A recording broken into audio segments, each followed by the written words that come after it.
Prologue. Civilization as we know it ended on May 24th, and no one knows why.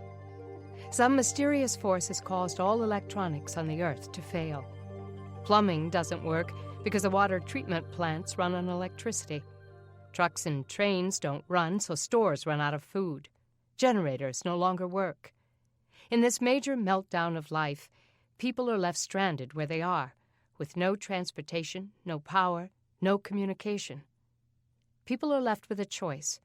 Will they hoard what they have until it all runs out, or will they share with those around them who are in need? The Brannings are a Christian family who pride themselves on their righteousness. But in the wake of this disaster, they respond like everyone else at first. They hole up at home, hoarding their food, paranoid that interacting with others will force them to share the few provisions they have. The children are angry that their lives have been disrupted. They're bored without visual and audio entertainment. Denny, the 22-year-old, explodes at the idea that she won't be able to get across country to start her new job on time. But word is slowly making its way to them that the power outage is far-reaching. After a couple of days waiting for this to pass, Doug reluctantly concludes that this may not be temporary. He breaks down before God, realizing that he's not equipped to function without technology. How will he support his family? How will he provide food? How will they survive? Time passes, and the Brannings, along with all of their neighbors, try to learn to survive with what they have. Everyone works hard just to eat. Everyone is on edge. The Brannings start a church in their home.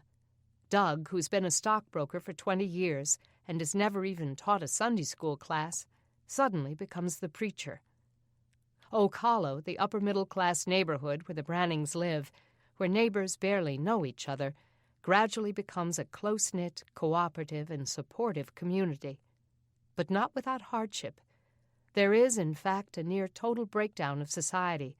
There are killings, robberies, and a family's most important possessions become their firearms. Tension grows between Denny Branning and her parents until she runs away to join her fiancé, and instead finds herself in the clutches of a psychopath. Finding food and clean water continues to be a daily struggle. Government barely functions, and although rumors abound, information is hard to come by. And still the power outage continues, without explanation. Chapter 1. Stealing came easy today. Most days, breaking and entering was harder than this for the boys, requiring hours of watching and waiting for families to leave their homes so the two of them could slip in and out, arms full of loot, without being noticed. At 9 and 7, Aaron and Joey Gatlin knew how to blend in. They had a system. They would case the ritzy neighborhoods while bouncing a basketball or tossing a frisbee back and forth, looking like any other kids out playing on a summer day. No threat to anyone. The massive power outage that had set technology back over 100 years, knocking out everything from cars to electricity, had left millions hungry and desperate, but not Aaron's family. He made sure his brothers and sister had something to eat every day. Some of those who lived in this neighborhood called Oak Hollow had begun plowing up their front yards, and vegetables were growing there instead of grass. Word around town was that they were digging a well, which meant they would have fresh water soon. The lake in the middle of the neighborhood already made them rich, since they didn't have to walk far to get water, and most of them had fancy barbecue pits in the backyard where they could boil the lake water to sterilize it. The Brannings. Joey, Aaron's 7-year-old brother, sounded out the name on the mailbox. They have a big family. They were all working out here in their garden yesterday, but they got a lot of food. Aaron remembered seeing them. Nobody around today. They're all at the lake, just like the message board said. The big wooden message boards were a major source of information in every neighborhood around town, since there weren't any newspapers and people couldn't talk on the phone. According to the boards, Oak Hollow was having some kind of big deal meeting. The mayor was coming to tell people about something. Most of the neighborhood would be there.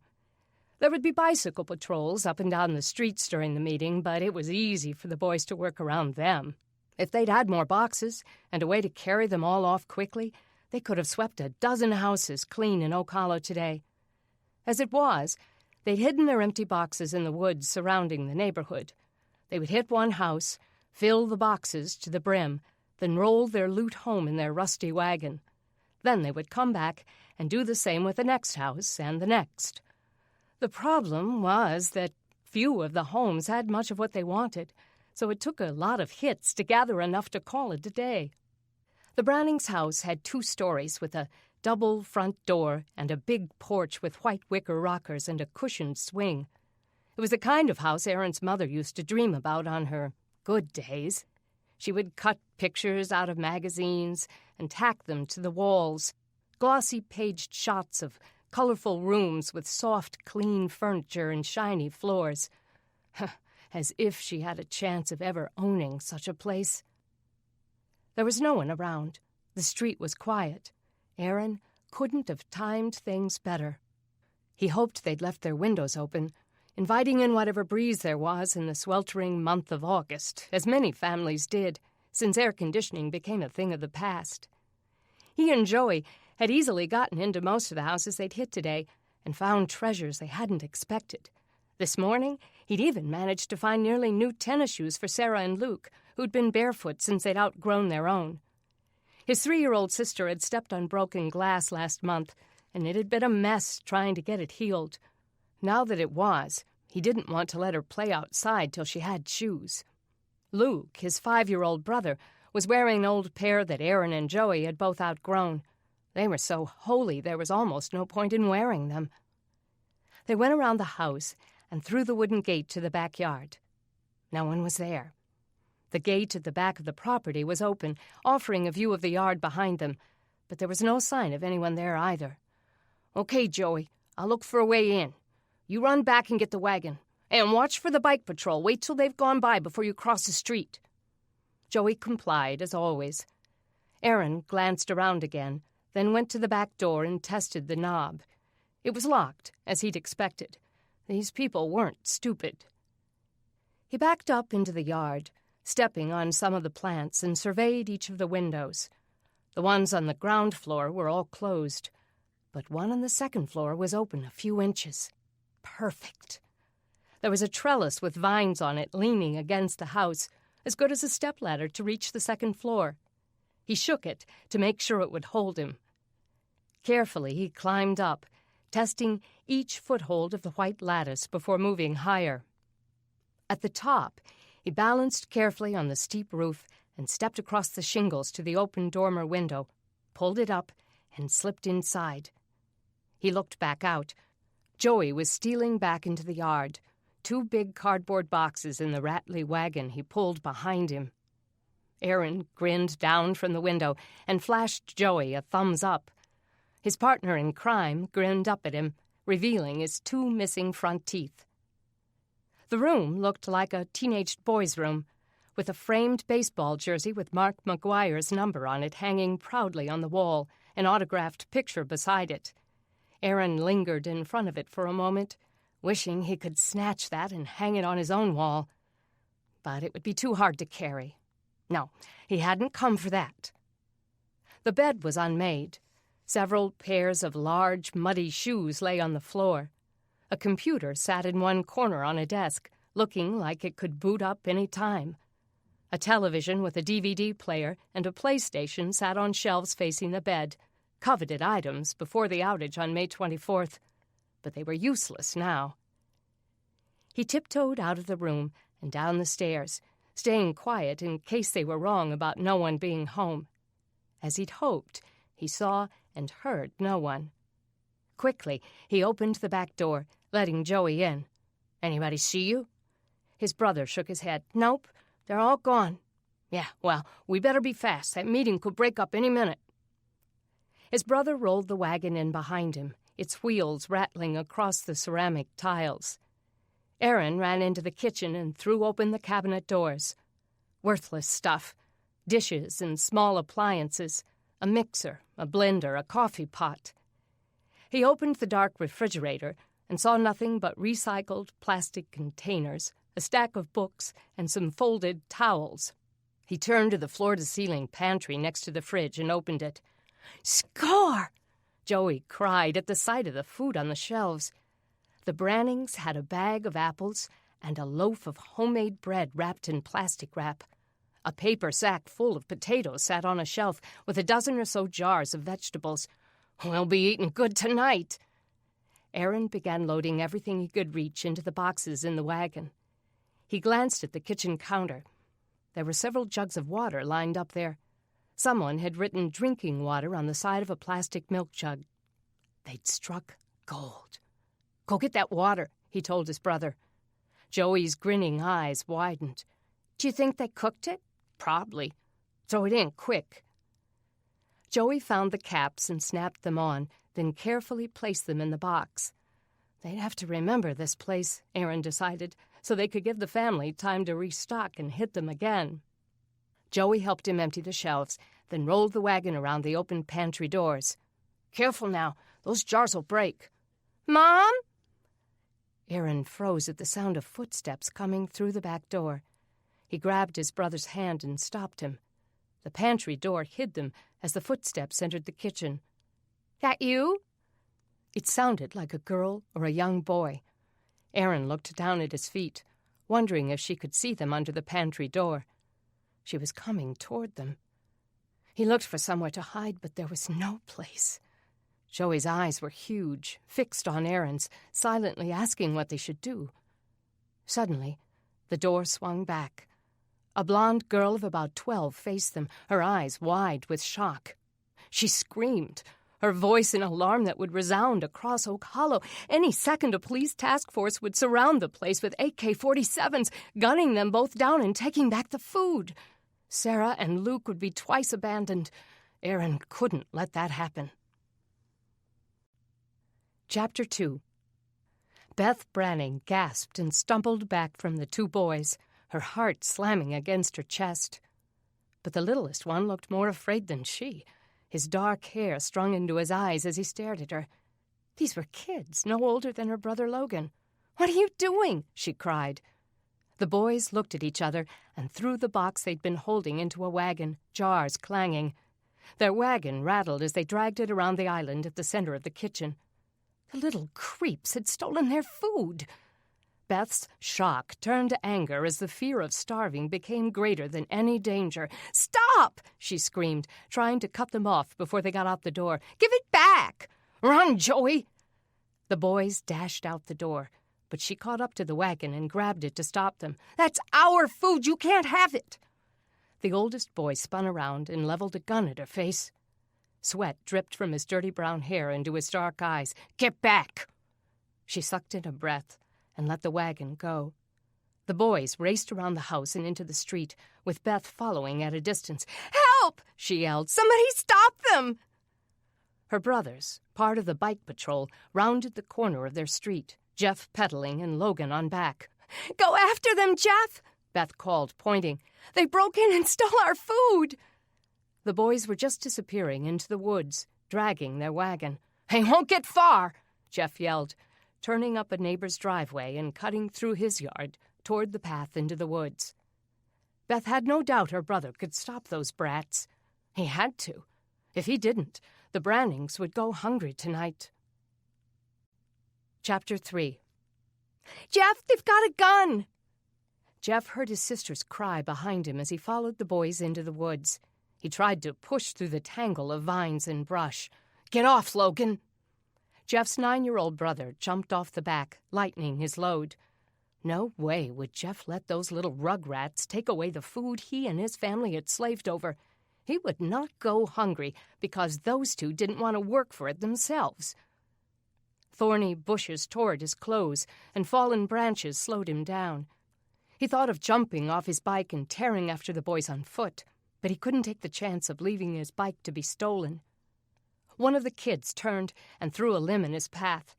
He tried to lift his front wheel over it as he rode, but the rear wheel skidded on the dirt path and he fell. Getting up, he tried to mount his bike again, but the branches were tangled in his spokes. The kids kept running as he worked his wheels free. They disappeared into the trees, but Jeff knew he could overtake them. They didn't know who they were dealing with. At 16, he was one of the best athletes in his class. If it had been a straight shot, he could have overtaken them easily. But they clearly knew the woods better than he did and used it to their advantage. He got back on his bike and went after them. He found the beaten path they had gone down. Now he would catch them. He heard the wagon up ahead and saw the kids breaking out of the trees and running across a parking lot. Perfect. If he got them on level ground, they'd never outrun him. But they'd thrown more limbs across the path, and they were fast, really fast. Still 50 yards or more behind them, Jeff chased them as they crossed an empty lot and cut behind a church. Then they vanished again. Jeff stopped as he came to the church, balancing the bike with his foot on the ground, trying to catch his breath as he looked around for some sign of them. He heard the wagon rattling, then a gate slammed. Taking off toward the sound, he came to a tall fence. He tried to push the gate open, but they had bolted it. He rammed it with his shoulder, but it wouldn't budge. Reluctantly, leaving his bike, he scaled the fence. Jumping down, he saw the back of an apartment complex. Garbage was piled waist-high behind the building, and the stench almost made him gag. He saw the boys disappearing around the far corner of the building. Wiping the sweat out of his eyes, Jeff followed. The sign said Sandwood Place Apartments. There were the boys, running up the stairs, slowed by the weight of their boxes and the neighbors in their way. They got their loot to a door and disappeared inside. Jeff ran up the stairs, 2 at a time, past people sitting on the steps, and banged on the door he'd seen them go in. "Open up!" No answer. He pounded again. "I'm not leaving here until you open this door, you little thieves!" Still nothing. Rage exploded inside him. Kicking the door, he shouted, "Give me back my food!" But there was nothing but silence behind the door. Chapter 4. The door to the next apartment opened, and a woman looked out. She was pale and skinny, with long, stringy black hair and yellow teeth. Even so, she looked young, not that much older than Denny. "Hold it down out here, would ya?" she said. "I'm trying to sleep." Jeff banged again, determined to get to the children inside. "Some kids in there broke into my house and robbed us."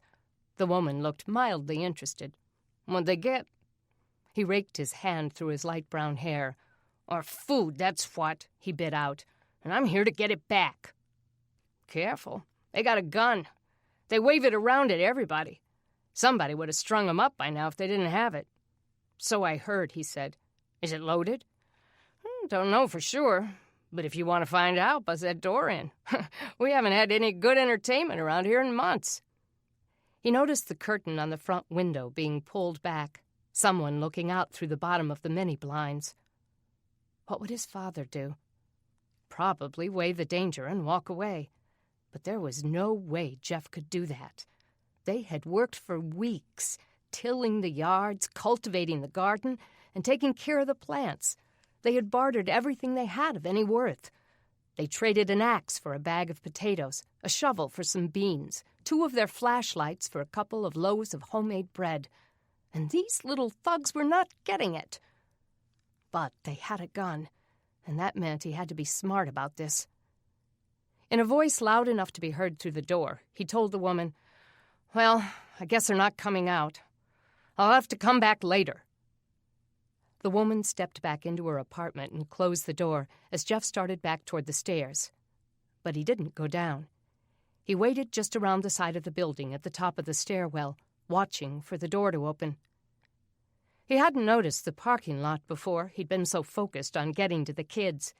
Like every other parking lot in town, it was full of cars that hadn't moved since May 24th. Several people on the stairs stared up at him. No one looked inclined to interfere. If they felt as bitter toward the brats as that woman had, maybe they'd be glad to see them get theirs.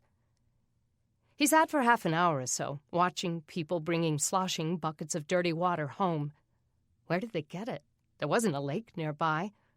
And how could they grow food when everything around them was paved? How did they cook with no electricity or gas? And what was up with that garbage piled up in the back of the buildings? Men clustered out in the parking lot as if they had nothing else to do. Women supervised children playing on the pavement. The smoke from a grill rose nearby.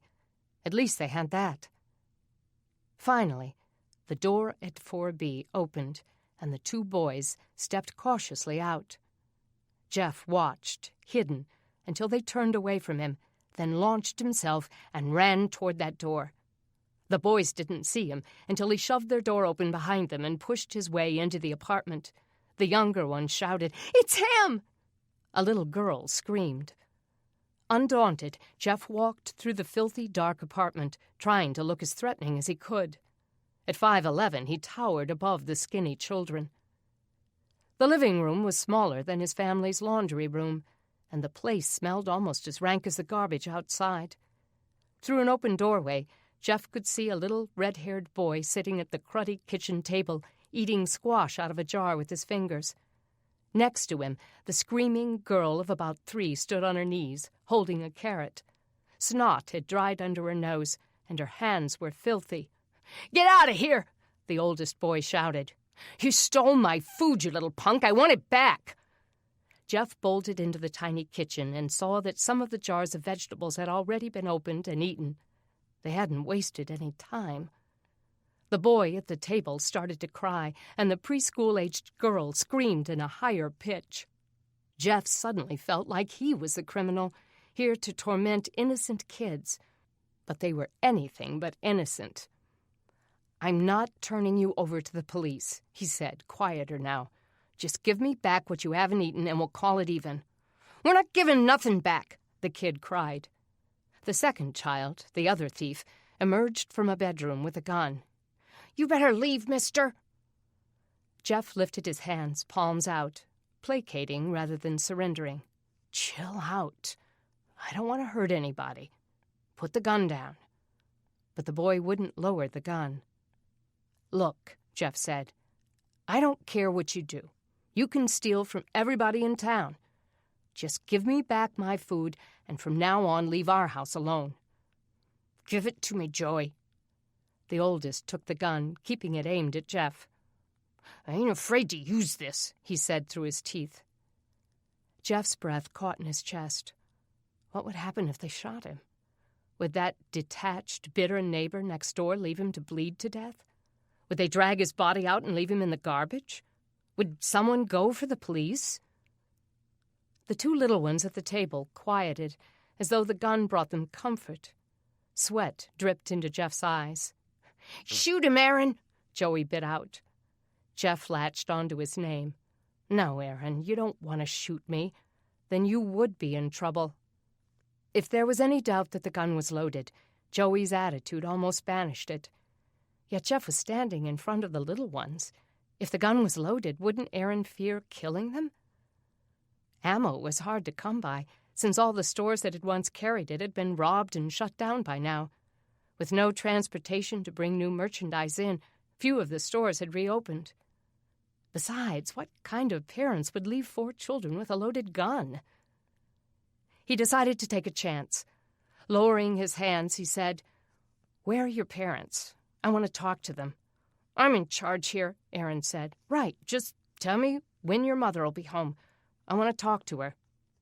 "She's not coming home," the little girl cried in a distraught, lilting voice. "Is she, Aaron?" Aaron shook his head. "Our mother is none of your business." Jeff frowned. "Then your dad, where's he?" "We don't got a dad," the youngest boy said. "Shut up, Luke!" Aaron moved closer with the gun. "Well, you can't be living here by yourselves." Aaron grabbed one of the jars that hadn't been opened, handed it to Jeff while keeping the gun on him. "Take this and go. I don't want to shoot you." Jeff took the jar. "I don't want you to either. So just put the stinking gun down." "No, not until you leave." The other boy, the one who had hung behind Aaron, thrust the bag of potatoes at him. "Here, I'll go." Jeff gladly took them. He saw an empty cardboard box on the floor and loaded them into it. When he rose up, he looked for the rest of it. Some of it was on the filthy kitchen counters. Roaches feasted openly on the counter crud. How did they live like this? The smell alone was killing him. And the kids were so skinny, as if a gust of wind might break them in two. The girl looked like that little good ship lollipop kid in those black and white movies, only with dirt everywhere. And she wasn't much bigger than a toddler. Despite his anger, his heart softened. Look, I can see that you guys are hungry. You probably only steal so you can eat. Am I right? The little girl wiped her wet eyes, smearing dirt across her cheek, and deferred to her brothers, but none of them answered. You can't go breaking into people's homes and stealing their food, he said. That could get you killed. Does your mother know that you do that? The kids all just stared at him. Aaron kept clutching the gun. Look, just let me talk to her. When will she be home? Is she at work? We don't know where she is, the boy who looked around 5 piped in. She left and never came back. Aaron shot him a dangerous look. Luke, don't tell him nothing else. But Jeff tried anyway. How long ago did your mother leave? Hours? Days? Silence. Weeks? Joey, the second little thief, nodded. Did you look for her? Yeah, Aaron said, but we didn't find her. We don't need her anyway. We get by just fine by ourselves. By stealing? If we have to, Aaron said. Jeff started to suggest that they work for their food or grow it like everybody else. But these were little kids. They had no place to dig, to till, to plant. Where did they even get the water they needed each day? With no one to take care of them, he couldn't imagine what kind of life they were living. Gathering some of his unopened jars from the counter, he reached for the bag of apples. But the food didn't matter so much anymore. Maybe the kids needed the apples more than his family did. Leaving them on the counter, he lifted the box with the meager things he'd salvaged and backed toward the door. Aaron kept the gun trained on him. I'm going, okay? Jeff said. Just keep the rest of it. But don't break into my house again. I know where you live, understand? I'll come after you. And next time I'll bring my gun. No one said a word. He backed out the door, and Joey slammed it shut. He heard the deadbolt clicking. Jeff looked around at the neighbors who had come out of their apartments to see the show. As he passed, they eyed the things in his box. Everyone here seemed hungry. He felt a sudden need to get out of there fast. He jogged down the stairs and back the way he'd come, around behind the building, through the garbage heap at the edge of the woods, and back to the fence. He unbolted the gate and went through. His bike was still there. Making his way back through the woods, thoughts of those kids haunted his mind. Somehow, he'd have to convince his parents to help the thieves that had robbed them. Chapter 5. The warm air rippled with anticipation as the Oak Hollow residents waited for government news. But Denny Branning's anticipation was greatest of all. She'd heard that the postmaster was bringing mail today. She'd been waiting weeks for word from Craig, her fiancé, in Washington, D.C. If it didn't come today, she might just drown herself in the lake. She pulled her dark brown hair out of its ponytail, finger-brushed it back up, and bound it again. The heat was already oppressive. Oh, how she longed for air conditioning. Her friend Chris looked even hotter than she. Instead of wearing shorts, as Denny had this morning, Chris wore her nursing scrubs. Her shoulder-length, wavy blonde hair was pinned into a bun, but perspiration glistened on her neck. Even in the sweltering August heat, almost every able-bodied citizen in Oak Hollow had turned out to hear the mayor's announcements. Kit Arbogast, who'd been elected last year, when the main problems of their small suburb of Crockett were the need for more restaurants and the traffic flow from Birmingham, hadn't done much since the outage. Now that she had news from the government, she'd chosen to reassert herself. Because there was no PA system and being heard over a large crowd was difficult, she was making the mystery announcements in individual neighborhoods rather than having a huge town meeting at the high school football field. The mayor had ridden over with Sheriff Scarborough in the 1963 VW van the government had given him. Only vehicles built before 1970, before microchips were built into the systems, still ran. There weren't many of those around, but occasionally you could hear one of the old rattle-trap engines passing by where the roads had been cleared of cars that had stalled on that first day. Besides the regular Oak Hollow residents, some from other subdivisions had come just to listen in. Their own meetings would be held later today, but many of them couldn't wait. Denny understood. She would have done the same thing if theirs hadn't been the first meeting of the day. But the added people made it difficult for the ones who belonged here. These neighborhood meetings usually filled the empty lots by the gazebo at the lake, but this morning they spilled over into the street. The mayor stepped up into the pickup truck that had been rolled onto the grass to provide a platform, and the crowd hushed. Mayor Arbogast had tried to dress up for the occasion. She wore a short-sleeved golf shirt that already had sweat rings and a khaki skirt with bare legs and sandals. "Good morning, ladies and gentlemen," she said in her best politician's voice. "Thanks for coming this morning. As you all know, I've come today to bring you some very important announcements. Over the last month, the United States government has been meeting with leaders across the country, as well as consulting with experts in various fields, to figure out exactly what has caused the problems plaguing us today and to come up with solutions to them. First of all, the government has been able to conclusively determine that this event, which they're calling the pulses, is global and is caused by a pulsar, which is a rotating neutron star. This pulsar was created from a supernova that occurred in 1999. "Speak English!" someone yelled. "I don't know a supernova from Superman." A supernova is an exploded star. I don't understand enough about it to explain better than that, but Mabel Litchfield assured me she'd be opening the library today, and she's pulled all the books that explain this in more detail. They're calling the pulsar SN 1999. Until recently, its pulses had no effect on our planet, but on May 24th, this pulsar's gamma rays began to reach the Earth. These produced electromagnetic pulses that knocked out all of our electronics. "So is it going to kill us?" Gary Emery called over the crowd. A rumble went up, but the mayor quieted them. "As far as scientists can tell, there doesn't seem to be any harm to humans." "So far," Amber Rose said, bouncing her baby on her hip. "But from what you said, things could change, right? Couldn't the radiation get stronger?" Alarmed, Denny looked up at the mayor, waiting for an answer. Kit looked frazzled by the question. "My understanding of this whole thing is limited, believe me, but nothing I've been told so far suggests that the radiation might increase. And the good news is that pulsars eventually die out after a few months or a few years." A roar erupted, and Denny looked at Chris.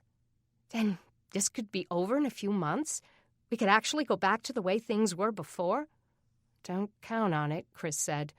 She said it could be years. The mayor raised her arms to silence them. "The pulse effect happens because the pulsar is emitting these rays as it rotates, so every few seconds we get a pulse. It's like a lighthouse beacon rotating around and hitting us with rays every time it passes us. That's why even new equipment is destroyed once it's turned on. Even the military's equipment, designed to withstand any manner of attack during wartime, isn't defensible against it. If and when the pulsar dies out, most of the high-tech equipment that isn't working today will have to be rebuilt or repaired. It's destroyed." "If?" Denny shuddered at the idea that it might not end. "Simple electricity will resume working, however," the mayor continued, "once the electrical plants are up and running." "You mean we'll have to replace everything?" someone shouted from the back of the crowd. "That's what I'm being told. But who knows, maybe science will find a way to salvage some of it." A man a few feet away got to his feet and swore. "Are you telling me that in our whole government, with all the science and all the telescopes and computers, nobody knew that this was going to happen?" "We should have been warned," Roland Gunn yelled. "There should have been systems in place." The mayor held up both hands to stem the protests. "They didn't know, Roland. Nobody knew this could happen, or I guarantee you there would have been something in place to protect the economy. It surprised all of us, even the scientists. But listen, we've all known this event was catastrophic. It doesn't take a rocket scientist to figure that out. The letter from the White House a few weeks ago said as much. The only difference now is that it has a name, and it's official. A low roar of complaints waved through the crowd. "Guess we won't know it's over until the lights start coming on," Chris muttered. "If we aren't all dead first." Denny searched for the bright side. "Well, at least we won't have to rewire our homes." The mayor clapped her hands and raised her voice again. "Now, I have several things I need to cover today. Some new decisions that have been made at the highest levels of government. These decisions have been difficult, but they've been made in the interest of preserving our country so that it will be possible to recover economically if and when this is over. Some of these are bad news, some are good news. I need you to hear me out before you react. This situation is difficult for all of us. Remember that I'm a citizen just like you. I'm having to work my fingers to the bone to survive just like everyone else." "Get on with it," someone shouted. The mayor paused as if dreading what she was about to say. It must be really bad, Denny thought.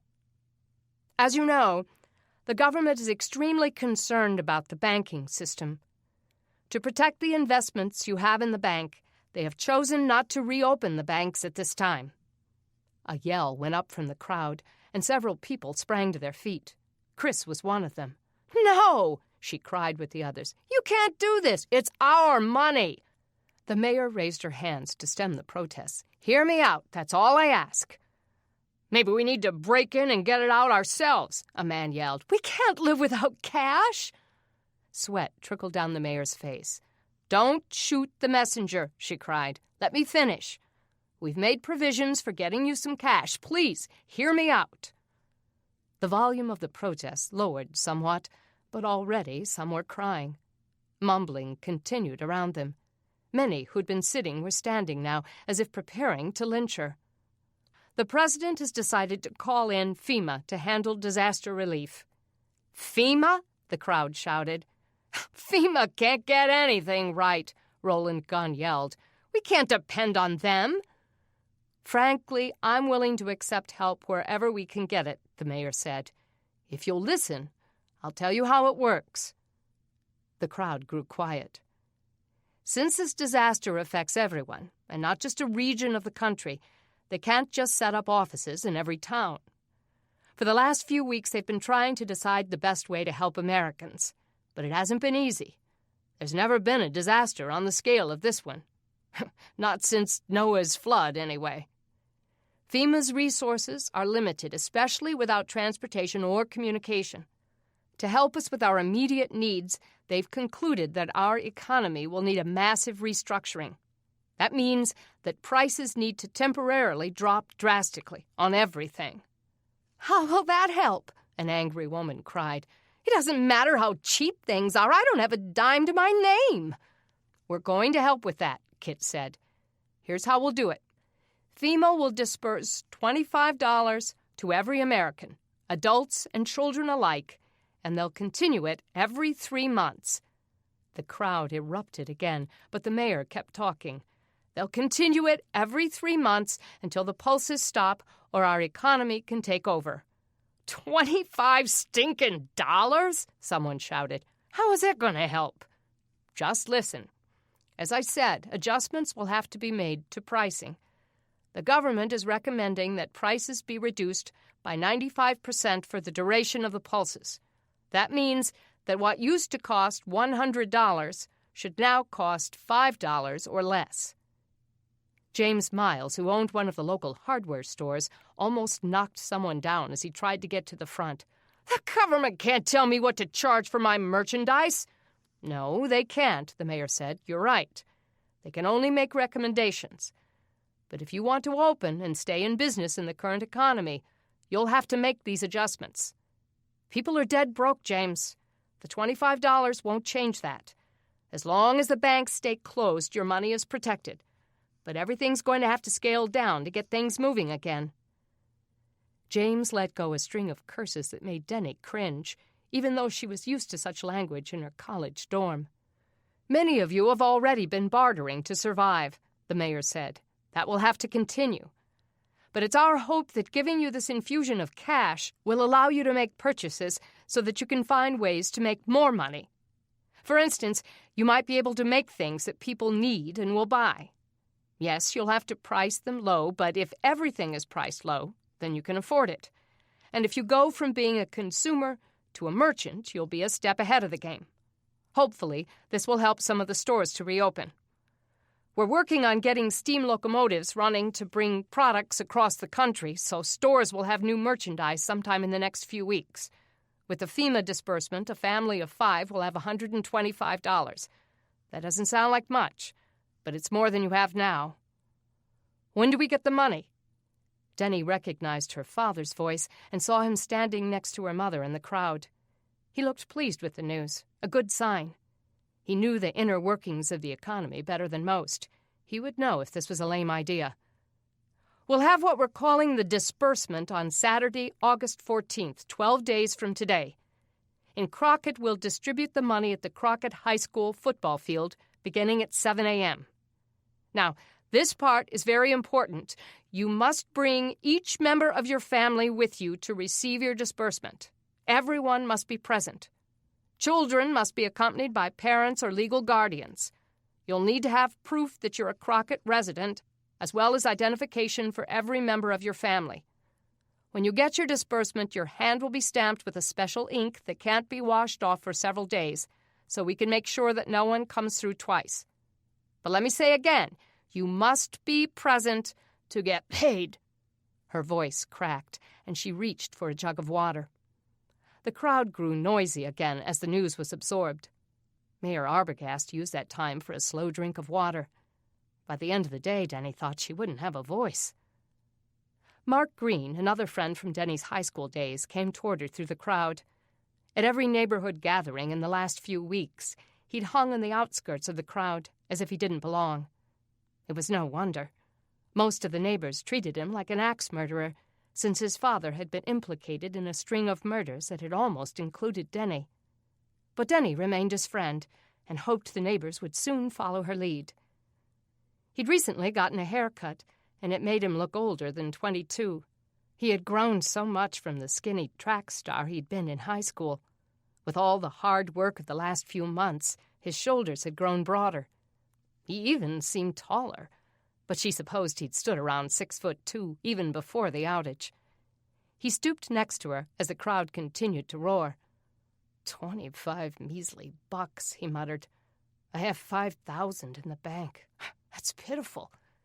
Chris dropped back into her lawn chair. It's better than what we have now, which is zilch. I'll take it. The mayor raised her hands again. Listen up, please. There's more. And once again, this is a bad news, good news scenario. Please bear with me. As you know, car engines built before the 1970s, before microchips, have not been affected by the pulses. Unfortunately, there aren't that many around. For that reason, the government has found it necessary to conscript all cars, trucks, and vans that do run so that they can be used by emergency personnel in our towns and cities, the post office, and for other essential government uses. If you own an antique car, we ask that you drive it to the sheriff's office immediately and turn it over to him. How am I going to do that when I can't get gas? Lou Grantham cut in. He had a 1968 Porsche that had been sitting in his garage. He had used it once a few weeks ago to drive to Birmingham, but it had run out of gas half a mile from home, and there'd been no way to get more. Let the sheriff know, and he'll come get it. He's having to siphon gas out of stalled cars, just as some of you have. We realize that this is bad news for those of you with valuable old cars, but trust me, it's good news if you have a fire, need an ambulance, or have some kind of emergency. You'll want your emergency workers to be able to move faster than they're able to by bicycle and horseback. We can't even call them, Kit. By the time we send someone to get emergency workers, the sick person could be dead. It's better than nothing, Lou. At least they can take them to the hospital if they need to. And what can they do for them there without electricity and equipment that works? "Shut up, Lou," Hank Huckabee yelled. "I think it's a good idea." "Yeah, that's because you don't have to give up anything." Kit sighed and tried again. "Because of the nature of the problems created by the pulses, the government recognizes the value of mechanics across the nation. For that reason, we have no choice but to conscript all licensed mechanics to help with the effort to restore transportation across our land, as well as some engineers being selected according to their expertise." Again, a roar went up, and Denny looked at Mark. "What does that mean?" "It means they're reinstituting the draft, and the mechanics are the ones they're drafting." Her mouth fell open. "They can do that?" "Sure they can." He got up and looked over the heads at the frazzled mayor. "Wish I was a mechanic." The mayor went on. "Some of those conscripted, depending on your skills, will be sent where you're needed to help the government build engines, revamp existing engines, and develop technology that will work during the pulses. Others of you will be able to stay in this area. But your services are greatly needed right now. We will have a table set up at the disbursement for all of you to register for this draft and receive instructions on how to proceed." As the mayor went on, Denny saw her little sister running toward the crowd. She was crying, and she searched the crowd frantically. Denny stood up and watched as the 12-year-old spotted her parents and pushed through the people. "What's wrong with Beth?" Chris and Mark both looked in her direction. Beth talked to her parents, and suddenly they rushed off toward home. "Probably nothing," Denny said, sitting back down. "She's probably ratting out Logan for something." She pushed Beth's distraught face out of her mind and looked at her watch. When would they start distributing the mail? When the noise died down again, the mayor answered a few questions, then stepped down from the truck bed. Hank Huckabee, the Homeowners Association president, took her place. As he began updating them about the plans to start a neighborhood school in mid-September, run by several of the teachers in Oak Hollow, and went over the progress on the well being dug by the men in the neighborhood, Denny's eyes swept the crowd, searching for the postman who was supposed to have brought the mail. She saw a scrawny, middle-aged woman in a postman's uniform and a baseball cap. On the truck bed, several boxes were stacked. Could Craig's letter be there? Her foot jittered as she waited, wishing they'd get on with it. But there were too many questions. Finally, Hank introduced Mrs. Lipscomb, the postmaster. She'd bound the letters according to address, so she called out each family, one by one, in no particular order. Couldn't she have put them in alphabetical order? Even if she'd sorted them by address, Denny's family would be at the top of the heap. Her heart raced as she waited. Finally, the postmaster called, "The Brannings at 220 Oakhurst." Denny flew out of her chair and almost knocked down several people as she made her way up. She took the bundle from the poor, bedraggled woman and, still standing in front of the crowd, flipped through the letters. There it was. She jerked it out, almost dropping the others. Tears rushed to her eyes as she went through the rest, hoping for a dozen more. There was one from her grandparents in Florida, another from the ones in Louisiana, something from her dad's head office in New York, a few other letters whose origin she didn't recognize. Nothing else from Craig. But that was okay. She had one. She held it to her heart as she went back to her seat. Chris and Mark looked as happy as she was. "I told you there'd be one from Craig." "Well, open it. Let's see," Chris cried. "No, not here. I want to be alone when I read it." She folded up her chair. "I'll see you two later." Mark laughed. Yeah, maybe when your feet touch earth again." "I'm glad you got it, Denny. I hope it says everything it should say." She pushed through the crowd, hurried between the yards, and through the open gate into their backyard. Racing up to the door, she burst in. Her parents were standing in the kitchen. "Guess what?" she shouted. "Our food's been stolen," Beth cried. The wind whizzed out of Denny's sails, and she stood there with the letters in her hands, gaping at her angry family. Chapter 6. How could this happen? Kay slammed the pantry door. "How did they even get in? I locked the doors myself." Beth brooded at the kitchen table. "Jeff's window is open. Maybe they came in that way." Kay let out a frustrated yell. "When that boy gets back here, he'd better have his hands full of food or he's going to face some consequences." Doug sat down and studied his daughter. Do you think the boys were violent? Could Jeff be walking into trouble? Well, they had a gun. Kay swung around. What? Denny came in and sat beside her sister. You saw them? Yes, Kay shouted, sweeping her dark hair behind her ear. They could have killed her. And now Jeff is facing 2 guys with a gun. Not guys, Beth said. Boys. Logan's age or younger. So you weren't exaggerating when you said they were kids, Doug said. Doug, what are we going to do? He rested his face on his hands, then raked his fingers through his brown hair. I don't know, honey. Just let me think a minute. While her dad was thinking, Denny stole upstairs. As upset as she was about the food, and she was upset since they barely had enough to fill their stomachs each day as it was, she didn't want to wait another minute to read her letter. She sat down on her bed and slid back against her pillows. Crossing her legs beneath her, she tore into the envelope. Her heart raced as she pulled the folded papers out. 2 pages? That was all after all this time? When the post office had opened again 3 weeks ago, she'd sent him a stack of letters she'd been writing all along. Swallowing her disappointment, she started to read. Dear Denny, it said.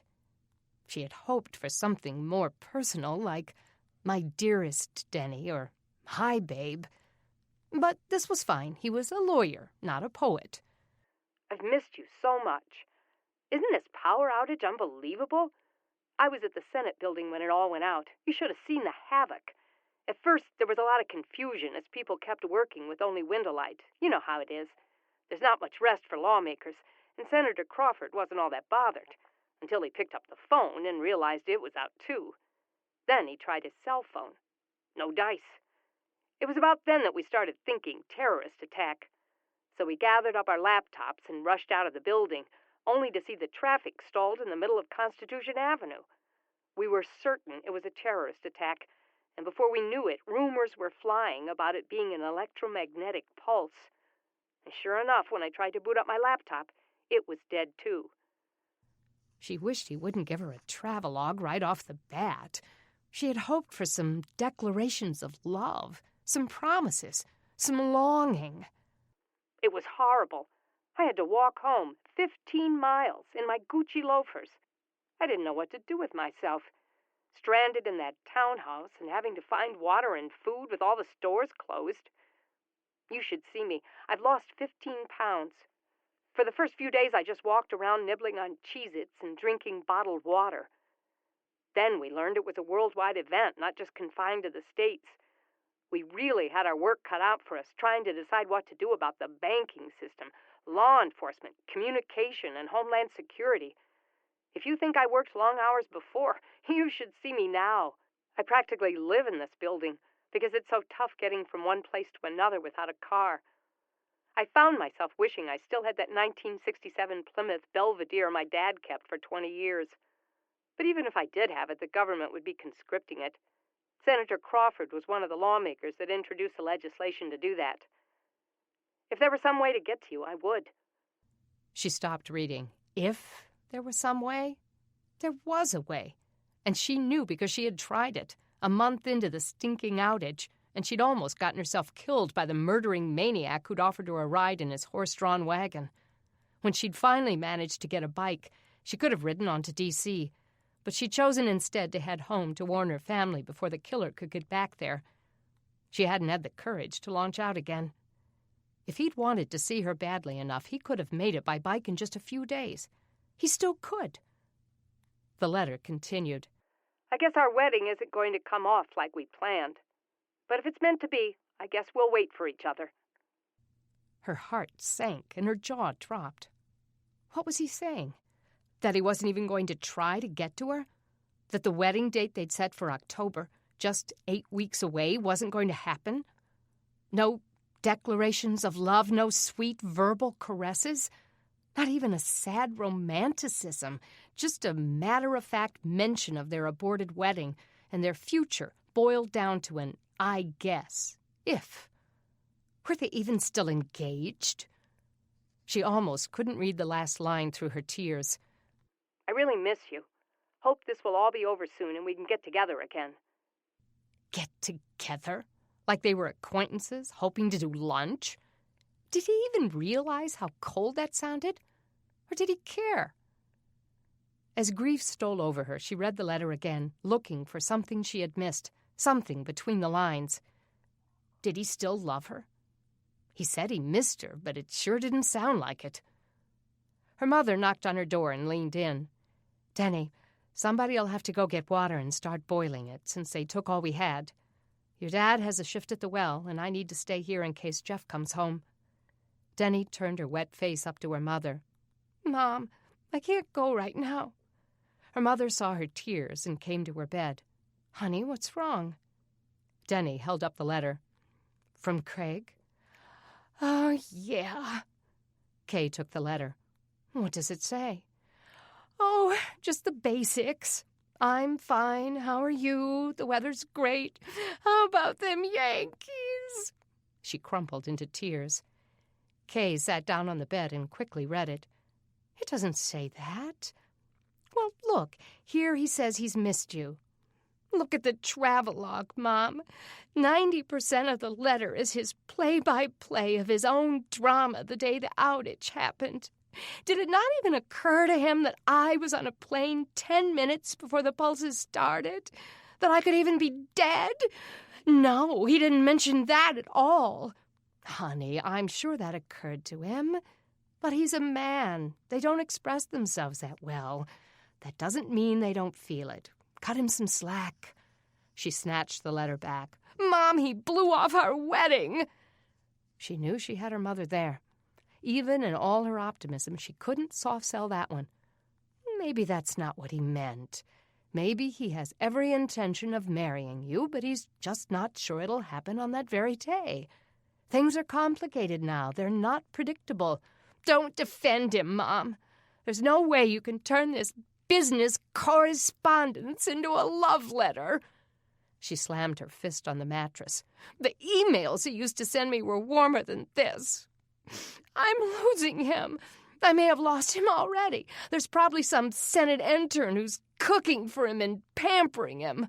"Denny, don't let your mind go there. You're making things up and making yourself miserable. Think of him as a man who doesn't express himself well in letters. That doesn't mean he's not sick over your separation." Denny knew that wasn't true. She folded up the letter and put it back into its envelope, then tossed it into the drawer in her night table. She pulled her shoes back on. Roughly smearing her tears, she said, "I'll go get water. Just let me wash my face so no one will know I've been dumped." "You haven't been dumped, Denny. You're still engaged. It's not like he asked for the ring back. It's because it's worthless now. It wouldn't do him any good." "You're still engaged, Denny, until the man tells you he's not going to marry you. Or until I tell him I'm not going to marry him." Denny didn't want to talk about it any more. She just went into the bathroom where her mother kept a bowl of water and washed the tears off her face.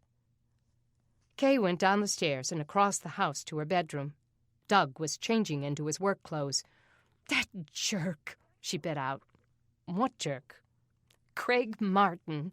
He finally sent her a letter, and it broke her heart." Doug stopped before pulling his shirt over his head. "No way.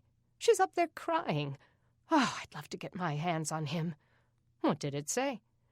"It said that he didn't see how the wedding would come off, but if it's meant to be, they'll wait for each other." Doug finished putting the shirt on.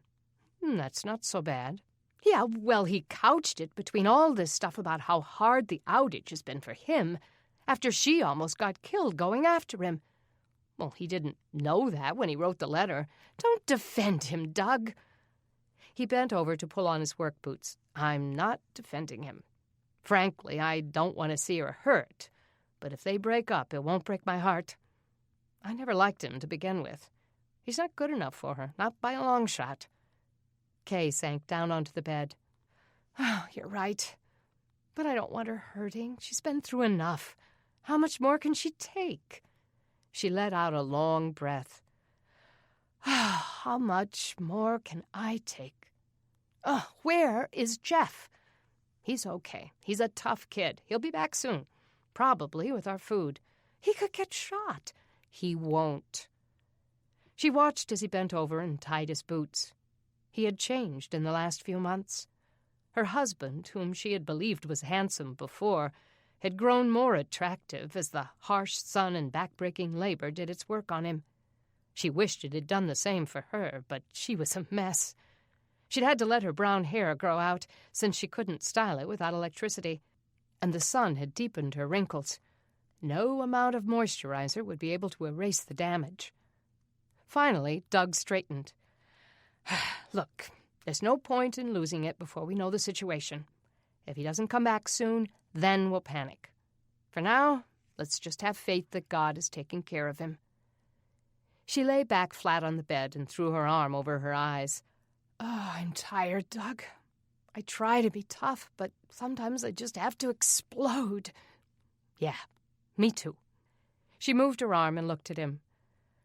So, what do you think about this pulsar or whatever it is? He thought for a moment. It makes sense. I'm going to swing by the library as soon as I get a minute and read up on it.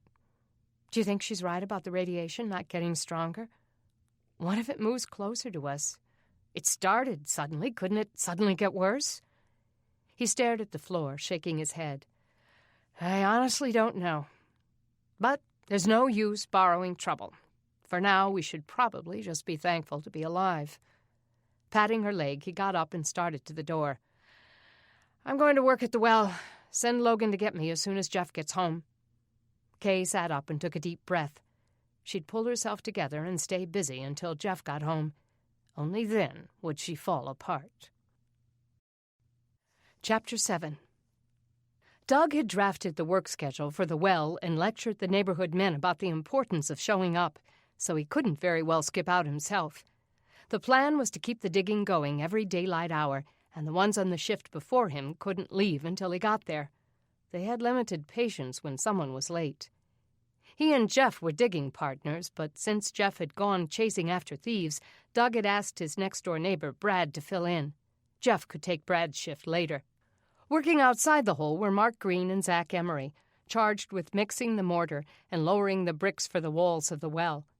Judith and Brad's oldest child, Jeremy, had the job of raising the buckets of dirt out when they were full, dumping them, then lowering them in again. They dug the well in a square shape, 8 feet by 8 feet, but it was tight quarters for him and Brad down in the hole. They had to make it wide enough that 2 men could work side by side with a pick, a shovel, and a long steel rod used to break up rock, but the work was filthy and back-breaking. It would be worth it, though, when they finally struck water. Everyone working at the hole knew that it could literally be months before they dug deep enough through the soil, limestone, sandstone, and shale to hit the water table. The pulses might very well end before they ever finished the task. But whether the pulses lasted for months or years, the well would make their lives easier for the duration. That was why it was so important to keep the digging going every hour of daylight. There was no time to waste. The well digging was going slowly. Doug and the other men in the neighborhood, those who'd agreed to a cooperative work schedule to get this done, had been digging for almost a month. They'd only made it 15 feet down, since digging wasn't the only component of this monumental job. As they dug, they had to reinforce the walls with bricks to prevent a cave-in. The process was laborious. Dig 2 feet down, stop, brick the walls, then dig some more. And it wasn't like they could make a run to Home Depot for the bricks, since the home improvement store had long since closed, empty of merchandise and unable to pay its employees. No, they'd first had to scout around for abandoned buildings that could be demolished for their bricks and lumber. Most of the men working on the well had been reluctant to use their much-needed tools on this job, unwilling to dull their sharp axe blades or break their picks hacking through layers of rock. So they'd managed to come up with several steel rods that they hammered to fracture the stone. It would all be worth it when they hit the water table. Doug had prayed often over the last few weeks that when that happened, the water would be clean enough for drinking, not rusty water from iron-rich earth or sulfur-contaminated water they couldn't drink. Brad thrust his shovel into the dirt and leaned on the wooden handle. Soil covered his brown skin, and he glistened with sweat. What time is it? Doug looked at his wind-up Timex. 1:30. 30 minutes more. He was thankful that the neighborhood men had seen the wisdom in their taking only hour-long shifts and rotating the schedule so that no one had to continually work in the hottest part of the day. Today, he and Brad had started at 1, and tomorrow their shift would be at 2. By the weekend, they'd be shoveling during the late daylight hours when it would be cooler. Brad wiped the sweat off his forehead, then opened his milk jug of water. Taking a long drag, he looked up to see how much progress they'd made. They'd at least deepened the well by another foot. It was time to stop and lay some more bricks. "Hey, Dad!" It was Jeff's voice, and Doug looked up to see his son's face at the top of the hole. Relief washed through him. "Jeff, did you catch the thieves?" "Yeah, kind of." "So you got the food back?" Jeff hesitated. "Well, some of it." Doug braced himself. "Some of it? Why didn't you get it all?"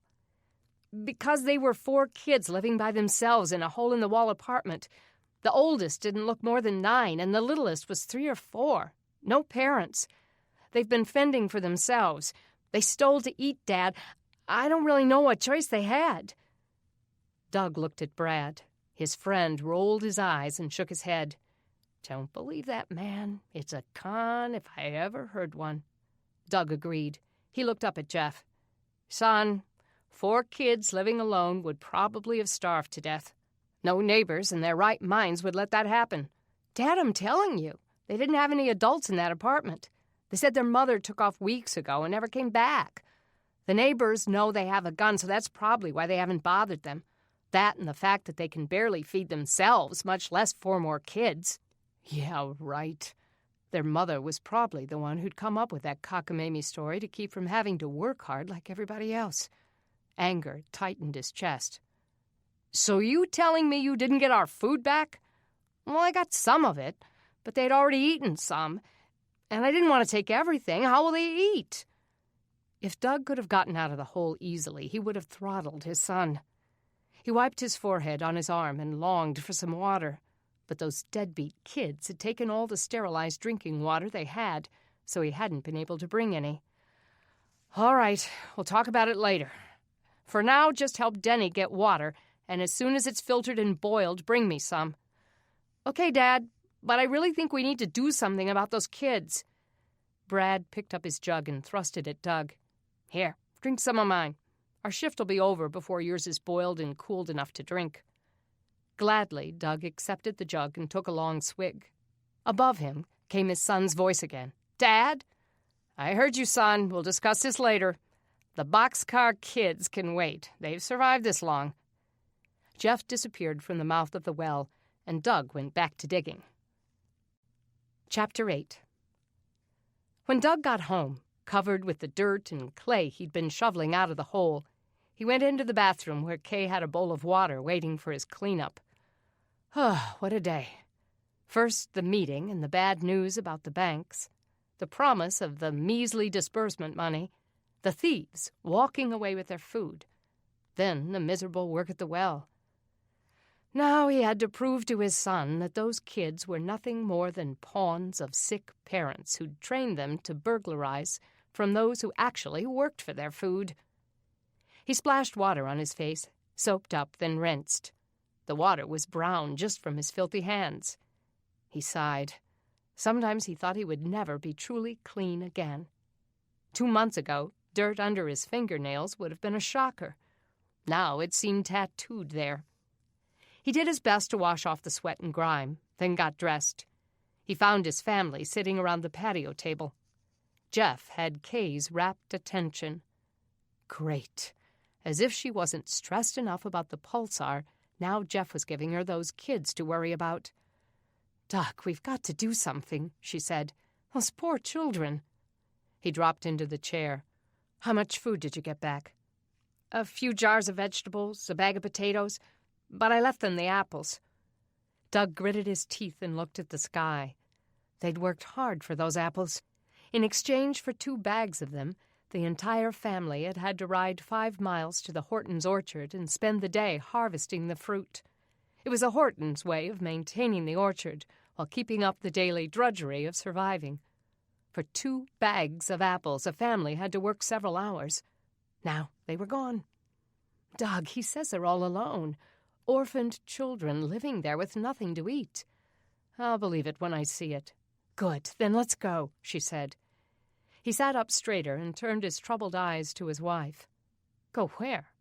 To see for ourselves. Doug, if this is true, we have to do something. He could see in her eyes that there would be no talking her out of it. He let out a heavy breath. All right, but I want the sheriff to go with us. Dad, Jeff said, you can't arrest a bunch of little kids. Not to arrest them, he said, sliding his chair back and getting up. I want him to be there to see what's going on with the parents. Sounds like it's a case of neglect, maybe even child abuse. He should be aware of it. Do you want me to come with you? Jeff asked. No, Doug said. You and Denny stay here and do your chores. What's the apartment number? 4B, Sandwood Place Apartments. They're a block south of the bank, or you can cut through the woods. I know where it is. When we get back, you and I are going to talk about that window you left unlocked. Chapter 9. Kay's first reaction to their food being stolen had been pure rage. Though they often shared with their neighbors, their resources had been stretched unbearably thin. The family had shared in the work of growing the food and canning it, and they'd bartered and baked and built and babysat to stock their pantry. But now, as she pedaled her bike to the sheriff's department, she didn't know who to blame. Starving children didn't deserve her wrath, but someone must. How she longed for the days when she could whip over to McDonald's in her SUV and get the kids combo meals. Would those days ever return? It wasn't all bad, of course. Strange as it seemed, the pulses had brought about some good. Before the outage, she'd only had a waving acquaintance with most of her neighbors. Time spent with her kids was in the car, to and from soccer tournaments, baseball games, and ballet lessons. Doug was rarely home, and when he was on the computer. The kids were always lost in PlayStation games or IMing their friends. She TiVo'd her favorite programs to watch at her leisure. Oprah, Dr. Phil, 24, ER, and a number of sitcoms she was too ashamed to admit she watched. Since the pulses, so much had been different. Her lazy children were turning into hard workers who understood that if they wanted to eat, they had to do their share. Their situation left no room for slackers. Over the weeks since the outage, the whole family had come to recognize the value of home as they never had before. And she'd seen Doug transformed into a new man, spending time with his kids, providing for them with his hands rather than his head. The darkness in the house at night had even become a blessing. Instead of separating to their rooms at night for their favorite but solitary activities, they now spent evenings together in one room, talking and playing games or reading aloud under the light of the oil lamps. Though her children still complained and plotted to get out of their work, they seemed healthier, if skinnier. Their skin glowed now that they'd all been detoxed from their high-fat, supersized diets, food additives, trans fats, and soft drinks. And the truth was, the hard work had toned her body as no Pilates class could, and made her healthier than daily aerobic workouts. Weight was no longer a problem. Life moved at a slower, more deliberate pace, and that had profoundly affected Kay's character as well as her family's. No more instant gratification. The pulses had fostered patience in all of them and made them think more of others than themselves, most of the time. Now she swung between anger and compassion at the children who'd disrupted her day. 4 children that young living alone? It was criminal. If it was true, someone was going to pay. Doug was quiet as he rode beside her. Doug, I know you're upset about having to do this, she said. But imagine if something had happened to us when our kids were small, and our children were living alone. Kay, you'll see that it's not even true. They probably lied to Jeff, playing on his sympathy. They've taken enough of our resources already. I don't like that they're taking more of our time. I have work to do. But what if it's true? They sailed around a corner. That's why we're going, Kay, on the off chance that it's true. His attitude worried her. Though the outage had brought the family closer together, her relationship with Doug seemed more distant than ever. They rarely had a private moment, and when they did, they were so exhausted that they fell into bed and went to sleep. Intimacy had been exchanged for efficiency. It was her fault as much as his. They were each too burdened by life to make intimate time a priority. Sometimes she longed to slip into her husband's arms and lay her head against his chest, but his constant preoccupation dissuaded her. They turned down the road leading to the sheriff's office and saw Scarborough's van sitting out front. "Good," Doug said. "He's here. Maybe he'll give us a ride and we can make this quick." "He won't give us a ride, Doug. They've said over and over that cars are not for personal use." "It's not for our personal use," Doug said. "We're reporting a crime and leading him to the perpetrators." She sighed. "Oh, they're not perpetrators. They're children." Doug wasn't buying it. Carrying their bikes inside, they found Scarborough at his desk. He heard them out, then agreed to go with them. After loading their bikes into the van, they headed for the Sandwood Place apartments. They pulled into the apartment complex Kay had driven past so many times in her pre-outage days. She'd hardly given it a thought.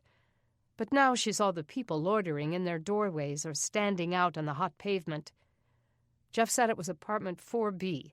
Doug's eyes scanned the buildings. "There," he said, pointing. "It must be that one right there." All eyes were on them as they got out of the car. Scarborough locked the van that had the words Sheriff's Department painted on the side. The sign and the uniform produced an instant aura of suspicion among the residents. Some stepped back into their open apartments. Clusters of people spoke in low voices, staying out of his way. But he headed toward one of those clusters. Doug and Kay followed him at a distance. He asked about the children in 4B. "We've heard rumors they live up there alone. Any truth to that?" "They have a mama," a man said, "but I ain't seen her in a while." A skinny woman with a bandana on her head spoke up. "Come to think of it, I haven't seen her in weeks." "She's probably laid up somewhere with a needle in her arm," the man said. Kay met Doug's eyes.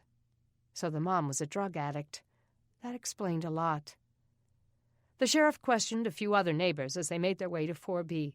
All confirmed that the mother hadn't been seen in weeks. "Not sounding good," Scarborough said as they reached their door. "No, it sounds like Jeff got it right." Kay glanced at her husband. His frown lines cut more deeply into his brow as they moved closer to the door. Scarborough was getting angry. "I ought to arrest the whole bunch of them for letting this go on. 4 children all alone. And when I find that sorry excuse for a mother." He banged on the door. The curtain was snatched back from the window, and a little girl looked out, apparently the 3-year-old Jeff had described. Her face was dirty, and her mop of curls was tangled and unbrushed. No one answered the door, but the sheriff had seen the little girl peering out, too. He banged harder. "Sheriff's Department, open up!" The door cracked open then, and a small boy peered out. He didn't look much older than the girl, and his face was just as dirty. "We didn't do nothing," he said, looking fearfully up at the sheriff. Behind him, a voice yelled, "Luke, I told you not to open it!" Luke looked back. "But it's the sheriff!" Kay peered into the dark apartment and saw 2 older boys, perhaps the ones who'd broken in. The oldest one came to the door. "My mom's not home," he said. "She's at work. But we didn't do anything wrong." Scarborough pushed the door open so they could look into the apartment. Kay took it all in. The place looked like the back room at a Goodwill shop where people dumped their discards before they were sorted. The floor was covered with clothes and items of all sorts, and on the table she saw the bag of apples the boys had stolen from her house earlier that day. A sewage smell wafted out of the apartment, making her want to cover her nose. She shot Doug a distraught look. This time he returned it. The sheriff led them inside, and the picture grew more grim, as did the smell. How could anyone live in conditions like this, much less children? "Where's your mama?" the sheriff asked. "She's at work," the second oldest said. "She'll be home late tonight." "Where does she work?" At Western Sizzlin'?" Kay and Doug looked at each other.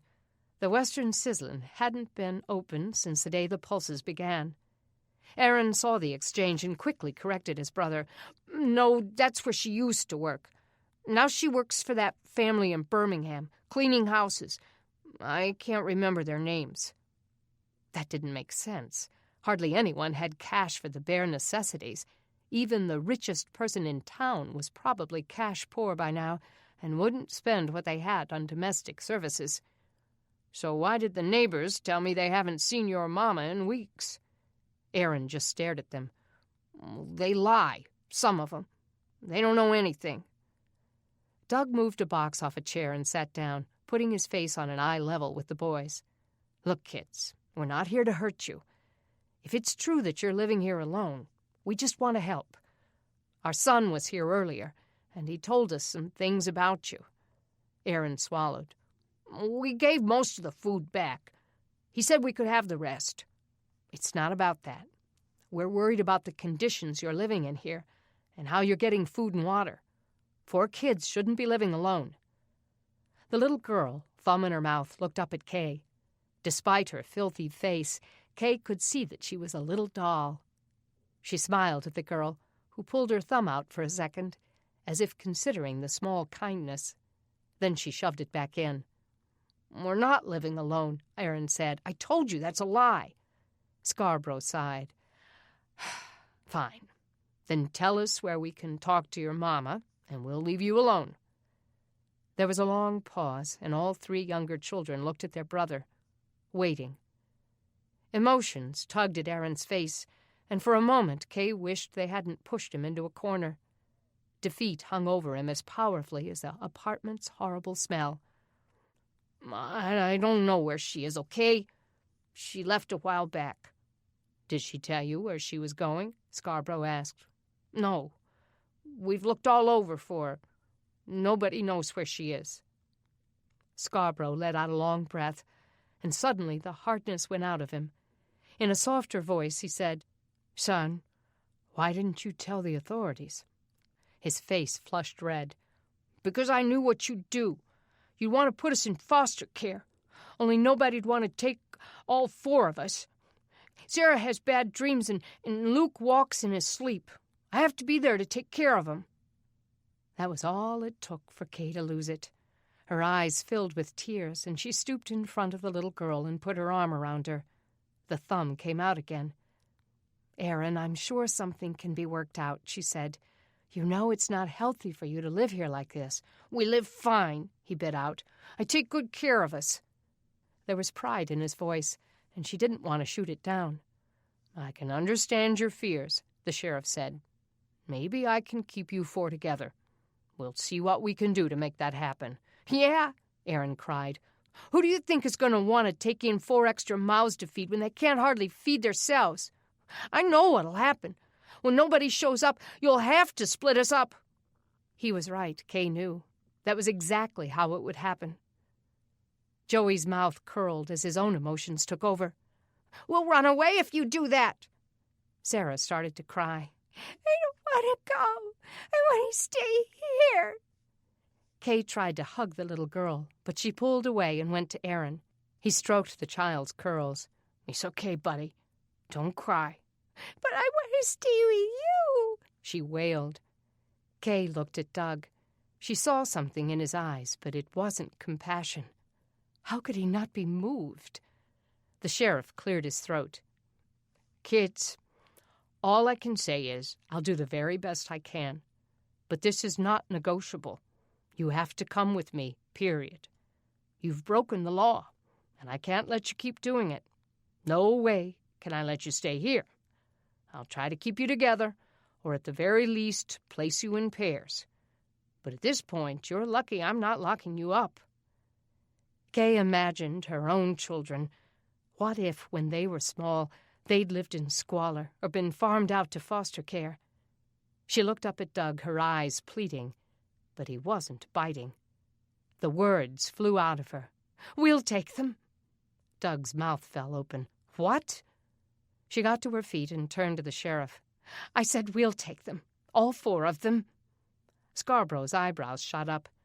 Really? Are you sure? Kay saw the dread on Doug's face. He had enough problems feeding the 6 of them. She knew what he was thinking. How would he feed 4 more? But she was ready for a fight if it came to it. Kay, I know what you're trying to do, but we're not equipped. Doug, we have to take them, just until the sheriff finds a home for them. We got a home, lady, Aaron said. We don't need anybody else messing things up. Kay sighed. Aaron, you don't have much choice right now. The only way you've been surviving is by stealing, and now that the sheriff knows, that has to stop. We'll help you until your mother is found, or a grandmother, or another relative who can take care of you. Doug was growing more tense. Kay, that could be a long time. Her eyes flashed. Doug, we are not leaving these children. He swallowed hard, then looked from one to the other of the urchins lined up before him, his struggle plain on his face. But when he turned back to her, the struggle had turned to resolve. All right, let's get them packed. Kay knew he wasn't happy about it, but she didn't care. She would convince him later that it was the right thing. Okay, come on, kids, I'll help you get packed, and the sheriff can drive us home. In a car? Sarah asked. A van, she said, smiling. It's one of the only ones in town that runs. How about that? Sarah jumped up and down, delighted at the interesting turn of events.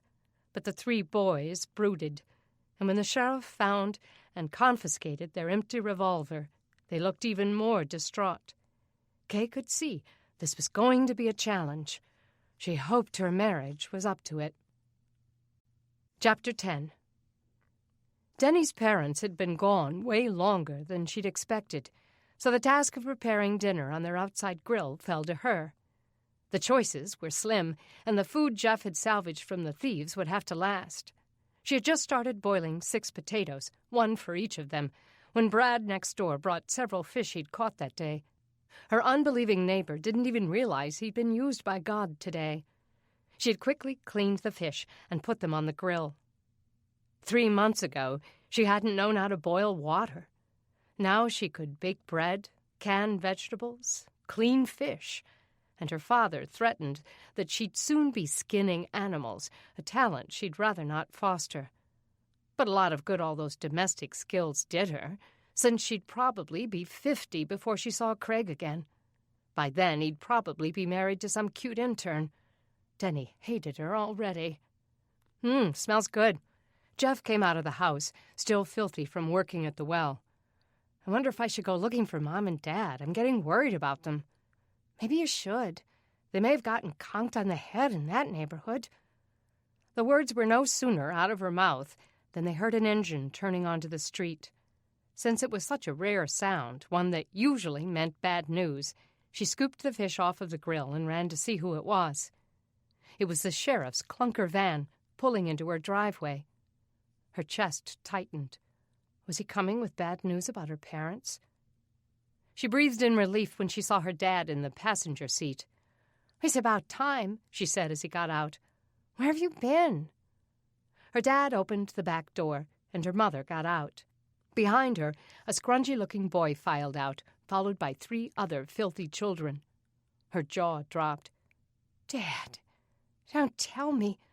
Her mother flashed her an overbright smile. Denny, this is Aaron, Joey, Luke, and Sarah. They're going to be staying with us for a while. Denny wanted to scream. This couldn't be happening. How had the burglary of their house turned into an opportunity to feed 4 more? Mom, you've got to be kidding. Doug shot her a stern look, then turned to the children. Are you guys hungry? Looks like Denny's got fish. The 4 nodded, but Denny quenched the urge to remind them that they couldn't be hungry, since they'd probably pigged out on a couple weeks' provisions they'd stolen out of her pantry. Sheriff Scarborough opened the back of the van and began unloading. There were bags of filthy, reeking clothes for the kids and a couple of boxes. When he set one of the boxes on the driveway, she saw its contents. They'd brought back a few more of their jars of vegetables, but not all of them. That was probably her dinner, hardening on the little ones' faces. Kay herded the children inside as Doug and Jeff helped the sheriff unload. Denny grabbed her dad's arm. Dad, this is a joke, right? They're thieves. They're abandoned children, Denny. They've been stealing to eat. They don't even know where their mother is. She's been gone almost since the outage. Okay, so they had a story. That didn't mean Denny was responsible for them. Lowering her voice, she said, Dad, we can't feed them. Tell it to your mother, he whispered. She's dead set on keeping them until we can find their relatives. Denny watched, stunned, as they unloaded more bags of stinking stuff. Why do we have to take them? She whispered harshly. Do I need to remind you that they broke into our house today? They can't be trusted. They might slit our throats while we sleep. He shot her a look. Denny, they're little kids. I don't care how old they are. They're criminals. Jeff walked up behind her. Get over it, sis. Mom did the right thing. They have a right to stay somewhere. Well, why not with a neighbor? Her dad sighed, and she got the feeling that he'd already made the same arguments. If someone at the apartments could have done that, they would have by now. But those people are in squalor. They don't have gardens. They don't have yards. I have no idea where they're getting their water. She couldn't believe it. Well, how long do we have to keep them? Not long, I hope. I'll start looking for relatives tomorrow. Meanwhile, God will provide like he always does. He nodded to the fish on the plate. Looks like he already has today. Denny looked down at the fish. God had provided for them for 3 months. He'd even provided for her in her deepest stupidity when she'd been on the road with a killer. She had surrendered her life to Christ on that horrible journey, and she was learning to trust him. But she hadn't expected this. She followed her family in and watched as her mother lined the children up in a bowl of water in the sink to wash their hands. They looked like unwilling captives. The 2 older ones looked around, as if taking inventory of things they could snatch when the family went to sleep tonight. These kids would surely clean them out by morning. The 2 younger ones, with swollen eyes and streaked cheeks, looked more innocent. As her mother washed the dirt off, they didn't look so evil anymore, just scared.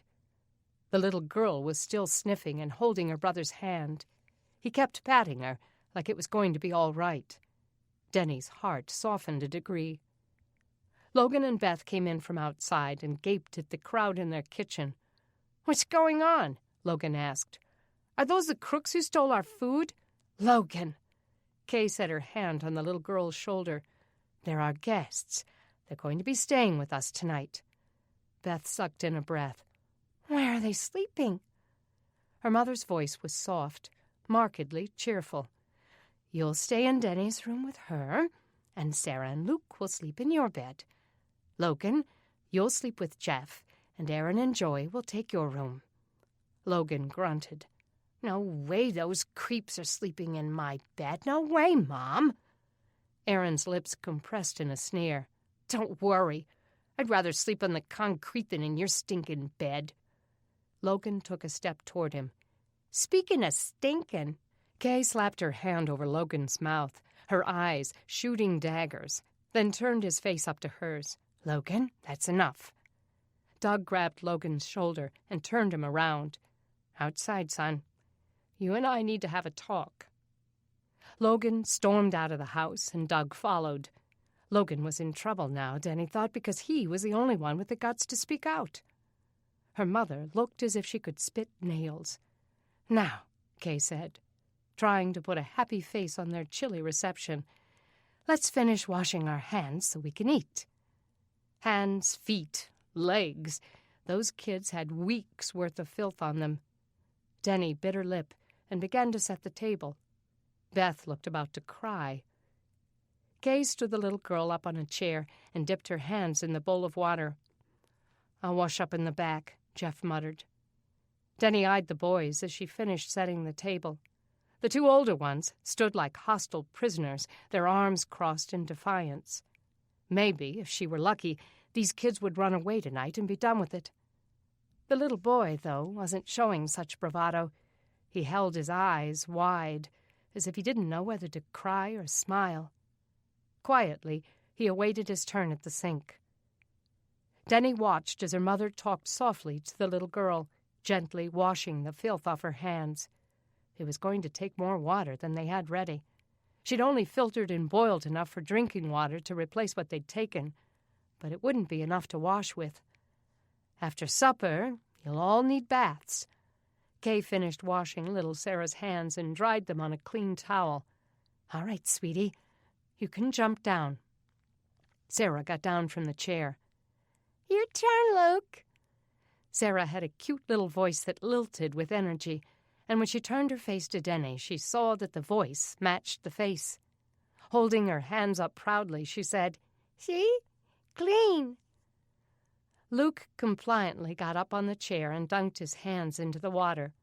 Kay spoke softly to him as she scrubbed the dirt off. How old did you say you are, Luke? 5. Do you go to school? I'm gonna be in kindergarten. I was real smart in preschool, wasn't I, Aaron? Aaron's arms came unfolded.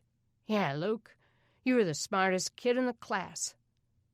Denny's hostility toward the oldest boy faded a little. He seemed to care for his younger siblings. Maybe he wasn't a total loss. Luke looked more human as he stepped down from the chair with a clean face and hands. Joey stepped up and moved the chair. I don't need to get up there. I'm tall enough. I can wash myself. Kay backed off and let him soap up, then waited until he'd rinsed.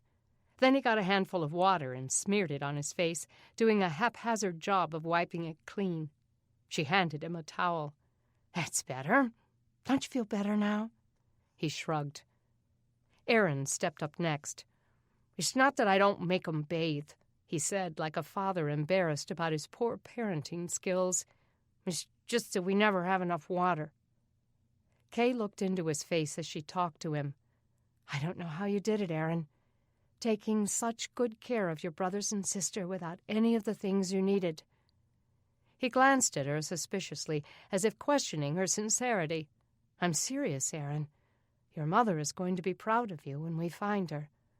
You won't find her, he muttered. Kay frowned. What makes you say that?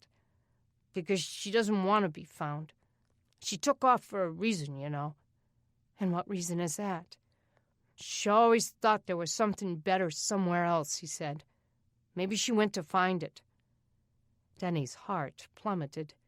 Sarah pulled the thumb out of her mouth. Mommy's favorite color was green. Joey turned on her. You don't know what her favorite color was. Do too. Your favorite color is green. Sarah smiled then. Yep, I like green too. As much as Denny wanted to nurse her anger, she was having a hard time maintaining it. She finished setting the table. Time to eat, she said more softly. Jeff and Beth, go get some chairs from the dining room. As her brother and sister headed out, Logan came back in with red eyes. Doug followed him in and nodded to him. Logan slid his hands into his pockets and looked at the floor. I apologize for being rude, he said to the children. A canned speech if Denny had ever heard one. The four just stared at him, then took their places at the table as Jeff and Beth brought the extra chairs in. Chapter 11. Denny had to hand it to her mother. She was determined. Beth did kitchen detail while the rest of the family went to the lake to bring back as many barrels of water as they could. The cursory washing of the new kids' hands and faces had gotten them through dinner, but now her mother was dead set on getting the kids completely clean. She'd washed them out in the backyard, where she could scrub without making a mess. Her dad had helped, turning it into a game of sorts, making the younger 3 kids feel like they were playing rather than bathing. Aaron, however, looked as if he couldn't believe the indignities.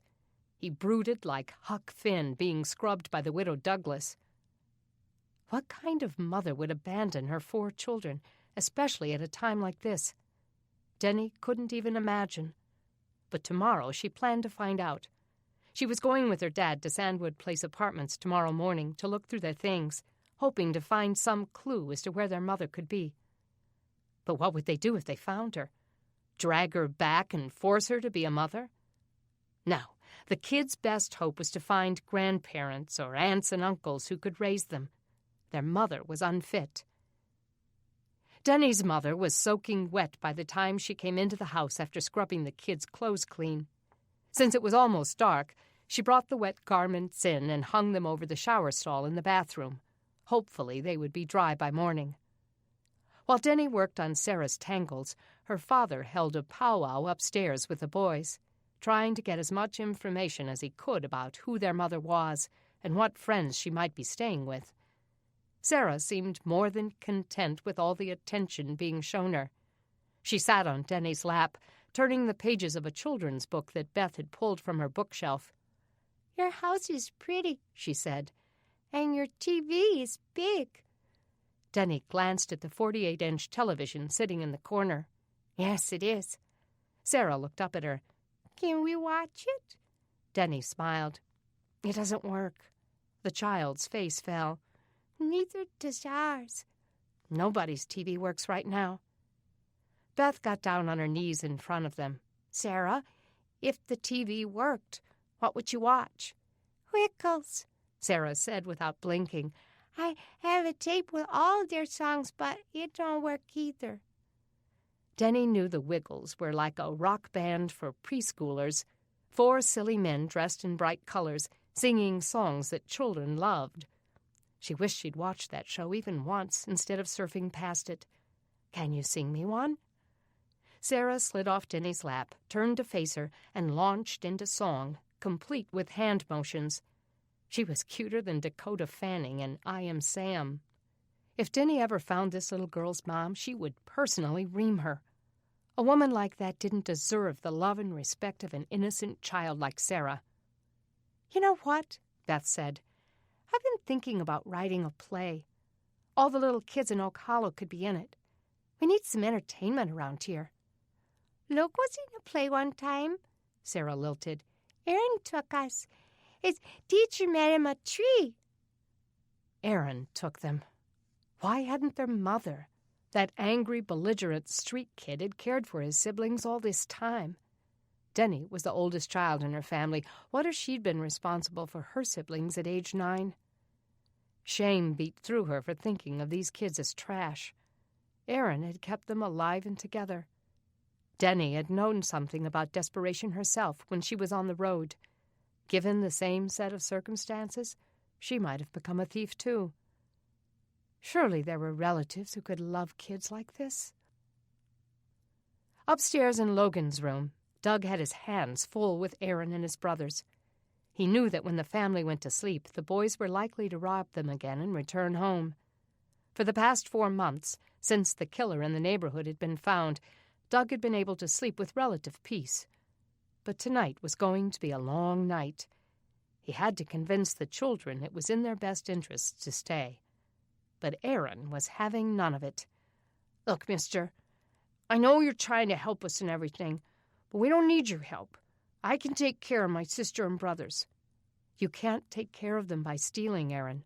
That's wrong, and it's dangerous. You could get shot." "I'm not afraid," Aaron said. Jeff sat on the bed staring at the angry kid. "Guys, wouldn't it be better if you were in a clean house on decent beds without all the junk around? Without that smell? If you didn't have to go scrounging for water and food? If you had somebody looking out for you so you didn't have to leave those little kids by themselves while you go out stealing?" "What about Sarah?" Doug added. "She likes being fussed over. Don't you think she deserves that? And little Luke hasn't seemed too repulsed by Miss Kay's affections. He needs somebody, even if you don't." Luke hung his head, as if he'd betrayed his brother. Doug could see the distrust in Aaron's eyes. "I know what you're going to do," Aaron said, the corners of his mouth twitching. "Now that the sheriff knows about us, you're going to get him to get us into foster homes. You don't want us. You'll probably dump us on the first person who'll take us. You only took us because your wife made you." The boy was more perceptive than he thought. "I brought you home because it was the right thing, Aaron." Aaron breathed a mirthless laugh. "I'm not stupid, you know. Nobody here wants us, and that's just fine." Doug rubbed his face, hoping that he hadn't just brought danger into his home. The kid was hostile, and desperate or not, he broke laws without batting an eye.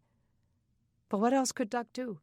He couldn't very well send them home, and turning them over to the sheriff was out of the question. Kay would never forgive him. He'd just have to stay on guard tonight to make sure they didn't clean them out. Look, I know we got off to a bad start, but it was only because you took our food. We just need to start over.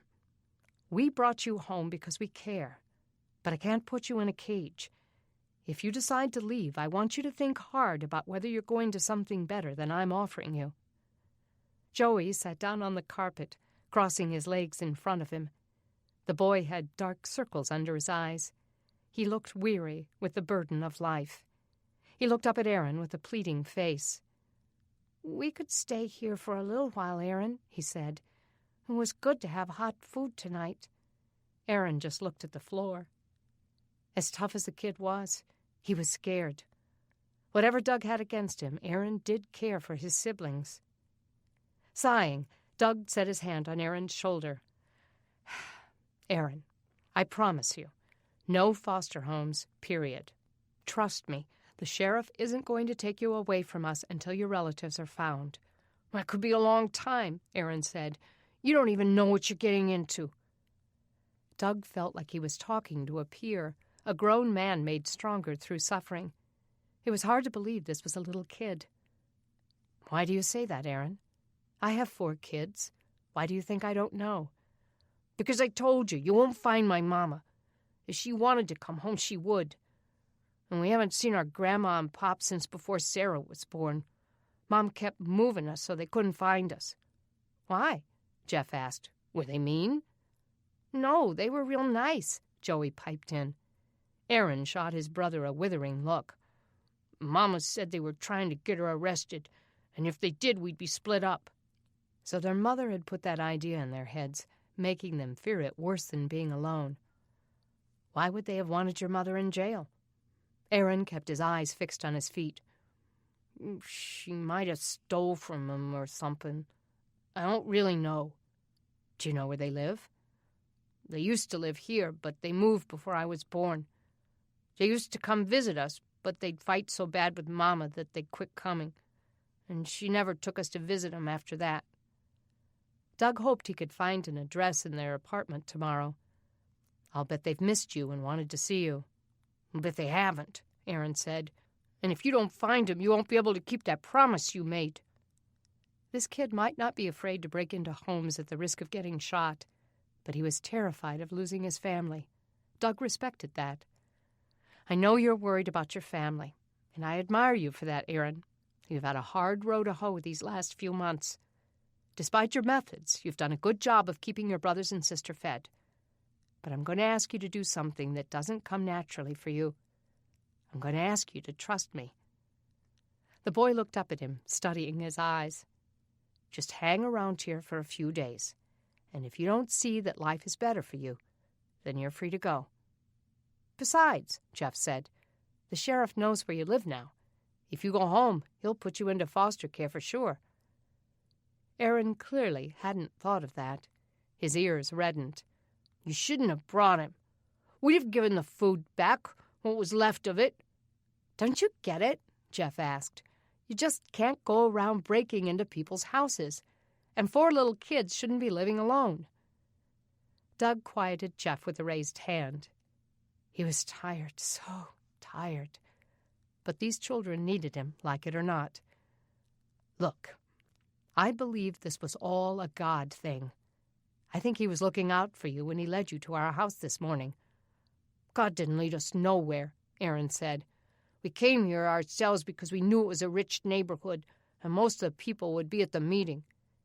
Doug smiled. That's what you think. But I believe God's involved in everything in our lives, and this happened so we would find you and take you in. I'm not saying it's going to be easy. Nothing's easy these days. You'll be expected to work in the garden and help us do our chores to keep things going. I'll expect obedience from you like I do for my own children. But in return, I'll give you food, water, and a nice, safe place to live. You won't have to worry about people taking things from you or hurting you. And where you were living was not a very safe place. Tell me about it. For the sake of your brothers and sister, just try to settle in. I can see that your family is the most important thing to you. Can I trust you to stay?" Aaron just stared at him. "Just for a few days," Doug said. "Give me a chance to try to find your family. I'll treat you like my own kids if you'll treat me with the same respect they do. And you'll always have the option of running away later if you decide to. Can I trust you to do that, Aaron?" Joey and Luke looked up at the boy, their eyes full of hope. He looked from one to the other. Finally, grudgingly, he shrugged. "Don't see a choice. We'll give it a try, but I'm not making no promises." "That's good enough for me," Doug said. Chapter 12. Denny helped tuck the 2 smaller children into bed in Beth's bedroom that night, while her father helped the older 2 settle in. She felt the need to lock up everything she had that she didn't want stolen, but something told her not to. Maybe these kids would respond to being treated more like treasures than trash. She would try it with the younger 2, anyway. The 2 seemed content as she tucked them into bed, and Sarah, who had pulled a nasty little teddy bear out of her backpack, clutched it against her as she sucked her thumb. She looked so sweet, lying there with her hair combed and those tendrils falling into her eyes. Denny led them in a prayer, something the children seemed unfamiliar with, then kissed them good night and left them with smiles on their faces. Then she and Beth got into her own bed. "She's so cute," Beth whispered. "I hope we get to keep her." Denny pushed Beth's blonde hair out of her eyes. "What about the other 3? Luke's cute, too. But I don't know about Joey and Aaron. They're kind of scary. I keep thinking of when I came in and found them today. They look so evil." "You gotta hand it to them, though. They do seem to care about each other." "Think they'll stay all night?" "I hope so, for Luke and Sarah's sake," Denny said. "But who knows what Aaron and Joey will do." Beth got up on her elbow and looked at the doorway. "Let's lock it, Denny." "No, we have to leave it open so I can hear if one of them cries." "Or if they sneak out?" "Yeah. If they try, we need to stop them. Mom and Dad can't hear from downstairs." She blew out the lamp. "I doubt I'll sleep much tonight." A noise woke Denny in the middle of the night, and she sat upright. She heard a child crying. Beth lay beside her, undisturbed. The crying grew louder, so Denny slid out of bed and felt her way through the doorway. She moved into the dark hallway. As her eyes adjusted, she saw little Sarah standing there, hand against the wall, lost in her new surroundings. Denny stooped in front of her. "Sarah, what's the matter?" The child's screaming went up an octave. "Aaron!" "I'm here, Sarah." Aaron emerged from the darkness of Logan's room, and he picked her up. She was too big for a boy of his size to hold like that, but her weight didn't seem to faze him. "I'm scared," Sarah cried. "Don't be scared." His voice was a gentle whisper. "We're at those people's house, remember?" Her crying quieted then, as if it had taken his reminder to put things into context. She looked up at Denny. "What scared you?" Denny asked. Sarah sniffled and whimpered. "She has bad dreams," Aaron said. "She's used to sleeping with us, so when she wakes up nights, I'm usually real close." Denny stroked the child's curls. "Well, why don't you come sleep with Beth and me? I have a nice big bed." Sarah rubbed her eyes. "It's okay," Aaron said. "I can take care of her. She can come sleep with me." "No, I want to sleep with Denny." Denny smiled and took her from her brother's arms. "We girls gotta stick together, don't we, kiddo?" Aaron clearly didn't like it. "It's okay, Aaron. Let her sleep with Beth and me. It'll be all right." "But what about Luke? He doesn't want to sleep by himself." "Then you can go sleep with him," Denny said. He sighed as if he'd been forced to give in, and finally Denny took the little girl back to her room and put her on the bed between herself and Beth. Beth turned over. "Oh, what's going on?" "Sarah had a nightmare," Denny said. She's going to sleep with us. Cool. Beth moved over so Sarah could share her pillow. Then she put her arm around the little girl. I like having sleeping buddies. Sarah put her thumb in her mouth and grinned again. I like having sleeping bunnies, too, she said around the thumb. Denny and Beth grinned as the little girl closed her eyes and drifted back off to sleep. Chapter 13. The children were still there the next morning, all 3 boys piled into their bed. In Denny's bed, Sarah lay like a little ball between herself and Beth. The 4 kids devoured breakfast as if it might be their last meal for a while. Then, as they all cleaned up, Denny rode with Erin and her father to the Sandwood Place apartments to look for clues about the kids' mother's whereabouts and find the grandparents' address. The apartments didn't look quite as threatening in the morning light as her parents had described. It was too early for most of the loiterers to be out, though one woman cooked eggs on a griddle on the grill.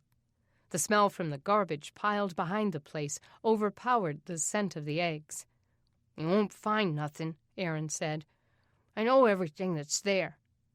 But reluctantly, he gave Doug the key. Doug unlocked the door, and they stepped into the rancid apartment. An overpowering smell of human waste almost knocked Denny over. She covered her face. "You all right?" Doug asked. She nodded, trying not to gag. They lived in this? Yeah, pretty bad, huh? It looks like the commode is stopped up, but they kept using it anyway. "It's not my fault." Shame colored Erin's face as he went to close the bathroom door. "It wouldn't flush."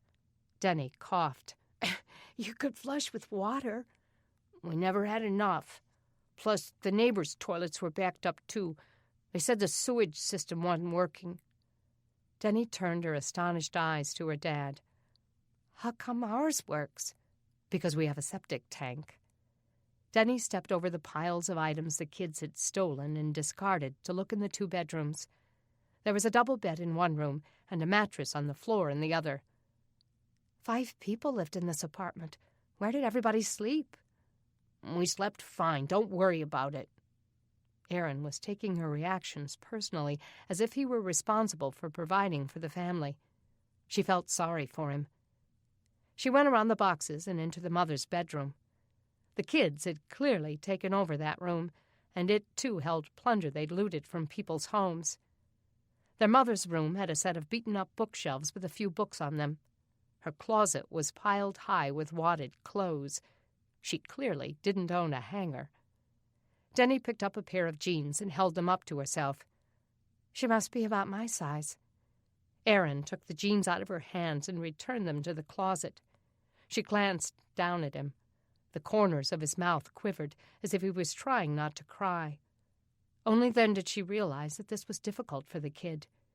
They had barged in to rifle through his mom's things that the boy probably held dear. She would have to be more sensitive. Denny went to the bookcase and perused the titles. "Hey, look, that's my yearbook." Her dad turned and regarded the book in her hand. "Crockett High?"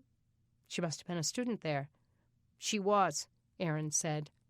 Denny sat down on the rumpled bed and opened the book. "This was my sophomore year. What's her name again?" "Jessie Gatlin." There was a note of dread in Erin's voice. That sounded familiar. Frowning, Denny turned the pages. "When did she graduate?" "She didn't," he said. "She dropped out in the 10th grade. "Then she was in my class." She found the G's and saw Jessie's picture. "Oh, wow, I remember her now." "You do?" Doug took the book and studied the picture. Denny swept her hair behind her ear and looked up at Erin. "She was pregnant that year, wasn't she? That's why she quit." Erin shrugged. "But that was only 7 years ago," Doug said. "Must have been with Joey." Erin didn't answer. Denny's eyes rounded. "Oh, yeah, I remember." There had been another pregnancy when she was in 8th grade and Jessie was in 9th. It had caused quite a scandal. That must have been Erin. She'd come back the next year to repeat the 9th grade and wound up in Denny's class. She took the book back from her father. Erin, can we take this home with us? I want to read the notes her friends wrote in here. Maybe some of them are still around and know where she is. I don't care. He turned and left the room, his hands crammed into the pockets of his baggy jeans. She watched him cross the hall to the other room and begin sorting through his things. Doug sat down next to her. What else do you remember about her, Denny? Denny kept her voice low so Erin wouldn't hear. She hung around with a rough crowd, Dad. They did a lot of drugs. Most of them never graduated. Doug studied Jessie's picture again. That's a shame. She was a pretty girl. Yeah, that's why her kids are so cute. But pretty wasn't the image she was going for. I think she was into shock value. Black lipstick, thick black eyeliner, piercings, tattoos. It was hard to see through all that stuff. Maybe she's still friends with some of that group. Do you think you can find them? Maybe, she said. I'll ask Mark and Chris to help. They put the book down and began rummaging through her chest of drawers. Finding nothing helpful, Denny looked under the bed. Oh, no. Dad, look at this. When her dad turned, Denny held up a Ziploc bag of new syringes and several little white slips of paper. It's heroin, Denny said. Her father shot her a look as if asking how she knew. A girl in my freshman dorm was an addict, Denny said. She flunked out that semester. But they peel the heroin off these papers. They don't throw them away because when they run out, they scrape whatever is left off the papers for one more fix. So Jessie was an addict. I'd say so. Maybe that explains her disappearance. When the outage happened, it was hard enough to find food, much less drugs, especially with no money. A lot of addicts probably had to detox without wanting to. It could have been bad. Denny nodded. But could that have killed her? It seemed unlikely. Her father waded toward the closet. Here's her purse, he said, and lifted it from where it hung by its strap from the doorknob. He opened her wallet. License? Credit card? She sure didn't take anything with her. He dug through the purse's contents and held up a marijuana joint and a bottle of prescription painkillers, plus something rolled up in tinfoil. Denny watched as he unwrapped it. Another syringe. This one had been used. Right here where any of the kids could have found it, he said. Unbelievable. Denny glanced into the other room. Aaron was on his knees sorting through the contents of a box. Dad, if she disappeared intentionally, don't you think she would have taken her purse with her? Especially if she had dope in it. Seems like it. But the kids are under the impression she left on her own. Maybe it was typical of her to leave without her purse. It's hard to predict what an addict might do. You never know if she was sane when she made the decision to leave. Yeah, but would any mother really leave her kids alone at a time like this? Could anybody be that selfish? Of course they could, Doug said. We've already seen what people are willing to do out of selfishness. It's no surprise. And addicts neglect their kids all the time. That's why human services stay so busy. She opened a cabinet and bent down to look. A stack of papers sat on a shelf. Denny pulled out the top few. They were brochures about drug rehabs. Had Jessie been looking for a way to break her addiction? Denny flipped through the stack. Page after page of medical records, prescriptions for painkillers, Xeroxed copies of other people's driver's licenses and credit cards. It looked as if Jessie's drug-buying operation was a full-time job. She flipped through the Xeroxed identities and stopped when she came to a Gatlin. Bingo. What? Doug asked. Looks like this might be a relative. She handed him the Xeroxed page with a woman's driver's license. And there's an address. He studied the card. Yeah, but this expired 5 years ago. Tuscaloosa address. Maybe they still live there. He crossed the hall and took the page to Aaron. Aaron, do you know who this is? The boy took the page. My grandma. Great, he said. Then we've got an address. Aaron said nothing. Denny pulled more papers out of the cabinet, and a handwritten letter fell out. She picked it up and skimmed it. It was from Jessie's parents, dated 3 years before. The paper was limp and wilted, as though it had been handled often. Dad, come here. Her dad came back into Jessie's room. What? "A letter from her parents," she said in a low voice. He looked over her shoulder. "What does it say?" Denny read quietly. Dear Jessie, we can't watch you ruin your life anymore. These drugs are killing you, and you know it. It's one thing to do that to yourself, but another thing entirely when your children are involved.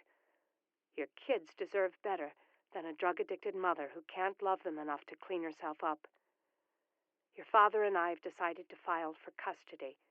It breaks our heart to have you declared an unfit mother, but that's what you are. We've turned our heads over the years when you've stolen from us, lied to us, abused us, even been violent against us, but we cannot turn our heads when our grandchildren are suffering. We've tried offering you treatment, wasted thousands of dollars trying to get you help, and believed your lies so many times, but nothing has changed. It's only gotten worse. If you care anything about your children, you can surrender them to us now before we have to get the state involved. We love you and pray for you, but we realize there's nothing more we can do for you. It can't be all about you anymore. It has to be about your children for once. Please do the right thing. Mom and Dad. Doug sat down on the bed and glanced toward the other room. "Oh, man. They sound like decent people, Dad, like they love the kids. It probably would be good for them to raise them. So why haven't they come for them already?" Doug folded up the letter. "I'll take this to the sheriff and let him try to contact them." "I think you and Mom should do it. Sheriff Scarborough is way too busy right now. He might not get around to it for a long time. But he might have ways to get in touch with them faster. Maybe he could send a messenger by car. The sooner we reach them, the better." In his bedroom, Aaron found a garbage bag and packed more stuff they would need to take back to the Brannings. He threw in a ragtag Barbie doll with tangled hair and a torn dress for Sarah to play with, Joey's favorite baseball cap, a Superman cape for Luke. Peering across the hall, he made sure Doug and Denny were busy. Then he went to the hallway and opened the cover for the air conditioner filter. A small revolver lay there, right where he'd hidden it. It had been his mother's hiding place for both of their guns. The sheriff had taken the other one from him, but he hadn't found this one. He took the gun out and stuffed it into his garbage bag. Now he'd feel a little more in charge. And if anyone messed with his family, he would be able to stand up to them. The guns had always protected him before. He started to close the vent, but something sticking out from the bottom of the filter caught his eye. He pulled the filter out and looked behind it. A stack of letters was bundled there, bound in a rubber band. He grabbed it and glanced through the envelopes. They were all from his grandparents. Why would his mother have kept them hidden? They must have been important to her. He thought of telling Doug, but decided not to. He'd read them first. Then, if it sounded like his grandparents were good enough to take care of his brothers and sister, he'd hand them over. But if they were like his mother said, then he'd toss them into the fire, and no one would ever find them. Chapter 14. When they got back home, Denny went to the lake to get water. The empty lot where everyone came to get water from the lake was bottlenecked with the morning rush. So much would change when the well was finished. Already, the neighborhood association had forbidden people from washing their laundry in the lake since the place was getting so polluted. Leaning on the rolling garbage can she used to carry water, she waited her turn. She saw Chris at the water's edge, dipping a bucket into the water and dumping it into a rolling garbage can of her own. Chris's nursing scrubs were soaked. She worked for the one doctor in the neighborhood, Derek Morton. He'd set up a clinic in his home, and Judith, Denny's next-door neighbor, and Chris took turns working as his nurses. He paid them with whatever he bartered for his services, vegetables, bread, eggs, and sometimes meat from patients who hunted. Once, Chris had gotten a chicken. Whatever she earned helped her family. As she waited for Chris to finish, Denny saw her friend Mark coming up the street with a barrel on wheels. As he passed, the crowd parted, as if he carried a machete and intended to use it. Denny had tried to tell everyone that Mark had had nothing to do with his father's crimes, but most considered her naive. Still, she knew Mark's heart. He'd been devastated by his father's actions, and the shame had kept him home for 2 weeks. But then he'd emerged to help with the work on the well and his family's chores. He still had his bad days, and the smiles he'd once worn were fewer and farther between. The neighbors' cold shoulders only made things worse. But Denny and Chris had made sure the entire neighborhood knew the two of them were still his friends. As he approached, Chris finished filling her container, dropped her bucket in, and began trying to roll it over tree roots and grass to get it back to the street. Mark left his barrel and came to help her. He easily lifted her garbage can up to the street. He'd gotten so much stronger since the outage. Though he'd already been doing manual labor as a carpenter before the outage, the hard work post-outage was so much more strenuous than anything anyone could have expected. His arms and shoulders had developed a bulk they hadn't had before, and his skin was tanned dark from the time he spent outdoors. He wore his hair a little shorter than he had before to combat the heat. He looked like a mature man now, rather than the teenager she'd grown up with. Denny joined them at the street. "Chris, I hope you're not going to work in those wet scrubs." "As a matter of fact, I am," Chris said. "As soon as I get the water home, I have to report for work." She wiped her blonde waves back from her forehead. "Oh, but it's so hot they'll probably dry before I get there." She shaded her eyes in the sunlight and looked at Denny. "Hey, did I hear right? Someone said your parents took in 4 extra children." "You heard right." 4 children?" Mark asked. "What's up with that?" She launched into the story, ending with this morning's search of the apartment. "Do you guys remember a girl named Jessie Gatlin?" Chris frowned. I don't think so." "Yeah, you do," Mark said. "Remember the girl who got pregnant in 8th grade?" "Oh, yeah." Chris's eyes widened as the memory came back. Talk about a scandal. She came back to school after the baby, didn't she? "Not until the next year. She repeated 9th grade and wound up in our class. Then she got pregnant again the next year." Mark nodded. "I don't remember seeing her after that." "I think that was the end of her education," Denny said. "But she's the kid's mother, and now she's disappeared, so we're trying to find her. I've been trying to remember who her friends were." Mark looked at Chris. "Didn't she hang out with John Kerrigan and Lacey Fry in that group?" "Yeah," Chris said. "Druggies, mostly." "You got that right," Mark said. "Kerrigan's in prison now for dealing." Denny's mind raced as memories rushed back. "I wonder if she still hangs around with those guys. Anybody remember where Lacey used to live?" "She lived across the street from the high school," Chris said. "I have no idea if she's still there." "Remember the house with the gnomes in the front yard?" Denny remembered. The kids had teased Lacey mercilessly about her yard. "Well, that's a place to start.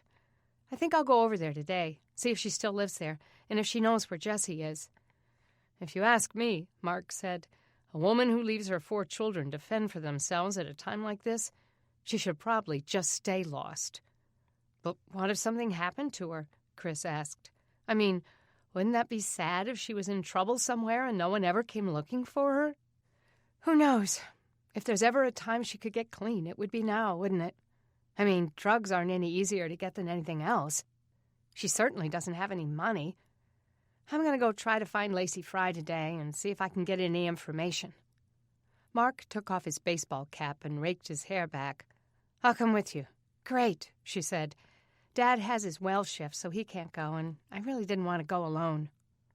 Mark helped Denny get her water. Then she rolled it back home and waited for him. He rode his bike over a little while later. Though Mark was one of the first ones in the neighborhood to convert his Volkswagen into a horse and buggy, he preferred to take his bicycle on short jaunts like this one. Denny rode her bike alongside him as they headed toward the old alma mater to look for Lacey Fry. Mark seemed quiet as they rode. "Are you okay?" she asked. "Yeah, I'm fine. Don't worry about me." He forced a smile and changed the subject. "So, how was that letter from the Craigster yesterday?" Denny didn't answer for a moment. Part of her wanted to slap on a happy face and pretend the letter was all she'd hoped. But she didn't have to pretend with Mark. "It was a little disappointing. I had hoped for poetry, but I got a travelogue instead." "A travelogue? What do you mean?" I mean, it was a play-by-play of what happened after the outage. Not much about him missing me or our relationship. And he left it a little open-ended, saying if we're meant to be together, we will be. Mark rode quietly for a moment. Well, that's true, isn't it? If? She shot Mark a look. I wouldn't say if. I made up my mind that we were meant to be together the day I said I'd marry him. Well, you know, he's a guy. Words aren't always our best thing. Well, they are for him. He writes brilliant legal briefs, and he's a fantastic debater. That's not the same, and you know it. Her mouth was dry. I just wish he'd written me more than one letter. I sent him a whole stack. Again, silence. Mark slowed as they came to a stop sign. You care if I read the letter? Maybe I could read between the lines, give you a guy's interpretation. Well, maybe he could shed light on it. She stopped at the stop sign and pulled the folded letter out of her pocket. She'd already read it 6 times that morning, but her feelings hadn't changed. He got off the bike as he read. Well, see, he said he's missed you. Denny sighed. Keep in mind that we haven't talked to or seen each other since May. That I was on a plane just minutes before the outage, and for all he knew, I could be dead. He went back to the letter. For several moments, he read silently. As he did, his face grew harder, as if he saw the lack of feeling that had crushed her. So it wasn't just her. He says if there were some way to get to you, he would. Denny looked at the words again. Yeah, that really hurt. There is some way, and I know it because I tried it. He just doesn't want to. Come on, that may not be true. Oh, no? Read the rest. Aloud, Mark read, I guess our wedding isn't going to come off like we planned. But if it's meant to be, I guess we'll wait for each other. I really miss you. Hope this will all be over soon, and we can get together again. She blinked away the tears threatening her, determined not to cry in front of Mark. Mark sat down on the curb, resting his wrists on his knees. Well, I can see how you would be disappointed, but he might have written it in a hurry. He also may have been a lot more emotional about this than it seems. Yeah, right. No, I'm serious. You know how guys are when they're emotional. Instead of talking more, they talk less, like they're afraid any extra words will get caught in their throat and they might start crying like a wimp. Well, maybe he was writing like that, afraid if he got too emotional in the letter, he'd get real emotional in real life. And maybe he was in the office and didn't want anyone to see him like that. Mark's eyes were sincere. She wanted him to be right. She took the letter back and scanned it again. Was there hidden emotion there? Some kind of necessary restraint? Do you really think that could be it? Sure I do. I bet you get another letter in a few days and you'll see. He'd probably been wishing he could talk to you all this time, saving up all the stuff he wanted to tell you about his experiences with the outage. And let's face it was pretty exciting stuff. When the post office opened, he probably rushed to get it all down. It's kind of like he had to get all that out before he could get down to feelings. Those will come later, you'll see. It made sense. Maybe she was jumping to conclusions. The pain in her heart gave birth to hope. Well, he is like that. I mean, he kind of has a one-track mind. He does always blurt out everything he's saved up whenever we talk. See? That's all it is, Denny. She blew out a sigh and sat down next to him. Oh, I feel like a bratty schoolgirl who hasn't gotten her way. Don't, he said. I'm sure he loves you and misses you like crazy. He'd be insane not to. The sweet words took her by surprise, jolting her heart. Her lips softened into a smile. Thank you, Mark. I'm just saying, you've agreed to marry the guy. He's got to know how lucky he is. No way would any guy in his right mind just blow that off. Trust me, he's thinking about you constantly. Drawing in a deep breath, she held his soft gaze for a moment before he looked away. Smiling, she folded the letter back up. She hadn't thought that anyone could make her feel better about this, but Mark had done it. You're a good friend, Mark. He smiled. Yeah, well, tell that to the neighborhood lynch mobs. As they resumed their ride, Denny wished she could return the favor and make him feel better, too. But the neighbors' disdain for him was obvious. There was no way to sugarcoat that. Chapter 15. The gnomes were still in Lacey Fry's yard, though they looked older and more fragile. The high schoolers across the street used to have names for them, and occasionally one would get stolen and turn up at a pep rally or a football game, or on the principal's desk. Usually the perpetrator returned it to its yard the next day. Who would want to keep it, after all? Poor Lacey. She must have been constantly embarrassed. Denny and Mark pulled into the driveway. They rolled their bikes with them up the sidewalk to the front door. Mark knocked. A woman in a cotton house dress answered the door. Yeah? Denny recognized the woman. She was the one who was always out tending the haphazard garden. Mrs. Fry? Mark asked. Yes. Denny spoke up. I'm Denny Branning, and this is Mark Green. We went to high school with Lacey, and we're wondering if she still lives here. Her mother turned back and yelled over her shoulder. Lacey, for you! Denny looked at Mark. They'd hit pay dirt. They heard footsteps coming down the stairs, then Lacey came to the door. Her eyes were dull as she regarded her visitors. She had changed. In high school, she had dyed her dishwater blonde hair black, but now it was bleached to a platinum color. Her gold roots had grown out about an inch, giving it an interesting two-tone color. She was skin and bones, not the hard work kind of skinny, but the kind that accompanied sickness. Yeah? She asked. Lacey, do you remember us? Denny and Mark from high school. Yeah, I remember. What do you want? Her tone was hostile, suspicious. For a moment, Denny wondered if she'd ever been rude to the girl. She probably had, back when her head was bigger and she thought more of herself than she should. We were wondering if you still hung around with Jessie Gatlin, Mark said. Lacey's expression tightened. What do you want to know? We're worried about her, Denny said. My family found out that her 4 children have been living by themselves since right after the outage. Jessie's disappeared, and we think something might have happened to her. Lacey peered at them from between her long bangs. How do you know she wants to be found? Denny stared at her. We don't, but she has a responsibility to her children. If she doesn't want them, we need for her to designate a relative that we can get in touch with. Do you know where she is? Lacey glanced back over her shoulder. Her mother was listening from a few feet behind her. I haven't seen her since before the outage. Denny wasn't sure she believed her. She glanced at Mark and saw doubt on his face as well. She turned back. What was she like the last time you saw her? What do you mean, what was she like? I mean, was she still on drugs after the outage? Was she withdrawing? Lacey glanced back again, then stepped outside and pulled the door closed behind her so her mother couldn't hear. Now, maybe they'd get somewhere. It was bad, Lacey said in a quiet voice. She would have gnawed off an arm for a fix. Denny tried not to linger on that image. We found syringes in her purse. What was her drug? Crank, Lacey said. Just as Denny had thought. Crank was one of the street names for heroin. Besides her acquaintance with a classmate who used the stuff, she'd done some research on the drug for a speech class in college.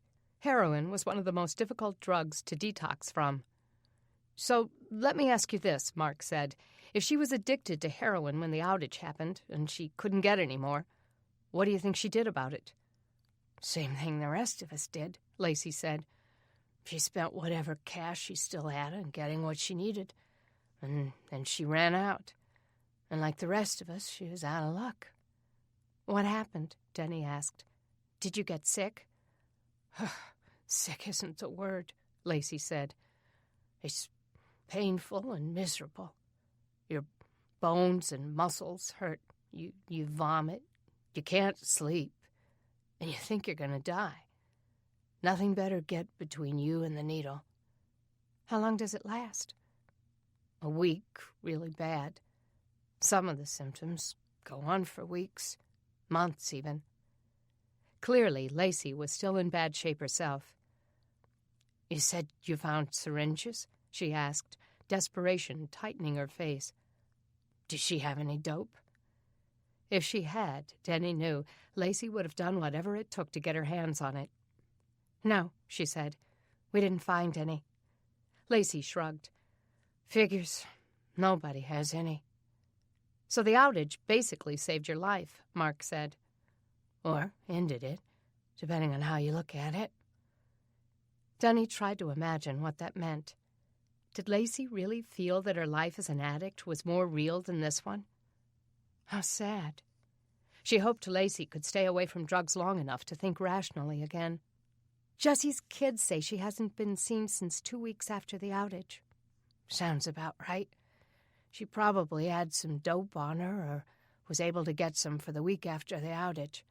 After that, with no transportation to bring the stuff in, the dealers were running out, and there was no cash to pay for it. She probably got sick." "Do you think she would have put herself in harm's way to get more heroin?" Lacey started to laugh. "Of course. She would have sold her body or one of her children, all of her children.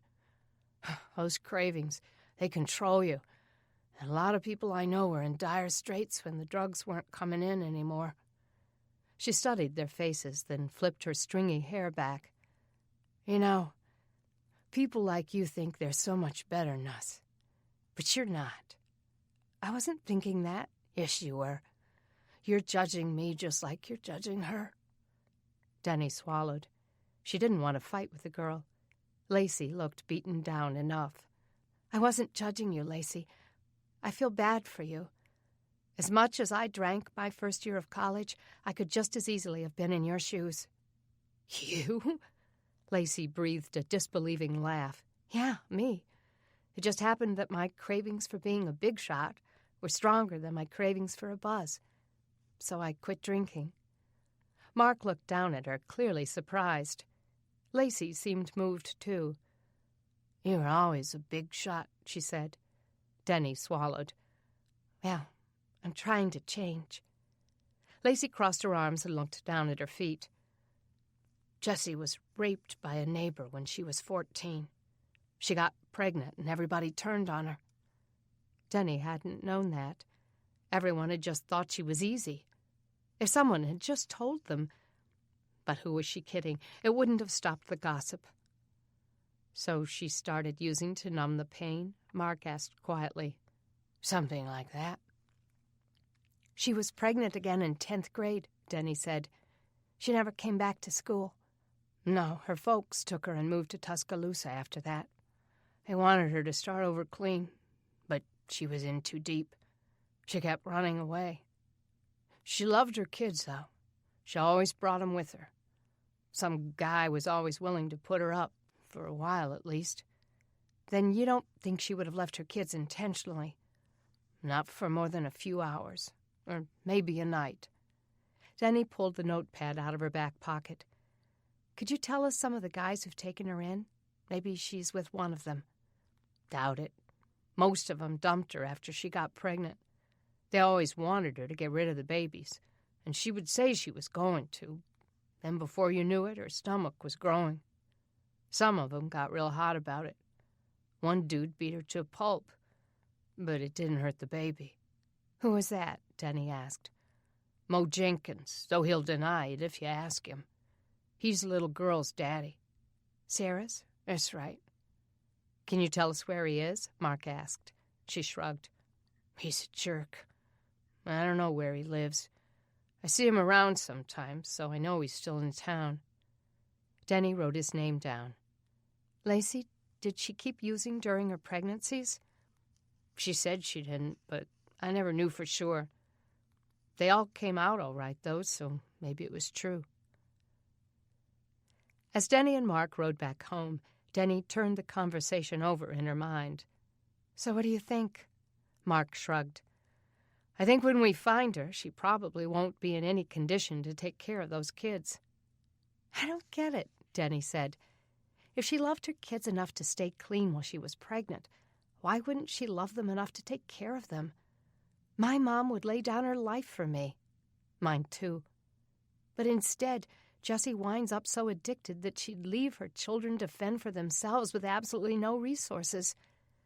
It happens all the time," Mark said. Denny knew that was true.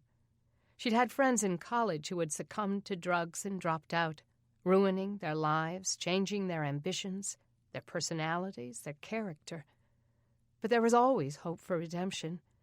Hadn't God redeemed her when she was wallowing in a spiritual pit after her own rebellion? If he hadn't given up on her, maybe there was hope for Lacey Fry and Jessie Gatlin. Denny, I have to go to work at the well, but don't go visit that Jenkins guy by yourself. She shook her head. I'll give his name to my dad and the sheriff and let them handle that. I'm not brave enough to visit him alone. But I have thought of another way to get the word out that we're looking for her. I've been thinking about starting a newspaper. The Crockett Times has been down since the outage, and the Birmingham News probably has too. I was thinking I could do one that focused on human interest stories, like these kids, for instance. Mark laughed. That's a great idea. But how would you produce it without Xerox machines and printers? Well, I'd have to handwrite it. Maybe post it on the message boards around town. Okay, I can see that. I could call attention to the poverty in some of these apartment complexes. Those people don't have any place to get water. I don't know how they're surviving. They have one grill to cook on, and they line up for it. Your guess is as good as mine where they're getting their food. They've no place to grow it. All they have is a paved parking lot. Maybe if I call attention to it, people would try to help them. I like the idea of Denny. Somebody needs to help them. And there's so many other things to write about. Wouldn't be any money in it, but it would sure be a great service to the community, Mark said. I think it's an awesome idea. Sounds like the kind of thing that's right up your alley, and it'll keep your journalism skills fresh. It would also help keep her mind off Craig, she thought. Busyness was the best medicine she knew. Chapter 16. The work that afternoon wasn't as hard as Aaron had expected. It was even kind of fun. The Brannings had sent him and Logan to fish for supper, and since he didn't much like Logan, he sat down the pond from him behind a big tree. He tied his pole to a lower branch that hung out over the water, so he had his hands free to read through the letters he'd brought from home. He took all of them out of their envelopes and tried to figure out which letters came first. His grandma's cursive was small and as neat as a teacher's. She had dated each letter at the top corner. The oldest one was on the bottom, dated 6 years before. Dear Jessie, I'm sending this to your old apartment in hopes that the post office will forward it. You need to know that as soon as you're found, you'll be arrested. We filed charges against you for stealing from us. I don't know what you've done with the boys, but I pray you're taking care of them. If you have any sense of right and wrong left inside you, you'll turn them over to us. They don't deserve what you're putting them through. He scanned to the end of the letter. There was more of the same. As much as he'd wanted to believe that his mom was wrong about them, he could see that at least some of what she'd said was true. No wonder she wouldn't talk to them. If they were going to have her locked up and take her children away from her, then he didn't blame her for running. Maybe the endless trail of apartments and live-in arrangements with her boyfriends had been necessary after all. He flipped through and found a longer letter. Dear Jessie, I pray for you all day long and into the night.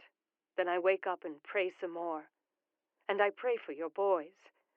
The guilt eats me up at nights, and I go back over every event in your life, thinking where I went wrong, what I should have done differently, wondering how I can get you to see reason. How did it come to this? He could feel the pain in the words, and he understood the guilt. He'd struggled with it himself, thinking that if he'd just been a better kid, his mother might not have needed to take so many drugs. He thought of the grandmother he remembered, the one who always had a sweet smile for him and baked him cookies and read to him and his brothers at night. The things his mother said about his grandparents had never quite fit with the memories he had of them. Maybe she had lied. Maybe they really were nice like he remembered. Jessie, if you'd just come home, we could get you some help. You could get off drugs and get your life on track.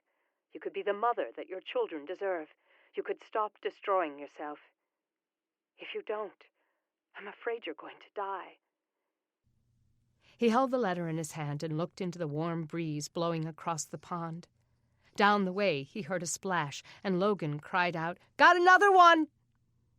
Logan was way ahead, but Aaron didn't care. His memory drifted back to the grandparents he remembered. He'd seen them since his letter was written, so apparently they'd found her that time. She'd disappeared for a few days after that, while she was pregnant with Luke. Had she been in jail? When she came back, she'd been bitter and angry and hungry for her dope. His pop had played softball with him and talked about signing him up for t-ball. His grandma made him a birthday cake, and they'd celebrated his 5th. It had been a good day. Then, sometime that night, his mother woke him and Joey up and whisked them out into the night. A man with a car was waiting for them, and she threw them into the back seat and laughed like a lottery winner as they drove off. He hadn't seen his grandparents since. "They want to lock me up and give you away. They're hateful, selfish people, and if they find us, you'll never see me or Joey again." He could still remember his crushing disappointment. He'd never had a birthday party before, and he really wanted to play ball. But his mother's threats loomed over him. He turned to the next letter. The handwriting was different, more angular and bolder. His grandfather had signed it. "Jessie, how did such a beautiful, bright little girl who loved to dance and sing turn to a life of drugs? I know the abuse changed you, and I'd give my very life if I could undo it. But it happened. We should have handled it differently. We should have gotten you a counselor to help you work through it. We should have seen how much pain you were in. But drugs, it doesn't even seem possible. And now here we are, with you walking in complete bondage and your children suffering as a result. The abuse that was done to you is now being turned on them." He read back over that sentence. Had his mother been abused by her parents? Was that why she thought they were evil? Was that why she refused to let the 4 of them see their grandparents, even when she didn't want to take care of them herself? These pregnancies, the arrests, the failed treatment, all leave me baffled and bewildered, and very, very sad. The only thing I know to do is to get the state involved and have those children taken from you. There it was again. Their goal was to get the kids away from their mother. His mom had always mentioned the state in the same breath with those foster homes that would split the family up. Was that what his grandparents had planned? He tried to think of Grandma and Pop as evil, but it just didn't line up with the picture he had in his mind of them. Still, nice people turned mean all the time. His mother proved that. That's why he couldn't trust the Brannings. And if the Brannings found Grandma and Pop, they'd turn them over to them, and they might hurt Sarah, Luke, or Joey. They might turn them over to the state. They might split them up. He bit his lip until he drew blood, then ripped up the letters. Who needed them? His brothers and sister had him, and he'd already proven that he could protect them. As soon as the time was right, he would get them all out of the Brannings' house, and they'd be free again. Freedom. It was what his mother always wanted. But if he had anything to say about it, his freedom would be different than hers. Chapter 17. The work had gone slower on the well for the past 24 hours, since one of the shifts late yesterday had struck another layer of bedrock. What Doug wouldn't give for a working drill, or some dynamite to help them break through it. Since they couldn't get their hands on either, they'd had to get creative, scrounging for objects that were heavy enough to drop into the hole and shatter the rock. They'd come up with boat anchors, an old outboard motor, and iron barbells. Those had done the trick, fracturing the stone a little at a time. Back in the hole, Doug and Brad hacked at the broken rock with their steel rods and sledgehammers, then dropped the shards into the bucket. Its rope was wound around a pulley at the top of the well, where Brad's boys, Jeremy and Drew, dumped it out. Mark and Zach worked outside the hole again, preparing the bricks for the walls. As they waited for the bucket to be lowered back down, Brad stopped digging and took a long swig from his jug of water. I thought of a way to make some money after the disbursements are given out. Something we could sell once people have money they can spend. The bucket came back down and Doug grabbed it. What's that? I thought we could make washboards. Judith and the boys and I could probably come up with a way to build them and sell them for some change. Everybody needs them. Doug grinned and shook his head. From Maytag to washboards. We've come a long way, haven't we, pal? Full speed in reverse. You got that right. Brad rammed his steel rod into a crack, trying to break it further. So, you're sure Kay is up to washing clothes and cooking and cleaning for 4 extra people? She'll have to get a lot of help from the kids. 2 of them are too little to be much help, but the older 2 are tough. They can pull their weight. Frankly, I don't know how they've made it this far. You would think they'd have starved to death or died of thirst. But they're relatively healthy. Doug positioned his rod again, then whacked it with the sledgehammer once, twice, 3 times. Hey, man! Hold up! It's wet! Doug stopped whacking and turned to where Brad stood. The slightest bit of water had seeped up under his feet. Doug looked up at Drew, wondering if someone was playing a practical joke. Hey, did anybody spill something down here? No, sir, the boys called. Doug looked back at the rock. Already more water was seeping up, forming a small puddle beneath his feet. His heart jolted. Oh, man, is this what I think it is? Brad stooped down and began to laugh. I think it is. Get back. Doug straightened and took Brad's pick, raised it over his head, and hacked with all his might.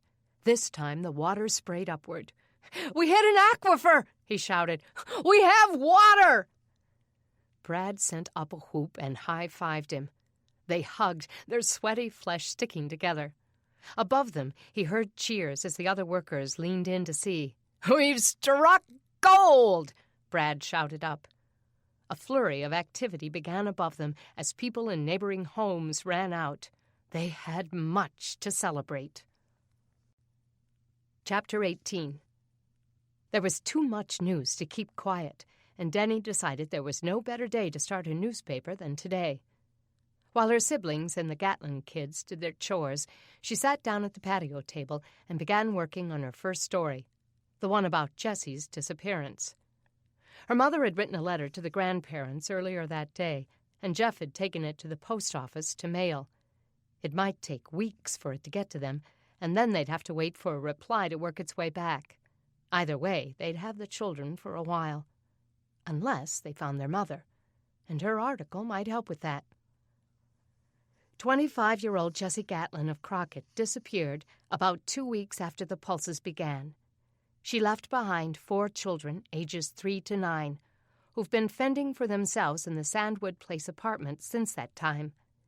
The children have managed to survive, but are now living with another family until their mother or suitable relatives are found.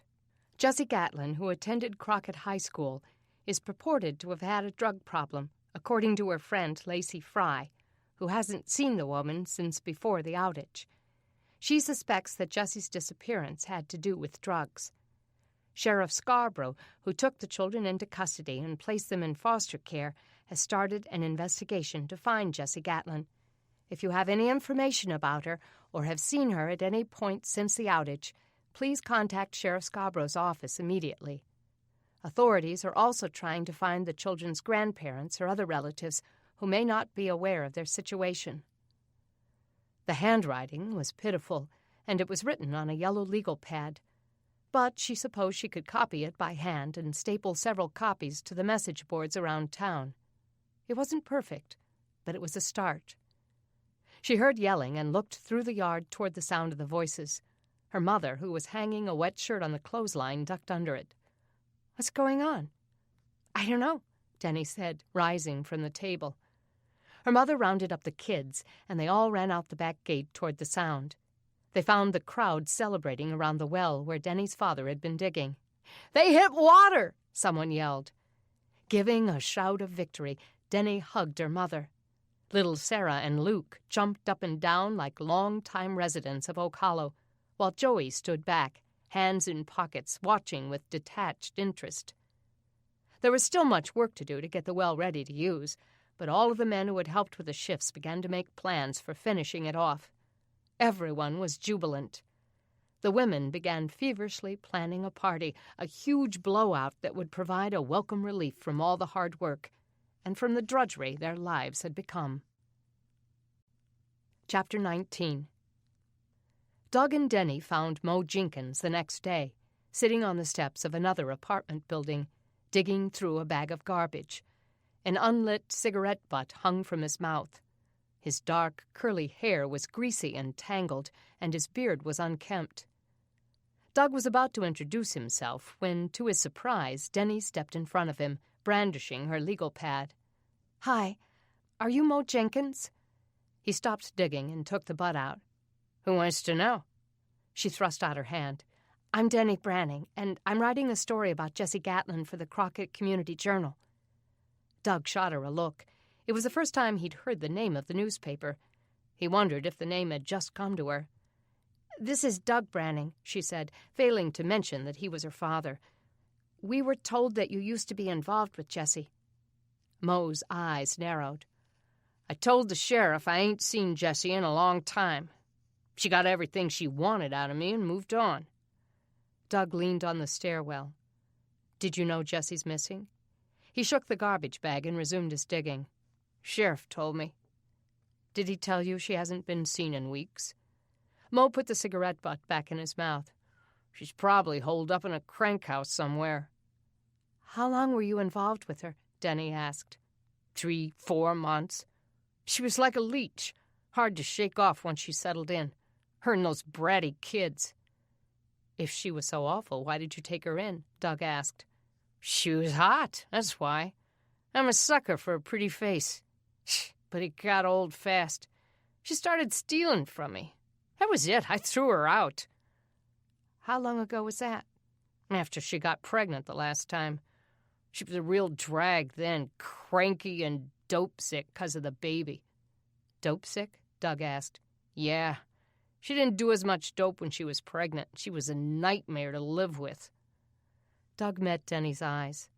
So she had used some. According to Mo, at least. Hard to tell who was a less reliable source, Mo or Lacey. Poor kids. It was a miracle they were all right. "Which child of hers is yours?" Doug asked. "None of them." He kept rummaging through the garbage bag. He pulled out the heads of a couple of eaten carrots, their long leaves wilted and brown. He set them aside on the steps. Doug wondered if he was going to eat them. "She lied and said that fourth one was mine, but she was just trying to get money out of me." Denny set her hand on her hip. "She looks kind of like you. The same eyes, curly brown hair. Have you ever seen Sarah?" He spat the butt onto the ground. "Sarah who?" Denny glanced at Doug. "Your daughter," he said. Mo started to laugh then. "I told you she ain't mine. There's not a bit of proof." Doug could see Denny's disgust flaring up, and he touched her arm to quiet her. "So do you have any idea where Jessie could be?" he asked. Mo shook his head. "I haven't given her a thought in years. She's probably dead in a gutter somewhere." Pursing her lips, Denny wrote that down. "Do you know if she had any relatives in town?" "She didn't get along too well with her folks. Whole time I was with her, she didn't talk to 'em at all. They were always giving her a hard time, treating her like trash, trying to take her kids. She kept moving so they wouldn't find her."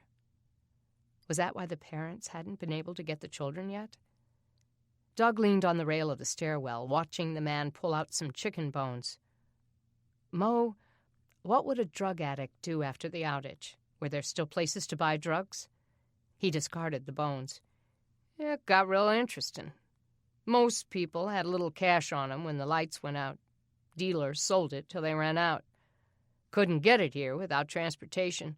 Some's just now starting to work its way to town." Denny might have known. They couldn't get food shipments in, but they'd found a way to get dope. "Could Jessie have been selling?" Doug asked.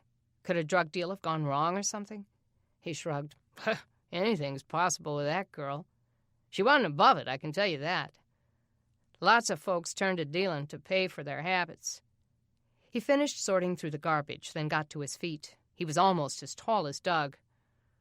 "So where are them kids, anyway?" "They're staying with our family," Doug said. "So you'll get their disbursements?" Denny looked at her father, and he froze for a moment. She could almost see the wheels turning in his mind.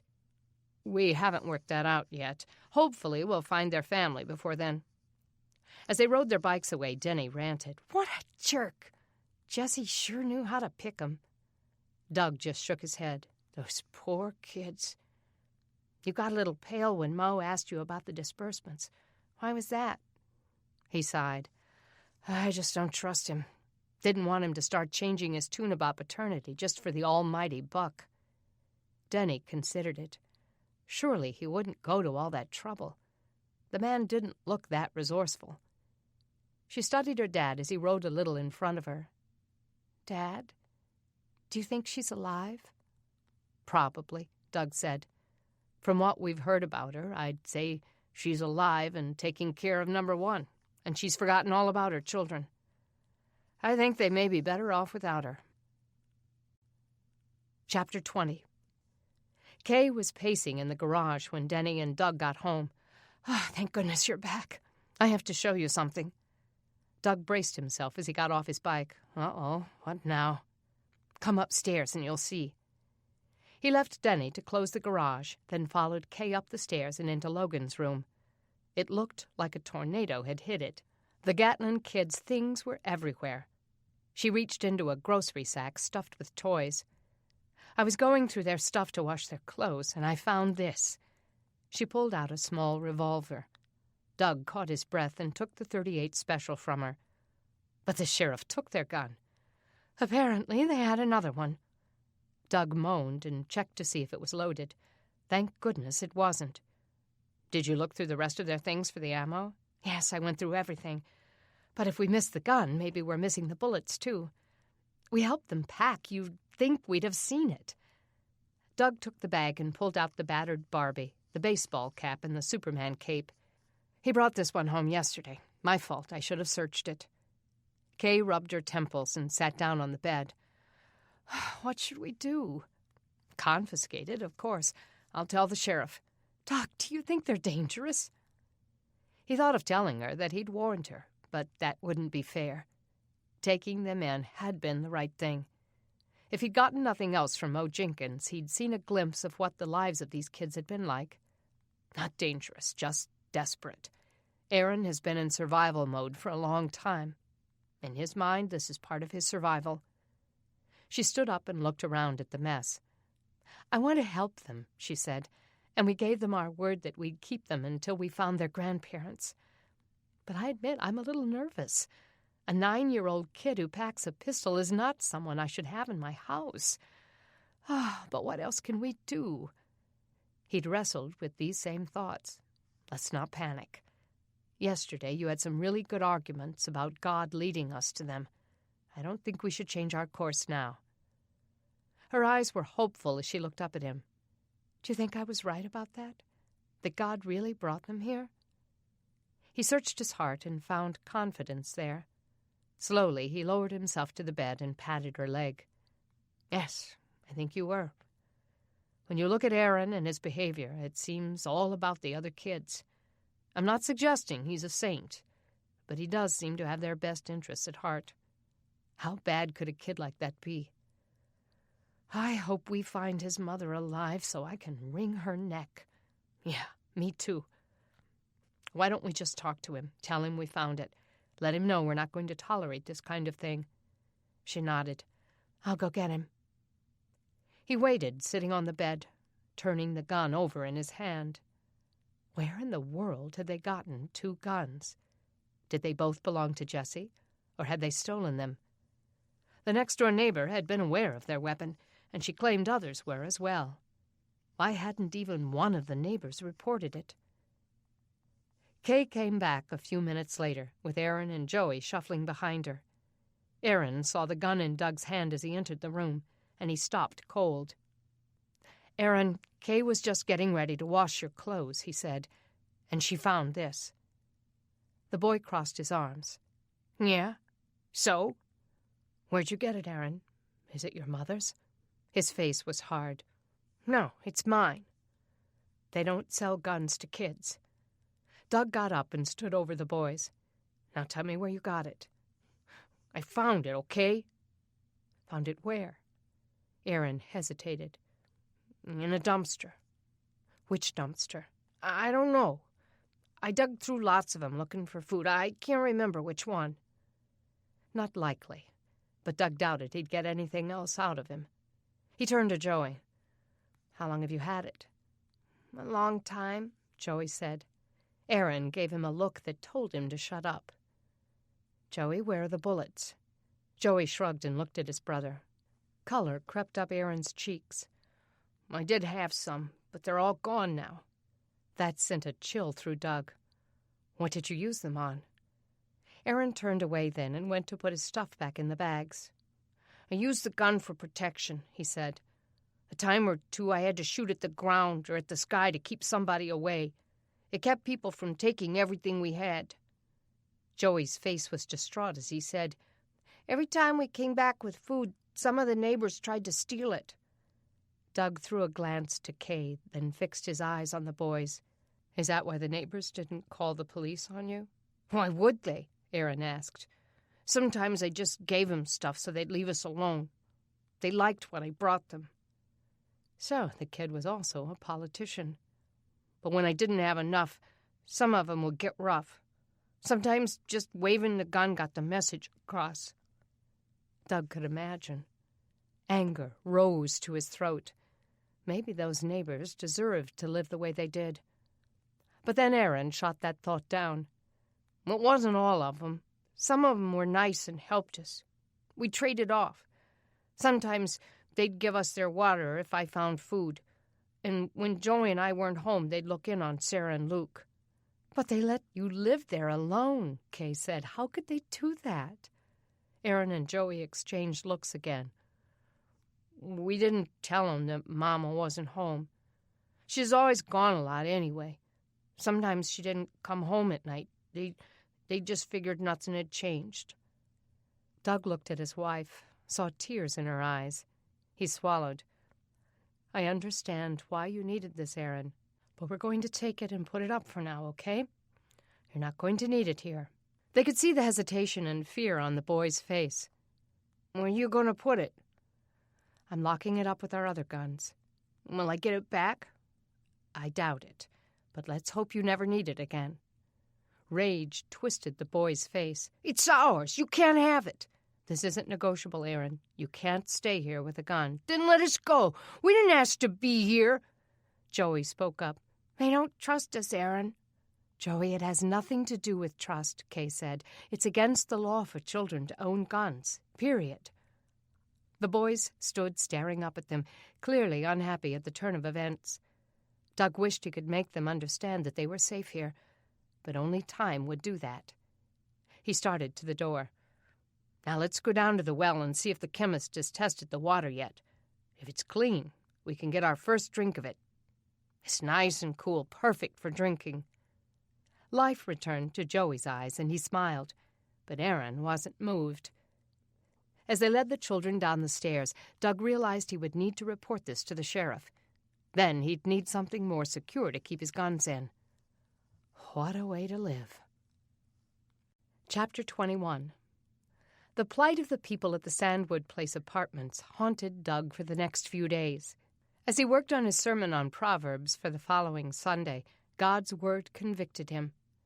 Do not withhold good from those who deserve it, when it is in your power to act, Solomon had written.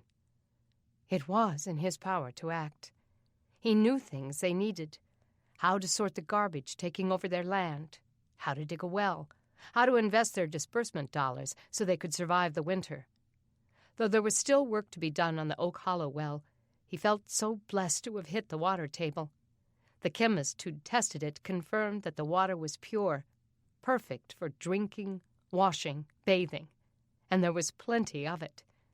They had almost finished building the housing over it with a stronger pulley for lifting water, and the walls around it had to be high enough to keep out children and animals. It needed a top to keep out debris, but it would all be finished tomorrow. He had the skill now, the power to act as Solomon described it, so how could he withhold it from the people of Sandwood Place? Doug took Jeff and Denny with him to the Sandwood Place apartments after supper that night. Kay had wanted to come herself, but since Denny begged to accompany him so she could interview some of the residents about the missing woman, Kay stayed home with the children. They didn't think Beth could handle Aaron and his brothers. Doug rode with his rifle slung on his back in case of trouble. As they grew closer to the apartments, he tried to plan what he would say. "I've come to show you how to sort your garbage and handle your finances." What was he, an expert on everything? Why would they even want to listen to him? No, he needed a more humble approach. He glanced at Jeff and Denny riding beside him. "Guys, I'm coming to help these people if I can, but I don't want to put them on the defensive. Let's just start out talking to them about Jesse, and then maybe I can ease into the stuff we've done to make life easier in Oak Hollow. If they're interested, I'll go on with my ideas about investing their money and digging a well." "Okay," Denny said. "Why don't you let me lead? I'll do the journalist bit and interview them." "I don't know." "No, really, Dad. In college, when I did stories for GUTV, I was the one they sent on the toughest interviews." "What's GUTV?" Jeff's voice dripped with contempt. "The student-run television station at Georgetown." "And they put you on it?" "Yes, smart guy. I happen to be very good at what I do. That's why NBC hired me." Doug knew Jeff was just trying to rile her. He'd been as proud as they were of his sister when she'd sent videos home. As they rode into the parking lot, Denny said, "Seriously, Dad, I'll take out my notepad and tell them it's for the newspaper, and you'll be surprised who will talk to me." "If you let her do it, Dad, she'll never get a word in." Doug laughed. "I think it'll be okay, Jeff. I want you to stay with the bikes, all right?" Jeff sighed. Story of my life." Denny's eyes shone with purpose as they parked their bikes. She pulled out her pad and headed into a cluster of families congregated around the grill, her dad following. "Hi, I'm Denny Branning with the Crockett Community Journal. I'm doing a story on Jessie Gatlin, the missing woman in 4B, and I wonder if any of you would answer a few questions for me." Doug watched as the families perked up with the respect he hadn't expected. Her sudden credentials seemed to give her the perfect entree. She introduced him as Doug, as if he were her sidekick instead of her father, and before he knew it, the neighbors were telling stories of Jessie and her druggy friends, her all-night escapades, and her screaming fights with her children. Most of them swore they hadn't known the children were living there alone, but Doug had trouble believing that. As Denny finished her interviews and moved on to other groups, Doug would remain behind and engage them in conversation about their plight. They told him that they got their water from a pond over a mile away, and when they washed clothes, they had to haul them there and back. A lady in 6A, a retired schoolteacher, babysat for several of the families when they trekked there for water. Some of them listened as he shared ideas with them. All seemed interested when he mentioned digging a well. A cluster began to form around him as he talked. He noticed that Denny had stopped her interviewing and was listening as he explained how they dug the well, and told them how important it was that they process their garbage first. The crowd got bigger, and by the time he'd finished, 24 or more people were hanging on every word. But most of them were female heads of their households, and as malnourished as many of them were, they didn't appear to have the strength to dig a well. They needed to get more men involved. But looking around, Doug didn't see that many able-bodied men. They would need outside help. When they'd finished talking, he and Denny walked around the building to look for a place to dig a well. "Denny, I want you to do a story on the plight of the apartments in town," he said. "The community needs to get involved. These people need our help. And as surprised as I am to say this, it looks like people are actually reading your paper." She laughed. "I know. It's weird, huh? Handwritten legal pads tacked to a wooden board. But people are hungry for communication. Maybe we could set a date for people to show up here to work, and I could post it around town. Do you think anyone would come with so much of their own work to do?" "I'll try to get the church involved," Doug said. We have 20 families now. Surely I can get several of them to come." The stench grew more intense as they made their way around the building and encountered the mountains of garbage festering there. Denny covered her nose and started to choke. "Ugh, this place is gross. I'm going to throw up." "You can go back and wait with Jeff if you want. I'm going to walk into the woods here and see if I can find a clearing big enough to dig a well." "No, I'll go with you. But can we please hurry? We're probably breathing bacteria as we speak. Ugh, this can't be good." He led her around the garbage and into the thick stand of trees at the back of the property. "The people can't even open their windows to let the air circulate, because if they do, they'll smell this. But if we start showing them how to process the garbage, we'll have to teach them how to compost, and we'll need water to wash everything that can be reused. This could be mission impossible." She stepped over a fallen tree. "I thought you didn't believe in impossibilities. If I remember, you call those God-sized tasks." The stench was growing stronger the farther they went into the trees. He pulled his shirt up over his nose. Denny had both hands over her face. "Oh, Dad, this is seriously disgusting." He had to agree. There must be something dead back in here. "If we find it, we can bury it or burn it. That'll help." "I'm not touching it," Denny said.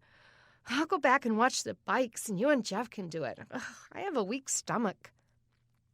Since she didn't turn back, he supposed her curiosity was stronger than her revulsion. He pushed through the brush, following the stench, and saw a clearing between the trees. Other than some bushes and a sapling or two, they were about 15 feet open where they could dig the well without hitting significant root systems. "This is it," he told Denny. "This is where we could dig the well." "It's perfect," she agreed.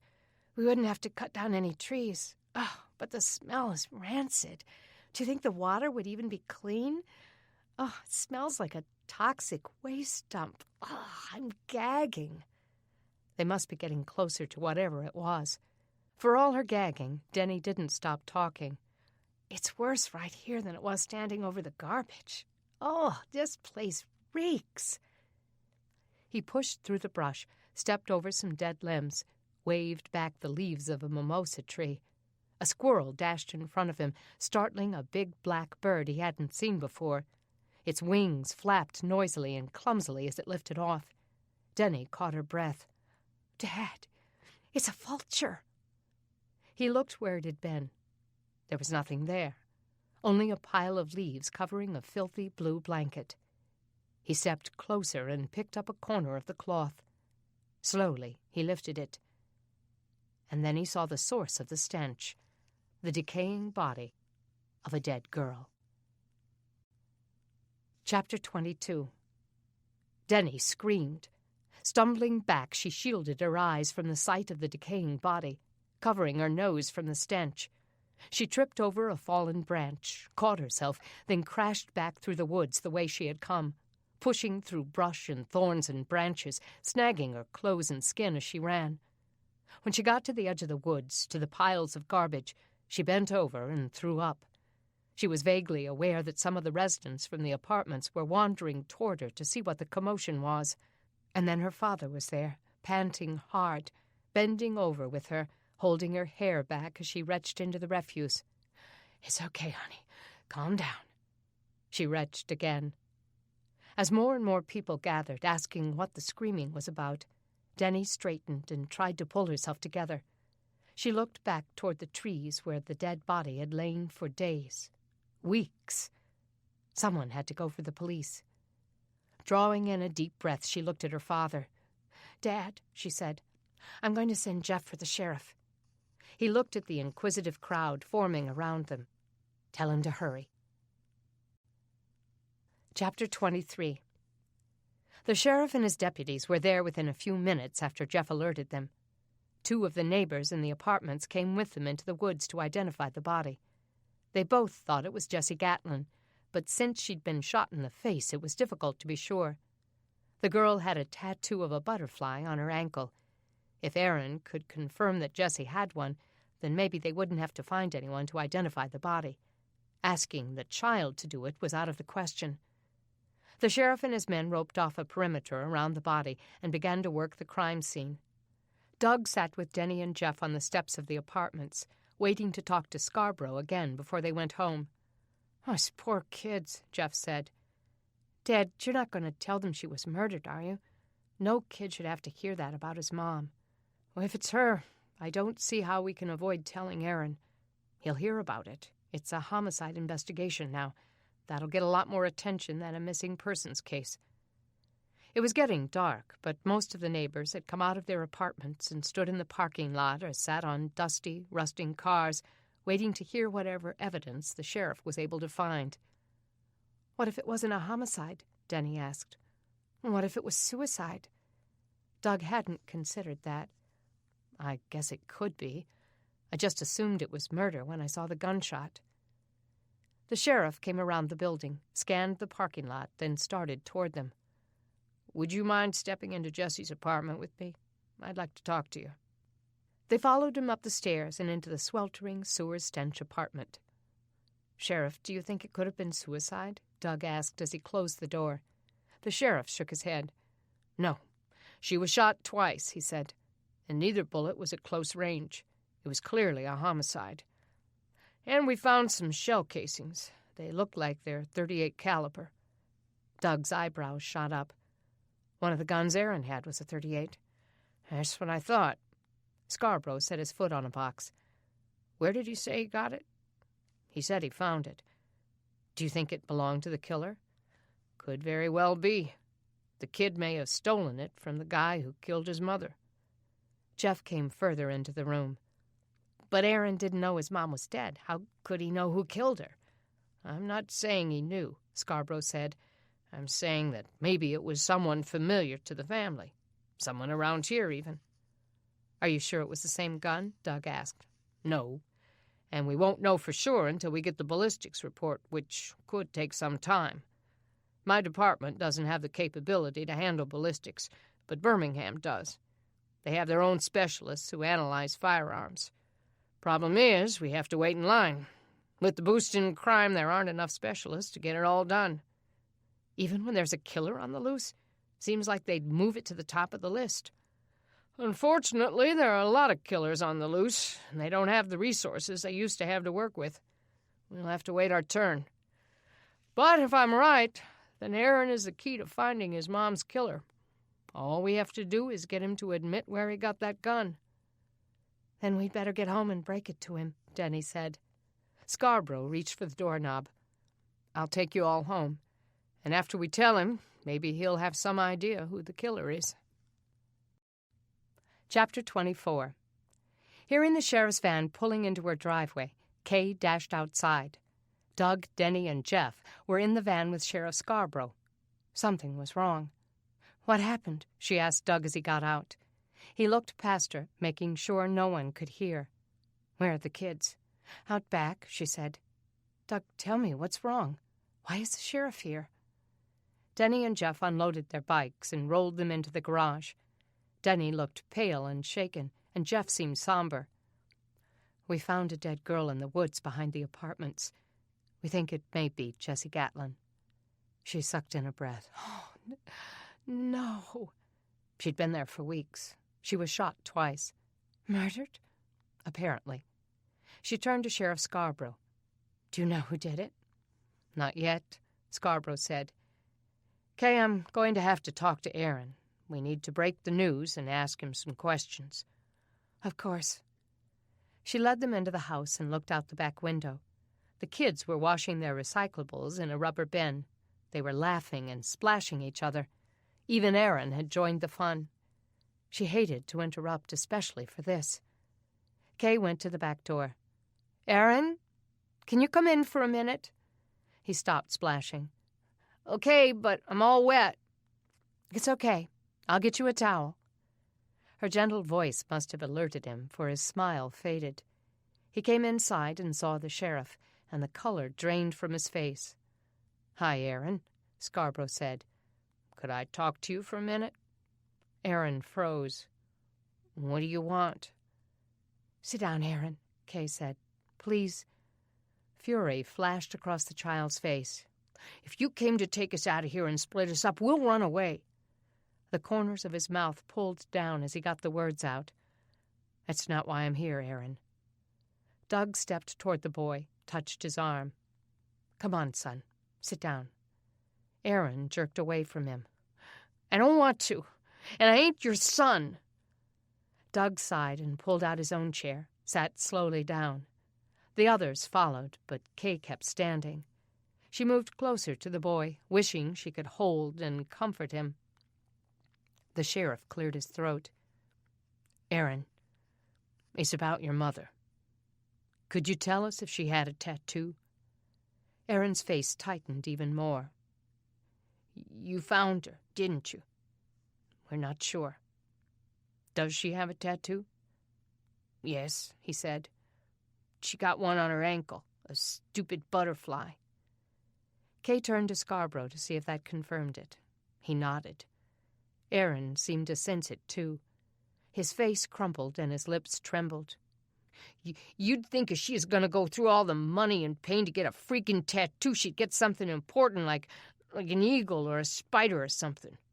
But no, she had to go and get a butterfly so Sarah would want one, too." Doug's voice was raspy.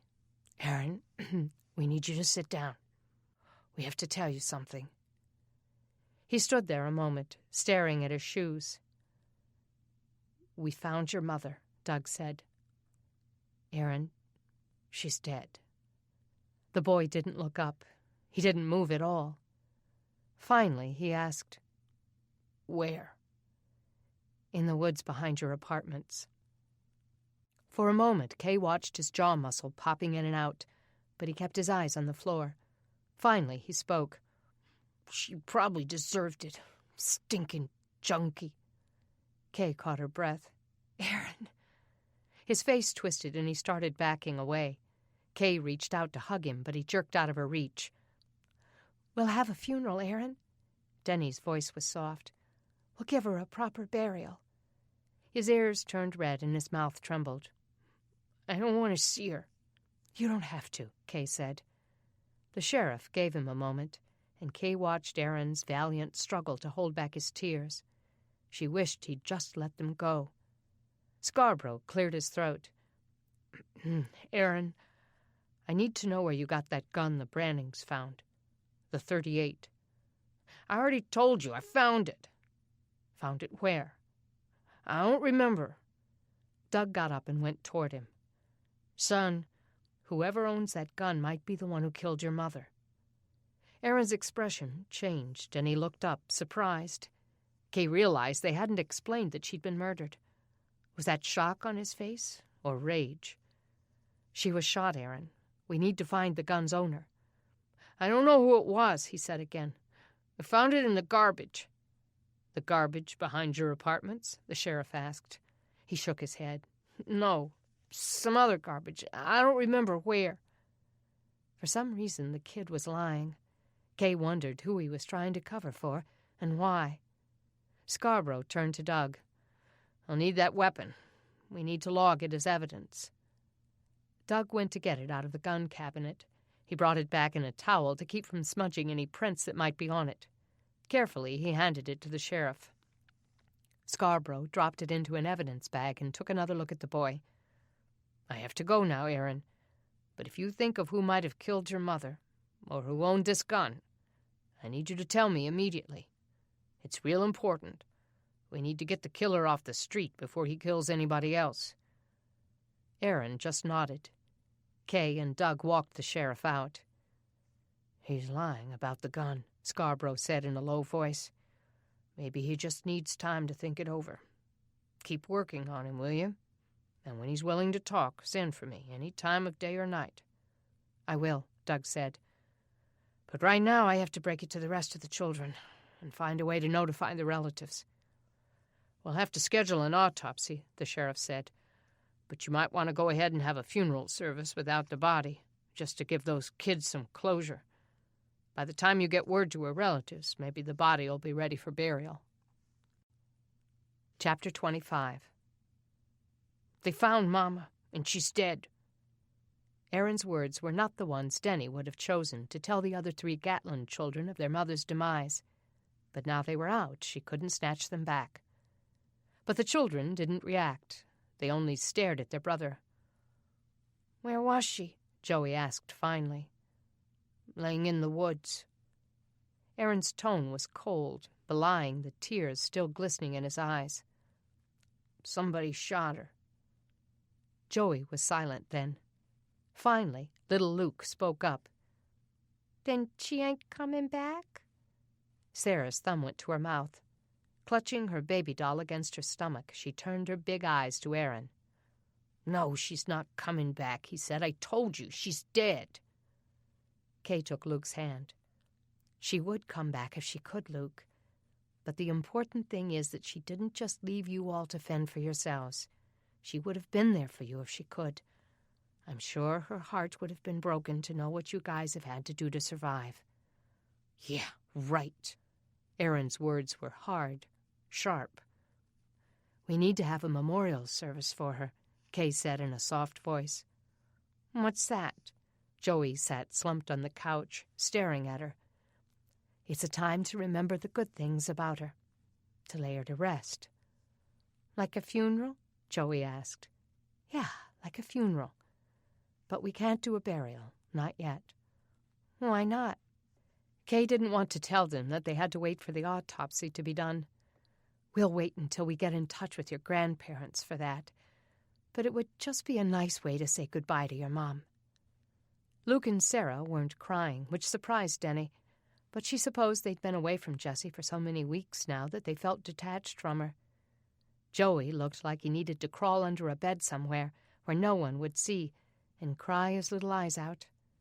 But she didn't know what Aaron needed. "We'll have the service after supper," she said quietly. "Is that okay with everybody?" The children just looked at her. "Okay, then. Be thinking of some nice memories. Good things to say about her. That would be a nice way to say goodbye, wouldn't it?" Tears escaped from Joey's eyes, and he nodded his head and slid his knuckles through the tears. Sarah looked at him, fascinated. "Why are you crying, Joey?" Luke patted his hand. "No reason." His face reddened with the effort to stop. Sarah moved to sit beside her brother. Putting her arms around his shoulders, she laid her head against his. "Don't cry, Joey. It's okay. You'll see, everything's gonna be just fine." Denny smiled at the comfort the child was offering. Someone in her life had said those words to her many times. Despite Jessie's problems, she apparently had had some maternal instincts. Denny tried to picture her holding a crying Sarah, petting her and whispering assurances into her ear. Now Sarah was passing that on to her brother. Maybe Jessie had left a bit of a legacy after all. That evening, after supper, Doug assembled the children on the back patio, pulling their chairs into a circle for the memorial ceremony that Kay hoped would bring closure to these children. Joey had stopped crying hours ago and now wore a hard mask of indifference. Sarah and Luke seemed excited about the ritual, and Aaron still brooded. Doug wanted the children to participate. "I'd like to start this with a song," he said, "but I'm not sure what song you all know." "How about Jesus Loves Me?" Beth suggested. "Do you know that?" Sarah's hand shot up. "I know it." "Me too," Luke said with a grin. "We learned it at Vacation Bible School." Kay's eyes widened. "You guys went to church?" "Just Bible school," Aaron muttered. "They had a bus from one of the churches that came to get us. We learned stuff there." Good, Doug thought. That gave them a starting place. "Okay, then let's sing Jesus Loves Me." It had been years since Doug had sung the words to that song, but as they sang, he realized the message bore an eternal truth, one he desperately wanted these children to learn. Aaron, arms crossed and head hanging, didn't sing. Joey followed suit, but Luke and Sarah sang their hearts out, delighted that the others knew their song. When they finished singing, they all sat down. "Guys, I didn't know your mom, but you did. Why don't you tell us some of the good things you remember about her?" Luke raised his hand. I know something. Aaron frowned at him. Go ahead, Luke, Kay said. He gave them a self-conscious grin. She was pretty, and her hair was soft, and she was always nice. Kay stroked his hair. Good, Luke. That's a nice memory. Anything else? He thought for a moment. Yeah, she told me a story one time. One time? Kay glanced at Doug. It was about a turtle and a rabbit. The tortoise and the hare, Doug thought. I think I know that story. And she never hit us or nothing. The last phrase stopped Doug cold. Why would a kid remember that as a happy memory? Sarah popped her thumb out of her mouth and gave him an indignant look. Yes, she did, Luke. Luke frowned and shook his head as if to silence her. No, she didn't. She was nice, and her hair was soft. Did you hear us? Sarah said again. Aaron spoke up then, as if to draw attention off his sister. Sometimes she was fun. She would take us to the park and play frisbee with us. Joey shot him a confused look. A signal seemed to pass between them, and finally Joey jumped in. Yeah, and she liked to decorate for Christmas. She'd bring home a Christmas tree and have all these presents under it. We always got more than anybody else at Christmas. Doug looked at his wife. Were they making it up? Sarah looked confused. When? Last Christmas, Aaron said. Remember when you got your baby? Sarah looked down at her dirty baby doll as if trying to remember when she'd gotten it. It looked much older than 8 months old. That doll had been dragged around for years, probably by someone even before Sarah was born. But she slowly put her thumb back into her mouth and accepted that. Anger roiled up inside Doug at the woman who had been such a poor mother that her own children couldn't think of anything honest and good to say about her. He wondered why Jessie hadn't just given the children over to her parents if she cared so little about them. When there was clearly nothing more to say, Kay got the potted rose bush she had dug up from the Caldwell's yard, after Brad and Judith decided to dig up the flower garden so they could plant vegetables. Now we're going to dig a hole at the back of the yard, she said, and we'll plant this little rose bush in your mother's memory. As it grows, you can remember her. They went to the back of the lawn and dug the hole. Then Kay gave the plant to Joey to put into the ground. He set it gently down, then pushed the mound of dirt on top of it and patted it down. The best thing your mother ever gave you was each other, Kay said softly, and for that you can be thankful. If you'd like to say goodbye to your mom, why don't each of you take a handful of dirt and sprinkle it at the base of the rose bush? When none of the children stepped forward to do it, Denny did, then Beth, then Logan and Jeff. Finally, Luke came forward, that self-conscious 5-year-old grin on his face again. He swept up some dirt into his hand and sprinkled it carefully over the fresh soil around the plant. Then Sarah stepped up and took some dirt into her hand. Sprinkling it, she said, Ashes to ashes, dirt to dirt. Kay stooped next to her. What did you say? Sarah was happy to repeat it. Ashes to ashes, dirt to dirt. Denny frowned. Did she mean ashes to ashes, dust to dust? Luke's grin grew bigger. Yeah, that's it. Where did she learn that? Doug asked Aaron. He shrugged. Who knows? TV, probably. He picked up his own handful and tossed it onto the dirt. Doug talked a little about heaven, careful not to give assurances that Jessie was there. As he spoke, Joey, Luke, and Sarah hung on to every word, but Aaron wasn't buying a word of it. Chapter 26. Denny's eyes were tired, and the yellow glow of the oil lamp in her father's study didn't provide quite enough light. But Jessie Gatlin's little memorial service had started her thinking, and as night fell, melancholy had set in. Jessie had probably had no idea that she would die young and leave her children without even one parent. Would she have done things differently if she'd known the legacy she would leave behind? Life was short. Too short to waste on fruitless things. And the depression Denny had been fighting over Craig was fruitless. Yes, she was disappointed in the letter he'd sent her. She had brooded long enough, nursing her wounds, trying to see it in a different light. She tried to latch onto Mark's take on the letter, but somehow, deep inside, she couldn't make herself believe that Craig's unspoken love had been hidden between the lines. But if they ever hoped for their impending marriage to work, she needed to be honest with him about how the letter had hurt her. So she started a new letter. Dear Craig, it was so good to finally get a letter from you after 11 weeks with no word. I was disappointed in its tone, though. Maybe you didn't mean to sound uncaring. I had just hoped for a little more. She paused for a moment, hoping she didn't sound like a lovesick teenager. A high-pitched scream cracked through the night, startling her, and she got up and stood behind the door, listening for the source. It was Sarah. Denny ran up the stairs in the dark, felt her way to the landing. She followed the sound of the crying to the room Sarah had been sleeping in. Moonlight came in through the window, and against it she saw the silhouette of someone in the rocking chair, holding the child. She stepped closer, listening to the words of comfort. Don't cry, Sarah. It's okay. You'll see. Everything's gonna be just fine. They were the same words Sarah had used to comfort Joey earlier. Sarah hadn't gotten them from her mother, but from Aaron. She might have known. She stooped in front of them.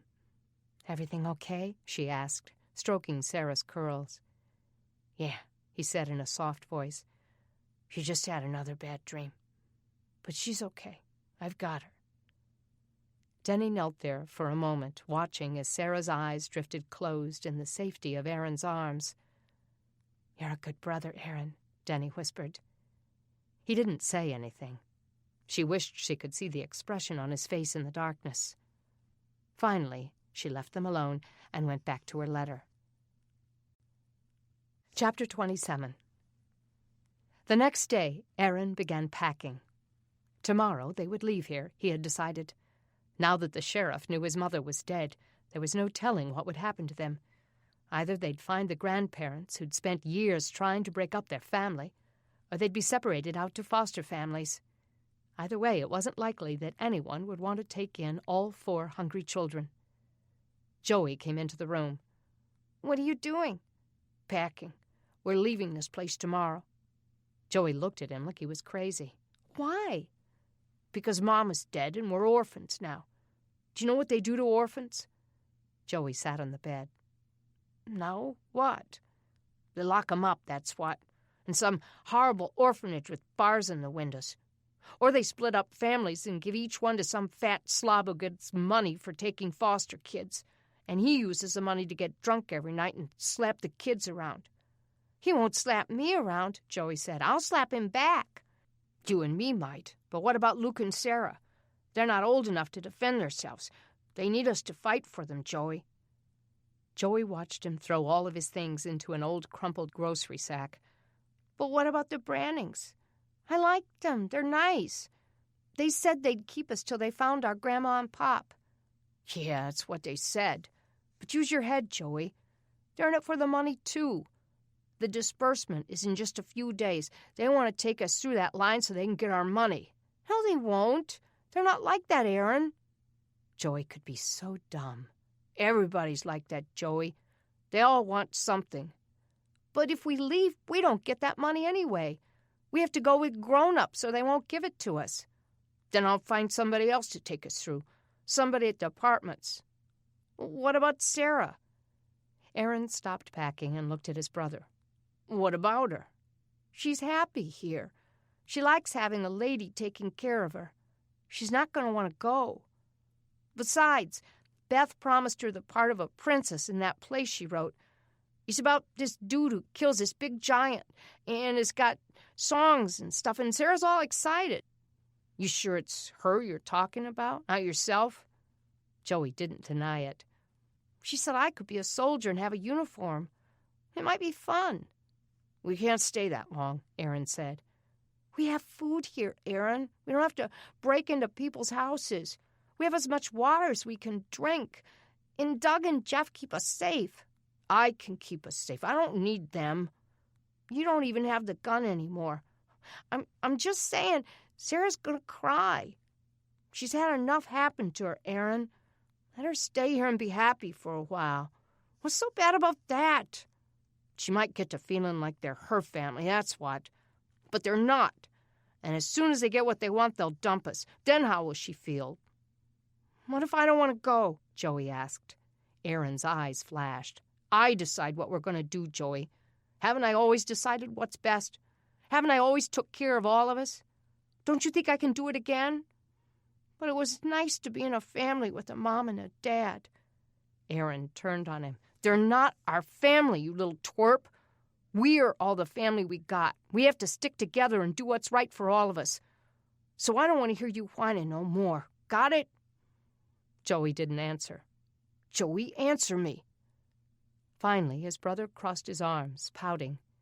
Aaron hated it when Joey acted like some stupid little kid. Being 7 was no excuse. "I got it," he bit out. "Good," Aaron said. "We're going tomorrow, and that's that. We'll have our own play. I'll make you a general, and Sarah can be a queen." Joey kept brooding. "But we don't got a stage or costumes or music. You think you're so smart, but you can't do everything." But Aaron didn't feel smart at all. Chapter 28. Torrential rains came just after supper, turning the tilled part of the Brannings' yard into a mud pit. Aaron hid his packed bag under the bed in Logan's room, then went downstairs and out to the patio. He sat down, pulling his feet up onto the chair. He rested his chin on his knees and looked out at the rain, wishing tomorrow would hurry and come. Most of the family was in the kitchen, watching the rain out of the bay window. The rain had cooled the summer heat, and a breeze blew a fine mist into Aaron's face. He wished he could walk out into the middle of it and let the warm water pour down over him, pool at his feet, then rise to his knees, his waist, his shoulders, his face. He wished he could drown in the clean warmth of it, leaving all his cares behind.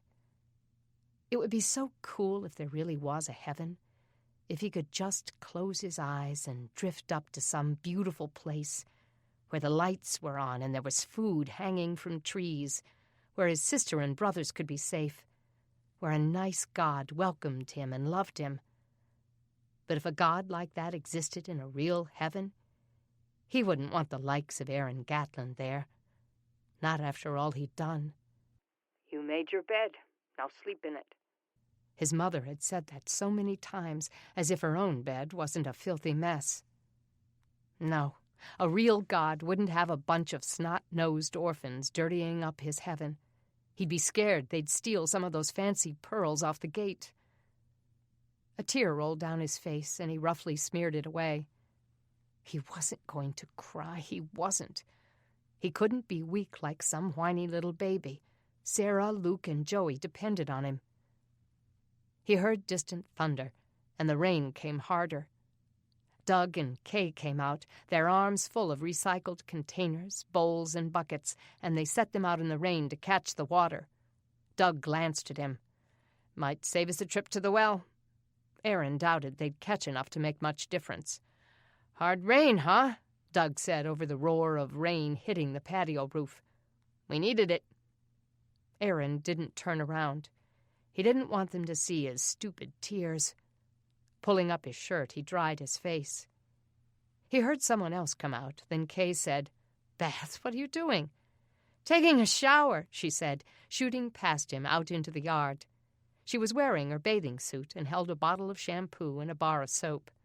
She walked out to a place in the yard that hadn't been tilled and stood in the grass with her face turned up to the rain. "What is she doing?" It was Denny's voice behind him, and Aaron turned and saw the rest of the family spilling out onto the patio. Sarah giggled wildly and jumped up and down. "I want to get wet, too." "Ah!" Beth cried. She let the rain roll through her hair, then poured out a handful of shampoo and lathered up. "You're really going to regret that when it stops raining before you can rent," Logan said. Beth just laughed. "It's not going to stop. Look at it. It's pouring." She rinsed the shampoo out, then started soaping her arms, her neck, her legs. "That's it," Denny said. "I'm getting into my bathing suit. Come on, Sarah. We'll change you into something and we'll both play in the rain. I've been dying for a shower." Logan and Jeff pulled off their shirts and ran into the storm. Aaron dropped his feet, and a slow grin tugged at his lips. Luke was next to strip down to his shorts, then Joey. But the kicker was when Doug tore off his shirt and went sliding across the grass. "Give me that soap!" he shouted. Soon, all 6 Brannings and Aaron's brothers and sister were dancing and playing in the rain, lathering up with soap and shampoo, fighting with the suds, laughing their heads off. And the rain kept coming. "Come on, Aaron! It feels great!" Logan said. "Yeah, Aaron!" Kay shouted. "Don't make us come get you!" He couldn't help smiling now. He pulled off his sweaty shirt and slowly sloshed out to the grass. Before he knew it, Jeff and Logan and Doug had descended on him, soaping him up like a greased pig, tickling him and making him laugh, even if he didn't want to. Suds went flying, hitting Kay in the face like a pie, Doug in the back of his head, and Denny right between the shoulder blades. They looked like the opening theme song of some TV sitcom. The perfect family, having fun and acting silly. Even the parents. For a good hour, it all seemed like reality. Chapter 29. Doug's sermon Sunday morning seemed to strike a chord with the flock he'd accumulated over the past month. The group that had started in his living room had now outgrown his home, and they'd had to start setting up church at the lake. The bring-your-own lawn chair service had become a little more popular. 20 families were coming now, and more joined each week. He hoped that the sound of their praise music would rise on the wind and waft across the neighborhood, luring others who needed time to worship during this dark time of their lives. He had never planned to be a preacher. Just 10 weeks ago, he'd been a jet-setting stockbroker, working the economy to his advantage. But when the lights went out and he realized how little control he really had over his life, he had felt a yearning in his soul to worship the God who did have control. And since their home church was 20 miles away, too far to make it by bike every Sunday morning, he'd felt the need to start a church of his own. Since then, he'd embarked on a serious study of God's Word, a study that had sustained him through this trial and enabled him to lead his small congregation. He'd carefully prepared today's sermon about helping others in need, and the group had listened earnestly, many of them glancing at the Gatlin children sitting on the front row, lined up like object lessons of the sermon itself. He paced as he spoke, his voice rising on the breeze. "I've realized, after all these weeks, that I can't make the electricity come back on. I can't make my generator come to life. I can't make my car crank up. My cell phone will probably never work again, and my computer may be a thing of the past. The pulses could last years. My whole career is down the tubes, since the stock market hasn't been open in months, and the banks are still closed, and the economy is tanked." He had their attention. They all knew of that out-of-control pain he spoke of. And as I prayed about that and cried out to God, He brought some children into my life. He glanced down at the Gatlin kids, thankful they were still here. Kay had found their packed bags under the bed this morning, and they'd had to do another song and dance to keep them from leaving. Sarah was coloring on a piece of paper on the front row, and Luke was almost asleep. Joey and Aaron sat side by side, mirror images of one another, arms crossed like sentinels guarding their deepest secrets. Their faces were red in the hot sun. And these children led me to a place I needed to see. It was an apartment complex called Sandwood Place, not far from this neighborhood. And what I saw there made me realize that we in Oak Hollow, who before the outage were the haves who towered above the have-nots, had not changed our status. This was a surprise to me because I believed that we were in poverty. But then I went to Sandwood Place, and I saw people starving because they can't grow food. I saw children stealing just so they could eat, I saw people having to walk over a mile to get water. I saw sewage backed up and garbage stacked on itself, festering and breeding rodents and insects. And I started to understand how rich I truly am, even without electricity, even without computers and cell phones and cars, even without a running refrigerator or a telephone. I'm rich because I live in a beautiful home with lots of rooms and lots of comfortable beds. I'm rich because my family is intact, and they're all here with me. I'm rich because Oak Hollow just finished working together to dig a well, and now we have clean water. And I'm rich because before that, I had a lake that was meeting my needs. His eyes grew intense as he stepped closer to the crowd and leaned in. And I'm rich because I know the God who holds all of this in the palm of his hand, the one who provides for me and guides me. And this morning, when I was reading the Psalms, I came across Psalm 105, verse 19. It said, "Until the time that his word came to pass, the word of the Lord tested him." Doug looked up at the congregation. You see, God made it clear to me weeks ago, when my own daughter was missing, he glanced at Denny, that he had created the pulses for a purpose. He's doing a mighty work with all the suffering and all the inconvenience, and it's going to have the results that he wants. But in the meantime, he's testing us. And as we've all found out, God doesn't work on our timetable. And so I started really asking what my test was in this. And I realized that it had to do with loving my neighbors as myself. So today, I'm asking each of you for your help. I know of one apartment complex in town where people are suffering, and I have to believe there are many more. In Oak Hollow, we figured out a way to dig a well, and some of us are growing food, and we can do even more if we co-op. Digging up our front and backyards will give us acres of property that we could till and cultivate and grow food on. I'm going to present it to the neighborhood and see if we can't arrange a co-op. But I think while we're doing that, we, as the church, need to reach out and give a helping hand to those people who don't have those resources. And it might mean getting our hands dirty, and it might mean extra sweat, and it might mean that we take time away from our work for our own survival to help them. That's what the Lord is showing me. He paused as a low mumble started up, people whispering to each other, some frowning as if they didn't want to be asked to do anything else. But he went on. Now, we have 20 families here. About half of us are kids, but that leaves 30 adults. I'm suggesting that we get together and, as a church, go to that apartment complex. We start with that one area and try to clean up the garbage. Try to educate residents on how to dispose of their garbage when there aren't any garbage trucks running. Heaven knows if Eloise hadn't educated my family, we'd still be piling the garbage up in our backyard. Educate them on composting. Teach them to recycle. Help them clean up the backed-up sewage in their bathrooms. Show them ways around their problems. It can be done. We can change their quality of life with a little muscle and a lot of sweat. He couldn't tell from their faces whether they were with him or not. He sure hoped he'd gotten through to some of them. My family has already agreed that we're in. Who will go with us? He waited, hoping for everyone there to raise a hand. But there was a long pause. Finally, Stella Huckabee spoke up. Doug, there's just not enough time. Already we're doing everything we can to survive ourselves. We don't have time to go digging up somebody else's garbage. And if we're going to survive winter, we have a lot of hard work to do now. I'm not suggesting we spend hours and hours a day there. Maybe one day a week, or maybe just a couple of hours a day.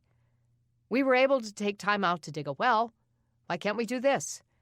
Because, Hank said, you're talking about people who don't want to help themselves. How do you know they don't want to, Hank? Doug saw Aaron look over his shoulder at the man. His face grew harder. If they wanted to, they would have done it by now. Hank, what do you suggest they do? If they have no place to grow food, if they have no place to get jobs, if they have no place to get water, what else can they do? Yes, some of them are stealing to get by, and there are people looting and stealing things that have nothing to do with survival. But let's not paint the whole group with that brush. I don't think any of us should tempt God by saying we would never do the same things."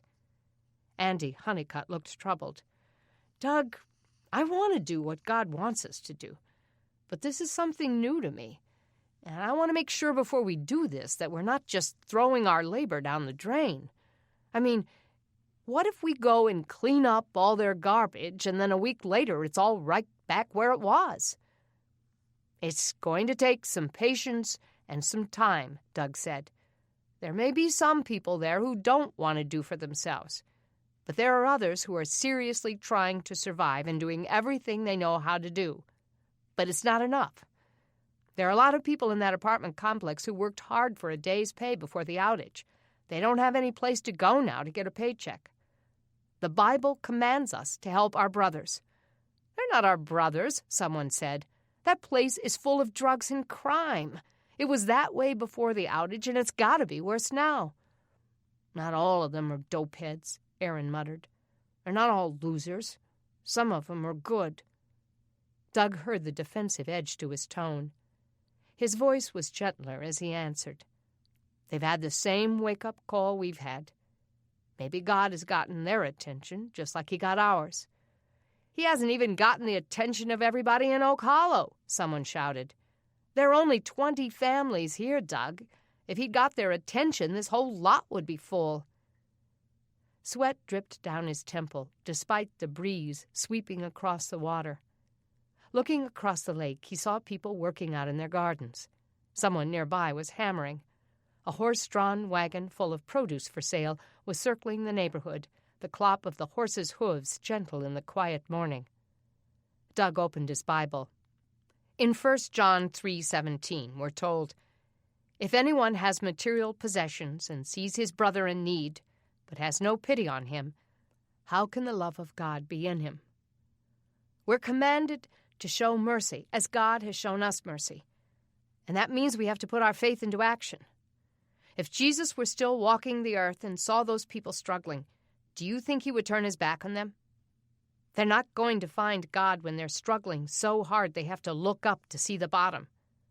I'm just telling you, if Christian people go and show them how to live and teach them what to do and help them find food and water, then maybe they'll see something different in us and want what we have.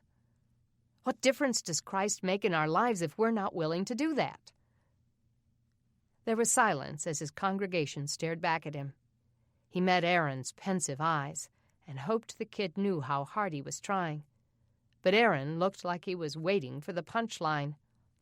"Maybe after the disbursement," Hank said, "when we've each got a little cash in our hands and we can buy some of the things we need. Maybe when they have some cash in their hands, that would be the best time for us to start helping them. Maybe we can just work toward that." Doug didn't like it. He was ready to help them now, but the disbursement was just a few days away. "All right," he said. "Meanwhile, I'm going to be doing what I can to lay the groundwork, but I'm going to need commitments from you people. I want you to go home and seriously examine your hearts and ask God what his will for you is in this. He's provided for us, and now we need to help him provide for someone else." "God is the creator of the universe," Max Keegan said. "He doesn't need our help." "No, but he wants to bless us," Doug said, "and this may be the way he's going to do it." Chapter 30. The woman standing at the door looked familiar, but Kay couldn't place her. "Can I help you?" "Yeah, I was looking for the Gatlin kids. Somebody said they were at this address." "And who are you?" "I'm Edith, their next-door neighbor over at the apartments. I heard about what happened to their mom and stuff, and I wanted to make sure they're all right." Now she remembered. Edith was the woman who'd told them in the apartment's parking lot about the kids being alone. The neighbor who had done nothing to help them all those weeks after their mother vanished. "Oh, how are you?" "Okay, considering I had to hitchhike and got a ride with some sweaty old man with a horse and wagon. I would have been better off walking." "Maybe so," Kay said. "It's not that far if you cut through the woods." Whatever. It was worth it because I was just so worried about those sweet kids." Something about her description of them didn't ring true. The woman Jeff had met at the apartments that first day had shown no love for them. Well, they're fine. Edith tried to come inside, but Kay blocked her. "Can I see them?" Kay searched for an out, but realized she didn't have one. The children were in the backyard helping Doug build a coop for the chickens they hoped to buy on disbursement day. The Gatlin boys had tried to get out of it, but Doug had managed to get them to anyway. It had turned into quite a task, requiring them to tear down their own wooden fence for the lumber. The belligerence of the Gatlin children had been something Kay and Doug had struggled to tolerate for the last few days. It was difficult getting them to do anything, and because of their reluctance, Logan had been dragging his feet on every task he'd been assigned to. Their youngest child had been complaining more than ever that there was nothing to do that was fun, how he needed his video games and television. He and Aaron had formed a bond when they discovered each other's love for movie heroes, from Rambo to the Terminator to the X-Men. Kay and Doug tried to allow them time to play each night. The Gatlin boys had probably not had the chance to do that in a very long time. But tonight, Doug needed more help. "I've missed those little tykes," Edith said in a saccharine, sweet voice. "I just want to see their cute little faces and let 'em know I'm thinking about 'em. That little Sarah is as cute as they come." Kay refrained from rolling her eyes. "They're out back building something." She led her through the house into the open back door. "Aaron, Joey, Luke, Sarah, you've got a visitor." Aaron looked out from around the coop and saw Edith in the doorway. "What are you doing here?" "Aaron!" She crossed the patio and hugged him. Aaron stood stiffly in that hug, a troubled look on his face, as if he didn't trust her.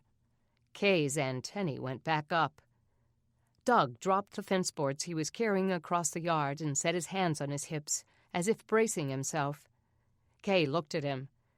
"Doug, this is Edith from the apartments, the next-door neighbor." He nodded. Sarah sat a few feet away, clutching her baby doll and sucking on her thumb.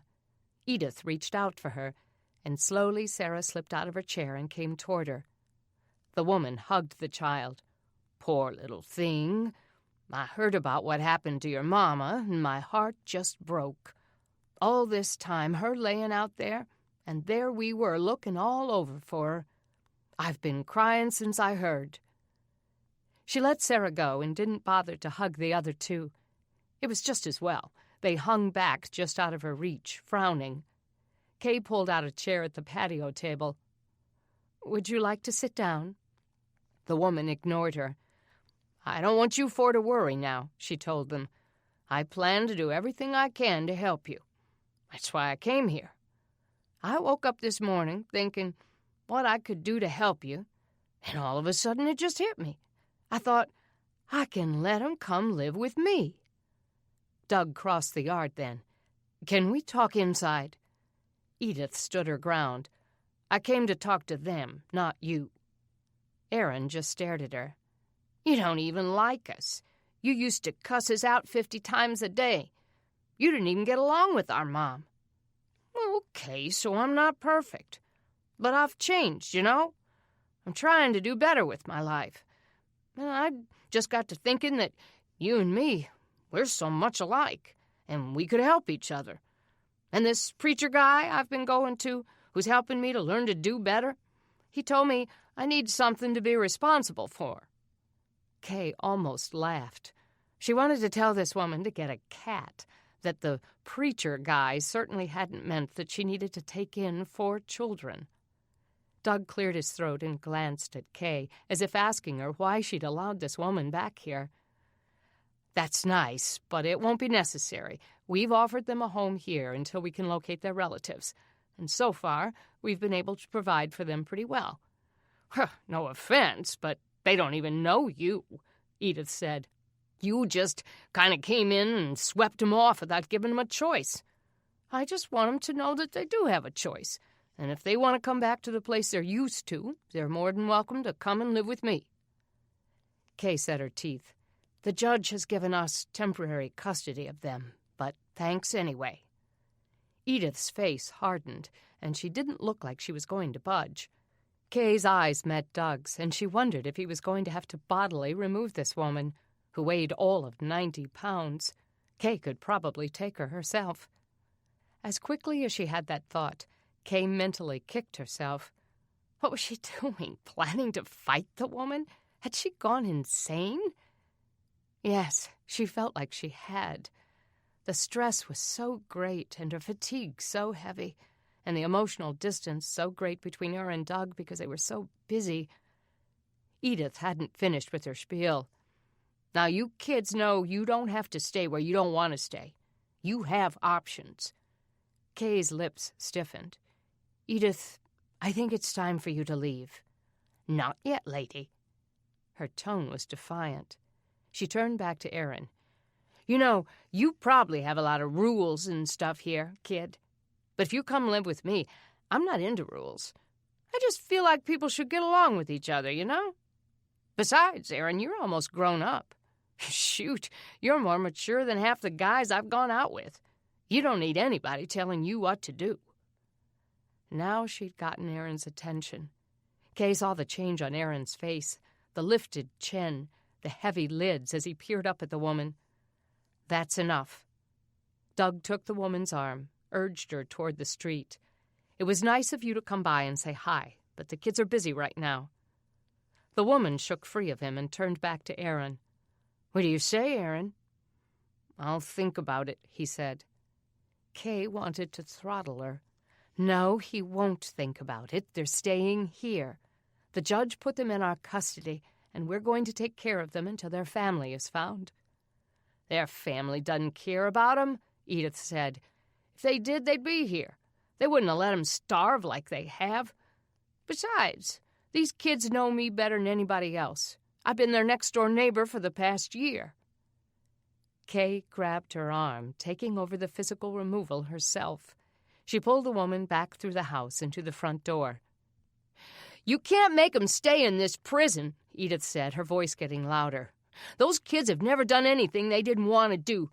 They'll be out of here before you know it. Kay opened the front door and put her out.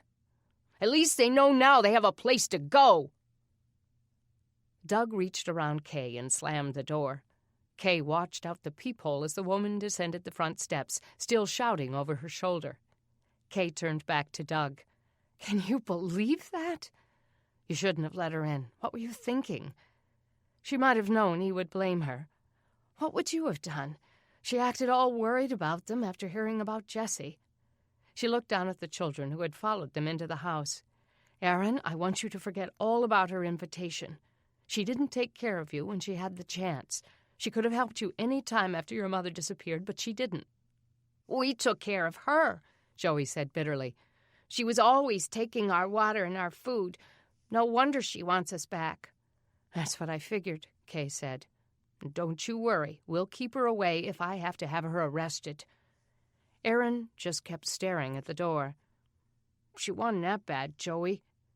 Kay wanted to scream. Aaron, you're fine here, okay? Everybody's fine. You have plenty to eat, all the water you need, a clean place to live. You don't have to steal to get by, and you don't have to go back to that place for freedom. That was a prison, not this. Aaron didn't say anything. He just went back outside and resumed his work. The boys followed him, but Sarah stayed behind, her dirty little thumb still in her mouth. Kay picked her up. Let's wash your hands, sweetie, she said, taking her to the water bowl. Sarah took her thumb out of her mouth. Do we have to go back home? Kay looked into her big round eyes and pushed her curls back from her face. No, honey, you never have to go back there again. She hoped the child would take her at her word, but as she washed her hands, she saw the worry on Sarah's little face, and Kay determined right then that Edith would take them over her dead body. Doug came into the kitchen and stood watching the children through the bay window. He was angry at her, and that was fine with her. She was angry at him, too. He had no right to accuse her when he might have done the same thing. Then he sat down at the kitchen table, set his elbows there, and lowered his face into his hands. Suddenly, her heart melted. She dried off the child's hands and lifted her down to the floor. Go back and help the boys, honey. Sarah nodded and went back outside. Kay went to the table, pulled out a chair, and sat down next to him. Gently, she touched the back of his head. He looked up at her, his eyes glistening.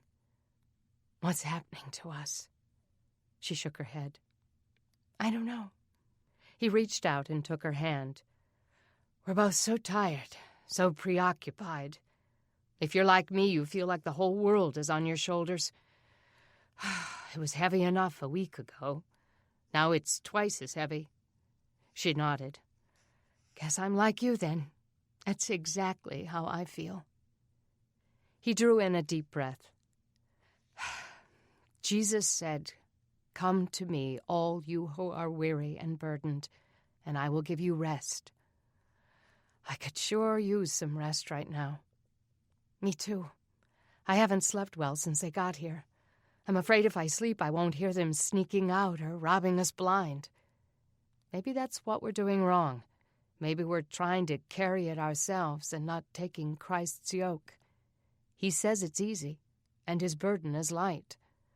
It's hard to do when there are constant fires that need putting out." She brought his hand to her lips. "I miss you, you know. I miss spending time alone with you. I miss watching a movie with you. I miss just relaxing and reading a book with your head in my lap while you watch football." He nodded. "I miss that too. Maybe we need to find a way to take some time for ourselves. Even with 8 children? Especially with 8 children. If you and I fall apart, what can we offer them?" He stroked her hair and brought her face to his. Gently he kissed her, and all the tension that had crusted over in her heart began to soften and melt slowly away. Chapter 31. Denny tried to concentrate on her chores on Monday, but all day long she could think of nothing but getting to the post office to see if there'd been a letter from Craig. Now that the trains were running, the postal deliveries were expected to come more frequently, but Denny couldn't wait for the latest bundle to make its way to Oak Hollow. Surely by now Craig had gotten her stack of letters describing what she'd been through trying to get to him. By now he'd probably written back, something more than that one short page with all his dry, cold facts. As soon as she finished her work, she hopped on her bicycle and rode to the post office. The doors and windows were all open, and the air in the moldy place was stifling. The door to the offices was locked, so she went to the slot that said metered mail and called through the hole. "Is anybody here?" On the other side of the wall, someone yelled, "Yeah, I'm coming." She waited for a moment, then saw the postmaster coming toward her beyond the glass doors. The woman looked close to retirement age, and she was wearing a baseball cap and a pair of smudged reading glasses. She unlocked the door and pushed it open. "Everybody who slows me down is getting their mail a little bit later. What do you want?" Denny tried to look contrite. "I'm sorry. Really, I am. I'm just expecting some real important mail. It's very important, life or death stuff." The woman shook her head. "I'm not through sorting it. I'm the only one working. I can't pay any employees, so as postmaster, it's left to me to sort out thousands and thousands of pieces of mail, and it's taking me a while to get it delivered. Every interruption costs me time." "Well, I don't want to do that," Denny said, "but could I come in and just look through Old Hollow's mail and see if there's anything for me?" The woman took off her baseball cap and mopped her forehead with the sleeve of her T-shirt. "You gotta be kidding. There are 20,000 people in Crockett and weeks' worth of mail. I've got them sorted by neighborhood, but that's the best I've been able to accomplish so far." "But you must have a system. Don't you even have bags from different places that I could go through? I'm looking for something from Washington, D.C. "The mail doesn't come straight here from Washington, D.C., she said. "It all goes to a distribution center, and then it's sorted out and sent here." "Okay, the distribution center, then. If I could go through that bag, I'm sure I could find my letter." "You're insane," the woman said. "It would take days." Denny breathed out a sigh. It was hopeless. She was going to have to wait. But then the woman's face softened. Come on in. I'll let you go through the Oak Hollow mail. I've already sorted some of it. If it's there already, you can take it. but don't bother me." "Yes, ma'am." Denny rushed behind her into the hot office. She thought it must be over 100 degrees in the moldy place, and there were mountains of mail that the woman had been sorting through. "This is ridiculous. You should have help doing this." "Well, I can't get anybody to come in for no pay. You want to come help, be my guest." Denny didn't think she wanted to volunteer for that, but she sat on the floor in front of the oak hollow box and began sifting through pieces. An hour later, drenched with sweat and drained of every ounce of energy, she finished looking through it. There was nothing there.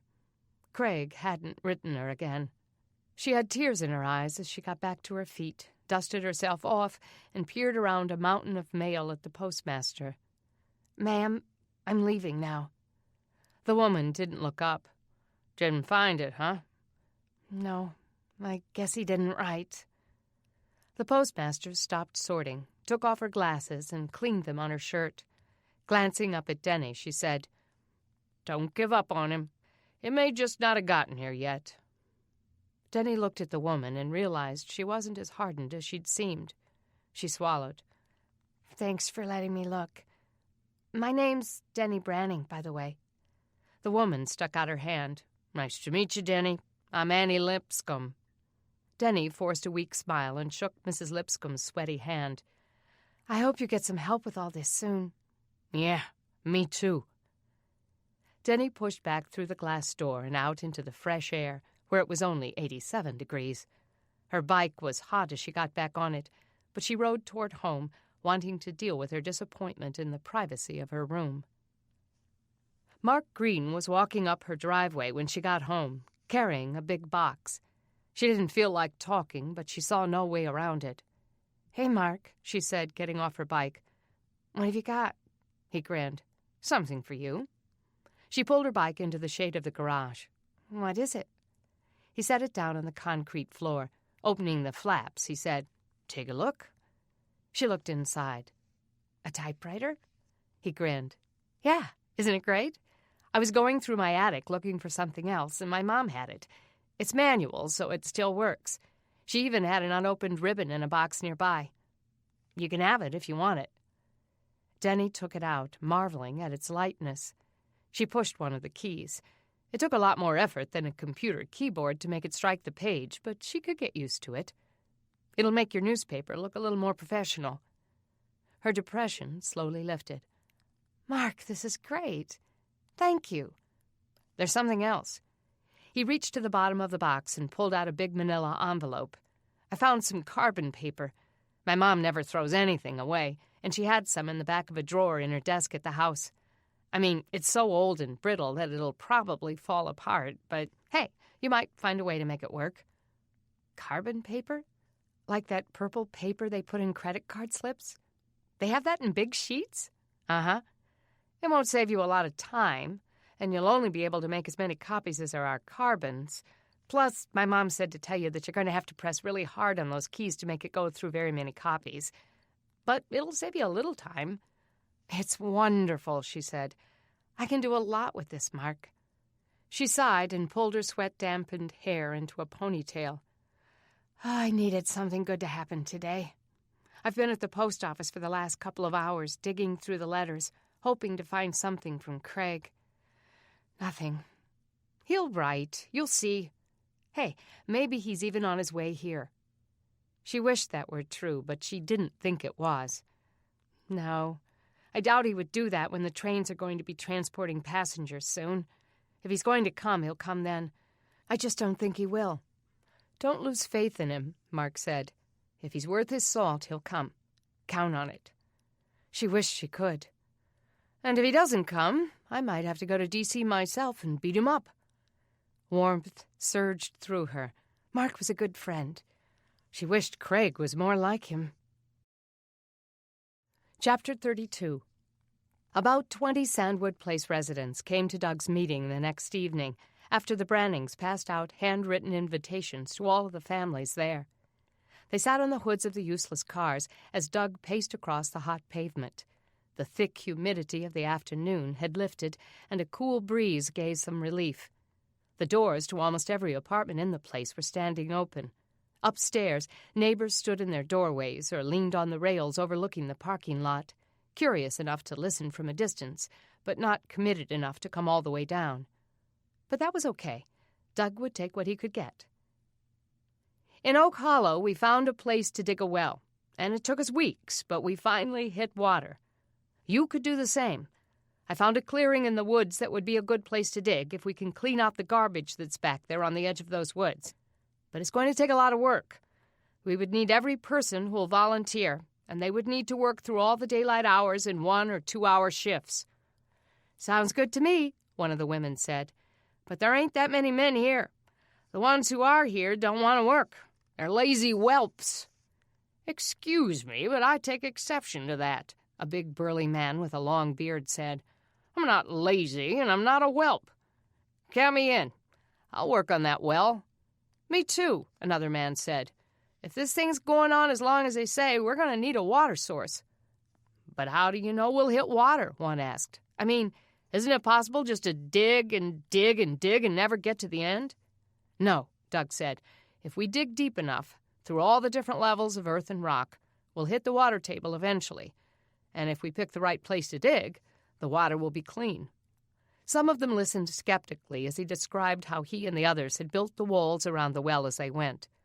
But others followed him closely, eyes riveted. "Of course, first things first, we've got to clean up the garbage.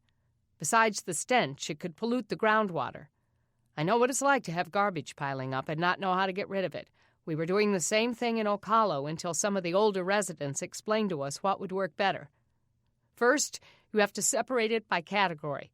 Find the things that can be washed and recycled. Start a compost pile for anything that will biodegrade. And then you've got to find a place to burn or bury the rest of it. I'm willing to help with that work. Does anybody want to volunteer to join me?" No one stepped up. He tried again. "I know it seems like a big task, but you won't be doing it alone.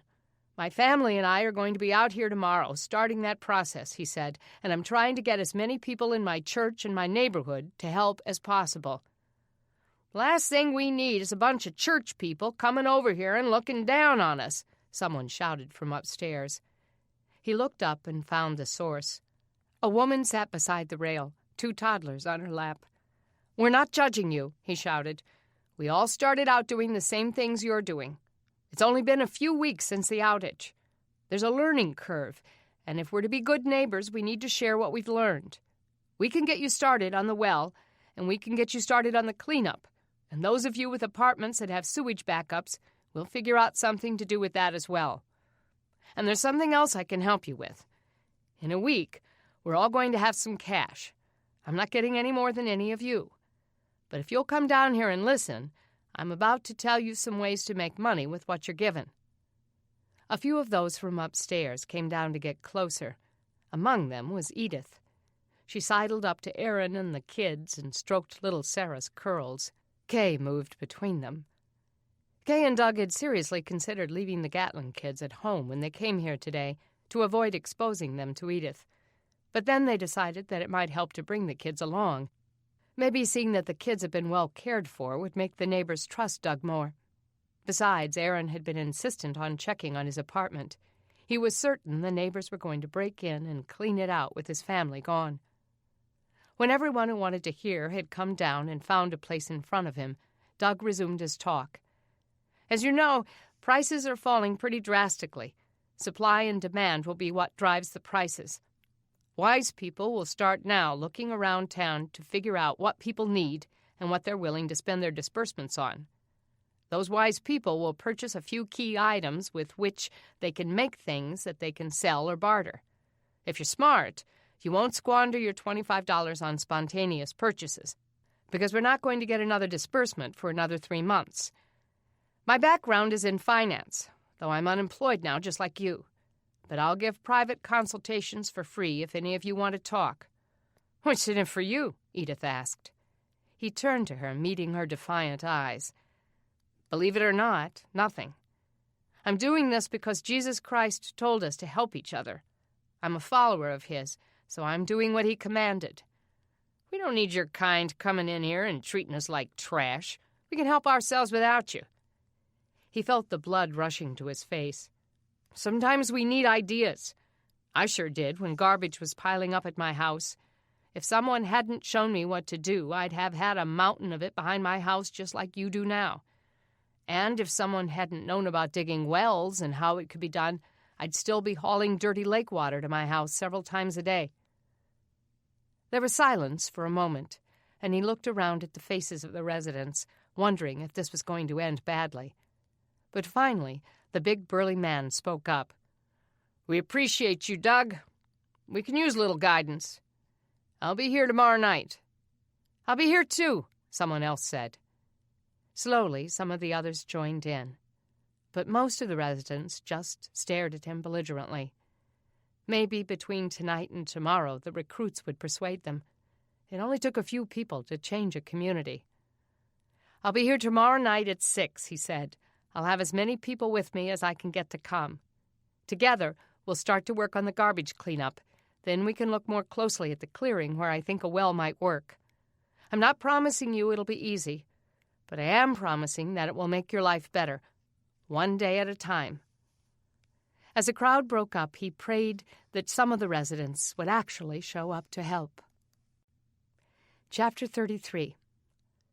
The next day, Denny and Beth and their brothers worked on digging up the sod in their front yard, preparing to till the ground for planting. Sarah and Luke played on the front porch with some of Beth's old Barbie dolls and Logan's army men. Aaron and Joey had volunteered to go to the well, but they'd been gone way too long. Denny imagined they were lingering to keep from having to do any work. Logan would have been right there with them if their father had let him go too. With every dig of the shovel, Denny hated more the situation they were in. Though she'd come to accept their plight, she still had moments when she longed to be with Craig in Washington, D.C., playing her iPod through the car stereo, heading to one of his important parties where she could be his trophy wife-to-be and revel in his position and influence. By now, she should have been in her 3rd month as an intern at the NBC affiliate. Maybe by now they would have promoted her to a full-fledged employee and given her field reporting jobs. Maybe, if she was really lucky, they would have recognized her talent and put her behind the news desk. But no. Instead, she was here, digging up grass and burying her yard in the early steps of a laborious job that would hopefully feed them through the winter. She never would have dreamed she'd be in this position. "Who's this guy?" Denny followed Jeff's gaze to a man walking up the street toward their house. She caught her breath. "That's Mo Jenkins. He's one of Jesse's old boyfriends. Dad and I talked to him the other day. We're pretty sure he's Sarah's father, even though he denies it." She squinted in the sunlight. "Is he coming here?" Jeff jabbed his shovel into the ground as the man swaggered closer. "Looks like it." The man gave them a cursory wave as he reached the yard. "How y'all doing?" Denny muttered that she was fine. Mo was dressed in filthy jeans that looked like he'd rolled in the dirt. He wore a threadbare T-shirt, its hem coming loose, and a backward baseball cap on greasy hair. His skin looked dry and brittle, and the leathery wrinkles around his eyes made him look middle-aged. She suspected he was younger than he looked. Spotting the 2 children on the porch, he started to cross the yard. "Excuse me," Jeff said, blocking his way. "Can I help you?" The man smelled of alcohol. "I came to see my little girl." Denny glanced up at the porch. Sarah looked up at him without recognition. "That's funny," she said. "When my dad and I came to talk to you, you denied having a little girl. You said nobody'd ever been able to prove it." "Yeah, well, I got to thinking after you left. Started feeling a little guilty about that. And then I found out about Jesse's death." He pushed past Jeff and started up the porch steps. Luke started to cry. Gripping his army men in his hands, he stood up and backed away. "What's the matter, Luke?" Mo said. "It's me, Mo. Don't you remember me?" Luke nodded, but the fear remained on his face. That was it. Denny wouldn't allow this man to torment these children. She stepped onto the porch and sat down in the rocker and pulled Luke onto her lap. He buried his face in her neck and clung to her, trembling. "Mo, the sight of you doesn't give these kids warm fuzzies. I don't think Luke wants to see you." "Well, it's okay. I mainly came to see my daughter." He bent over and stroked Sarah's hair. "Hey, sweetie, how are you?" She took her thumb out of her mouth and looked up at him skeptically. Fine. He reached out as if to pick her up, but Jeff grabbed his arm. "Don't touch her." Mo turned back, eye to eye with the 16-year-old. Jeff's hard glare was intimidating. "I'm not going to hurt her." "Then what do you want?" Jeff demanded. For a moment, Denny feared a fight would break out, but she was confident Jeff could take him. She reached out for Sarah, and the little girl came quickly. Mo's voice softened. "The truth is, after I saw you and your dad, I got to feeling like I was shirking my responsibility. And now that Jesse's dead, I've decided I need to step up to the plate. Be a man." Denny's stomach tightened. Surely he didn't mean. "I thought it was time I came and got these kids. I'm Sarah's daddy, and the boys are her brothers. So I guess I'll take all 4 of them. Denny caught her breath. "No way! My parents won't let you take them." She set Luke down. "Honey, go find my dad and tell him to come out." Luke scurried into the house. Denny got to her feet, still holding Sarah's hand. "You must be crazy," Jeff said. "A few days ago you didn't want anything to do with them. Now you want to herd them up and take them home?" Mo held up a hand to calm him. "No need to get upset now. I can explain. See, those kids were Jessie's heart and soul. And I loved her. So what else can I do?" "You loved her?" Denny repeated. "The other day you acted like you hated her guts." Doug came out of the house, Luke cowering behind his legs. Kay followed. "What's going on?" Doug asked. "He thinks he's going to take the kids," Denny said. "All 4 of them." Kay gasped and Doug's mouth fell open. "This wouldn't have anything to do with their disbursements, would it? The $100 you could pad your pockets with if you had 4 extra kids around?" Denny couldn't believe she hadn't realized it. Of course that was what he wanted. The man looked indignant. "Are you accusing me of exploiting these kids?" "Yeah, I think so," Doug said. "That's what it sounds like to me. You weren't that interested in them when I talked to you a few days ago. You even denied paternity." "I told your son. I got to thinking." "Yeah, you got to thinking about the money," Doug said. "Look, we have custody of these kids. We're trying to find their family." "Hey, I am Sarah's family." "But as you said, nobody's been able to prove that yet." "Look on her birth certificate," Mo insisted. "My name is listed as her father." Denny doubted he'd even shown up at the hospital when Jessie had given birth. "Do you have a copy?" Mo threw her a look. "No, Jessie had that." "Then there's no proof at all, is there?" Mo was getting angry. "Man, if I have to get a lawyer, I will. But I'm getting those kids." "Fine," Doug said. "Why don't you go straight to the sheriff right now and talk to him? He's the one who put them in our care." "Hey, I don't need the sheriff. All I need is a judge." "The judge knows us. He gave us a court order. That was before somebody who was blood kin came to claim him." Doug's teeth came together. "It's time for you to get off my property." The man backed away, lifting his hands in the air like he didn't mean any harm. "Fine. If that's the way you want it, that's the way you got it. Expect papers to be delivered in the next day or 2. Mark my word, I'm getting those kids." As he turned to walk off the porch, Aaron and Joey walked up carrying a bucket of water from the well. When he saw Mo, Aaron stopped and set the bucket down. "What's he doing here?" "I came to see you, Aaron." Aaron's chin shot up. "Get lost. You don't belong here."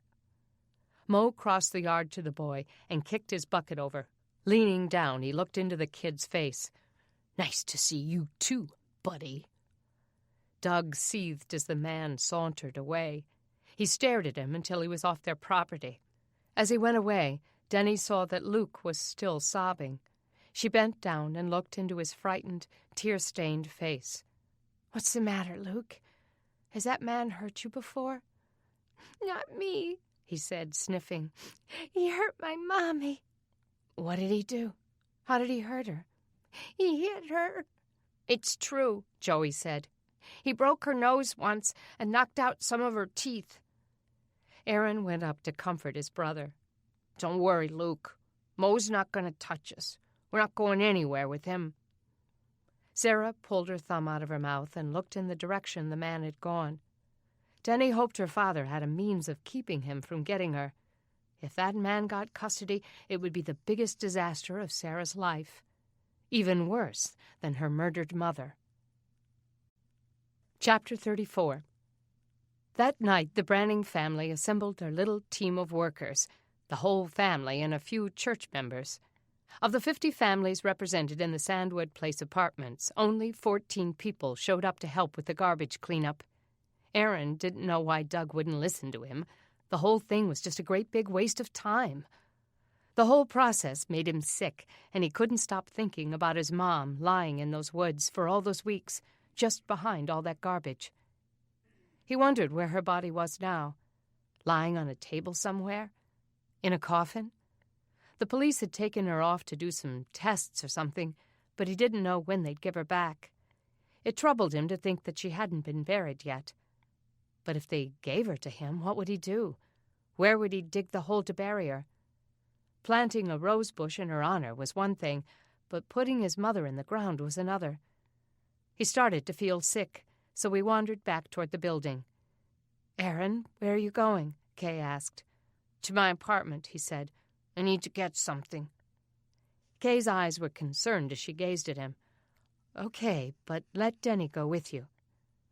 Earlier, they'd made plans for him and Joey, Luke, and Sarah to stay home, but he'd convinced them that if anyone was going to Sandwood Place, he was.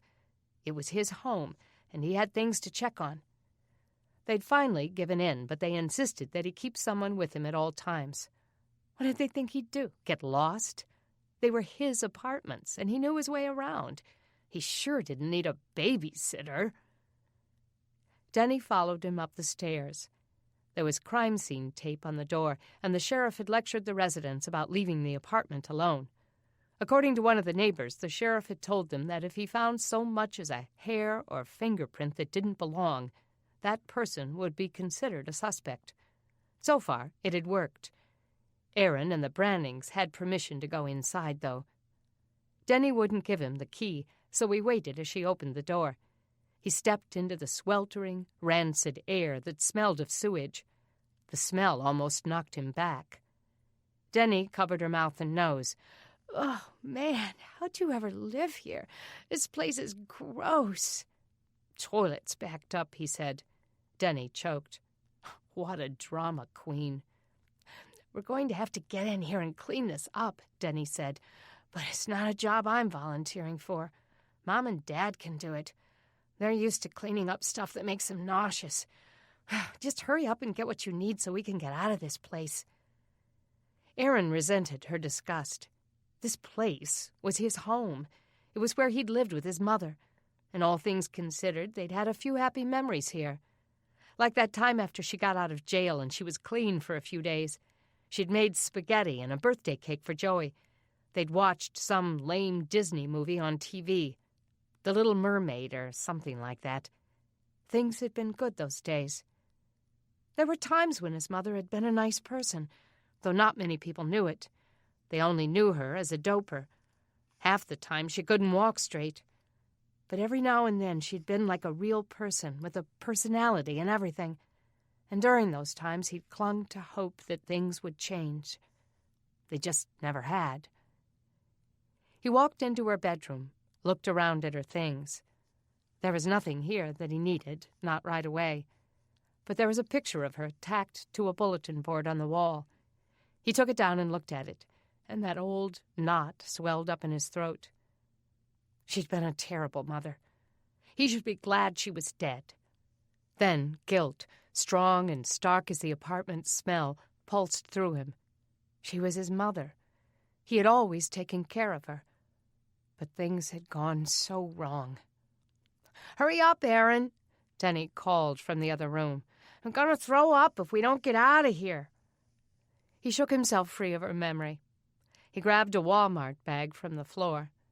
She had bought some thread, of all things, and some polka dot material, like she was going to make Sarah a dress or something. She must have bought it during one of her "I'm sorry I'm a lousy mother and I'll do better" episodes. He dumped out the bag's contents, then grabbed a few things that he wanted and dropped them in. Then he granted Denny's wish and got out of there. The truth was, he was glad to be out of there, too. Even to him, the stink was awful. He couldn't believe he had lived there all that time. He should have cared more about his brothers and sister and forced himself to clean it up. But the sewage backup wasn't his fault.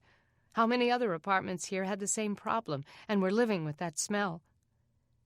Denny locked the door behind them and took a deep breath of air.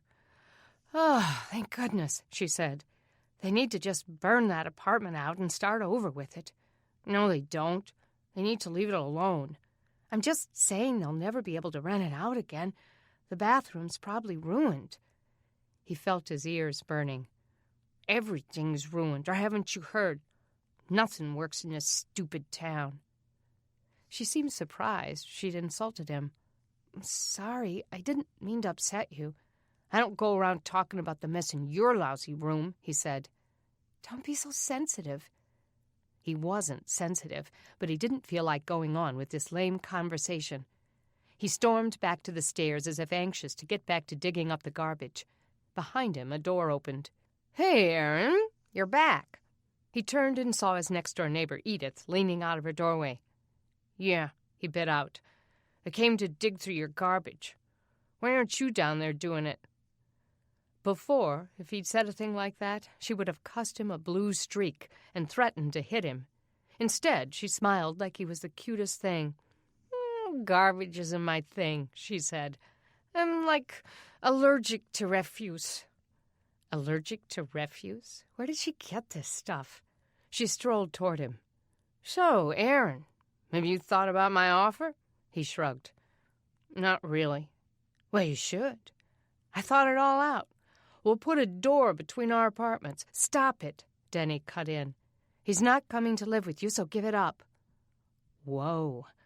Edith challenged Denny with a look, and he almost expected his neighbor to lunge. He'd seen her lose her temper before. "I don't believe I was talking to you." She turned from Denny back to Aaron, her tone all sweetness.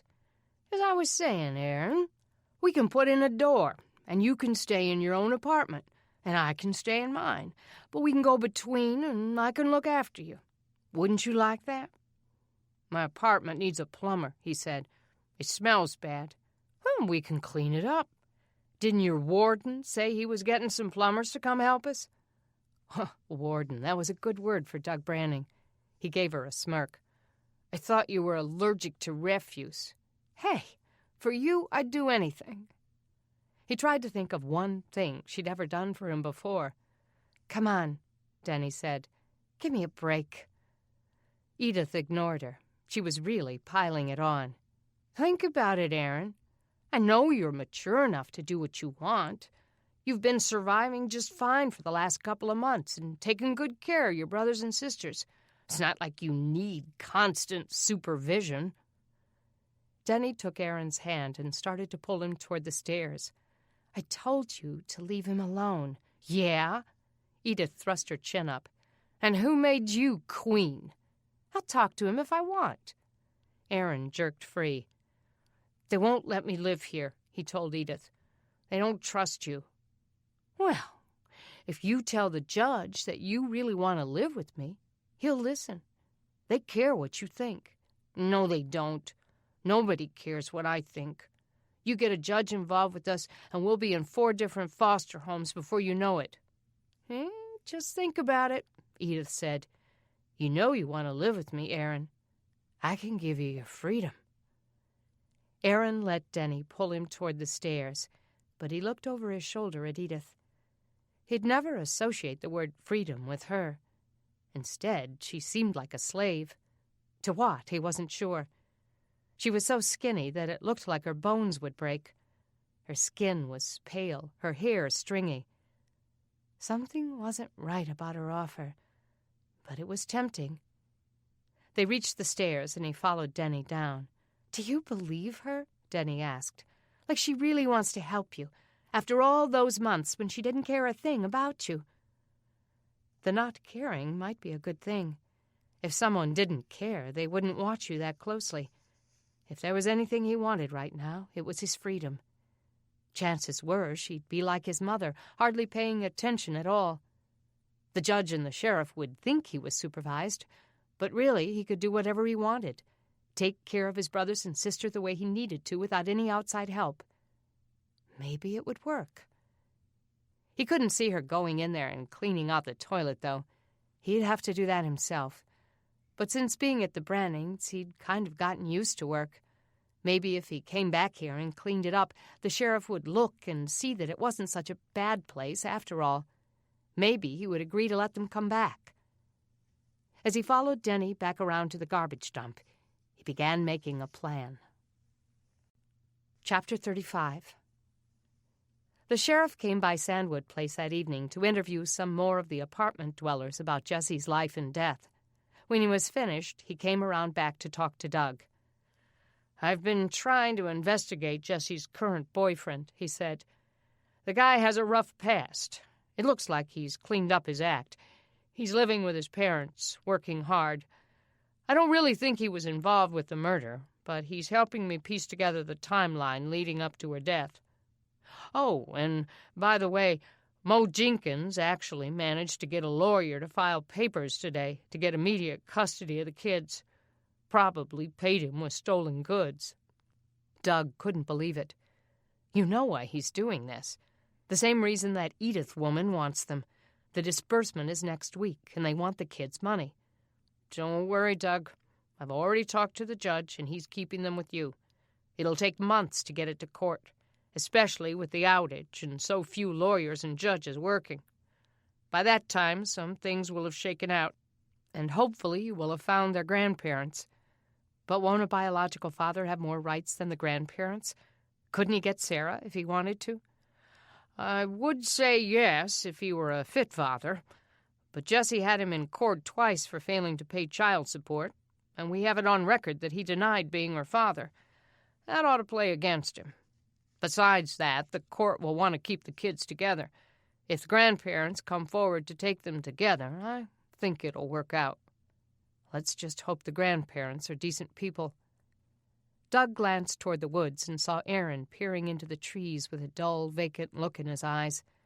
Was he thinking of his mother? Maybe bringing him here hadn't been such a good idea. He went toward him. "Aaron? You all right, son?" Aaron jumped as if he'd been caught in his thoughts. "Yeah, I'm fine." "Ready to go home?" The boy turned back to the building and looked up at the window that had been his home. Was he longing to go back to that rancid apartment? Or was he simply longing for his mother? Whatever the longing, Doug's heart swelled with compassion. The child was in pain, and he didn't know how to help him. Only God and time could undo the damage now. Chapter 36. Mark rode his bike by the house Friday afternoon as Denny was working in the yard. "Hey, Denny, I was just at the post office, and Mrs. Lipscomb said to tell you that you got what you were waiting for." Denny dropped her shovel and almost leapt into his arms. "Really? A letter from Craig? Did you bring it?" He laughed. "No, she wouldn't let me. But she said to tell you that she was delivering to Oak Hollow sometime late this afternoon." "I can't wait until then." She dropped her shovel and started for the garage. "I'm going there now." "Don't bother," he said. "She's not there. She's out delivering mail." Denny fidgeted all afternoon waiting for the mail to come. It still hadn't come by the time her parents were ready to go to Sandwood Place, so she convinced them to let her stay home. She waited on the front porch for the old Dodge pickup to turn into the neighborhood. At 7:10, she heard it coming. She leaped off the porch as the old rattletrap rumbled into the neighborhood. She tried to wave it down, but Mrs. Lipscomb just kept driving. Fighting the urge to run behind the truck, Denny instead took a shortcut through the yards and got to the neighborhood gazebo before the truck pulled in. By the time the postmaster climbed out, there were 30 or 40 people crowded around. Still wearing her baseball cap and baggy T-shirt, Mrs. Lipscomb grumbled, "Wait your turn, everybody. Never thought I'd be so popular." She pulled out the first pack of letters. "Branning." Denny lunged forward and took them. The woman winked. Obviously, she had put her letters on top so she would be the first to get them. Denny wanted to kiss her. "Thank you, Mrs. Lipscomb. You rock." Quickly, she pulled the rubber band off the stack of letters and flipped through. And there she saw it, Craig's return address. She pulled out the letter and practically danced as she waved it in the air. "I got it," she cried to anyone who would listen. "He wrote!" A few people applauded. Then she saw Mark leaning against the gazebo, a piece of straw in his mouth. Amusement twinkled in his eyes. "How many did she get?" he asked. She flipped through the rest of their mail, but there were no more. "Just one," she said, "but I'm sure this one's all I need." She hurried home, then went into her house and ran up to her room to read by the evening light at her window. Carefully, she opened the envelope and pulled out the letter. Dear Denny, I got all your letters. It's taken me almost a week to read 'em all. Glad to know you've been keeping up your journalistic skills while everything's been down. Sorry you had so many problems at first, what with the airplane crashes and all, and I'm shocked that you had so much trouble trying to get to Washington. Too bad you didn't make it all the way. She stopped reading and stared at those words again. After she'd told him of almost dying at the hands of a mad killer, could he really be this dispassionate? She read back over that first paragraph, trying to imagine the tone of his voice if he were talking. Was there compassion in those words? Love? Longing?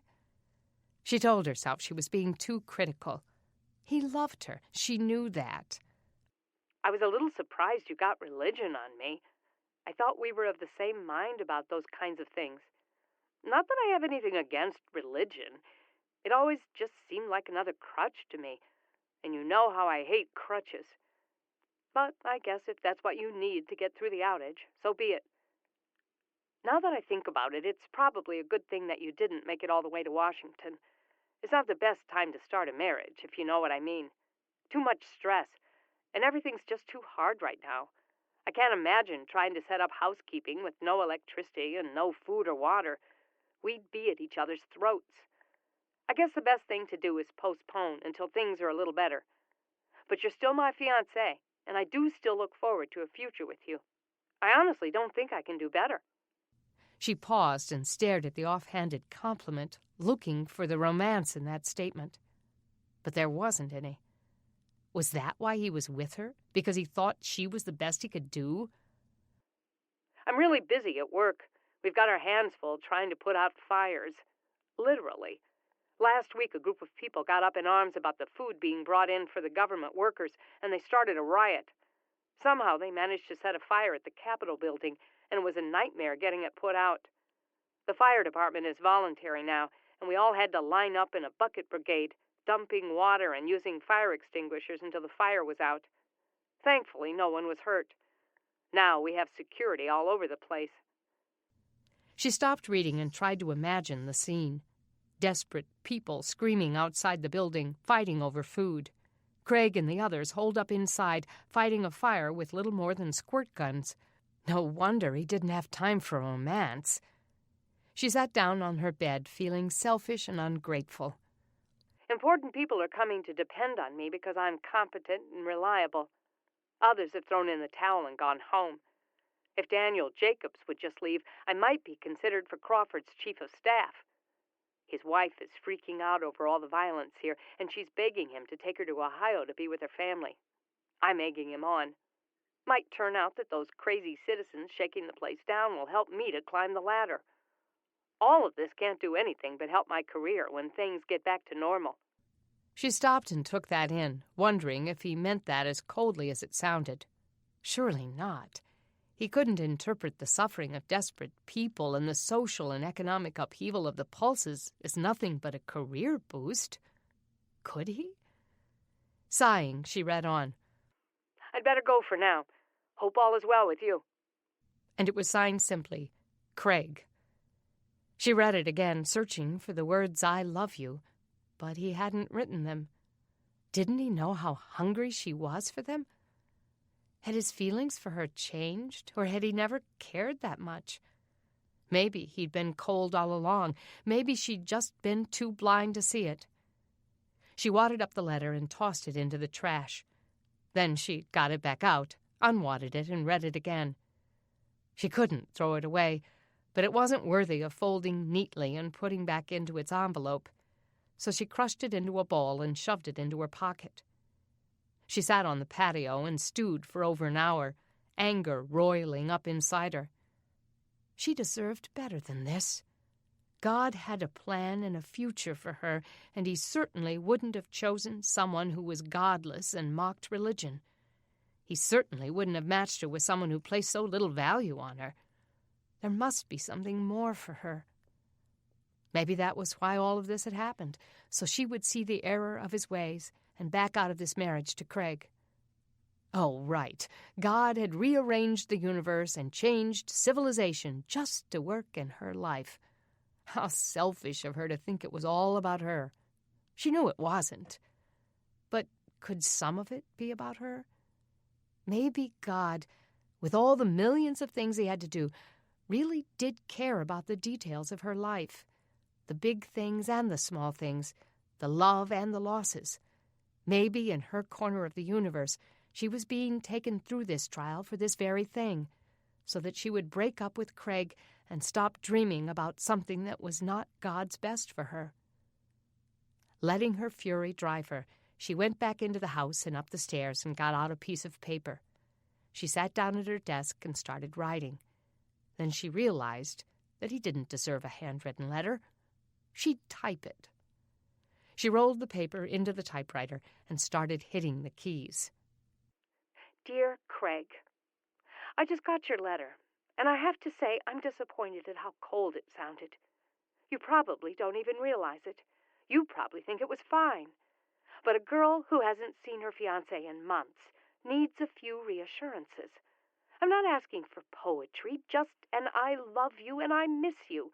And I guess if you felt that way, you would have included that. Instead, you told me that you figured you'd hang on to me since you were pretty sure I was the best you could do. Those words didn't exactly sweep me off my feet, Craig.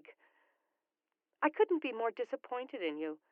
It's been almost 3 months since the pulses started, and you've had ample time to get to me if you really cared. I've told you of my harrowing journey across the country to get to you, and all you could say was, "Too bad you didn't make it." I told you that I could have died in the airplane that very first day, but that didn't faze you either. I guess someone of your importance doesn't want to be bothered with details. I agree that our wedding shouldn't happen in October, but things are a little clearer in my mind than they obviously are in yours. I don't think the marriage should happen at all, and I don't want to keep wearing your ring in the hope that no one else better comes along for you. So, consider me a part of your past, along with electricity and cell phones and cars and computers. Just another one of those things that isn't working for you anymore. It was fun while it lasted, Craig. Sorry it had to end this way. Denny. Before she could change her mind, she ran downstairs to her father's study, got an envelope, stuffed the letter inside, and sealed it. Affixing a 39-cent stamp, since that was all she found, she got on her bike and rode to the post office. She took it inside and threw it down the hole before she could change her mind. Then she rode home on pure anger, her heart breaking over what she had just done. Chapter 37. I've been thinking, and I don't think it's right for you to take our money. The Brannings had been making their plans for getting to the football field early for the disbursement the next day, but Aaron's blunt statement stopped them cold. Doug just looked at the boy. He'd been up since before dawn, working on daily chores, then hunting for enough food to feed 10 people. Then he'd spent 3 hours working on the garbage mounds at Sandwood Place. He was too tired to deal with this again. Aaron, stop acting like I'm robbing you. The disbursement money is to help people survive. And since we're feeding and caring for you, we need that money to help pay for expenses. But you said yourself you're going to buy stuff with it. I said I was going to invest some of it to make it grow. For instance, I'm going to invest it in the seeds we need to plant in our garden so we can grow more food. I'm going to buy some chickens so we'll have eggs to eat and sell. And we're going to figure out something that the family can make and sell to earn even more money. That's not so we can bask in luxury. It's so we won't have to struggle quite so hard during the winter months." "So you are going to take our money?" Joey asked. "$100 of it?" "Yes," Doug said. "We've been through all this. You can't get the disbursement without an adult, and that's because it's the adult who is taking care of you." "What if you find our grandparents? Are you going to give them the money?" Kay spoke up. "Of course. We won't spend it for a month after we get it. If we don't find them by then, we will start using it, but we'll give them what we haven't used to take care of you." Doug knew he'd never make the kids understand. To them, he was exploiting them just like the others wanted to. $100 seemed like a lot to them when they hadn't had a handful of pennies since May. But like it or not, he wasn't going to back down. He needed the money to feed them, and that was the end of that. Before bed that night, Aaron rounded up his brothers and sister. "Sarah," he said quietly, "I want you to say you don't want to sleep with Denny tonight. I want you to sleep in here with us." "But why? I like sleeping with Danny and Beth." "Because after everybody goes to sleep, we're going to sneak out and go home." Sarah's eyebrows shot up. "Home? I don't want to go. I like it here." "Listen to me," he whispered harshly. "They only want our money. If we stay, tomorrow we'll go through that line with them, and they're going to give us our $25 each. And what do you think's going to happen to it?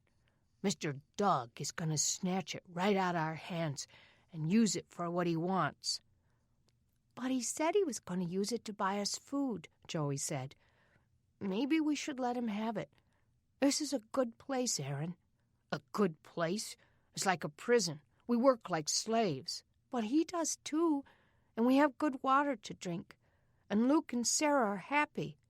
"Yeah," Luke said. "I don't want to go either." Aaron couldn't believe they were turning on him this way. "What is wrong with you? Don't you see? They don't care about us.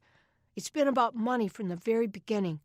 From the first day, they were probably looking for a bunch of kids to keep so they could get all their money. They're practically doubling their cash if we're with them." Joey wasn't buying. "They found us because we robbed their house. They weren't looking for extra kids." "That's what they want you to think." He could feel the heat blotching his cheeks. Somehow he had to convince them. Time was running out. If they were going to leave, they had to do it tonight, before the disbursement. "Have I ever let you down before?" He looked from Joey to Luke, then to Sarah, demanding an answer. "Any of you?" One by one, they shook their heads. "Haven't I always took care of you?" "But I like Miss Kay," Sarah said, "and Danny and Beth. We're going to be in a play. Beth is making me a costume." "I'll make you a stupid costume, and we can have our own play." "But how will we get our money?" Joey asked. Aaron didn't know what had gotten into him. He'd usually gone along with whatever Aaron said. He'd never given him this much trouble before. "They make us have a grown-up with us," Joey said. "We'll go with Edith. She said she wouldn't hassle us and try to run our lives. We can live in our own apartment." "Our apartment stinks," Joey said. "It's even grosser than when we left it." "Edith promised to have some buckets handy and some garbage bags if she can find them. She said she would help us clean out the commode. She said bleach would help kill the smell, so tomorrow when we have money I'll buy some." "But what if they find Grandma and Pop?" Joey asked. All these stupid questions, he didn't have time to answer them all. "It's better if we're gone when they find us. Mama always warned us about them. But for now we're going to do this. And if the sheriff comes and tries to force us to go back to the Brannings, we'll throw a huge fit and tell him we love Edith and want to stay with her." "But I don't love her," Sarah said. "I hate her. She's mean." "Not lately, she's not. She's been real nice lately." Joey breathed a laugh. "It's only because she wants our money, too." "No, she doesn't. She told me she would let him put it directly into our hands." "She's never helped us before." Aaron was getting tired of Joey's mouth. "Look, Joey, everybody's in this for something. You think the Brannings are all perfect and everything, but they're not, okay? And once they get our money, they're not going to be all that nice either. So, this is how it's going to be. I'm going to get all of you up after the Brannings are asleep, and we'll steal 2 of their bikes and ride home. Edith will be waiting, and she said we could sleep in her apartment tonight." All 3 of his siblings just stared at him with dull eyes. "Look, I'm doing what's best for us, okay? I'm not letting anybody steal our money. Now we're going to get out of here while we can, and then first thing in the morning we'll get up and go with Edith to collect our money. After that we'll have our freedom and some money to buy some good stuff. Sarah, I'll buy you a princess crown, and Luke and Joey will buy a basketball hoop to put up in the kitchen. We'll move out that worthless refrigerator and make a basketball court out of the whole room." Luke grinned then and looked over at Joey. Sarah took her thumb out of her mouth and smiled, as if trying to picture it. But Joey still wasn't moved. "Can we buy stuff to make our TV work?" Luke asked. "No, Luke. Don't you know that even if we had $1 million, we couldn't make our TV work? Those stupid pulses are still going, messing everything up for all of us." He looked at Joey then. "Joey, are you in or out?" Joey thought for a long moment, and Aaron began to fear that he was going to revolt. Finally, he answered, "Okay, Aaron. But you better be right about this, because the Brannings will be so mad that they'll never take us back, and the sheriff might come and split us up for sure." "Will I let that happen?" Aaron demanded. When Joey looked away, he got in his face. "Answer me, Joey. Would I let that happen?" Joey snapped. "Yeah, you might let that happen. You're not the king, you know. You don't get to decide everything." The door opened and Kay stuck her head in. She looked from one to the other. "Everything all right in here, guys?" Joey let out a breath and sat back on the bed. "Yeah, fine." "You're not fighting, are you?" There was a long beat of silence. Aaron turned back to her. "No, we're not fighting. But Sarah wants to sleep in here with us tonight. I guess we'll let her." He held his breath as Kay looked at Sarah. "Why, Sarah? There's not much room in here." "I'll sleep on the floor," Aaron cut in. Sarah's thumb went back into her mouth. Kay hesitated. "Well, okay, if that's what Sarah wants. But, Sarah, if you change your mind, you can go get in bed with Denny." Sarah just nodded, and Aaron breathed again. She was going to go along with it. Tonight, they would all be free. Later that night, Aaron lay on the floor, staring at the ceiling, fighting sleep until he was sure everyone was asleep. Then he tiptoed to the stairs and went halfway down, peered across the house toward the master bedroom. He didn't see the flicker of an oil lamp through their door, so they must be in bed. It was time. He hurried back up into the bedroom where they all slept and woke Joey up. Joey didn't fight it this time. He just got up, pulled on his clothes, and grabbed his bag out from under the bed. Aaron woke up Luke and Sarah. It wasn't easy. The children were groggy and didn't want to wake up, but finally he got them out of bed and reminded them what they were doing. "Now get dressed. Hurry." Sarah's hair was in her sleepy face, and he pushed it back and helped her get dressed. "Now listen," he whispered.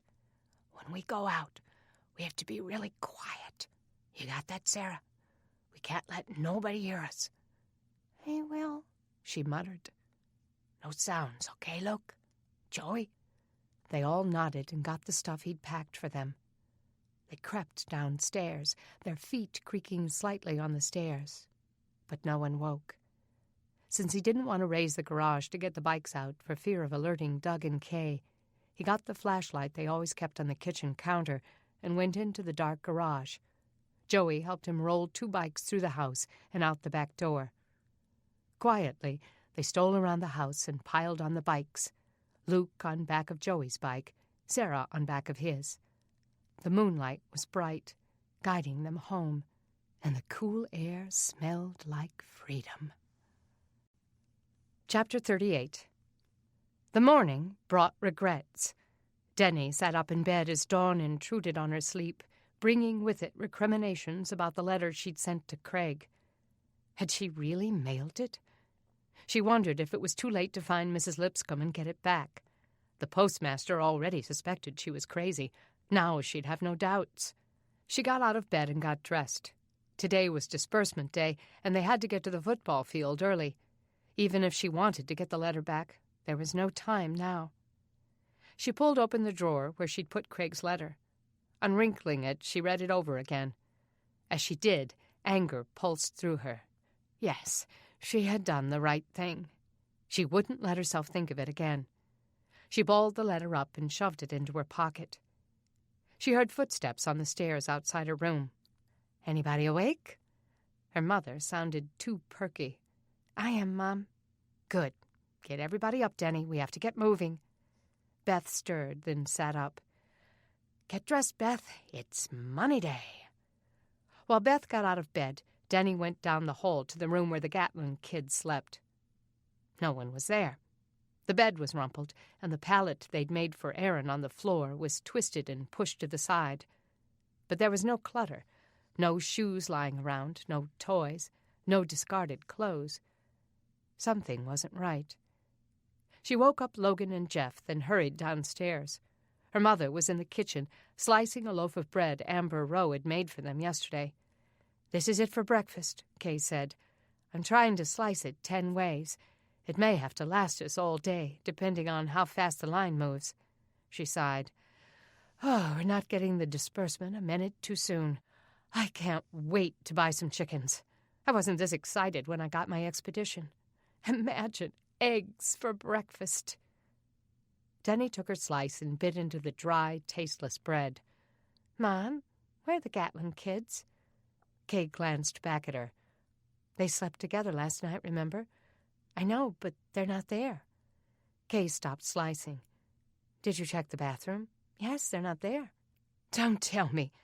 She abandoned the bread and ran to her bedroom door. "Doug!" He came out of their bedroom, dressed but barefoot, tennis shoes hanging from his fingers. "What is it?" "The Gatlin kids. They're gone." "No way!" Doug dropped his shoes and ran up the stairs. Denny was right behind him. Jeff stood in the hallway. "Where are they?" Doug demanded. "Did anybody hear them leave?" "I didn't," Jeff said. Logan came out of the bathroom. "You mean they took off?" Doug looked under the bed. "Looks like it. They took all their stuff." Beth joined her brothers in the hall. "But, Dad, it's money day." Kay, who'd just come up, pushed through her children. "Doug, you've got to go after them. We've got to get there early, and they won't get theirs if they're not with an adult." "Tell me about it." He ran downstairs and into the garage. When he came back into the kitchen, he said, "They stole 2 bikes." That was serious. They'd only had 4 bikes as it was, since they'd given 2 away to neighbors who didn't have any. Denny watched him pull on his shoes, then go back into the garage and open the door. "Where are you going?" Kay shouted. "To their apartment." He mounted one of the bikes. "I'm going to get them back." "Hurry," she said. "I don't want us to be late." "Kay and Beth, you take the other bike and ride ahead so you can get in line. Jeff, Denny, and Logan, you start walking. I'll find you all when I get there." "How come she gets to ride?" Logan demanded. "Because I said so." That would have to be good enough for now. The knock on Edith's door was urgent and angry. Even though it was barely past dawn, Aaron knew it was Doug Branning. His brothers and sister were still asleep on Edith's living room floor, but Joey stirred to life and sat up. Edith grabbed her gun from the top of a bookcase and ran through and looked out the window. "It's him," she said. "Aaron, get everybody into the bedroom. Hide till I tell you to come out." Quickly, Aaron woke Luke up and Joey led him back. He didn't even try to wake Sarah. Instead, he picked her up, carried her to Edith's room, and laid her on the dirty sheets. "Get between the bed and the wall," he told his brothers. "Wake up Sarah and don't make a sound." His sister woke up and he pulled her down with her brothers. Doug pounded again. Edith's bedroom was right next to her tiny living room, its window looking out to the landing outside the front door. He pulled down one of the many blinds and peered out. Mr. Doug looked ready to burst an artery. He heard Edith opening it. "What do you want?" she yelled. "I want the Gatlin kids. I know they're here." He looked like he was coming in, so Aaron hit the floor. "The Gatlin kids?" he heard Edith say. "Why would they be here?" "Because I've already checked their apartment and they're not there." Let me in. I'll find them myself. You can't come in here. I told you they're not here. Where else would they go? His voice boomed over the apartment. You're the one peddling freedom, putting ideas in their heads. He was at the bedroom door now. Aaron put his hand over Sarah's head, keeping her down. You're out of your mind, Edith shouted. What do you think I am, some kind of fool? Now get out. I don't let strange men into my apartment. Aaron couldn't count the number of strange men she'd had in her apartment. He heard heavier footsteps bounding across the floor. What's going on? It was Horace, one of the biggest, angriest men on the floor, and Aaron heard a scuffle as Doug tried to come into the bedroom. Aaron, if you're in here, you need to know that you're making a big mistake, Doug shouted. It's not too late. You can still come with me. They can't hear you, Edith said, because they're not here. I'm warning you. Doug's voice was brittle. Put the gun down, Edith. You know I'm not here to hurt anybody. Horace's raspy voice intervened. Come on now, Branning, he said. Don't make her shoot you. Aaron, I'm telling you, you're going to get into trouble if you trust this woman. She's going to take your money. You're the one who wants their money, not me, Edith said. Now get out of here, or I'll call the police. How? You going to try the telephone? That's enough, Bud. Horace again. Come on, let's go. Aaron heard the footsteps retreating. He raised up enough to peer out the window again. Horace hovered over Doug on the landing, threatening him with his very presence. Look, Branning, I don't want to hurt you. You've done a lot to help us here. But if the kids ain't here, they ain't here, and there's nothing you can do about it. Undaunted, Doug turned back to Edith and pointed a finger in her face. You hurt those kids in any way, emotionally, physically, or financially, and so help me, I'll make you regret it. Aaron stood there listening, amazed that Mr. Doug would get this upset. He must really want that money. I want to go with him, Aaron. Sarah's little voice was muffled against the floor. Hush, he whispered. You're not gonna. I'll take care of you. Finally, Doug stormed away. Aaron heard Edith slam the door and lock it. Edith ran in, smiling and flashing those smoker's teeth.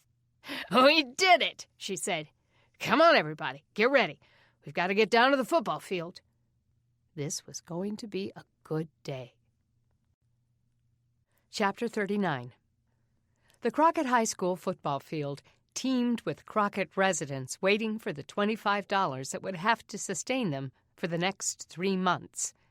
It had taken Denny and her brothers an hour and a half to walk to the football field, and then another 45 minutes to find their mom and Beth. By now, her father had already returned from the apartments and joined them in line, but it was clear they would all be there for hours. FEMA's plans had seemed like a good idea when she'd first heard the announcement, but now Denny wondered about the wisdom of it. There had to be a better way than lining up 20,000 people on the same stretch of land all at once. But she supposed she should have expected as much. FEMA's performance in past disasters had proved flawed at best. She had hoped that her parents would find the Gatlin kids, but the volunteers who were working the crowd had lined them all up in a maze that snaked back and forth across the field, Disney World style, moving ever so slowly toward the front of the stadium where the tables were set up. In all the thousands of people, it was difficult to find anyone.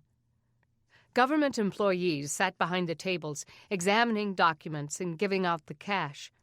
There was no breeze, and the crush of people made the sun's rays hotter and more oppressive. Denny had worn her baseball cap with her ponytail pulled through the back to keep the sun off her face. She wondered if Craig had had to wait in line somewhere in Washington, or if the senators and their staffs had gotten the first disbursements. Somehow she couldn't picture him waiting in a line like everyone else, hour after hour. But then she couldn't picture him scrounging for food or living in virtual poverty either. A toddler in the family in front of them cried miserably as they passed him from one family member to another, trying to bounce him and keep him quiet. The field sounded like a daycare center just before lunch, as miserable children cried out to go home or be fed, or just to run free instead of standing next to their parents. The place was too crowded to let children run and play, and since everyone, Young and old, sick and healthy, had to be present to receive their share. No one wanted to risk losing a family member for even a little while. Some had ropes attaching children to their parents. Others kept their kids bound in strollers that they pushed through the line. Logan had whined non-stop since they'd left home. "This is retarded. Why can't they move faster?" "They're moving as fast as they can," his father said. "This isn't easy. They have to verify the documents to cut down on fraud and make sure everyone who gets money actually lives here. Without computers, it's tedious." "So we walk up there and hand them our documents," Beth said. "What's so hard about that?" "It will probably be pretty cut and dried for our family," Doug said, "since I have a deed to our house to show them. But some of the others, like renters, they may not have those kinds of documents. They'll take longer." "So how do they know no one's coming through twice?" "They're stamping hands with indelible ink. It won't wash off for days." Jeff sat on the grass where he would have been playing football this fall if school had been able to open. How are the Gatlin kids going to get disbursements if they don't have all that paperwork? Doug's face tightened again, and he looked at Kay. She'd been teary-eyed all morning as she'd stood in line. "I don't know what they'll do. I guess whoever brings them will need proof of residency." "We should have made them understand that we weren't money-hungry," Kay said. "We could have let them keep their money. Then we'd at least know they were safe, and they would have stayed." "No, they wouldn't," Doug said. "They wouldn't have believed us. They have it in their heads that we're up to something. They don't have much experience with people doing good for them without an ulterior motive." "We have to tell the sheriff," Kay said. Doug wiped his forehead. "I already did. He was at the gate when I came in. He's keeping an eye out. I also told him about Edith's gun. She may even be holding the kids against their will. If he sees her, he'll arrest her." The line moved forward a few feet, and Jeff got up and moved, then plopped down again. "Danny got a letter from Craig last night." Beth's announcement turned all eyes to Denny. She had hoped no one would ask her about it. She didn't want to discuss it. Kay turned to her. "Oh, Denny, we were so busy last night when we got home, I didn't think to ask you about it." "That's okay. There wasn't much to tell." "What do you mean?" "I mean, it was just like the other letter. Cold and unfeeling. Just the way he is." She didn't miss the exchanged looks between her mother and father. "Well, honey, it's like I told you before. He's a guy. Don't make excuses for him, Mom. You don't have to do that anymore. I broke up with him." "You what?" Beth swung around, gaping up at her. "Are you kidding?" "No, I'm not kidding. I wrote him a letter last night and took it to the post office. It's probably on its way to him as we speak." "You broke up?" Jeff asked. "I thought he was supposed to be the dream guy, the one you'd waited your whole life for." His tone was so mocking she wanted to slap him. "I don't want to talk about it anymore, okay?" "All right," Kay said. "Everybody leave Denny alone. She doesn't have to explain it." Denny kept looking straight ahead, knowing it wasn't over. She was right. "Are you sure you did the right thing, honey?" Kay said quietly after a pause. "I mean, maybe you should have thought about it for a few days, prayed over it." "I didn't need to pray over it, Mom.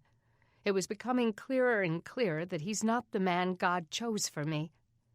She spoke the words bitterly, but when she saw a flicker of satisfaction in her dad's eyes, she wasn't surprised. He hadn't liked Craig from the start. She should have listened to him. Kay stroked her sweat-drenched back. "I know this must be a hard day for you then," Kay said. "So the wedding's off?" Logan asked. She breathed in a deep sigh and let it out in a huff. "Yeah, it's off. Not that it would have happened anyway, even if I hadn't broken up." She blinked back the tears in her eyes. If it hadn't been for the pulses, in just a few weeks she would have walked down the aisle, her designer gown trailing behind her. She didn't even have the gown now. She'd lost it as she ran from the killer a couple of months ago. She had planned so long for that wedding day. She'd looked forward to seeing Beth, her maid of honor, nervous as she faced the prospect of straightening the gown's train and taking the bouquet in her trembling hands as she handed the ring to Denny. Her brothers would have been fidgeting and sweating in their rented tuxes. Her father would have been all emotional at her side as he passed her hand to her groom, and her mother would have been smiling and crying on the front row. Lately, she'd even been thinking of the Gatlin kids lining up at the front and little Sarah acting as her flower girl. Her sorority sisters, none of whom she'd heard from since she graduated, would have been standing to the side, tears in their eyes as they longed to be in her shoes. They'd bought tickets to Maui for their honeymoon, but now they were as useless as her engagement. The irony of her standing among 20,000 people on a football field waiting for 25 measly bucks did not escape her. Man, how things changed. Would Craig even care when he got her letter? The line moved up, and she and her family followed like robots. The child in front of them screamed louder. It was giving her a headache. Her feet were aching, so she sat down on the turf and pulled out Craig's letter. It was still wadded in a ball, so she carefully unfolded it and looked down at Craig's sad handwriting. He should have been a doctor instead of a lawyer with an illegible scrawl like this. He probably hadn't had to write much in years, since he'd done everything on his BlackBerry before. He was a whiz on the keyboard, but he and his Bic had only had a passing acquaintance.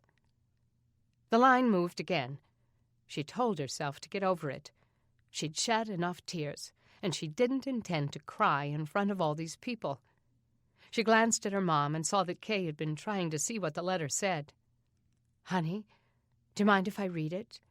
Denny shrugged. She handed it to her mother. She watched as her mother scanned the page. The compassion on her face faded into anger. "You did the right thing, honey. You do deserve better." She nodded. Her head knew it was true. She just had to get the message to her heart. Chapter 40. 2 more families and we're up.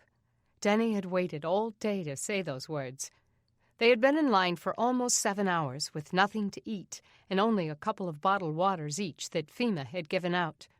People had been passing out all day, losing their places in line as they were taken to a medical tent set up in the parking lot. Their proximity to the front had revived Logan. He jumped up and down as they moved closer. Denny looked at the long table in front of the line. There were several government employees dispersing cash, so about 6 families at a time were being helped. Right now, all the slots were filled, but there were only 2 families ahead of them. Finally, this debacle would come to an end. The man standing at the table nearest them looked upset, and he began to raise his voice. "I told you she had a baby this morning. She wasn't able to come." "Sir, we were very clear that everyone had to be present to get paid. Now we'll give you $50 for you and your son, but your wife and baby will have to be here before—" The man bent over the table. "Do you have children? Have you ever given birth?" "Yes," the woman said. "Tell me, were you able to walk 6 miles or ride a bike that day?" The woman looked around as if searching for security. "Sir, I know that in your case this seems unreasonable, but I'm not authorized to give any cash to anyone who's not here. Now please, either settle for your $50 or step aside. Even if I can get them here, she's in no shape to wait for hours to get to the front of the line. It's barbaric not to have provisions for people with special needs.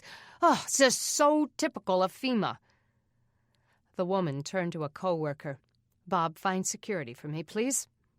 She looked around the angry man and called, "Next!" The family in front of the Brannings shot forward.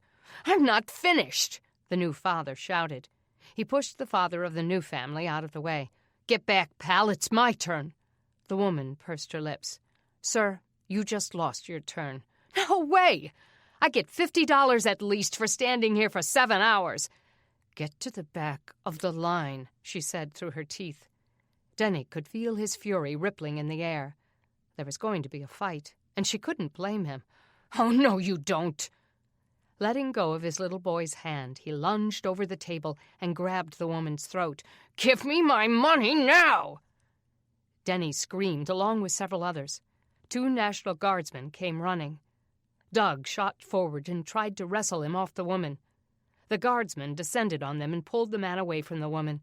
Handcuffing him, they jerked him away. "She wouldn't give me my money!" the man shouted. His preschool son cried as he followed behind them, calling for his daddy. Doug turned back to his family, his lip bleeding from the tussle. "You all right, Dad?" He wiped his lip and looked back at the injured woman. "Yeah, but I'm not sure if she is." A crowd formed around the injured woman, who was coughing, crying, rubbing at the reddened fingerprints on her throat. "Great," Jeff said. "Now they're down one, and it'll take longer for us to get our money." Denny speared her brother with a look. "The woman was hurt, Jeff. Have a little compassion." "Sorry about that," he said, "but come on. I don't blame the guy. You don't jerk around with people when they've been standing in line for most of the day, especially when he was up all night helping his wife have a baby." "He didn't have a right to attack her, son," Doug said. "Admit it, Dad. You'd have attacked her, too, if she refused to give you your money after all this. I've seen you lose your temper." Doug didn't answer that. The woman took a break, leaving her spot empty. The family who'd been called a moment before had to come back to the line. "Stupid jerk," the man muttered. "He messed it up for all of us." "Someone will take her place," Kay said. "You're still next." But everyone at the table now had some sort of problem. One lady, with about 9 children, didn't have the right documentation, and one of the other workers had found the imprint of the indelible stamp on 2 children who were being brought through. Someone had tried to wash it off so they could collect a second disbursement for these children. Finally, a space cleared. The Brannings were now next in line. They waited at attention, all 6 of them ready to dash forward as soon as the next space cleared. Denny saw the guardsman escorting the angry man to one of the sheriff's vehicles. She felt sorry for the man who was on his way to jail.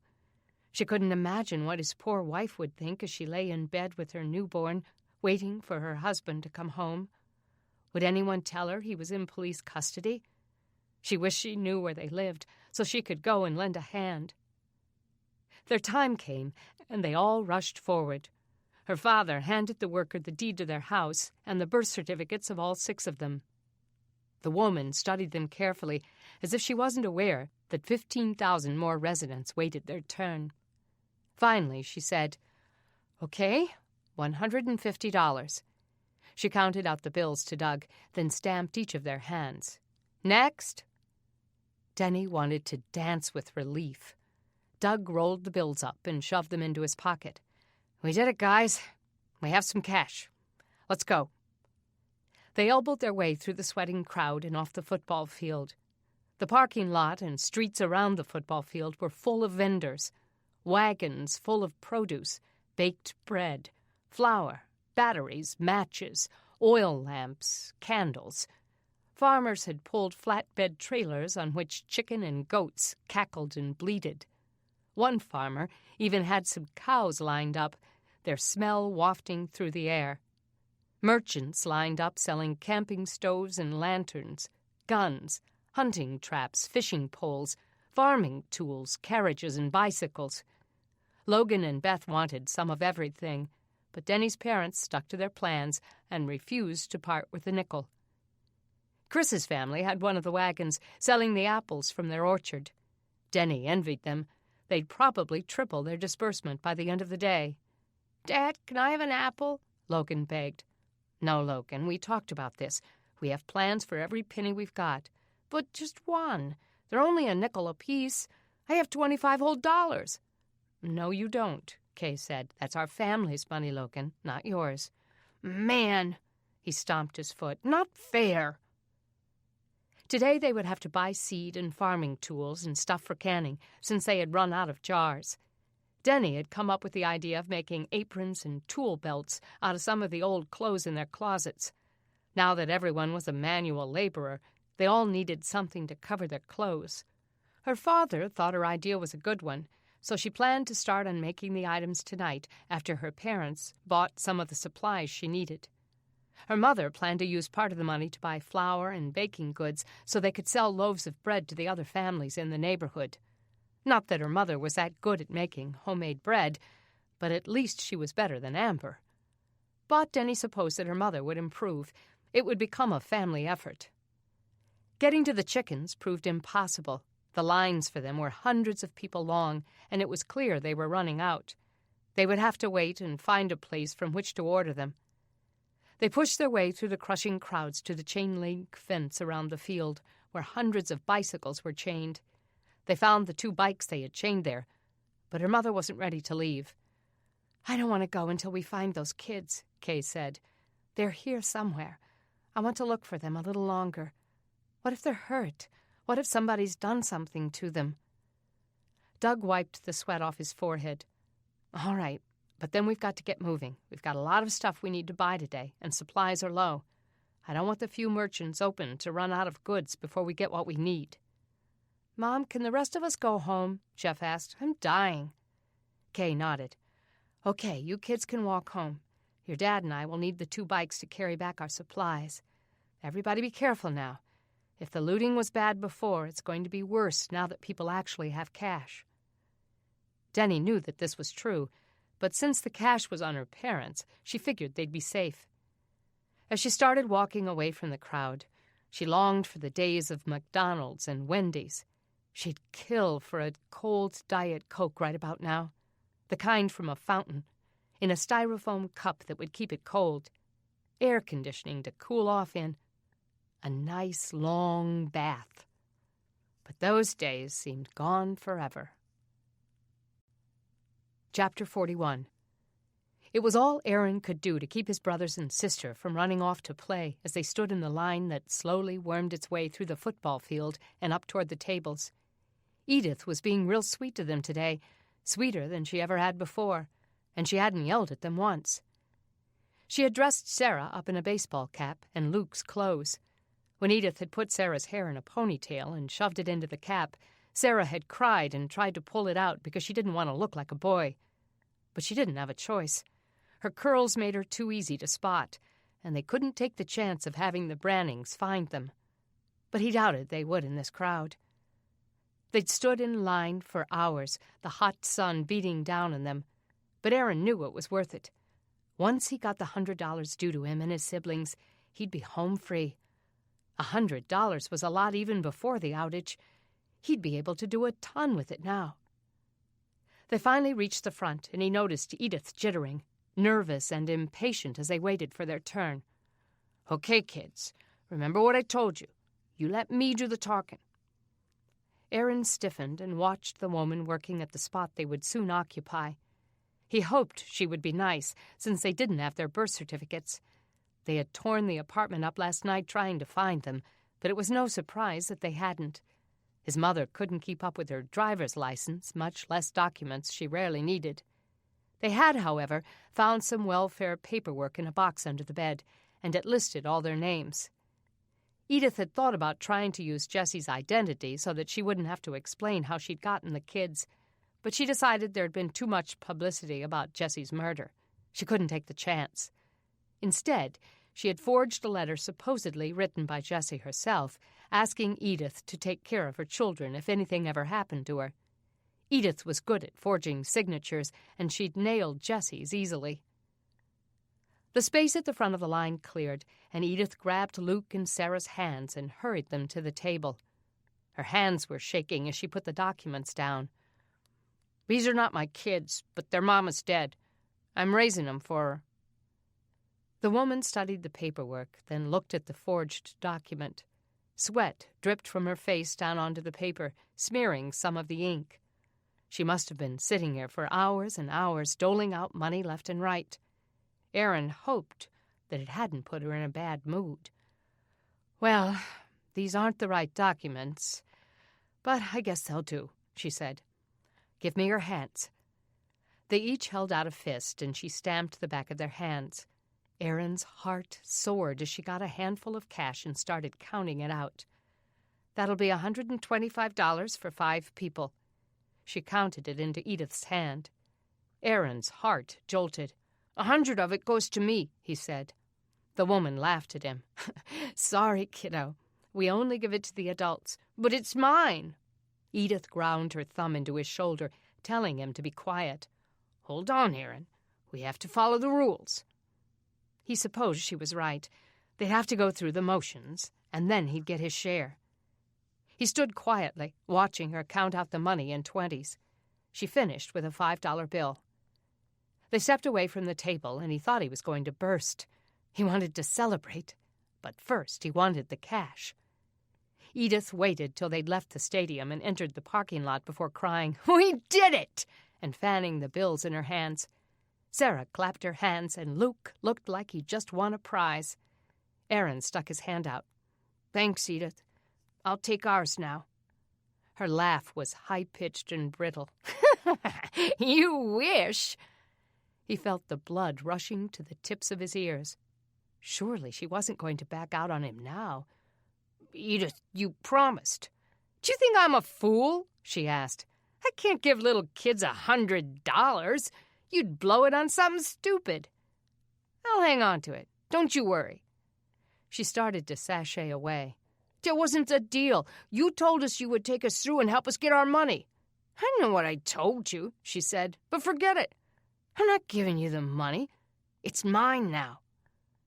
Aaron's heart beat in his throat. He tried to grab it, but she jerked it back. "It's mine, you greedy witch. Give it back." "What are you going to do about it, you little creep? Go whine to the Brannings?" Joey kicked her in the shins.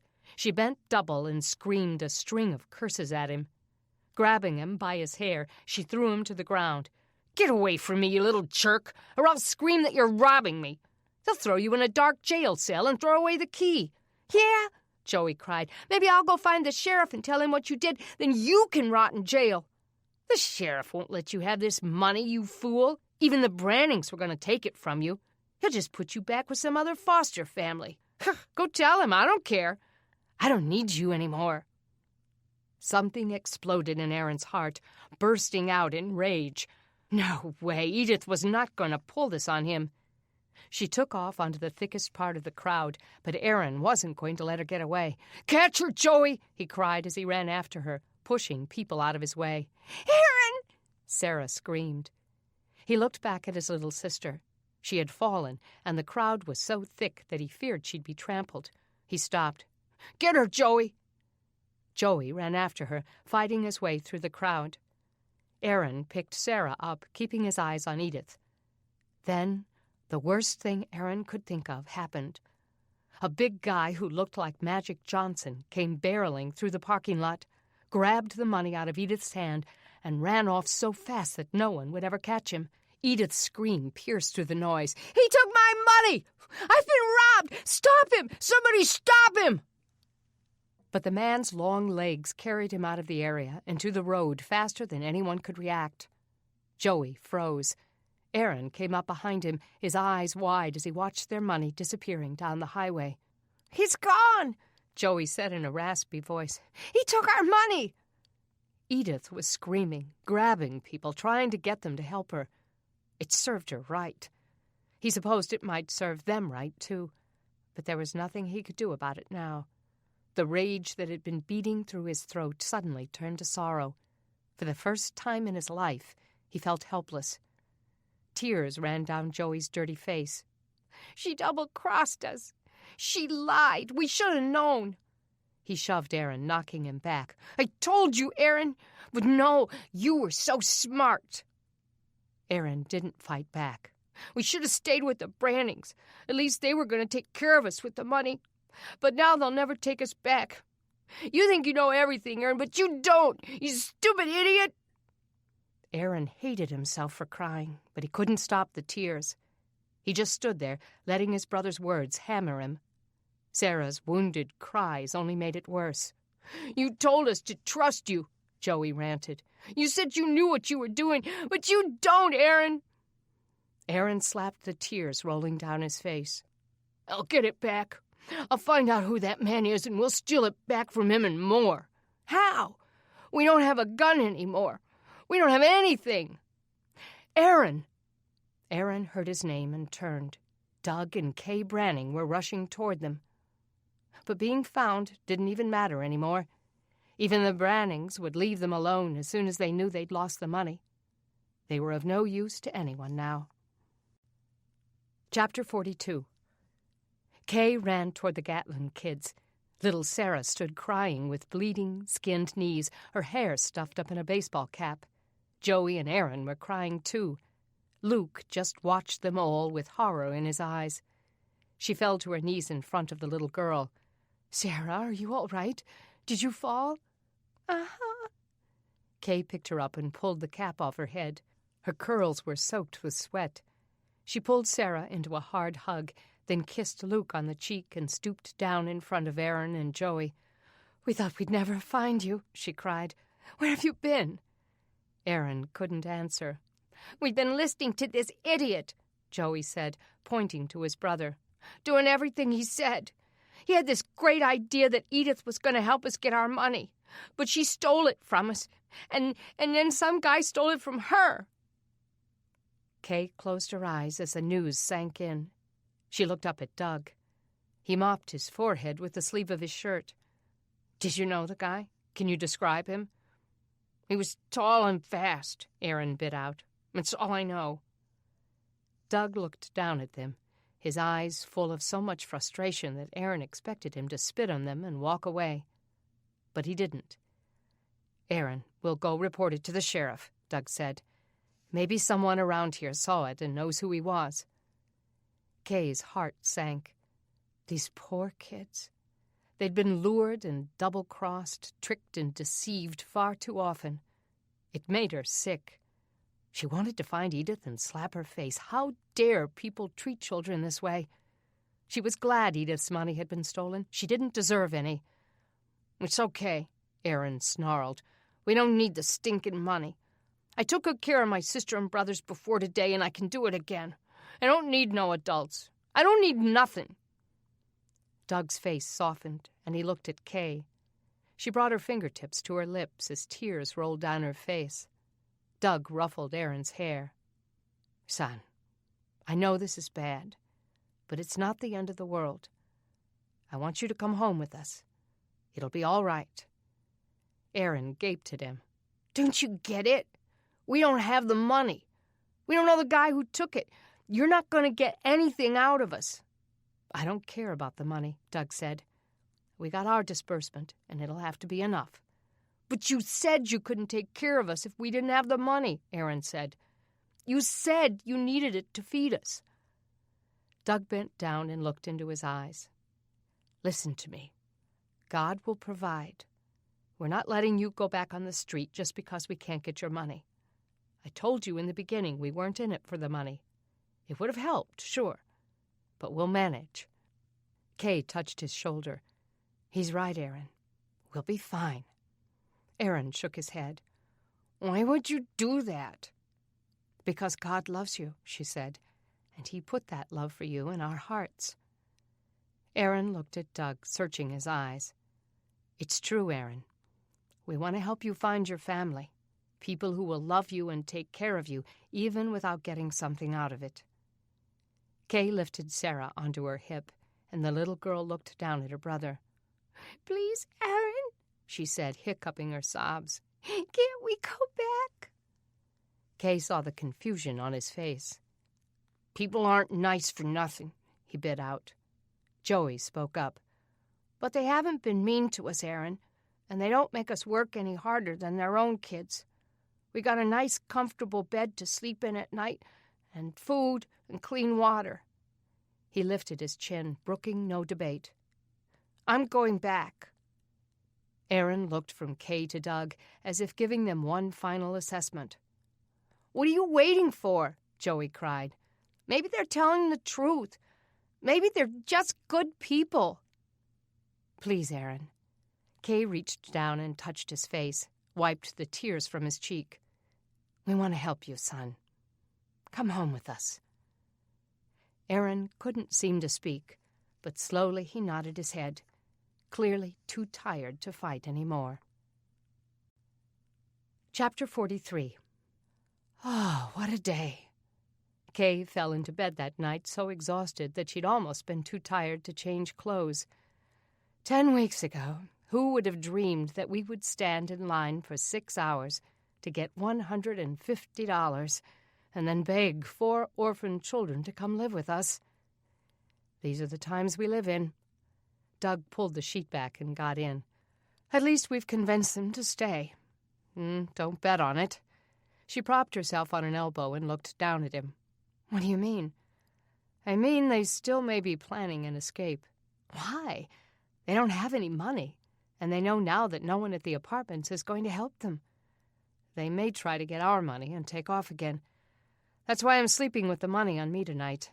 He reached into the pocket of the jogging shorts he slept in and pulled out the roll of bills. She sighed and collapsed on her pillow. "Oh, you're right." "Tomorrow I'm going to the apartments to confront that Edith woman," he said. "Maybe she knows who robbed her. At least we can tell the sheriff. It's a long shot, but maybe he can get the money back." "I feel sorry for her," Kay said. "Now she's without anything." Doug just gaped at her. "Sorry for her? Are you kidding? That conniving woman exploited and abused these children. She deserves everything that happened. And jail, too." Kay stared at the darkness. "I know. But think of how she feels right now. She's got to be devastated. She'll need help." "Well, she'll benefit from our work at the apartments, but that's all I'll do for her." A moment of silence followed. Then Doug kicked off his sheet and turned on his side, facing her. He braced his elbow on his pillow and propped his head up. "You've changed, you know," he said softly. She looked up at him. His eyes were soft in the moonlight coming through the window. "What do you mean?" He ran his knuckle along her cheekbone, outlining the shape of her face. "I mean, you're more caring now, more selfless. You're willing to do hard things even when it costs you." She smiled and turned her face to kiss his hand. "I just took the lead from you." "Really?" "Because I don't feel all that giving right now. Sometimes I feel like I'm just going through the motions." She turned on her side and stroked the stubble on his jaw.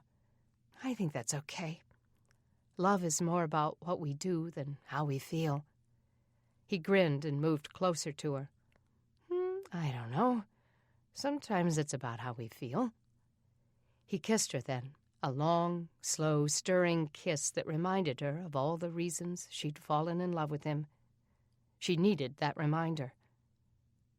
Later, when those barriers of weariness and duty had melted away and they felt once again like beloved partners, they lay snuggled together, waiting for sleep to come. "Doug?" "Yeah." "I have a bad feeling that instead of making things better for us, the disbursement is going to make things more evil. I'm afraid there will be more robberies and murders." "That's what I was thinking, too," he said. "We'll just have to be alert. We can't let our guard down. But God has brought us this far." "I feel safe with you," she whispered. He reached down beside the bed and felt the rifle lying there, once again resolving to use it if he needed to. Chapter 44. The infusion of cash into the economy had allowed some of the stores to open in Crockett, and when the first passenger locomotive came through town the day after the disbursement, Denny went to the station and covered the story for her little newspaper. The sight of travelers getting off the train and running into the arms of loved ones broke her heart. Craig could have come, or she could have gone to him. But that was all over now. She wondered how soon he'd get her breakup letter. When he got it, would it faze him, or would he just toss it on his desk and get back to business? It had taken him a week to read her letters before. Would he read that one in one sitting? Things would soon get a little easier at home. Her parents had bought some kerosene and made some lamps so that they had light in more of the rooms at night. Now she could work on her paper in the quiet of her room without having to sit at the kitchen table while everyone hovered around. With 4 extra people in the house, it was getting a little crowded. She wished they'd been as successful with buying the chickens, though. It might be weeks before their order was filled. To celebrate the disbursement and the striking of water in the well, Oak Hollow planned a celebration for Friday night. There wouldn't be any food there since no one could spare any, but they had lined up every musician in the neighborhood and some outside Oak Hollow to come and play. They could dance and mingle and find some relief from the labor that had occupied every waking hour these last few weeks. Denny looked forward to the reprieve. She needed a break from her melancholy. In the meantime, her father was bent on making Edith pay for her greed. When he went to confront the woman at Sandwood Place, Denny went with him.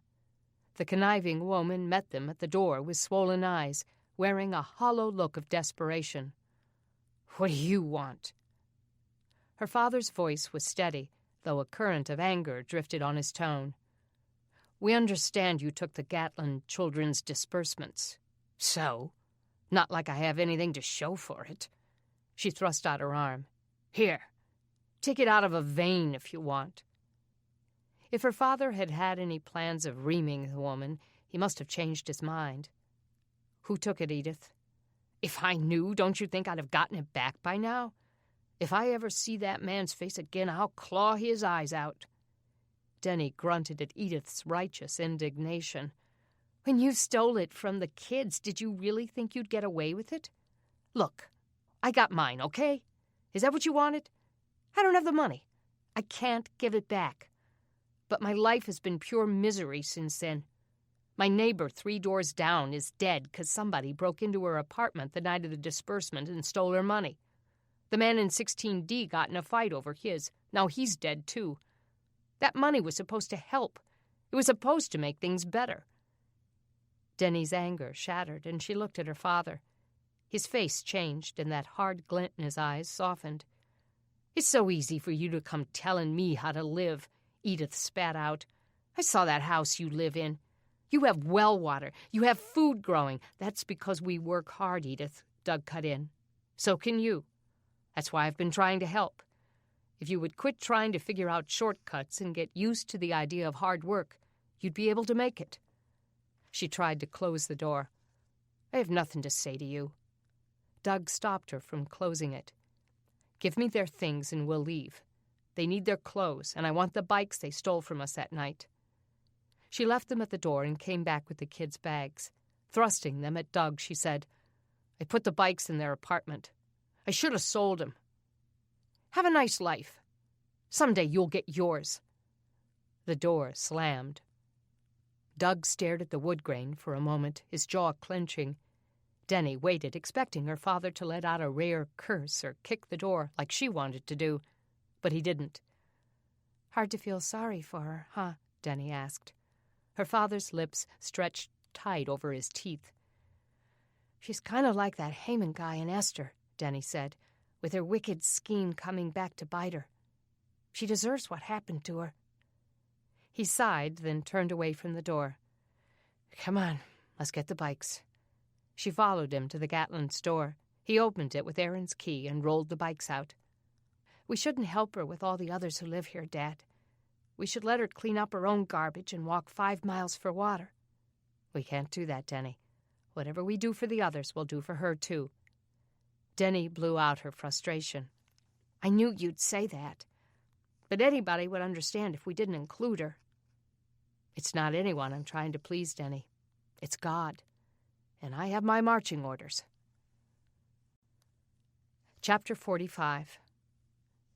The party didn't start until 8 o'clock Friday night, after the sun went down and the temperature cooled. Citronella candles, every one the neighbors could gather, cast a sweet glow around the place. Several of the musicians in Crockett had gotten a band together and were playing from a truck bed in the street. Jeff had been invited to join them on his guitar. Someone had lifted a piano into the truck bed, and musicians with fiddles, guitars, trumpets, saxophones, and drums accompanied it as they played everything from bluegrass to rock and roll. The road had become a dance floor, and everyone from ages 2 to 85 was making use of it. Determined to feel festive, Denny had made herself put on makeup tonight and had washed her hair before she'd come. Instead of the T-shirts and shorts she'd been wearing every day for the last 2 months, she pulled on a pair of her jeans and a red silk blouse. The jeans were now so big on her that they threatened to fall off, but she laced a belt through the loops to hold them up. She supposed everybody's clothes were loose these days. A few months ago, she'd have killed for the body she had today. She'd have paid big bucks and worked out for hours a day, stepping and cycling to get into this kind of shape. Now it came naturally. She wasn't complaining. It was just too bad Craig would never see it. She sat in a lawn chair sipping the cool water from their well, watching the neighbors they'd gotten to know so well over the last few weeks. Eloise, the dear lady who lived across the street, had been too weak to walk over, so Kay had brought her in a borrowed wheelchair. Denny watched her mom serving the cancer victim, who seemed to be having a wonderful time. On the street, Judith and Brad, her next-door neighbors, danced and laughed. It had been a long time since there had been so much laughter in this neighborhood. On the grass near the lake, Beth had rounded up most of the neighborhood children and was working on the play she had written. It was an ambitious undertaking, a musical about David and Goliath, but it was a nice diversion for the children. Mark sat next to Denny and Chris, his chair tilted back on two legs. He was still something of an outcast here, so he stuck close to the two who accepted him. There were others who sat quietly like outcasts, their faces soft and longing. Amber Rose seemed that way as she sat nearby, watching her children spin and play. Her husband had left her and moved in with some woman just before the outage. Since then, he'd been around only once or twice to see the kids and had done little to help her survive. Amber was clearly still mourning. And Kathy Morton, the doctor's pregnant young wife, sat by herself, watching her husband with jealous eyes. Denny couldn't blame her. He'd been known to wander, and he hadn't quite grasped the fact that his wife needed security at this vulnerable time in her life. Denny followed Kathy's gaze to the doctor and saw him coming toward them. She hoped he wasn't coming to talk to her. The doctor, who had the look of a California surfer dude, had Chris as his target. "Hey, Chris, want to dance?" Chris glanced uncomfortably across at Kathy. "Doc, I think it would be better if you danced with your wife." "Hey, I'm just being friendly," he said. "Trying to bond with my nurse, that's all." She forced a smile. "I just don't feel like dancing right now. It's too hot." He moseyed off into the crowd, and Denny gave Chris a look. "What's up with that?" Chris rolled her eyes. "I like working for him. I mean, it's the only place I can get a job right now. But sometimes I feel like he's coming on to me, you know? I just don't trust him. I mean, maybe his intentions are good. Maybe he is just trying to be friendly. But I know his history." A lot of people in the neighborhood knew his history, ever since his wife had almost thrown him out of the house because he'd been sneaking around at night, visiting a girlfriend on the other side of the neighborhood. Kathy had been so hurt. She had been 5 months pregnant at the time, and as her stomach had swollen ever bigger, her paranoia and distrust of her husband had also grown. If not for the outage and the fact that they had no place else to go, Denny wondered whether the marriage would be over by now. "I've tried to make friends with Kathy," Chris whispered. "She's there all the time, watching him like a hawk. It almost makes me think I should quit the job, but I really need it, and I'm helping a lot of people. I don't want to quit." "Maybe you need to try to be less cute when you go to work," Denny said on a giggle. "Yeah," Mark said. "Blacken out a tooth, pull back your hair. Wear some Coke bottle glasses." Chris laughed. I don't think you have to be particularly attractive for Derek Morton to hit on you. He's just that way." "So, is he hitting on Judith?" Chris's eyes sought out the black nurse dancing with her husband. "No, she's a little too old for him. He doesn't seem interested. I think Kathy feels safe with her, too. I feel like I should tell Kathy she doesn't have to fear anything from me. I'm not after her husband. I think he needs to straighten up and take care of his wife. But I can't really say that to her. Hopefully when the baby comes, it'll change his attitude and he'll start taking a little more responsibility for his family." "He's a good doctor, though," Mark said. "Most of the neighbors don't know what they'd do without him.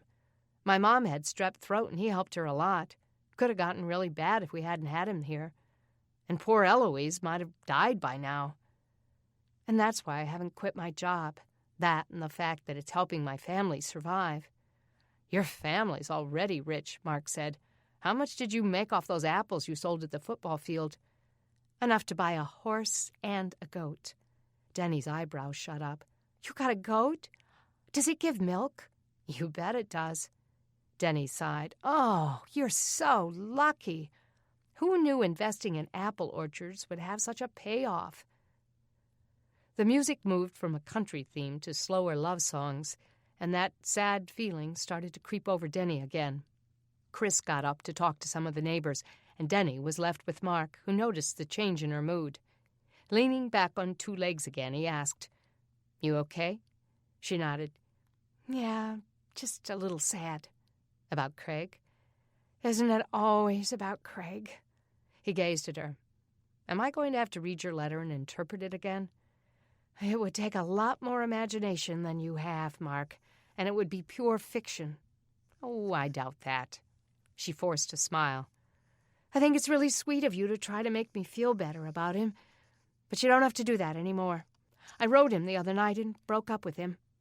He's probably gotten the letter by now, so I guess it's official. His chair fell to all fours, and all humor drained from his face. Oh, Denny, I'm sorry. She swallowed the knot in her throat. It's okay. It just wasn't meant to be. How do you know? She combed her fingers through her hair and pulled it off her damp neck. The outage has clarified a lot of things for me. This is just one of them. Wow, I don't know what to say. He looked so shaken, she almost felt sorry for him. Come on, Mark. Surely you have an empty platitude or two? He smiled then. Let's see. It's better to have loved and lost. If you love them, let them go. Yeah, I love that one, she said. How about absence makes the heart grow fonder? That's a real winner. He thought for a moment. A bird in the hand is worth two in the bush. She laughed. Can we stay on the subject of love and leave the poor birds out of it? She loved the way his laughter transformed his eyes. See there, he said. You're going to be all right. Her smile settled softly on her lips. So you going to dance with me or what? Still grinning, he took her hand and pulled her to her feet. The band was playing Unchained Melody, drawing dozens more dancers to the street. Zach Emery, Jeff's friend, stood like Elvis on the edge of the truck bed, belting out the lyrics. His hand was rough and big as he pulled her among the dancers. Hers felt small inside it. Craig's hands had been soft. He turned and pulled her close, and for the first time she was aware of the height difference between them. He stood a good 8 or 9 inches taller than she. He held her right hand out and put his other hand on her waist, and danced the way their grandparents had danced at the USO in pictures she'd seen years ago. There was something charming about that. They swayed to the rhythm of the music, and she enjoyed the pleasure on his face. He didn't gaze into her eyes or make her feel uncomfortable. Instead, he spoke softly, which made her move closer to hear. Look at the Huckabees dancing, he said. Did you know they'd been married 30 years? They celebrated their anniversary last week. Is that right? She asked. I didn't know that. You know, my parents have been married 25 this year. It must be nice, having parents that have stayed together. She knew he was thinking of his own parents' divorce. How long has your mom been married to your stepfather? 13 years, he said. They have a great marriage. I'm proud of that. They danced for a while, and she realized that they had gotten even closer. She moved her hand up to his shoulder and felt his breath on the side of her face.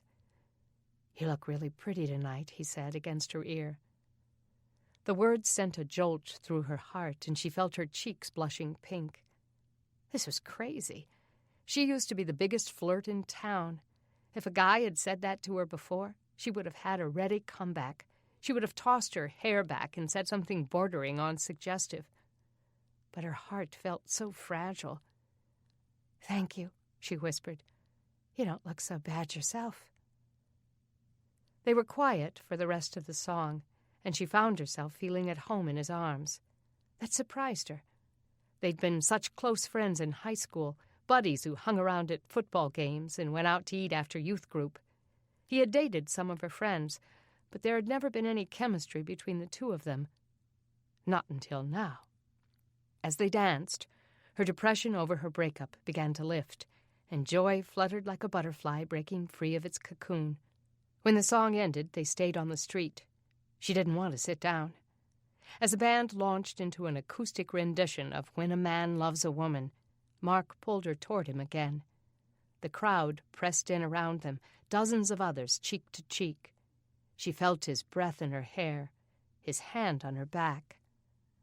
Something was happening in her heart, and she didn't know quite how to feel about it. When the song came to an end, Mark took her hand in his and led her back to their chairs. I'll get you a drink, he said. She nodded and watched him walk toward the table where the water pitcher sat. A slow smile curled across her lips. Chris came and sat down beside her. Well, well. Denny tried to banish her grin.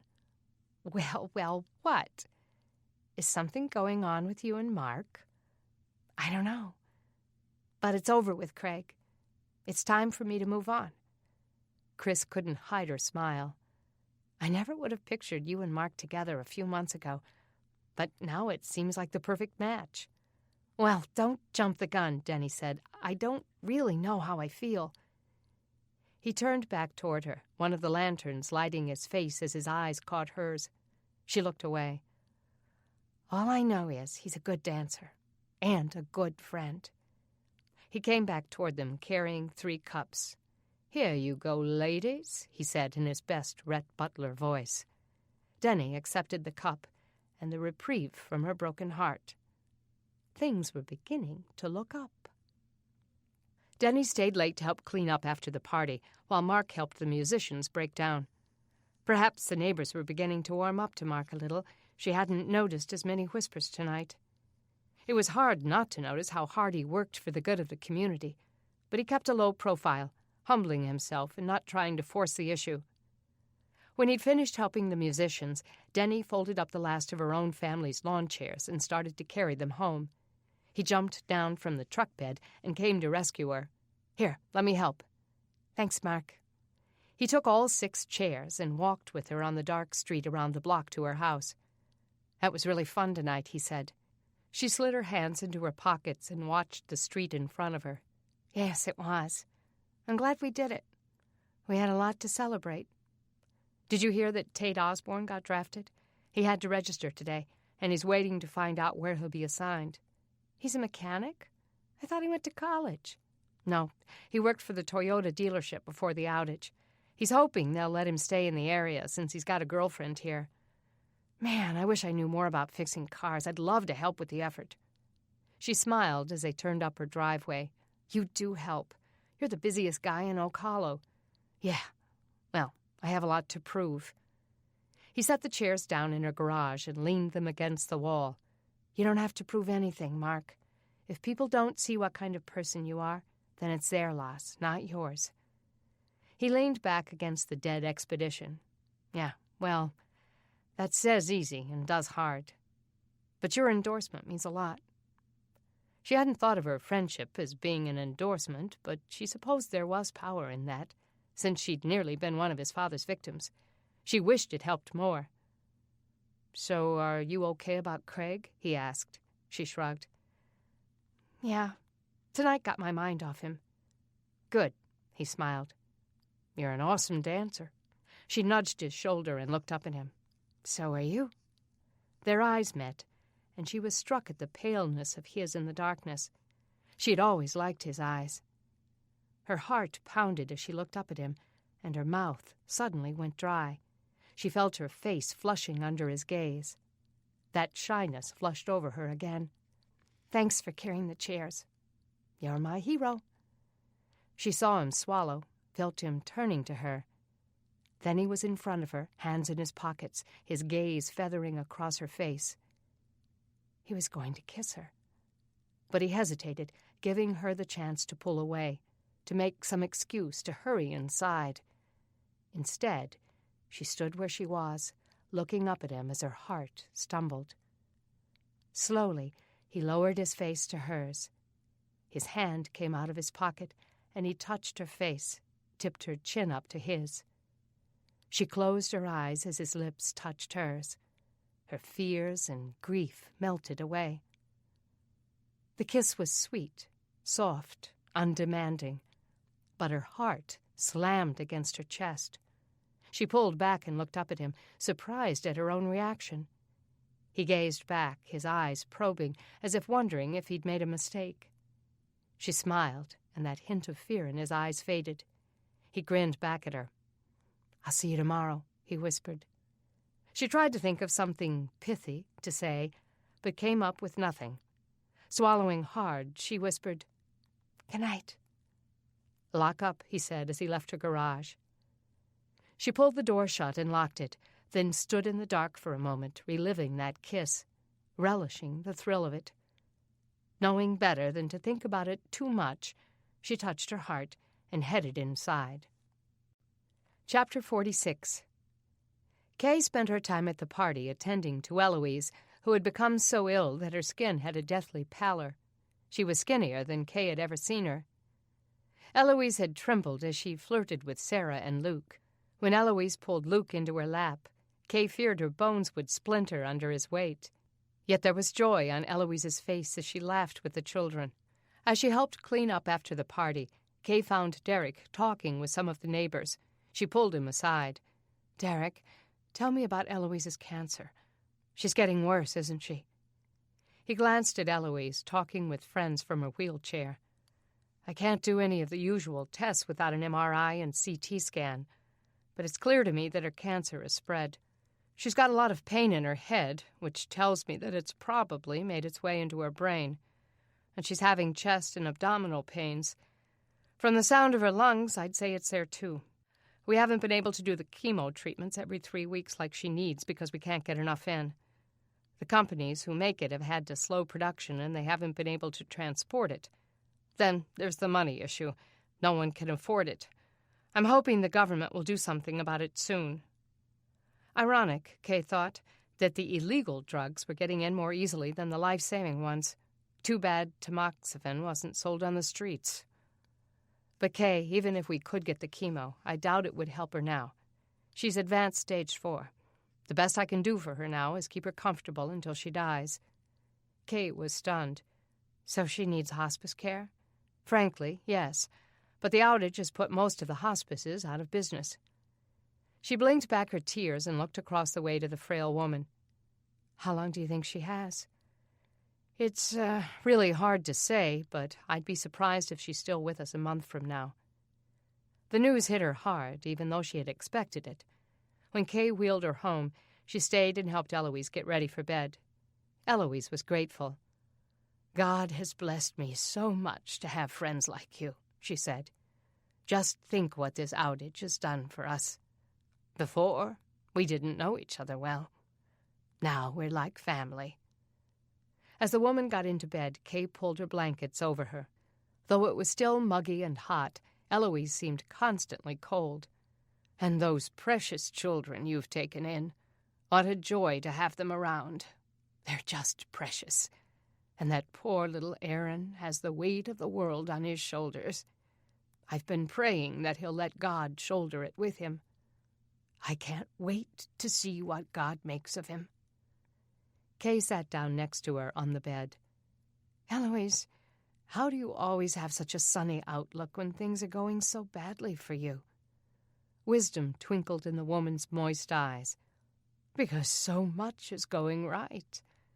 I have $25 that I didn't have a few days ago. Brad and Judith got me to the disbursement and kept me in the shade the whole time we were in line. Tonight, we had a lovely celebration. And now, you're here, ministering to me. How can I complain?" Kay laughed softly. "I don't know. I always seem to find a way." "Well, then, you need to sit down and make yourself a list." "A list? What kind of list?" "A list of things you're thankful to the Lord Jesus for. You'll see how many good things he's given you." She took Kay's hand and gazed into her eyes. "God told us to give him thanks in all things and to praise him continuously, even in our trials. There's power in that praise, Kay. You need to teach that to your children." She smiled. "I have to get it through my own head first." Eloise patted her. "Don't feel bad. I didn't teach my son that either. Didn't know it then. But oh, if I had it to do over, I'd do so many things differently." Kay felt as though she sat at the feet of someone who knew God so intimately that she should record every word. "What would you do differently, Eloise?" She thought for a moment. "I would have made my son understand that I didn't need this big house and all the fine furniture. But I guess that's the mark of success in child-rearing, if they don't need you anymore." Kay inclined her head and frowned at her friend. Is it? She breathed a laugh, and that sadness fled. No, it isn't. But like I said, what do I have to complain about? He's healthy and happy, and has a life of his own. He's a good, good boy, Clark is. A trial lawyer up in Boston. He's very busy, you know. Her voice faded out. I wish I could see him one more time. I think I have things yet to teach him. Kay couldn't imagine dying without her children. Besides, Eloise added, her eyes growing moist, I miss him an awful lot. Does he know how sick you are? Eloise dabbed at her eyes. No, I don't want to worry him. And I've only gotten one letter from him since the outage. I can see that God's working in his life through this. Maybe the pulses have brought him closer to the Lord. God may be answering my prayers for his salvation even as we speak. When Kay left Eloise for the night, she started writing a letter to Clark. Doug came into the kitchen and peered over her shoulder. What's this? She told him what Eloise had said. She's so wise, he whispered. Makes her seem richer than the rest of us, even when she's losing everything, even her life. Kay sighed. I don't want her to be alone, Doug. Either we need to bring her over here, or one of us needs to stay with her at night. We don't have any extra beds, Doug said, but I suppose we could give her our room, since we couldn't get her up the stairs. One of us would have to sleep on the couch, so we could check in on her at night. It all seemed so complicated. She doubted Eloise would agree to it. She'd be more comfortable in her own home, she said. What if I slept over there at night? I'm not needed here after I get all the kids to bed. Not needed? He teased, nuzzling her neck. What about me? She kissed him. You'll be all right. His eyes turned serious. I don't really like it, he said. You and her over there alone. I wouldn't agree to it unless Jeff went with you. But she's been by herself all this time. We never worried about her then. You're right. God has protected her. But I'd feel better if Jeff was there with you anyway. Okay, I'll tell him. I'll go pack an overnight bag after I write a letter to her son. Her son? Yes, Kay said. It's time I let him know that if he doesn't come, he may never see his mother again. Chapter 47. Early the next morning, Kay took the letter she'd written to Clark to the post office. You're just in time, Mrs. Lipscomb said in her gruff voice. I was just heading to the train station, so it'll go out today. Great. Mrs. Lipscomb checked the return address. You Denny Branning's mother? Kay nodded. Yes, why? The postmaster went to a box and began digging through the packs of mail. Knowing how your daughter pines away for her boyfriend, I try to pay a little more attention to your mail, she said. So here's a pack of it. Nothing from him, though. Thank you. Kay took the bundle, fighting back her amusement at Mrs. Lipscomb's interest in their daughter's drama. She flipped through the letters and saw one with the return address of Tuscaloosa. Maybe it was from the Gatlin family. She hurried back out to the sunlight and tore into the envelope. Dear Mr. and Mrs. Branning, I'm writing to let you know that your letter to the Gatlins didn't reach them. 6 months ago, we bought their house and they moved to Atlanta, Georgia. Their address is below. I'm sorry it didn't get to its destination. I hope this helps. The Andersons. Oh, no. She felt like throwing something. All that time wasted. Now she would have to start all over. What she wouldn't give for the defunct FedEx, or better yet, a telephone with directory assistance. Mrs. Lipscomb came out the door, rolling her cart of mail to her truck. Mrs. Lipscomb, wait. I have to send another letter. The woman looked annoyed.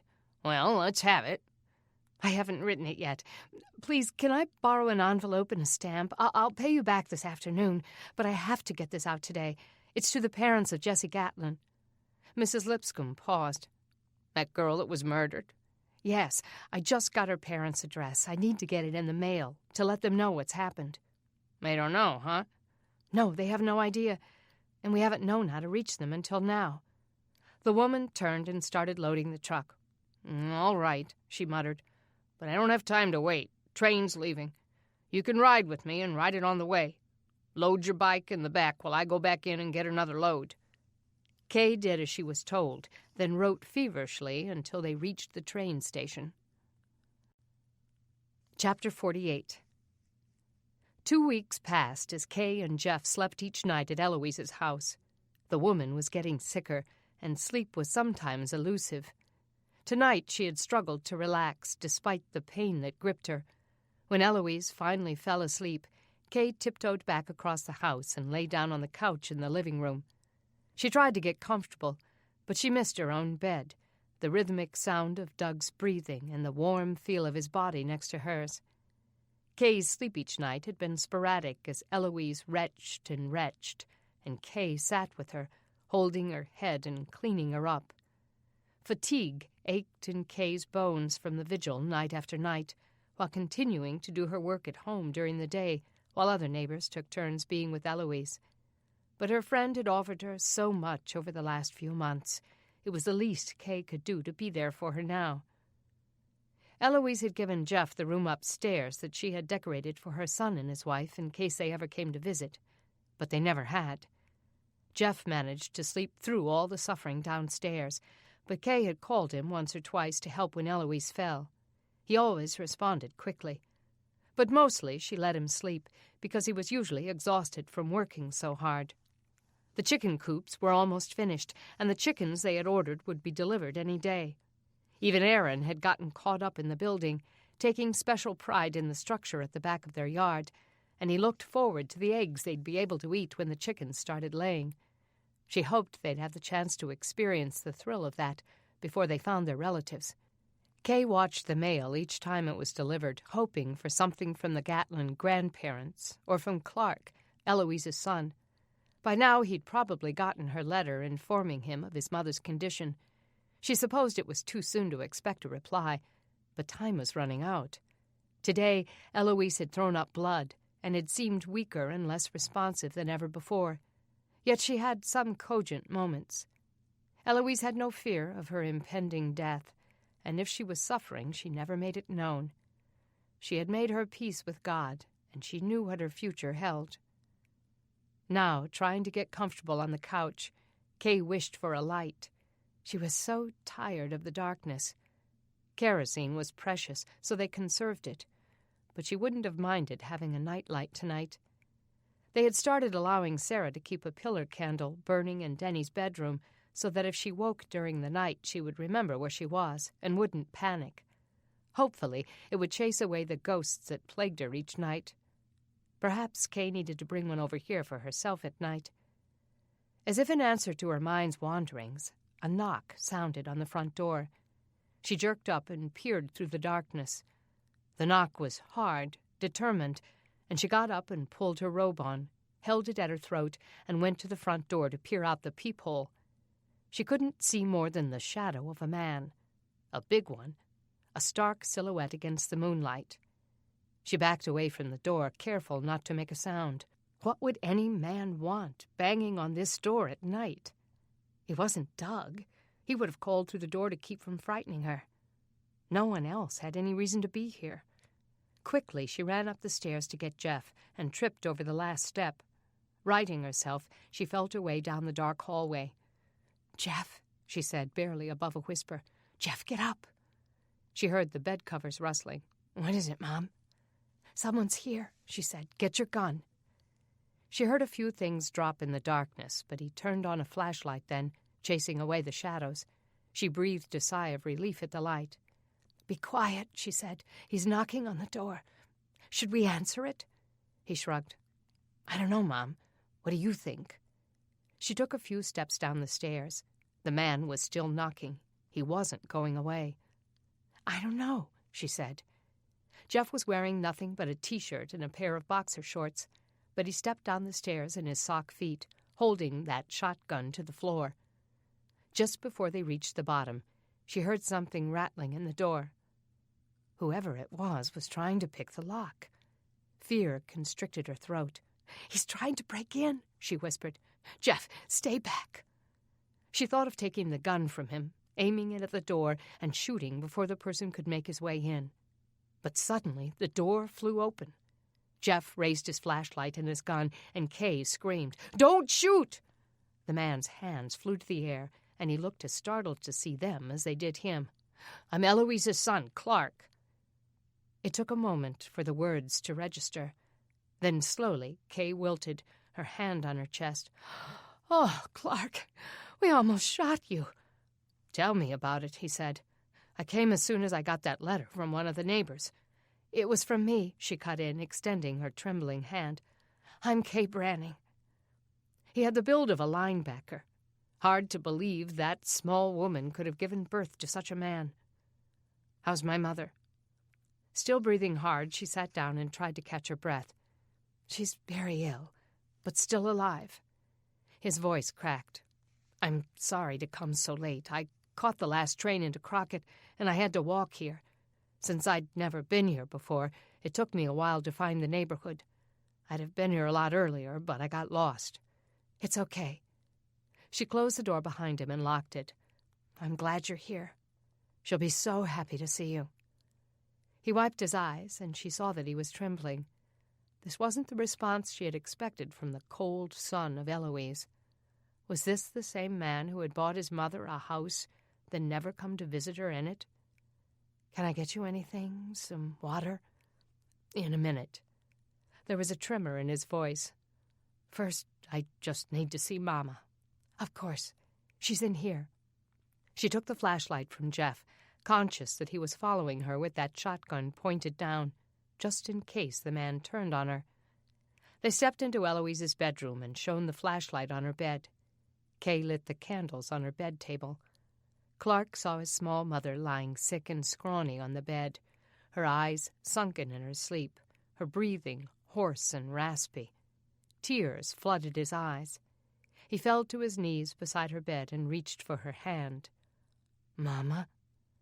Her eyes fluttered open and she looked up, trying to focus on him. Suddenly, she realized who he was. "Clark?" she asked, as if she doubted her eyes. "Yes, Mama. It's me." "Oh, Clark." She rose up with more energy than she'd had in days, and he pulled her into his arms. Eloise started to cry. Kay hoped she wouldn't get sick again and start throwing up. Mercifully, she didn't. As Eloise and Clark held each other, talking softly, Kay and Jeff retreated to the kitchen.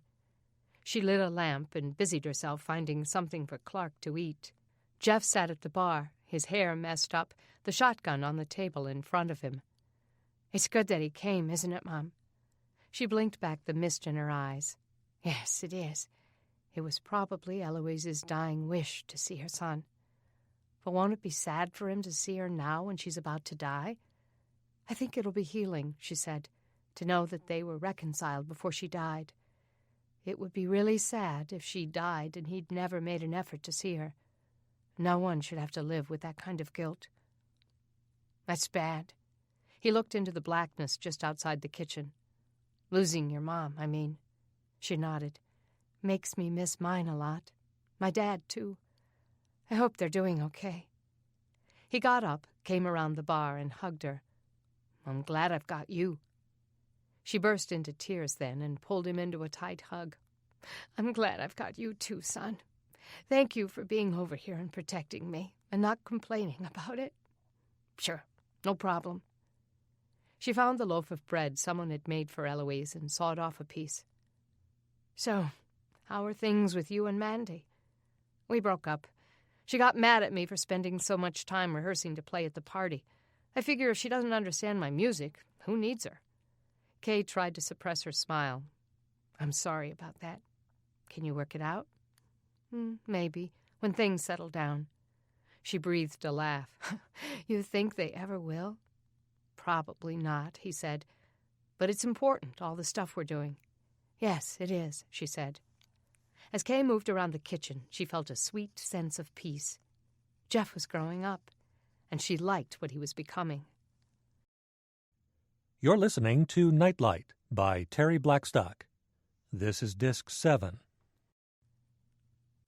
Chapter 49. The monsters were out in full force tonight. They floated just above Sarah's head, inhabiting the clothes that hung around her. Mama's closet was black, dark, and smelled of shoes, cigarette smoke, and sweat. She banged on the door, begging to be let out. Where was Erin? What if Mama forgot she'd locked her up? She'd have to stay in here with these monsters until she came back and freed her. She screamed for her mother and kicked the door. Finally, it flew open and someone bent toward her. She scrambled to her feet, reaching for mercy. But it was only another monster, clawing her with long, dirty fingernails, and her mother's eyes. Sarah's screaming woke Denny up. The candle they used as a nightlight had flickered out, so she sat up and felt through the darkness for the little girl who had burrowed under the covers to the foot of the bed and was fighting to find her way out. Beth sat up. Where is she? Under here. Denny jerked the covers off the bed and grabbed the child. Sarah wrestled her at first, but Denny held her tight, whispering into her ear. It's okay, sweetie. Denny's here. You're with me, remember? The child stopped screaming, but she shivered against her. Denny sat down on the mattress and pulled Sarah into her lap. That was a bad one, wasn't it? Sarah sucked in a sob and nodded. Her thumb went to her mouth, and she laid her head against Denny's chest. She okay? She saw the shadow of Erin standing in her doorway. Yeah, I think she's fine. Just another bad dream. I can take her if you want me to. Denny snuggled her closer. No, she's fine. Just let her stay with me, okay? Erin came closer to the bed and touched Sarah's back.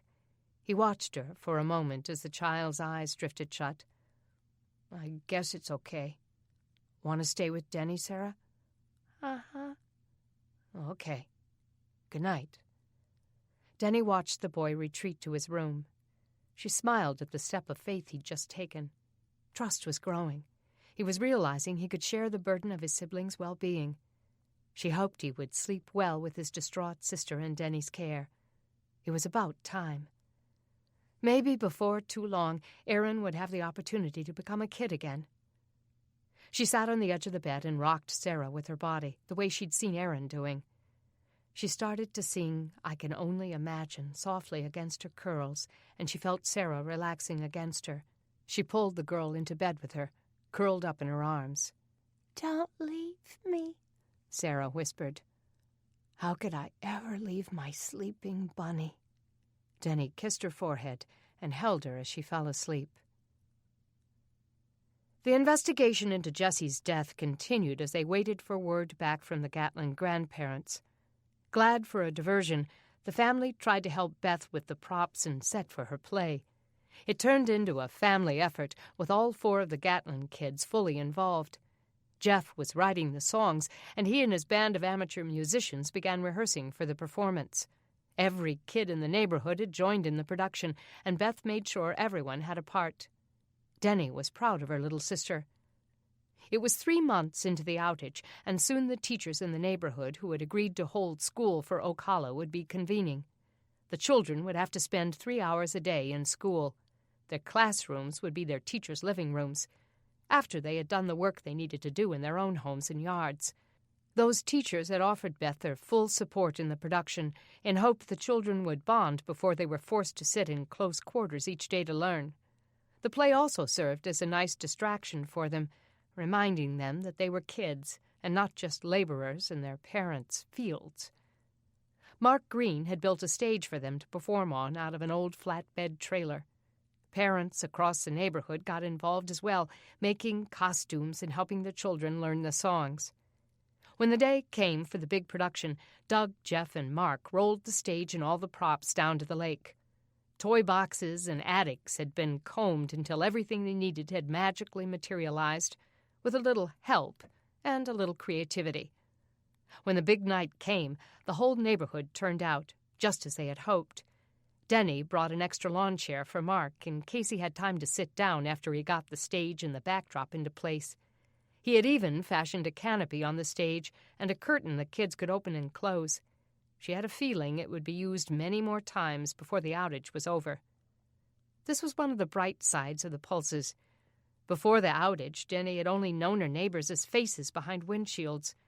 Now they were becoming like family, and she enjoyed these gatherings. It helped with her loneliness.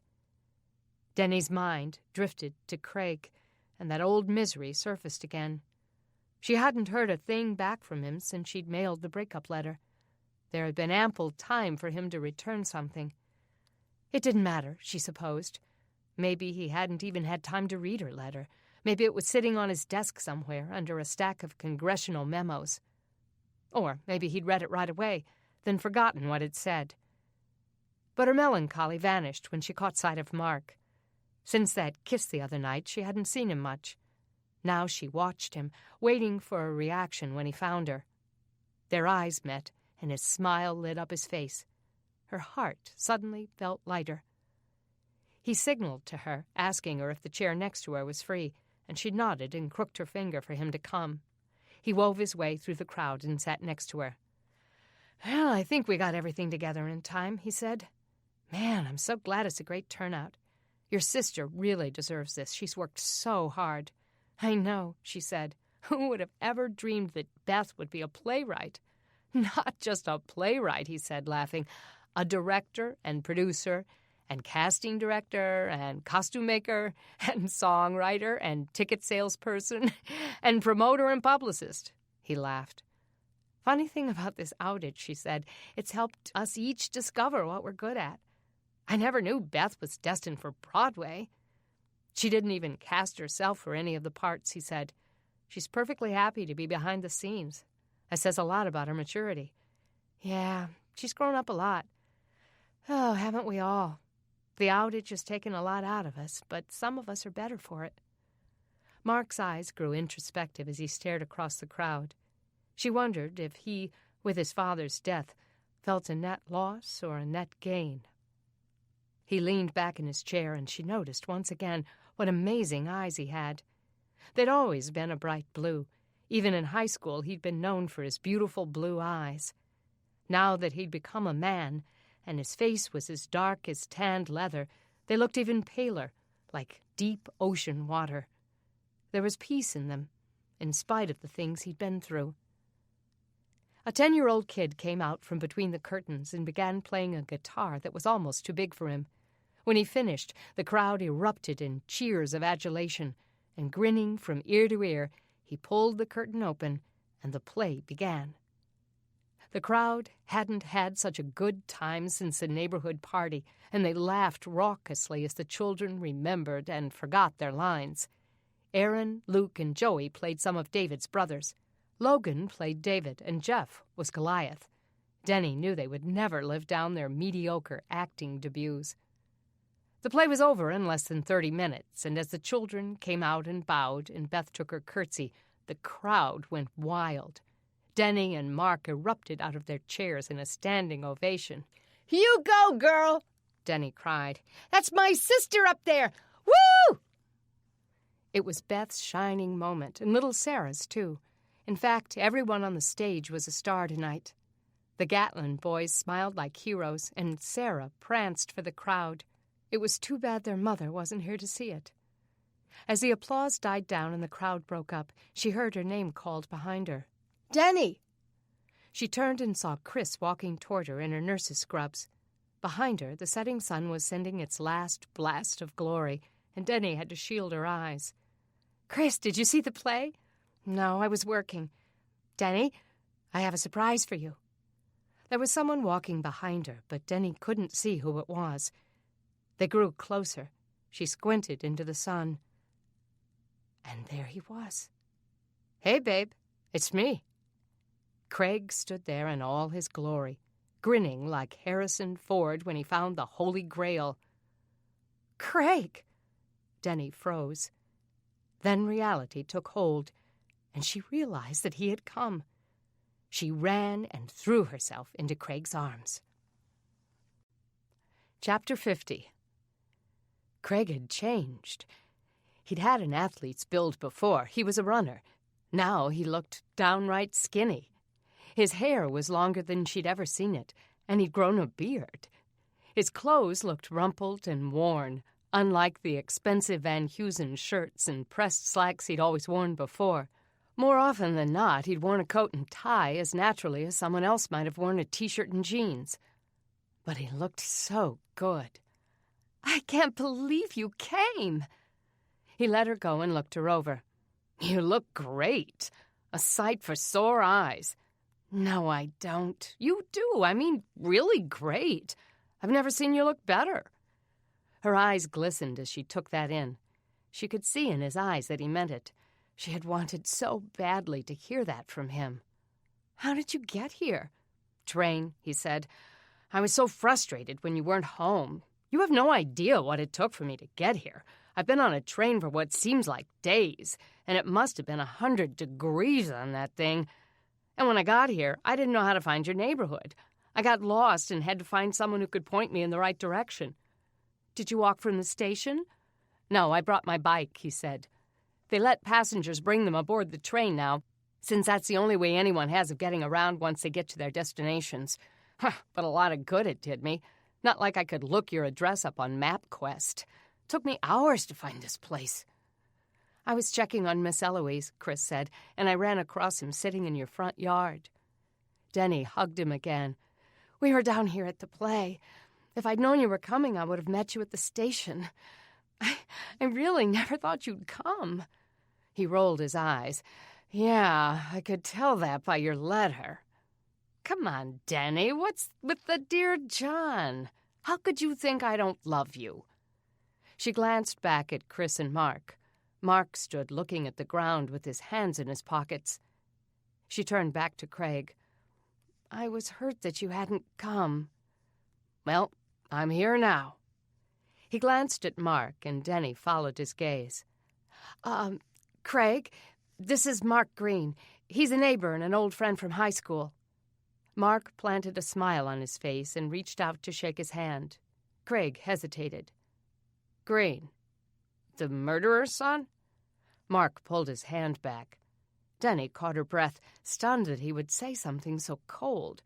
She came to his rescue. "His father was the one, but he's not—" "It's okay, Denny," Mark cut in. "Nice to meet you, Craig." Craig shook hands, but as he did, he looked Mark over. Denny wondered if Craig sensed the chemistry between them. She doubted it. It wouldn't make any sense to him. He raked his hand through his disheveled hair. "Oh, I'm dying of thirst. I could guzzle that whole lake." "Well, you don't have to," she said. "We have well water." He wiped his perspiring face on the sleeve of his shirt. "Take me to it. I'm ready." She slipped her arm through his and started to lead him to the well, but her mother's voice stopped her. "Craig, is that you?" He smiled. "It's me, all right." Her parents came toward them. Their smiles were strained, and she knew they weren't happy to see him. Still, her father shook his hand. "Good to see you, Craig. You've come a long way." "I had no idea how long," he said, "but I made it." Denny thought of her own harrowing journey trying to get to him. She would have killed for a train. Beth came running up, unaware of his presence. "Well, what did you guys think? Was that a success or what?"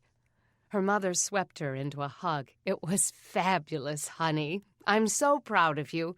I had no idea how talented you were, and everything went perfectly." "Did you see when Sarah forgot her lines?" "It was so cute." Beth laughed. "Yeah, I was trying to whisper her lines to her from backstage. I know everybody heard me." My favorite part was when little Evie tripped over her costume and Leah Ward helped her up and made it into a big laugh so she wouldn't get embarrassed, Doug said. "I loved that." "Excuse me," Craig cut in. They all turned back to him. "Hate to interrupt, but I'm dying of thirst. We were going to the well, Denny?"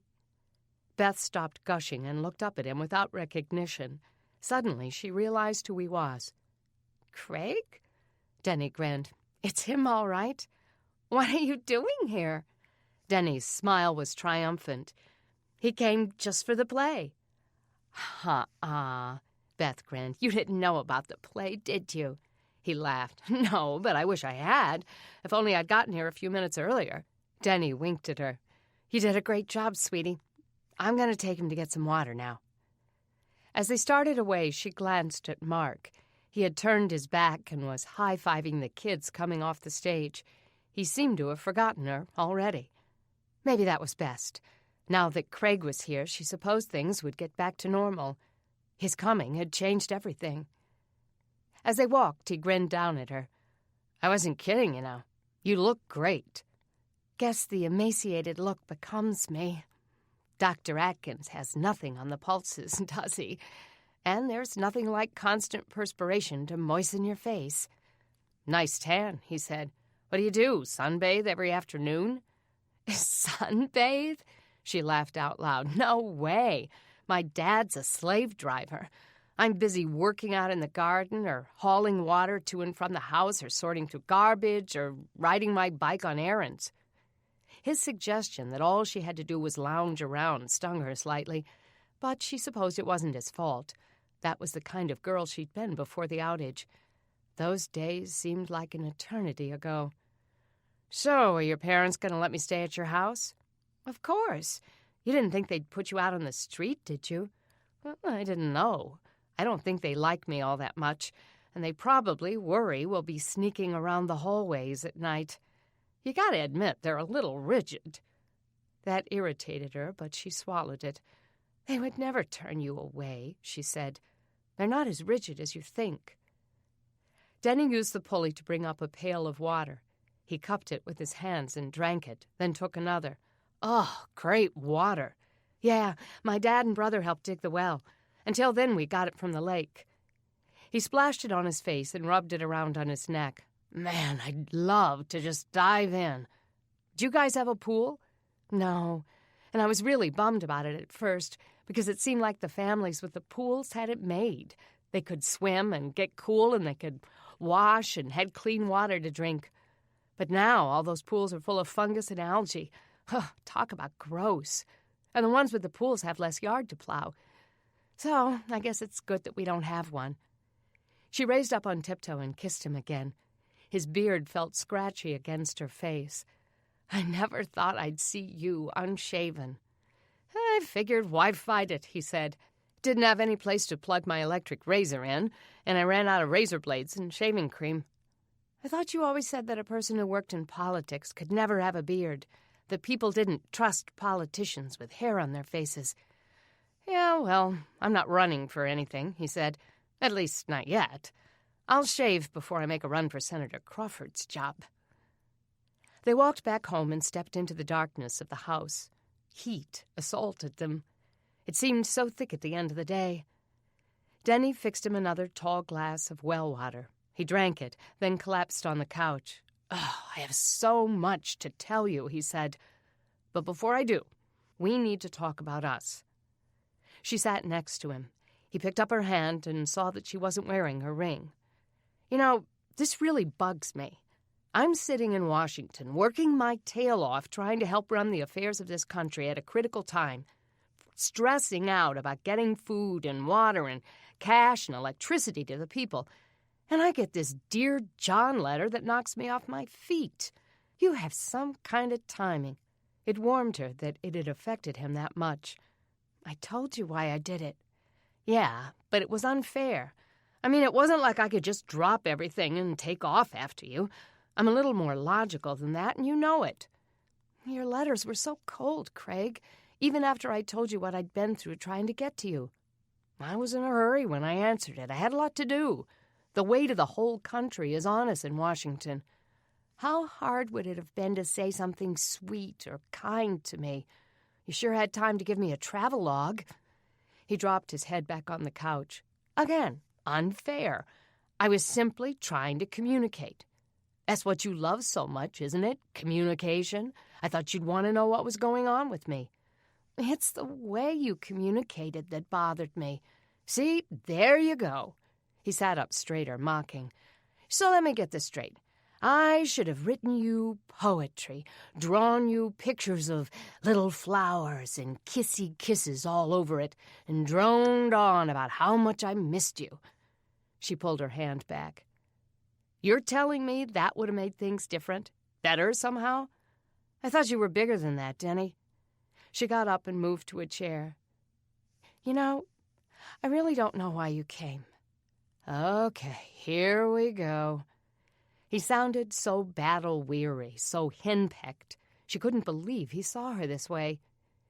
He got up and took her hand, pulled her to her feet. "I came because I love you, and I'm going to marry you. I won't let you break up with me." It was that no-holds-barred determination that had first attracted her to him, and it served him well now. He pressed his forehead against hers and lifted her left hand. Her heart sped up. "So you might as well go put that ring back on. I'm not taking no for an answer. I've come too far, and I'm not in a good mood." His take-charge mood sent a thrill through her. That slow grin crept back to her lips. Maybe he did love her after all. When he bent down to kiss her, her heart melted, and all the anger of the past few weeks vaporized. He was here for her, and that was what mattered. She could get over the weeks that had passed and the letters that weren't warm enough. She could forget all the angry thoughts and feelings she'd had toward him. He was here now. She stroked his beard and broke the kiss. "I'm glad you came." "Then you'll put the ring back on?" She wished he didn't look so smug. "You knew I would when you came." It was a gamble, but I figured it was worth it. He hugged her so hard that he lifted her off her feet. All that exhilaration she used to feel with him flooded back like the gates had burst. "How long can you stay?" "Long enough to marry you," he said. "Then I'll take you back with me." Chapter 51. Denny and Craig were sitting on the porch swing the next afternoon when Mark drove his buggy, a VW pulled by 2 horses, to the Brannings' house. It was packed full of props from last night's play. Beth bounced out to unload it. Her parents followed her to the car. Mark offered Denny and Craig a wave as he got out and opened the trunk. "How's it going?" Craig didn't make a move to get up. "Pretty good," he said. Denny went down the steps to help, but by the time she reached the car, the trunk was unloaded. She went to one of the horses and stroked his mane. "Wish I had something to feed you, boy, but I'm fresh out." Mark seemed to ignore her for a moment as he handed the props to Beth. "Did a great job last night, kiddo. I expect great things from you." "Thanks," Beth said. "I'm so glad it's over. It was chaos." "But you're already thinking of the next one, right?" She giggled. "I was thinking of doing Snow White." "Well, next time you have to play the lead," Mark said. "You're a Renaissance woman, you know that?" "Is that good?" "It's good," Denny said. Her parents and Beth carried the stuff into the house, and Denny glanced up at the porch. Craig was swinging gently back and forth, engrossed in a book of Chinese philosophy he'd brought with him. Her parents thanked Mark again for all his help, and as they headed back inside, arms laden with the stuff he'd delivered to them, Mark came around to where Denny stood. Petting the other horse, he said, "So, is everything going okay?" She had trouble looking him in the eye. "Yeah, I can't believe he came." "Told you he wasn't crazy." He went back to the trunk, and she followed him. "So you're wearing the ring again, I see," he said in a low voice. She looked down at it. "Yeah, he convinced me he really does want to marry me." Mark was quiet for a moment as he opened his toolbox and searched through it for something. Never finding it, he shut the trunk. His eyes were cool as he turned back to her. "Well, that's good. I'm happy for you, Denny." But he didn't look happy. He looked hurt. "Look, Mark, I know what happened between us was—" "Shh," he cut in. "You don't owe me anything. I'm fine. He seems like a nice guy." As Mark got back into the VW and shook the reins through the windshield opening, Denny joined Craig again. She watched as Mark's horses pulled him toward the neighborhood entrance. About that time, a man turned the corner into Oak Hollow, swaggering like a drunken sailor. "Oh, great! Here comes trouble." Mark stopped him, and the two engaged in animated conversation through Mark's window. Craig sat up and followed her gaze. "What?" "That guy who's coming. He's Sarah's dad." She'd explained the situation to him last night. What could he want now? Does he know their money was stolen? Who knows? They watched the two men talking. Mark seemed to be trying to turn the man away. Craig got to his feet as Mo waved Mark's concerns away and headed into the Brannings' yard. He wavered slightly, and she realized he was drunk. Mark got out of his car and grabbed Mo's arm, but he jerked away and kept walking toward her. "Get ready," she told Craig. "There might be a fight." Craig seemed ready, but she opened the front door and called her dad. In seconds, Doug was out the door, clutching his rifle. They watched as Mo staggered toward them. "What do you want, Mo?" Doug asked from the porch. "I told you the other day. I want my kids." "They're not your kids," Doug said. "Besides, their money's gone. It was stolen from them. We never got it, so if that's what you're after, you can just turn around and go home." "I believe it was stolen from 'em," he slurred. "But you're the one stole it. Now, you can cough it up, or I can come in and get it myself, along with my daughter." "I told you I don't have it," Doug said. "That neighbor of theirs, Edith, wound up taking their money, and then it got stolen from her. If you want it, you can follow the trail of thugs, but it's not here." He cocked his rifle and lifted the barrel. "So you need to go now." Mark had followed Mo into the yard. "Come on, man. I'll give you a ride somewhere." "I ain't going nowhere without my kid," he said. "Bring her out. She's my flesh and blood, and I want her." Denny wanted to punch him. "Why? There's not another disbursement for 3 months. Just leave her alone." "You leave her alone. She's mine." "You're not getting her," Doug said through his teeth. "Now get off my property before I get mad." For a moment, Denny thought Mo might call her dad's bluff. She had no doubt that he would shoot if he had to. She just hoped Mo wasn't armed. Craig moved closer to the door. Even though the gun was aimed in his direction, Mark only moved closer to Mo. Touching his shoulder, Mark said, "Come on, pal, let's go now. Nice and easy." Mo stood stiff as a statue, refusing to move. His eyes were locked with Doug's. "Don't make me shoot you," Doug said. "It would be a waste of perfectly good ammo." Denny reached for Craig's hand. His palm was sweating. Mo held her father's angry gaze for a moment, then finally let out a breath. He took a step back and pointed at Doug. "All right, I'm going, but I'll be back." Mark kept his hand on his back as he escorted him back to his rig. He opened the car door and Mo climbed in. As the horses pulled them away, they finally relaxed. Craig looked at Doug. "You think you'll be back?" "I think so," Doug said. "I don't think we've heard the last of him, especially when there are more disbursements coming." Doug stood watching until Mo was out of sight. Denny and Craig waited on the porch, and before long Mark rode back into the neighborhood. He pulled in front of the Branning's house, and Denny leaned in his window. "I dropped him off at a produce stand. He was a little tipsy. I know how he spent his disbursement."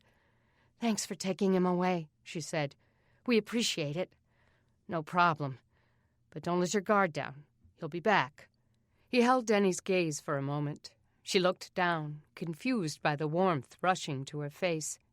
She felt guilty, as if she'd somehow cheated. She wondered if she should tell Craig that she and Mark had kissed. "Let me know if you need me again," Mark said softly. "I'll do whatever I can."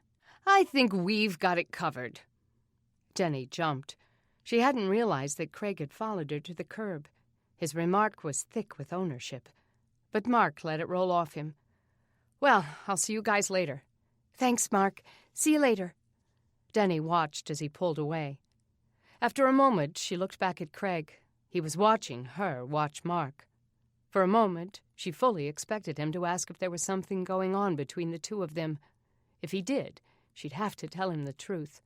But suddenly, the door across the street flew open, and Eloise's son flew out of her house. "Help!" he cried. "Help! Somebody get the doctor! Mama's not breathing!" Denny took off running. "I'll go get Derek," she cried, and ran through the yard to the doctor's house. As she ran, she prayed that Eloise could be revived. Chapter 52. Eloise's son, who had scarcely done a thing for her while she was alive, built her a coffin with his own hands. He got permission to bury her at a graveyard 2 miles away next to a church, and dozens of people from the neighborhood joined them in the walking processional to the burial. Doug, Jeff, Brad, and 2 neighbors served with Clark as the pallbearers. They carried the coffin to the gravesite with a borrowed horse and wagon. Kay made everyone dress up as much as they could, even the Gatlin children. She'd pulled old clothes out of the closet until she'd found something suitable for a funeral. And not just anyone's funeral, but Eloise's. She deserved their best. Because Eloise's preacher was too far away, Doug conducted the service at graveside. Doug and Brad had dug the hole earlier that day, and they lowered the casket with ropes. Doug centered his funeral sermon on the scripture that said, "Precious in the sight of the Lord is the death of his saints," and he read from Revelation 21 and 22 about heaven, which, he explained, Eloise was experiencing now. He told of all the times they'd talked about her love for Jesus and the fact that she had no doubt in her mind where she would be when she died. It was no big deal for Eloise to lose her electricity and car, her telephone, her air conditioning. Her cancer diagnosis had taught her what was really important. And when it came to giving up her life, well, that was fine too. She had surrendered it to Christ a long time ago, and now she has it back. Craig stood next to Denny, acting the part of a quiet mourner as they lowered her into the grave. Doug asked each of them to grab a handful of dirt and toss it onto the coffin. Denny held little Sarah's hand as the little girl stooped to get a handful. "Throw it now, Sarah," she instructed softly. Sarah dropped the dirt in. "Ashes to ashes, dirt to dirt." Denny looked down at the child. She had said that before, when they'd had the little memorial for her mother. She had wondered then where she'd gotten that saying, but so much had been going on that she hadn't had time to think about it more. Aaron had suggested she'd learned it on TV, but was that true? She was 3 years old. How many of the programs had she watched that had funerals, and how would she remember such an obscure reference? She made a mental note to ask her about it later and see if she could get Sarah to tell her where she'd learned it. Clark wept as his mother's friends told him sweet stories about her life. Eloise had left an important legacy. "So, what did you think of the service?" Denny asked Craig as they walked home. He shrugged. "It was okay. Your dad did a good job. I guess you have to say something when someone dies."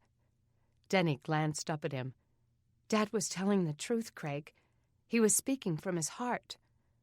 "Yeah, I guess he was." He took her hand in his. "I guess some people just need something to believe in." Denny was quiet for a moment. They'd had this conversation before, but not since she'd had her own transformation. "You don't believe in anything?"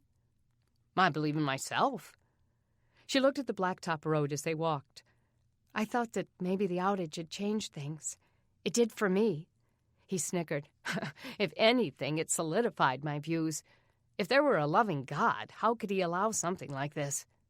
"My dad thinks he allowed it because he is a loving God," Denny said. "That he was trying to get our attention and wake us up." "For what?" "To make us dependent on him." Craig laughed. "Well, that would be worthless, since we're still in the dark, no matter who we're depending on." Denny grew quiet for a moment. She looked up ahead, saw Mark picking up little Luke and setting him on his shoulders. "But God's provided for us in so many ways," Denny said. "I mean, we've got this beautiful house to live in. We've got a well. We've got a place to plant some food, even if it's not very much. We have neighbors and friends and a whole community we really didn't know before. And my family's closer than ever. We're learning things about ourselves that will make us better people." "Yeah? And what about the people at that apartment complex? You think they have a lot of blessings, too? And don't you think they were already dependent?" "Maybe that's why God sent us to them. We're trying to help. Maybe that's his way of providing. They've survived somehow all this time. I think God's working in each of our lives one by one. It may not be the same way in mine as it was in Aaron's or Luke's, but he's working nonetheless. And he took care of the children that whole time." "By making them steal? You think if there's a God, he'd turn them into little criminals?" Denny knew she'd never win an argument with him. He was too good at what he did. But the thought saddened her. If she married him, she would never be able to share the thing that had become the most important to her, her faith. The Bible warned not to yoke oneself with unbelievers. She shoved that thought to the back of her mind.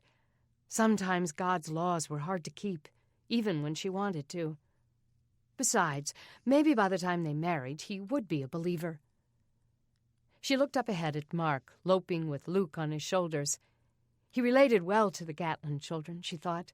He knew what it was like to be the son of an outcast. Even Aaron liked him. "Can I ask you something?" Denny looked at Craig. "Sure. What?" "Do you and that Mark guy have something going on?"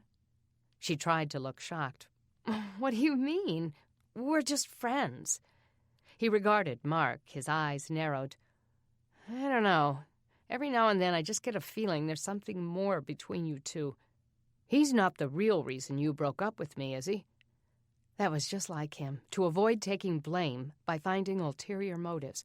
"No, Craig. The reason I broke up with you was because of your letters. I told you that." "But while we were broken up, did anything happen with you two?" She was silent for a moment as she walked, but he didn't take his eyes off her. "Denny, I asked you a question. I deserve an answer." Finally, she stopped walking. "I was going to tell you," she said, "and we were broken up. I didn't do anything wrong." His face went slack. "What happened?" It was just a kiss." He groaned and took a step backward, shaking his head. "I should have known. Making me out to be the bad guy when all along I wrote and broke up with you before it happened, Craig. It wasn't planned. We were at the dance celebrating the disbursement and the well coming in, and we danced. He walked me home, and we kissed. It was no big deal." A red tint crept up his neck to his ears, then made its way to his face. Whether it was from heat or anger, she wasn't sure. He looked up ahead, watched Mark taking Luke off his back and setting him on the ground. Then he lifted Sarah. "I knew that guy had a crush on you." She wanted to tell him that Mark was more mature than to have a crush on anyone, that their friendship was deep and abiding, and that he'd been there for her when Craig hadn't. But she didn't say any of those things. "Craig, you don't have to worry. I think we were each as shocked as the other when we kissed. It hasn't happened since. But now that you're back, everything's normal again, and I can tell that Mark's already forgotten about it." "Yeah, right." His jaw twitched. "No big deal to you, maybe, but it is to me." "So what do you want to do? Break up again?" He shot her a look. "No, I don't want to break up, Denny. I think I've made that clear." They walked in silence for a block or two, and Denny dreaded what would happen now. She heard Sarah screaming with laughter on Mark's shoulders, but she wouldn't let herself look at them. Finally, Craig stopped again. "Look, nothing about this outage is normal. Let's never bring it up again. How about that?" Denny nodded, wondering if he could really do that. "Fine with me." He pulled a handkerchief out of his pocket and wiped the sweat off his brow. "Do you think your dad has an extra razor?" "I think he does." "Would he let me shave?" "Nope," she said, trying to be funny. "He has a no-shave rule in our house." He looked at her like he thought she was serious. "Kidding," she said. "He'll give you a razor." He didn't smile. "It's been hot in Washington, but I think it's hotter here. I think it's time for this beard to come off." She smiled. "I kind of like it." "Well, I liked it, too," he said, stroking it. "But it is really hot. Besides, I think I'd like to look in the mirror and see a lawyer instead of a hillbilly." "Hillbillies aren't the only ones with beards," she said. "It's a noble feature." She wondered if his shaving had anything to do with Mark's clean-cut features. As they turned into Oak Hollow and walked toward their house, Denny noticed the sheriff's van sitting in front. Sheriff Scarborough was on the porch talking to her parents, who must have just arrived home. As they approached, her parents led him inside. "We got the ballistics report back on the murder weapon," he was saying in a low voice. "It was a .38, just as we thought. But Aaron's stolen gun isn't the only one we're dealing with. Turns out Edith Stewart's gun was a .38, too." Kay gasped. "Are you going to arrest her?" "Already did. For robbery. She's in jail as we speak." "Why not murder?" "Because first we have to know the bullets we found in Jessie came from Edith's gun. If they did, We can charge her with homicide." Denny hadn't expected that. Edith was conniving, but she didn't seem homicidal. But what would be her motive? Kay asked. Jessie didn't have any money. She didn't have anything. "We're still working on that," he said. "We're hoping maybe the kids can help us." "Sure," Kay said. "Come on in. We'll sit out back and you can talk to them there." They gathered the Gatlin children around the patio table. Luke and Sarah sat together in the same chair, still dressed in their funeral clothes. Aaron stood with his arms crossed like a sentinel guarding state secrets. Joey slumped in the chair next to him. Denny and Craig stood in the doorway listening as her parents led the conversation. "Aaron," Doug said, "Sheriff Scarborough needs to ask you some questions." Aaron's face tightened. "Okay." Scarborough set his foot on a chair and leaned on his knee. "Aaron, could you tell me if your mom had any kind of quarrel with Edith Stewart?" "What's a quarrel?" Aaron asked. "Did they fight or argue or anything like that?" Aaron glanced over at Joey, and they both shook their heads. "Sometimes. Not any more than anybody else." "Was there anything of your mother's that Edith wanted?" "She wanted our money," Joey said, "and she took it, that's what." "No, I mean before the disbursement, when your mother was still living." "I didn't get along real well," Aaron said. "Sometimes Edith screamed at my mom to make us shut up because we made too much noise. Our TV was always too loud," Edith said. "But sometimes it was her," Joey said. "Edith liked to play music really loud, too, and she would have parties with people coming and going all night." "The last time you saw your mother, had they had any kind of a fight?" "I don't think so." Aaron squinted up at him. "Why are you asking us all these questions?" "Because we're trying to find your mother's killer." "And you think she did it?" "She probably did," Joey piped in. "Anybody who'd take our money like that, she probably is a killer. You should lock her up and never let her out." "She is locked up right now," Scarborough said. "I found a gun that's the same kind of gun that shot your mother, and we're working on proving that it's the one that killed her. There are a lot of guns like that, and a lot of people own them, including you. Despite our suspicions about Edith, it would still help us a lot to know where yours came from." Aaron looked down at his feet. "I told you, it was in a dumpster. But Edith probably is the one who killed Mama. She's mean as a snake." Scarborough didn't seem convinced. "Aaron, this is very important. People don't generally throw their guns in dumpsters, and it seems odd that you would happen upon it like that. Why would you be digging in that particular dumpster? Did you see the person who threw it there?" "I dug in that one all the time, even before the pulses. It was behind the pizza place, and sometimes they threw away hot pizza." "But why would you have been looking through it after the outage, when the pizza store was closed?" Aaron's cheeks flushed. "I thought—" He glanced at Joey. His brother's eyes were on his own hands. "Well, it was before the outage that I found it." This was new. Scarborough sat at attention. "You're sure? Because you told me earlier that you found it after the pulses started." Aaron squirmed in his chair. "Well, I got mixed up on the time. I can't remember exactly." Scarborough waited for a long moment. Then he turned to Joey. "Joey, do you remember when he got that gun?" Joey didn't look up. "No, I wasn't with him." Scarborough leaned in and touched the boy's shoulder. "Joey, look at me." The boy looked up. "Joey, it may be that the real owner of that gun was your mama's killer. None of you are going to get in trouble for giving me a name. If you stole it from someone's home, or if you did something else to get it, I'm not going to charge you. I just need that name." Joey just shrugged and looked at Aaron. Aaron sat stiffer. "Thought you said Edith did it." Sheriff Scarborough shook his head. "I didn't say that exactly. She may have, but we can't rule out anyone else." He questioned them a little more, but got nowhere. Finally, he brought the interview to an end. "Okay," he said. "Then I'll be on my way." He shook Doug's and Kay's hands, and they led him to the door. Before the kids got up, Denny took his chair. "Hey, Aaron," she said, "I have a question.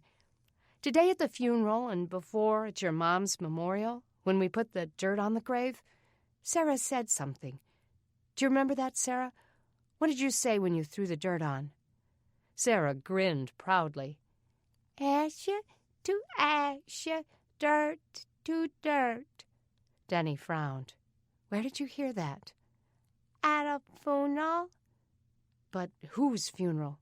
"Nobody's funeral," Aaron cut in before she could answer. "She saw it on a cartoon or something. I don't know where she got it." He pulled Sarah out of her chair. "Come on, Sarah. You need to wash up. You're really sticky." Aaron had never wanted to wash Sarah before. Denny stopped them. "Wait a minute. Sarah, tell me where you heard that." Sarah turned around, her curls bouncing. "At Mama's funeral," she said. Not the one with the bush, the other one." "The other one?" She looked from Aaron to Joey. They both looked down at their feet, not wanting to meet her eyes. "She doesn't know what she's talking about," Aaron sneered. "She's always making stuff up." Sarah said. "Remember when we had the funeral for Mama?" Craig had gotten interested now, and he came and stood behind Denny's chair. "So is she saying that you had a funeral for your mother before they found her dead?" he asked. Aaron's face was turning red. "We figured she was dead, okay? That's all it was. We got tired of waiting for her to come home. And I felt bad for Sarah and Luke, and I decided the best thing to do would be just to tell them she was dead." His hands were shaking as he slid them into his pockets. "It didn't work. They forgot it as soon as it was done. Kept looking for her to come home and couldn't remember we pronounced her dead and gone. But no, she doesn't forget the stupid ashes to ashes." Something wasn't right. Denny stared at him, trying to imagine a kid lying about his mother's death to comfort his siblings. It didn't even make sense. Avoiding her eyes, he went inside, and she heard his footsteps going up the stairs. Joey stood still, looking into space as if remembering that day. Sarah and Luke were quiet. "Why is Aaron sad?" Sarah asked. "I don't know." Denny watched the 3-year-old look toward the door her brother had gone through. "Why don't you guys go play? I'll check on Aaron in a minute." As the children went out into the yard and started to throw a ball, she looked up at Craig. He stood against the wall, arms crossed, wearing his lawyer frown. "What do you think?" he asked. "Do you believe him?" She turned her palms up. "Well, I guess it could be true. I mean, after a while, when you get tired of waiting for somebody who never shows, you finally realize that you've got to declare an end to it." He dropped into the chair across from her. "Are you talking about me or Jessie?" She shrugged. "Just trying to relate, that's all. Trying to understand what would make little kids decide to have a funeral for their mom before they knew she was dead." "It's kind of weird," Craig said. "Most kids would be in denial about their parents being dead. They wouldn't want to face it." "Yeah, well, they didn't have the kind of parents you and I have. Their mother was neglectful, and she brought a lot of trouble and darkness into their lives. From the sound of Sarah's nightmares, I'd say there may have been more to fear from her being alive than dead." When her parents came back in, Denny related the exchange to them. Her parents seemed suspicious. Doug looked at Kay for a long moment, scratching his chin. Finally, he said, "You don't think the children witnessed her murder, do you?" Kay swallowed hard. "That thought just crossed my mind, too." Denny watched her dad processing the information, trying to decide what to do. "Should we tell the sheriff?" she asked. "Tell him what? We don't know any more than we did before. And Aaron's sure not talking." "Still," Kay said, "it might be something Scarborough needs to know." Doug finally agreed. "All right, I'll tell him. Maybe he can make some sense of it." Chapter 53. Eloise's son came over the next morning and handed Doug the key to his mother's home. "I'll sell it eventually, when the outage is over, but for now, please just watch over it and make sure there's something to sell when the time comes." "I'll be glad to," Doug said. "Don't worry about anything." And you can plow up her yard or do whatever you need to do, just like you were going to, Clark said. I know Mama wanted to cooperate with the neighborhood in that. And, hey, if you find anybody who needs to rent the house or just live in it for a while until everything settles, let them. Just make sure they're people who won't trash it. He looked down at his feet, clearly struggling with his grief. I really appreciate all you and Kay have done. Doug put a hand on Clark's shoulder. You okay? Clark's eyes misted and he tried to blink back tears. Yeah, I am fine. It was a good thing, me seeing my mother again. It would have been horrible to have had her die. His voice broke and he swallowed hard. To have her die without saying goodbye. I've been a horrible son, you know. No, not at all. You took care of her from a distance. Thought I was doing her a big favor to put her in that house. Then never came to see her. I got so busy making money that I didn't have time to think about her. Don't beat yourself up, Doug said. You came when it was important. You were here at the end. Clark's moist eyes brightened a little. Yeah, that's a good thing. Or a God thing. I felt like the Lord was telling me that I needed to come and see about her after the outage. But I put it off. And then when I got your wife's letter and heard how ill she was, something just changed inside of me. I really appreciate you taking care of her all this time. The whole neighborhood. You've all been great. She was a real blessing to us, Doug said. A calm voice in a storm. She was the one with all the wisdom. She'd already laid down her body at Christ's altar, yet she seemed richer than all of us. She was richer, and she passed that spiritual wealth on to me. It took my whole life, but I finally gave my heart to Christ too. I'll see my mother again someday. Doug knew angels were rejoicing. Then don't worry about it anymore. You gave her all she ever wanted before she died. Chapter 54. The Brannings hurried to finish their chores early on Monday so they could get to Sandwood Place to work on the cleanup and prepare to start on the well. Craig tried to beg off, telling the family that he had some correspondence he needed to take care of, but Denny wouldn't hear of it. Come on, Craig, it's a family thing. We're all going to help. Besides, you need to see how these people live. It'll break your heart. We have poor people in Washington, too, he said. They're the ones who tried to burn down the Capitol. I can get along just fine without having to deal with that type again. That type? Denny couldn't hide her disgust. What type? Poor people? They don't have to live like that, he said. They could pull themselves up if they wanted to. Some of them may have been able to before the outage, but not all of them, she said. And now it's utterly impossible. She sat down and pulled her dirty sneakers on. I'm disappointed in you, Craig. I thought you had more social conscience. What's that supposed to mean? It means that you shouldn't be working in government if you isolate yourself from the truth. There are people there who are trying to raise children, trying to do the right things, fighting to survive every day. Some of them are helping with the work. If we all felt like you, what kind of world would it be? He let out a long-suffering sigh and slammed his pen on the table.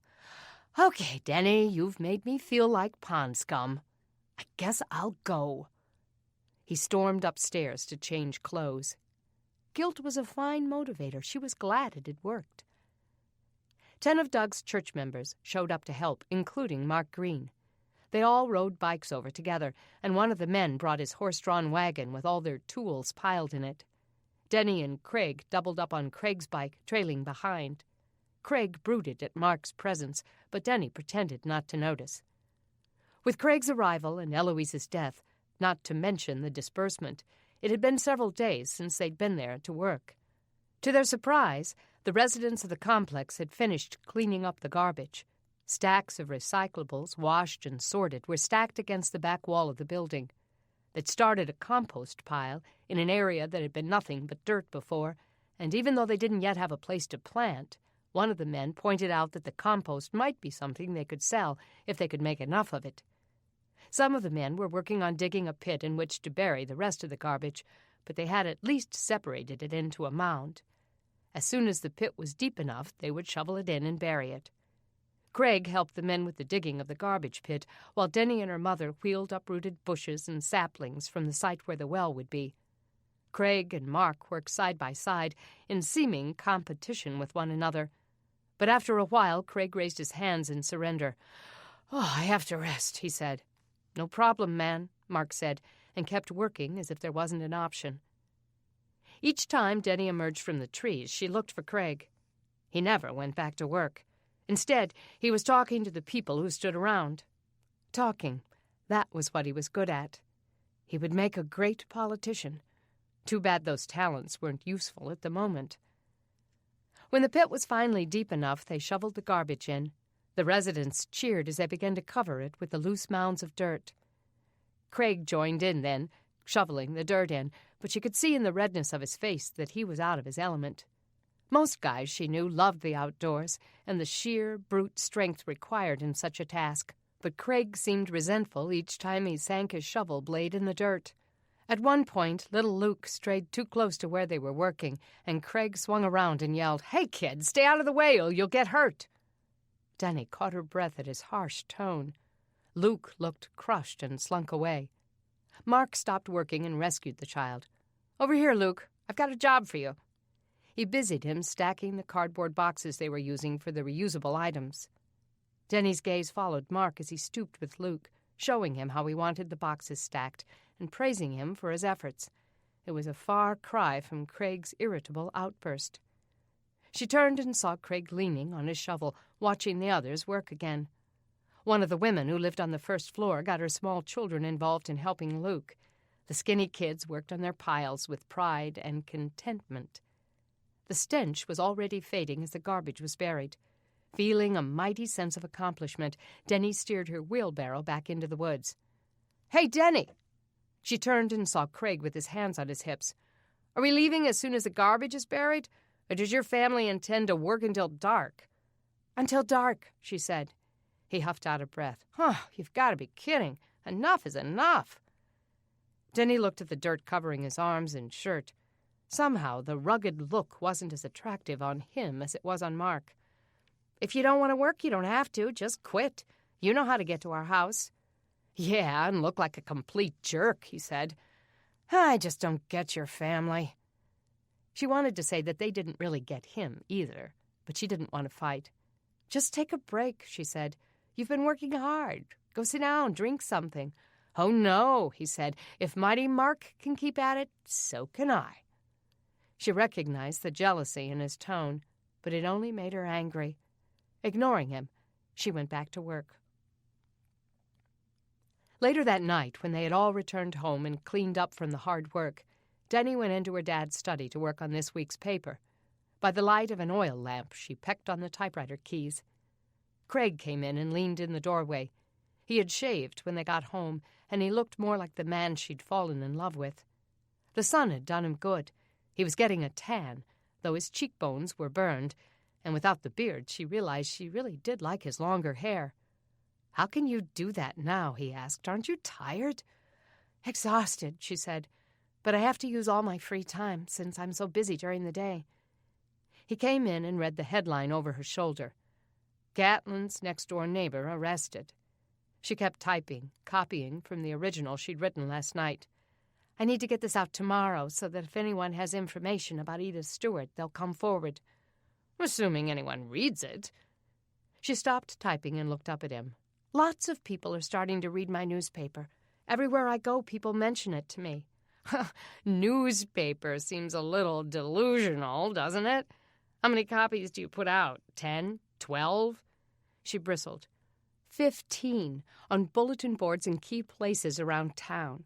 But there may be thousands reading them." He breathed a condescending laugh. "I just wouldn't try using it on a resume if I were you." His amused tone made her feel small. Her mind strayed to Mark's support of her paper, the typewriter he'd found her, the carbon paper he'd salvaged. Craig didn't even realize he'd put her down. He put his arm around her, stroked her arm, and lifted her left hand to look at her ring. "I was thinking, Denny." "Thinking what?" "I can't stay much longer. Senator Crawford really needs me." She sprang up, stricken. "You're going to leave? When?" "I need to get back soon," he said. "I only came to get you. I don't want to set up housekeeping here with your folks. And as important as the work over at Sandwood Place is, and all the stuff you've got going on here, it's not my kind of thing. I'm better with helping the senator write bills that will help this country move forward. That's what my job is right now. So what are you saying? That the wedding isn't going to happen? His eyes twinkled. Think again, he said. I didn't plan to go back without you. I don't want to leave you again. Oh. It was what she had hoped to hear in the letters, just the kind of affirmation she needed. Now she wondered why it didn't thrill her. She tried to smile. So when do you want to go? I was thinking sometime in the next few days. How would you feel about a quick wedding here with your family, and then we take the train back to Washington? She thought of the beautiful wedding she had planned. It would have taken place next month. She would have worn her Vera Wang gown, and all of her sorority sisters would have flown in for the occasion. It would have been so beautiful. But she didn't have the dress anymore, and her bridesmaids were scattered halfway across the country. She'd never get them all here now. It'll be great, he said.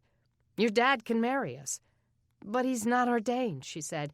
He just set up a house church. He's not allowed to officiate at a wedding. Then we'll get someone who is, your old pastor, or the judge, or a justice of the peace. She didn't like that idea. And where will we do it, she asked. We can't very well do it in our backyard with it all tilled up. We could do it in a church, but it's dark in there, and even in daylight. Come on, Denny. You're a problem solver. This is doable if you want to do it. She looked into the flame flickering at the desk. What would it be like to leave her family now? She thought of little Sarah and her brothers, the project at Sandwood Place, the murder investigation. So much was unresolved. Could she really be happy with him in Washington? She swallowed and tried to think. I'm not sure I'm ready to leave my folks, Craig. He grunted. Come on, Denny. You left them years ago. You've only lived back here a few weeks. They don't need you. They have your brothers and sister. Her gaze drifted down to her ring. It represented so many dreams. But those dreams had changed, and so had she. Craig lifted her chin and kissed her. Come on, Denny. I'm ready to go home, he whispered. I'm ready to start a life with you. But how? She pulled out of his arms. Without any power, we wouldn't be able to survive in your townhouse. We couldn't grow food. Where do you even get water? He shook his head. Don't worry about it. We'll get a place closer to the Senate building so I can get back and forth. I'll get the food that's brought in for the Senate staff. We'll be well provided for. She tried to imagine that. But what will I do? She asked. I'd be alone most of the time without a job or anything. You can take care of our house. You've gotten good at that kind of thing. Not by choice, she said. It's different when it's a team effort for a real purpose. We do what we can to survive. I'd be all alone there. You wouldn't be alone. You have lots of friends there. The friends she had made during college had probably gone back home to their families as soon as the train started running. She doubted there were many still there. But even if there were, that seemed like so long ago. So much had happened. Before the outage, she had been ready to sever her ties with her parents and start a new life of her own. But things were so different now. Still, she had longed for weeks for Craig to come and get her, to take her back with him. Did she really want to hesitate? Maybe she was just tired. It's just that I always hoped for a pretty wedding with a beautiful dress. A little more time to plan. At least I could have some of my dreams. We'll do that later, he said, after the outage is over. We'll have a big shindig and get all dressed up, and you can wear the veil and the whole bit. How's that sound? Not good, she thought. It wouldn't be the same, Craig. No, it wouldn't, but nothing's the same. Everything's changed. We might as well get over it. He leaned down, pressing his forehead against hers. Think of it, Denny. We can get married and get on that train and go back to where our lives are supposed to be. And trust me, when the lights start coming back on, they're going to come on in Washington first. You'll be the first one in line to get Katie Couric's job. The thought of her pre-outage plans began to fill her up again. It is the right thing, isn't it? Of course it is, he said. It's always been the right thing. You're listening to Nightlight by Terry Blackstock. This is Disc 8. Chapter 55. Denny's parents were getting ready for bed when she knocked on their door. The burning candles had the scent of mulberries. Her parents were sitting on the bed, her father leaning back against his pillows, and her mother sitting Indian style in the center of the bed facing him. Denny felt guilty stealing this time from them when they had so little time to talk alone. Mom, Dad, can I talk to you for a minute? Sure, her mother said, turning around on the bed. She patted the mattress, inviting her to join them. Denny sat, kicked off her shoes, and pulled her feet under her. What's wrong? The shadows on her father's face accentuated the concern she saw there. She hated to give him one more thing to worry about. I just wanted to tell you that I've made a decision. She saw the dread passing over her mother's face. What is it? Craig needs to get back to work. He wants us to get married in the next few days so I can go back with him to Washington. Doug sat up straight, those shadows moving down his face. What's the rush? Craig came here just to get me, Dad. Now he's got to get back. He has important work to do. The candlelight caught the glisten of tears in her mother's eyes. But we haven't had time to plan for it, she said. That doesn't even give us much time for you to pack. Why can't you wait a week or 2 weeks, a month? Why don't you just plan to get married on your original wedding date? Because he doesn't want to sit here for another month.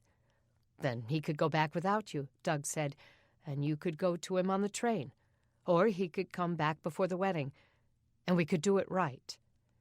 She picked at a thread on their bedspread. I'd miss him too much. I don't want to wait. I want to get married now with my family here to celebrate it with us. Besides, it's too expensive going back and forth. Doug looked flabbergasted. So you want to get married now? Kay got off the bed and looked down at her. Denny, you need to think through this. You're settling for something. This isn't like you. Mom, everything we've done since the outage has been settling for something. Nothing's the way it should be. I've watched you and Dad make the best of things, and I'm trying to do the same thing. Even though I can't have the beautiful wedding I'd planned, I can still get married. But maybe you can have the beautiful wedding. Kay got on her knees on the mattress and knelt in front of her. Denny, we could find you a dress. Every woman in Oak Hollow has her dress boxed in her closet. Someone would let you borrow everything you need. We could have a gorgeous outdoor wedding by the lake. It could be everything you'd hoped if you'll just wait. I have waited. I've waited months to be with Craig, and now I can be. I don't want to be separated from him again. Her father got off the bed, raked his hand through his hair. Denny, he's the one determined to go back. If he loves you, if he doesn't want to be separated, let him stay. He has a career, Dad. He didn't lose his job because of the outage like 99% of America did. He's needed. This is who I'm marrying. That's what I'm afraid of. Denny looked at her mother, stunned. What do you mean? Kay's voice was low, as if she feared Craig might overhear. Are you sure he's the one you want to spend your life with? She couldn't believe they were still skeptical, even after he'd come all this way for her. Of course I am, Mom. But, honey, you broke up with him 3 weeks ago. You said he wasn't right for you. But I misunderstood everything. I jumped to conclusions. It's what I do. He came. I didn't think he loved me, but he does, and he wants me to be with him. So you're going to abandon everything and just take off with him? Doug asked. Denny rolled her eyes. Dad, I was going to do that anyway before the outage. I can't live with my parents the rest of my life. I didn't expect you to, but I was hoping you would at least stay here during the outage. If you're so far away in Washington, we can't help you if you get into trouble. People need their families right now. And how are you going to survive? We'll survive right along with all the other senators and their staffs. And God's not going to let me starve after he's brought us this far. Kay went into the bathroom and came back with a hand towel. Dabbing at her eyes, she said, He's not right for you, Denny. Mom, he's my fiancé. No, I'm sorry, I have to say it. There are things wrong with this union. I had seen it before, but I didn't know until he came here how bad it was." Denny got to her feet and gaped at her mother. "What do you mean, how bad it was? He's a great guy. I love him." "Denny, he's going to make you miserable." Her mouth fell open. "Mom, that's awful. It's not true." Kay's lips were tight. "Denny, you're a Christian now. He's not. The Bible tells you not to be unequally yoked." "But you were going to let me marry him before. How come it's a problem now?" "We had doubts then, too," Doug said. "But it's so clear that he's not a Christian. And you are." She bristled. "You have no right to judge him." "Denny, I'm not judging him," Doug said. "I'm repeating what he told me. I've tried talking to him about Christ, but yesterday he told me point blank that he doesn't buy into the whole religion thing. He said that he doesn't even believe in God." He had her there. She wished Craig had kept his mouth shut. He had just made things worse. "Well, that doesn't make him an awful person." "No, it doesn't. It just gives him different goals, different priorities, different values. How can you share your life with someone who doesn't share your most basic core beliefs?" "How are you going to raise your children?" Kay asked. She threw up her hands. "He'll let me take my children to church," she said, "and I'll lead him to Christ eventually." "Fine, but don't marry him until you do," Doug said. "Denny, you know what the Bible says about marrying someone who doesn't share your faith. God commanded that for a reason. It's important. God wants to bless you, and he knows what problems you'll encounter with a man who doesn't share your goals and values. I'm worried about Craig's character." "Oh, that is totally absurd," Denny cried. "He's got great character." Think about the way he's treated the kids. I want you to think about how hard he worked today. While everybody else was slaving away, he was finding ways to get out of it. "So he's more comfortable behind a desk than swinging a shovel. That doesn't mean he's wrong for me." Kay hung her head and stared at her feet, as if searching for another argument. When she looked up, defeat had changed her face. Tears rolled down her cheeks. "We're worried about you, Denny. We want you to be happy. We love you." "This isn't about you loving me," she said. "This is about you wanting to control me. You just don't want me out of your grip." Doug stepped between them. "Don't talk to your mother like that, Denny." It was just like him to change the subject. She took a deep breath and lowered her voice. "I'm 22 years old. I know what I'm doing. I'm not going to be able to convince you to like Craig. You've never liked him, and that's been pretty clear from the beginning. But the fact is, I'm an adult, and I'm going to marry him. And I came in here to tell you that I'm leaving on the train in a few days. I'd like to get married here, if I can have your blessing." Doug just stared at her. "I can't bless this marriage, Denny. It's wrong." Astonished, she faced off with him. Did he really think that would make her change her mind? Digging her heels in, she said, "Then maybe we'll just get married in Washington." Her parents were speechless. It was like a chess game. She felt like saying checkmate, but her father got the last word. Maybe that would be best. She stood searching for something to say in return, something that would put a knife through his heart. But nothing came to her. And then she realized that it was her pride speaking, making her want to hurt them as they were hurting her. The fight drained out of her. She opened the door and, without saying another word, stepped into the darkness of the hall. Chapter 56. Denny lay in bed that night, staring at the ceiling. Little Sarah lay curled up next to her like a kitten, and Beth slept on the other side, the soft sound of her breathing percussing lightly in the quiet. Candlelight flickered on the wall, dancing in the shadows, a nightlight for little Sarah. Thoughts of all the things Denny needed to do before she left with Craig paraded through her mind, demanding her attention. She wished she could get up and make a list so she wouldn't forget anything. "He's not right for you, Denny. He's going to make you miserable." Her parents were so wrong. She tried to picture her life with Craig 10 years from now. She saw herself in an evening gown at a political fundraiser, laughing and introducing people, her husband dapper and sophisticated as he networked his way around the room. She could be a good political wife. She'd be like Maria Shriver, holding down her own career while campaigning for her husband. They would have a wonderful life, and her parents would see how wrong they'd been. Besides, she knew she could lead Craig to Christ, maybe even before they tied the knot. He was a logical person, after all. He had seen how God had provided for them. He just needed persuading. Do not be yoked together with unbelievers. For what do righteousness and wickedness have in common? Or what fellowship can light have with darkness? What harmony is there between Christ and Belial? What does a believer have in common with an unbeliever?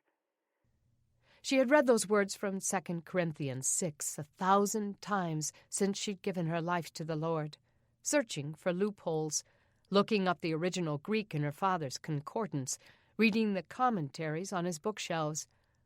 But how many ways were there to say do not? But didn't those verses start with the premise that Craig was wicked? No, of course he wasn't. She wouldn't have fallen in love with a wicked person. But then another verse drifted back into her mind. There is none righteous, no, not one. Except for the blood of Jesus that washed away her sins, wasn't she wicked herself? Hadn't she been so caught in her sins that they dragged her across the country in the hands of a killer? Hadn't she been in bondage to sin before Christ set her free? Craig just needed to be set free. New urgency rose up inside her, and she told herself that she needed to talk to him now. It couldn't wait until morning. She would reason with him tonight, and by the time morning came, he would be a new creature. Then her parents would approve. Quietly, she got dressed and glanced back at the bed. Sarah and Beth slept undisturbed. She slipped out of her room and padded up the carpeted hall to Beth's room, where Craig slept. The door was closed, so she tapped on it, then turned the knob and slipped it open. She pulled it shut behind her so she wouldn't wake anyone else. She saw him lying there on top of the covers, wearing a T-shirt and a pair of running shorts. She hated to wake him up, but his soul needed saving. He would thank her later. She lit the lamp beside his bed, then knelt on the floor and stroked her fingers through his hair. "Craig? Wake up, honey. I need to talk to you." He stirred, then forced his eyes open. Squinting in the light, he said, "What is it?" "Wake up," she said again. "We need to talk." "About what?" "About us. Our marriage." He rubbed his eyes and sat up. "Oh, can it wait? What time is it?" "I don't know," she said. "Denny, whatever it is, can wait. I'm tired." "I'm tired too," she said, "but this is important. The most important thing in your life." Finally, he sat up and raked his hands through his hair. "This better be good." She suddenly found herself groping for the right word. "Craig, my parents are worried about me marrying an atheist. The truth is, I'm worried too." He rolled his eyes. "Tell me you didn't wake me up to talk about religion, Denny." "Not religion," she said. "Christianity. There's a difference. Craig, something changed in me when I was on the road trying to get to you. God showed me what a rebel I was." "Come on!" He got up and walked across the room, got his watch, and put it under the light. "It's 2 a.m. What's wrong with this picture?" "Craig, listen. God showed me where my sin had taken me, and even though I had gone my own way and was completely disobedient to him and my parents, he rescued me and provided for me." "How can you be disobedient when you're 22 years old? You're not a child, Denny. Your parents can't demand obedience if you're an adult." She wondered if he'd heard anything she just said. "Craig, this isn't about my parents. Listen to me. I'm talking about my relationship with God. There was a brick wall between myself and him because of my sin. But Jesus saved me from my sin just as surely as he saved me from the hands of a murderer." "I thought you told me your dad saved you from the killer." He wasn't listening. "Craig, God was there, working. He provided people to help me along the way, food, water, and yes, he helped my dad get to me. Don't you understand what I'm saying? Of course I do, Denny. I'm not an idiot. But do you believe that it was God who helped me? Do you believe that Christ changed me? He looked at her for a long moment and sighed. I see some changes in you, yes. But we've all changed since the outage. He looked down at his bare feet. Denny, if you want to believe in Jesus, that's fine. It doesn't bother me at all. I can respect your beliefs if you can respect mine. Two independent adults deciding to spend their lives together. That works for me. But, Craig, my Christianity is who I am. Great, he said. It'll make you unique. I have nothing against Christians, but I don't like being proselytized any. I have my own mind and my own beliefs. But that's just it, Craig. You don't believe in anything. I believe in myself, he said. It's always served me well before. She sat back on the bed, looking up at him, knowing that she had struck out. He arrogantly believed he didn't need a savior. That was why Jesus had said, "Blessed are the poor in spirit." Those who were poor in spirit knew they were buried in sin, and only Jesus had done something about it. On the road running from death itself, she had been poor in spirit, but Craig never had been. Her heart sank, and she knew she had to make a decision. But when he leaned down and kissed her, that resolve and determination inside of her melted, and her desire to spend her life with him swirled anew inside her. She'd deal with his salvation later. They had the rest of their lives. She heard a noise outside the door. A click, a creak. She pulled out of his kiss. "Did you hear something?" He shook his head and tried to pull her back, but she slipped away, tiptoed to the door, and looked out into the hallway. She could see nothing in the darkness, but she stepped into the hall and listened. She heard a creak again at the bottom of the stairs. She stepped onto the stairwell. Peering down the stairs, she saw a flashlight beam sweeping across the living room floor. Searching. She sucked in a breath and stepped back into the shadows. This was not Sarah or her father or Jeff. It was someone else. She ran back to Craig. "Someone's in the house," she whispered. "Call your dad." "I can't. He'll hear me. He might have a gun." Craig seemed glued to the floor. "Are you sure you heard something?" "Craig, I saw a flashlight in the living room. Hurry, you've got to do something." He looked around. "Does Jeff have a gun up here?" "Yes." She hurried out of the room and felt her way up the hall into Jeff's room. His shotgun lay beside his bed, and she picked it up and chambered around. Jeff sat bolt upright in the bed. "What are you doing?" "Jeff, there's somebody in the house," she whispered. He sprang up quickly, grabbed the shotgun out of her hand. "Where?" "Downstairs. We can't get to Mom and Dad without him seeing us." "Okay," he whispered, pushing her behind him. "Stay here." But she followed him back into the hall. Her eyes had adjusted to the darkness now, and she saw Craig standing in his doorway. "Get in the bedroom with the girls, Denny," Jeff ordered in a whisper. "Close and lock the door." She hurried around him, but didn't like the idea of sending her little brother down there without backup. He glanced back at Craig. "Craig, go close my door so Logan won't hear, and close the boys' door. Quietly. I don't want them waking up and making noise." Craig did as he was told. Denny stepped into her room and bumped the table that held her pillared candle. The candle toppled over onto the glass top, and she quickly snatched it back up. The flame went out, leaving them in darkness. Maybe it was good that the thief wouldn't see the light. She kept the door cracked enough to watch Jeff as he crept down the stairs. Craig came back and saw Denny standing in the doorway. "Come on, Denny." He pushed her into the room and closed himself in with her. "Let's lock the door like he said." "Craig, you've got to go out there and help Jeff. He could get killed." "I don't have a gun," he said through his teeth. "What am I going to do? I think it's better if I stay here and protect you." She heard the covers rumpling. "What's going on?" Beth whispered. "Shh, there's someone in the house. Be quiet." Beth got up and hurried across the carpet. "Call Dad." "We can't, but Jeff's going down with his gun." Her heart hammered as she opened the door again and peered out. She heard Jeff's slow footsteps creak on the steps.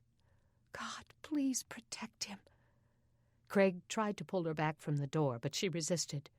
Suddenly, a gun went off, followed quickly by another shot. Denny jumped back and screamed.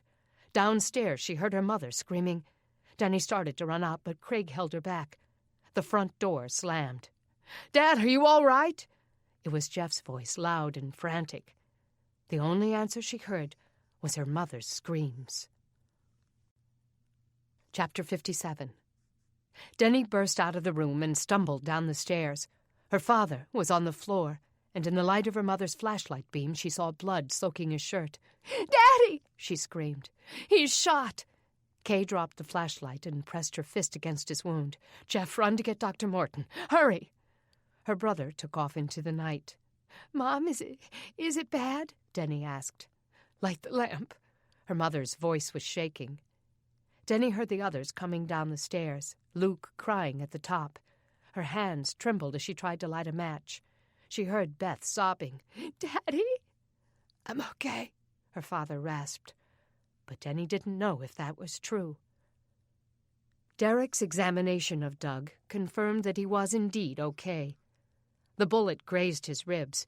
I can't x-ray them, but I can feel that at least 2 are broken. Denny finally took a full breath. "Thank you, Lord." Doug sat up. "I can feel it, too."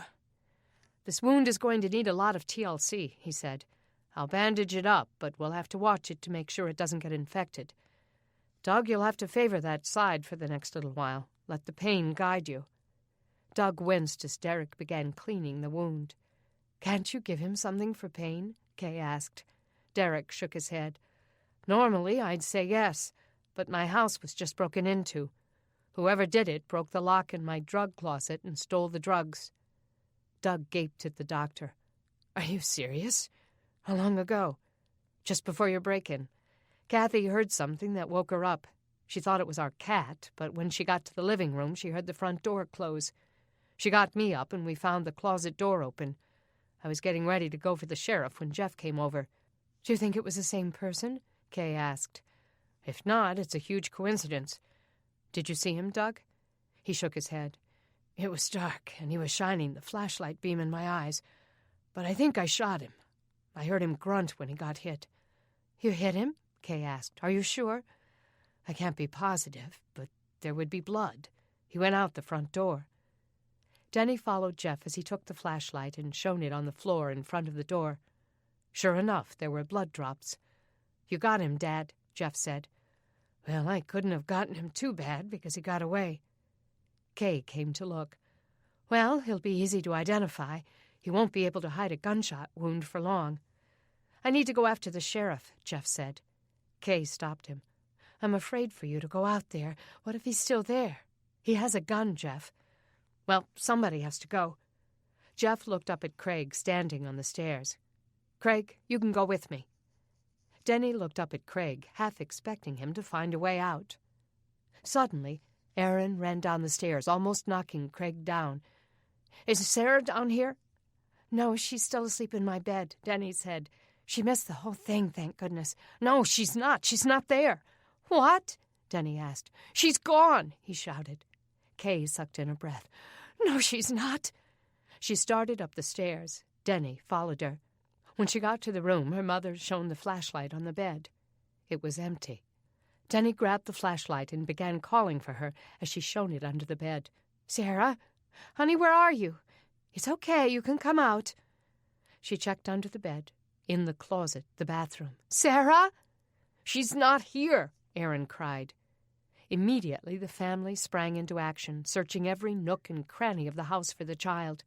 When they were sure Sarah was gone, Kay uttered the words they had all begun thinking.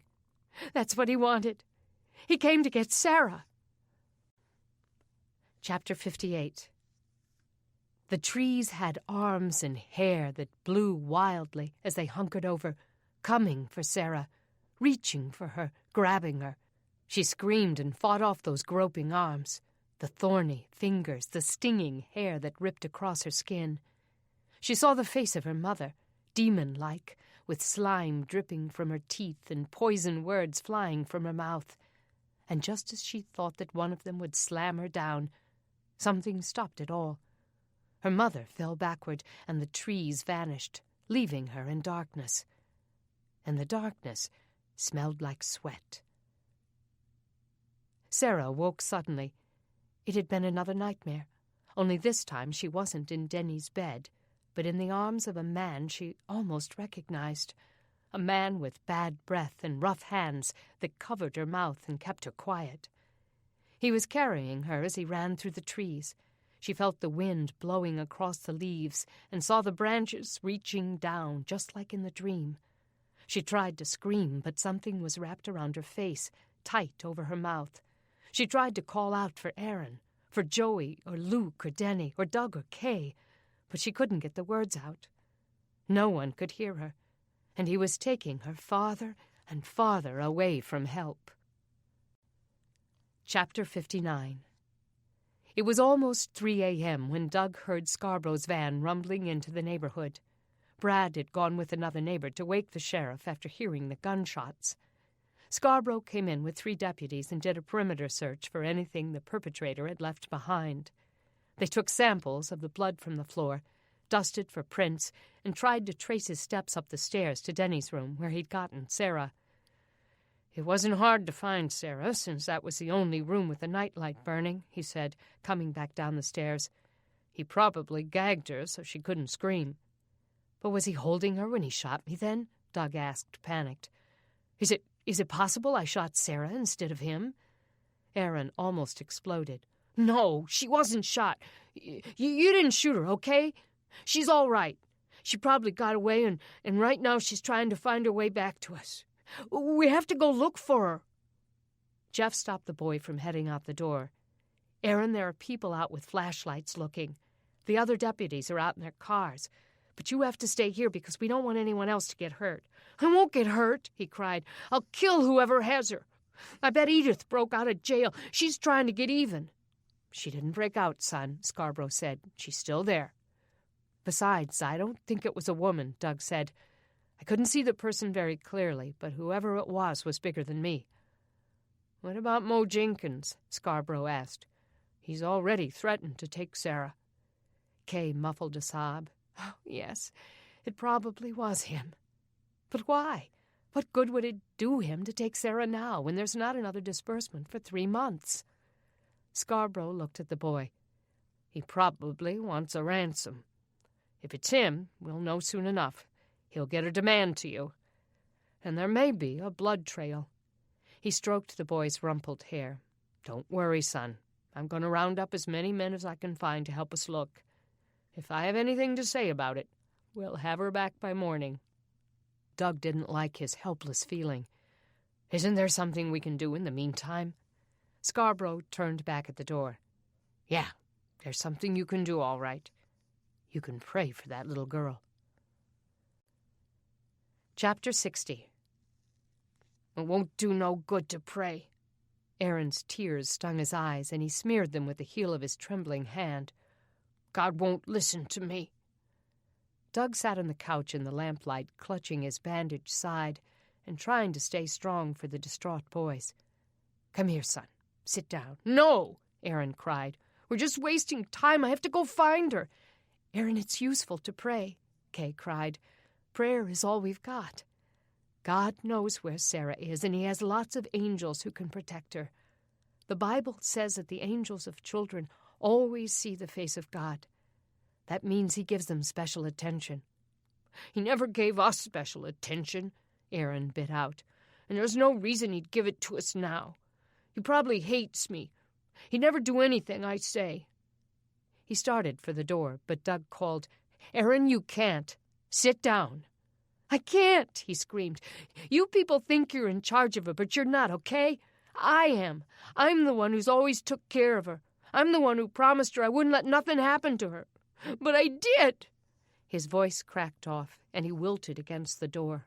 "I did let something happen.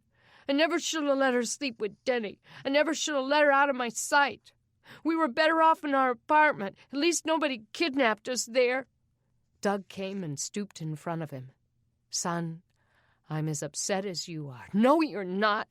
If you were, you'd have stopped him. You'd at least be out there looking for her, not expecting nobody else to do it. If she were yours, you wouldn't just be sitting here." Doug realized Aaron was right. He'd hesitated too long already. He thought back to a few weeks ago when Denny vanished. He had left that very night to go after her. Nothing could have stopped him. Only a bullet was stopping him this time. But aside from losing a little blood and breaking some ribs, he would be all right. But Sarah might not. "Okay, Aaron, you and I will go look for her." Kay threw herself in front of him. "Doug, can I speak to you in private, please?" He recognized the panic in her tone. He told the boy to wait, then went into the study and closed the door. It was dark, but they didn't take the time to light a lamp. He could see her dimly through the moonlight coming through the window. "Doug, you cannot go out there." Her voice wobbled. "You've been shot. You've lost blood. You need to be at home. Please, don't go." He sighed. "Kay, I know we can't go chasing Mo Jenkins through the dark woods, but Aaron needs to feel that he's doing something. I know the sheriff and his deputies are doing a lot more than we can do, but let me take him out just for his own state of mind." "Where will you go?" "I don't know, but Jeff can stay here and guard the house in case Mo comes back." She finally backed down, but not without more tears. "All right, but so help me, if you get hurt again, I'll kill you." He pulled her into a one-armed hug and kissed her forehead. "I'll be okay, honey. You guys just cover us with prayer. Maybe we'll find Sarah before they get too far." Doug and Aaron walked outside and tried to decide where to start. The air was cool, and the moonlight was bright enough for them to see where they were going. Aaron stood in the middle of the street looking up and down, as if trying to think like the kidnapper. "I used to go through there," Aaron said, pointing into the woods next to Eloise's house.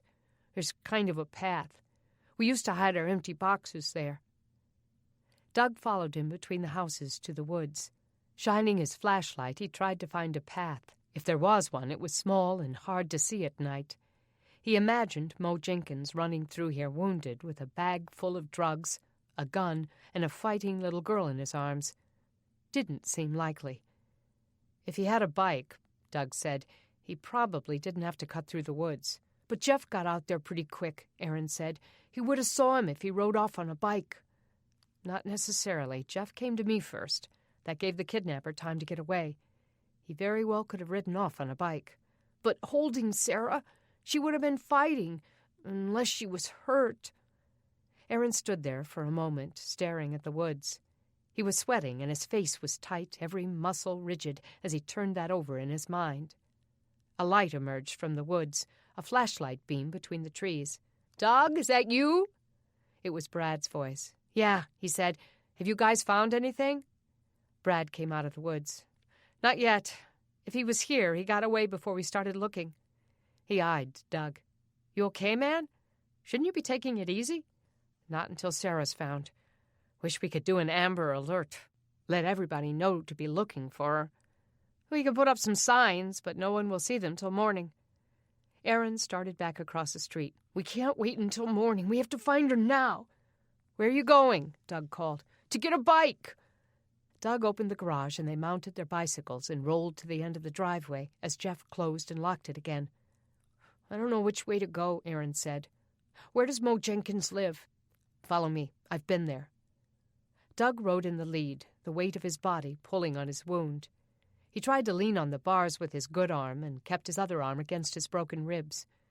"The sheriff is probably over there right now, but we can go see if they found him. Maybe they already have Sarah." They rode quietly through the dark streets. The air was cooler than it had been and smelled of embers still smoldering on outdoor grills. The streets were abandoned except for stalled cars on the sides of the road. The sky was cloudy, and the moon was hazy and cast little light, as though the sky were in cahoots with the evil invading their lives. Doug shivered and pulled his arm closer to his wound.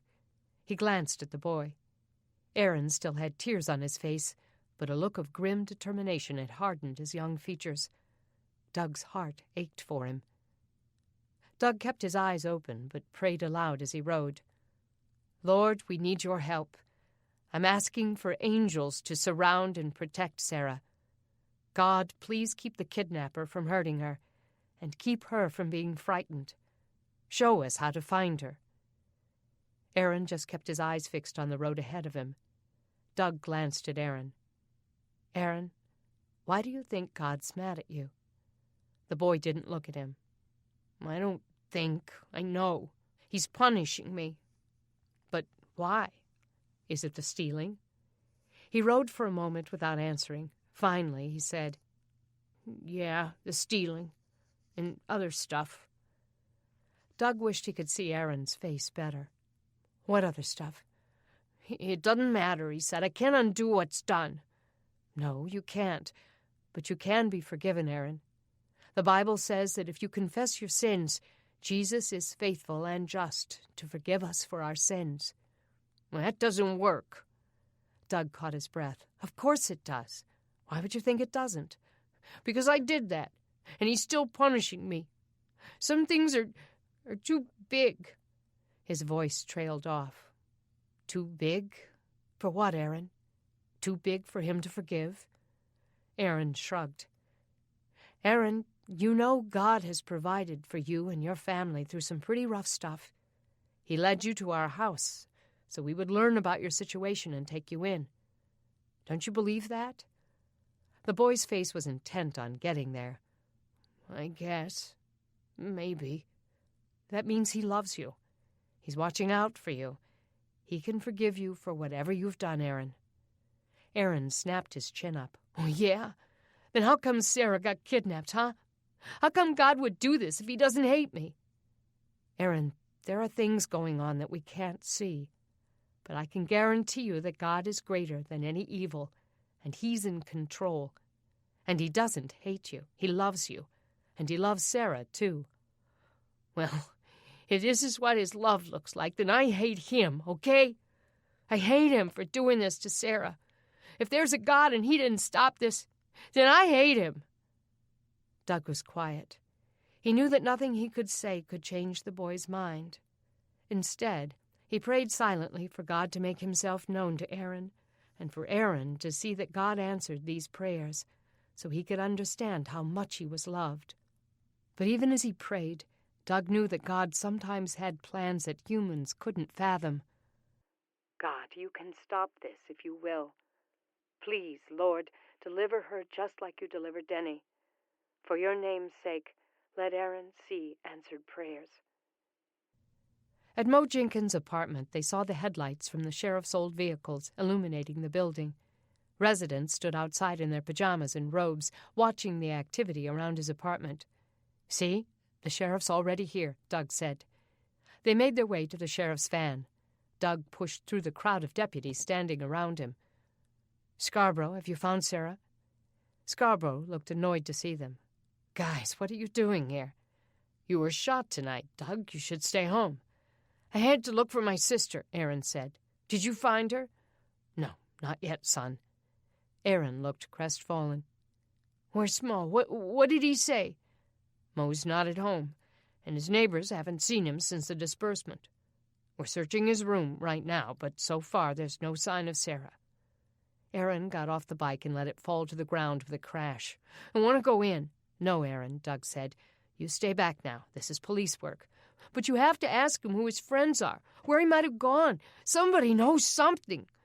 "We're asking them all those questions, son," Scarborough said. "Come here.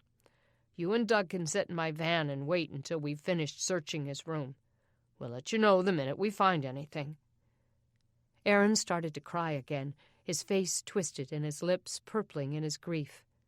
But he climbed into the van and watched through the window as the police did what they had to do. Chapter 61. Daylight finally broke, but the sheriff and his deputies were no closer to finding Sarah. Doug's wound pulsed pain through his trunk, and his head ached. Aaron's eyes were red and swollen, and he looked like he needed to lie down and sleep for a while. But he still carried the weight of his little sister's life on his shoulders. Doug had only felt this helpless one other time in his life. He mussed the boy's hair. "What do you say we go home and get something to eat? Get some water to bring with us. Then we can set out again." Aaron nodded. Yeah, she might be thirsty when we find her. The sheriff put their bikes in his van and drove them home, lecturing them all the way about leaving police work to the professionals. But Doug knew Aaron didn't hear a word. When you loved someone who was in trouble, reason had little to do with it. They stayed home for half an hour, time enough to eat a slice of the homemade bread Kay had baked and fill up water jugs to take with them. Then they rode to the homes of every friend of Jessie's that Aaron could think of. No one had seen Sarah. Most seemed alarmed at the news of her disappearance. A couple of them gave them leads on where Mo Jenkins might be, but those leads came up empty. Finally, Doug convinced Aaron to return home with him for a little while to see if the sheriff had come by with any information. Secretly, he hoped the boy would agree to rest for a while, because the pain was starting to get to Doug.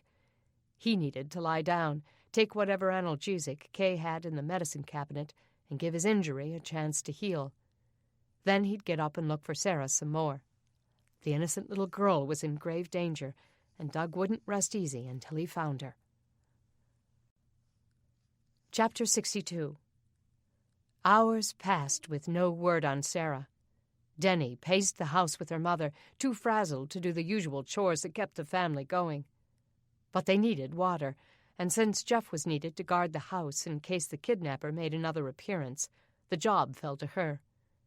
Craig had gone back to bed a little while ago and was sleeping as if he hadn't slept in days. He seemed traumatized by the events of last night, as if he'd been the one to get shot. He'd slunk around brooding for hours afterward, not saying a word and staying out of her family's way. Denny rolled the containers of water home, fighting her disappointment at Craig's reaction to the break-in. She would have expected him to be a man, to take the shotgun out of Jeff's hand and head down to take care of things himself. Instead, he'd let the 16-year-old walk into the line of fire, and Craig had cowered in her room with the girls. Now he couldn't even step up and help with the chores. Would she feel safe with him if she married him? In her own home, she knew that her father would do anything it took to protect his family, risking his own life. The man she'd once thought was wimpy and weak had proven to be a man of toughness and courage. Even her little brother Jeff had grown into a good protector. He didn't back away from a threat to their family, and he didn't wait for anyone else to come forward and protect them. Was she being too hard on Craig? She had cowered behind that door, too, and she hadn't grabbed the gun out of Jeff's hands and insisted on leading the way down the stairs. But she would have, if she'd had to. Even her own courage at setting out across the country seemed stronger than Craig's. He'd waited for the safety of the train to come to her. Was that wisdom, or just lack of passion? Maybe she was being too hard on him. Maybe he was just prudent. He had a different way of reacting to crises. Not a worse way, just different. But as she pulled the water back up her driveway, she had to admit her disappointment in her fiancé. He wasn't adding up to be the man she'd thought he was.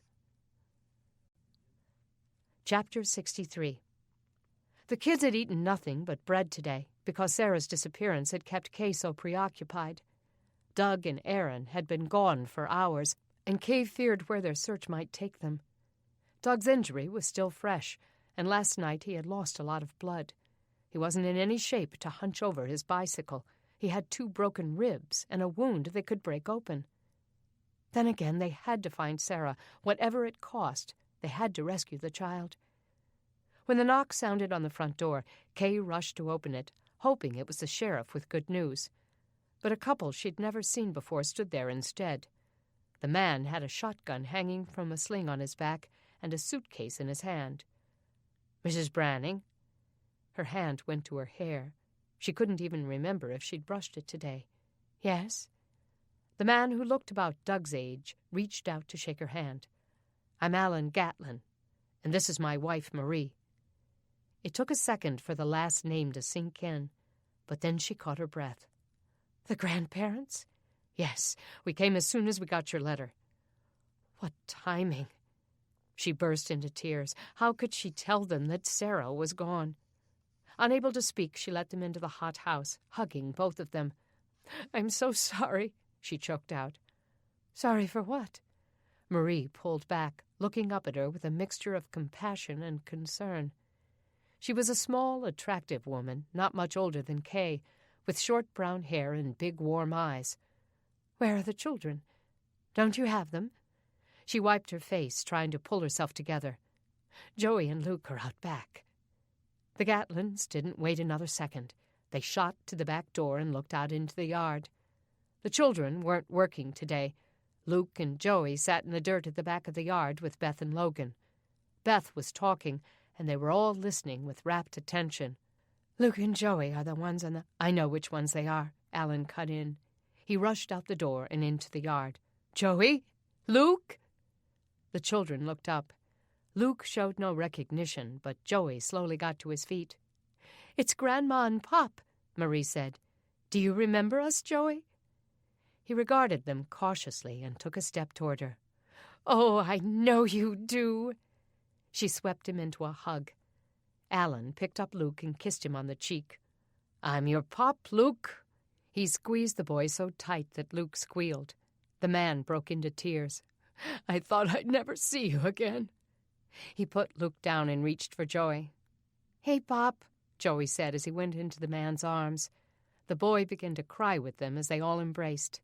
Luke grinned uncertainly. Kay stepped toward them to break the news, but before she could get the words out, Joey blurted it out. "Sarah's kidnapped." Marie gasped. "What?" Alan swung around to Kay. "Is this true? What happened?" "We don't know for sure, but we think it was her father." Standing frozen in the yard, she told them everything. The cruelty of their situation didn't escape her. Luke and Joey sat in their grandparents' laps as they took in the news. "Erin is out with my husband looking for her," Kay said. "They've been gone all day." Marie buried her face in her hands. "Oh, we came just in time." Heartbroken, Marie told Kay about their history with Jessie. When she'd gotten pregnant for the second time in high school, they'd tried moving to Tuscaloosa to get her away from her friends. But when their rules for her behavior had been too restrictive, she took her babies and fled back to Crockett. Several times they had found her, and court ordered her into drug treatment, hoping to save her life, since her destructive lifestyle was a danger to herself and her children. During those times, the children had stayed with them. They'd had them for almost a year, when Erin and Joey were babies. Each time Jessie had gone into treatment, she had bided her time until she was discharged, then gone right back to her drugs. They told Kay that they'd spent over $100,000 on treatment programs for their daughter, but she had never made the decision to change her life, so it had all been a waste. When Luke was born and Jessie was still using drugs, they had finally initiated a lawsuit to get custody of the children. At that point, Jessie had moved without leaving a forwarding address, and they hadn't been able to find her. Detectives they'd hired had traced her to Tennessee, but by the time they'd found her address, she'd moved again. 6 months ago, the Gatlins had moved from Tuscaloosa to Atlanta so that Alan could accept a promotion with his company. They'd tried to notify Jessie of the change of their address through an email address they weren't even sure she checked anymore. But they'd never found her, and they hadn't heard from her in over 3 years. They didn't know she had gone back to Crockett, and until the letter from Kay, they hadn't known that there was another child. Sarah was a complete surprise to them, their first granddaughter, whom they might never get to see. When at last Doug and Erin came home, Kay watched the reluctance on the boy's face as he went to his grandparents. It was clear he was having trouble processing all the things his mother had said about them. But after a while, he seemed relieved that they were here to help. The reunion couldn't have come at a better time. Doug and Kay left the Gatlins alone with the kids to get reacquainted, and Doug collapsed onto the bed. Sweat poured from his forehead, even though the night was cool. His breathing was labored. Kay checked his dressing. "Should I call Derek, honey? You don't look good." "I'm okay," he said. "Just give me a few minutes to rest." He took her hand and pulled her down next to him. "Kay, where is she?" She shook her head. "I don't know. We've been praying all day, Doug. They've got to find her soon." He closed his eyes and pressed his fists against them. "I should have been guarding the house. I should have heard him sooner." Kay took his hand and kissed it. "Doug, you did hear him. You may have stopped him from killing us." "He didn't want us dead," he said. He needs us alive so we can pay him to get her back. But there hasn't been a ransom note. There will be. He hoped he was right. If there was, Mo would be motivated to keep Sarah alive. Aaron won't be able to handle it if anything happens to her. He's almost at the end of his rope now. He's only 9. A knock sounded on their bedroom door, and Kay called, "Come in." Denny came into the room. Jeff, Beth, and Logan trailed behind her, and Craig brought up the rear. "Mom, is Dad all right?" "I'm fine," he answered. "Come here." His children all came to the bed. Logan and Beth climbed up on it next to him and Kay. Jeff and Denny stood over him. Craig hung back at the door. "You don't look fine," Denny said. "Dad, you look really sick. You're not taking care of yourself, and if you don't stop going all over the place to look for her, then you might get an infection and die." "Yeah, Dad," Jeff said. "I'll take Aaron and his grandparents to look for her, and you can stay here." He tried to laugh. "I'm okay, guys. I'm just tired." "Your gunshot wound doesn't hurt?" Logan asked skeptically. "Well, it hurts, but I can stand it." "And you have broken ribs," Denny pointed out. "The doctor said for you to take it easy.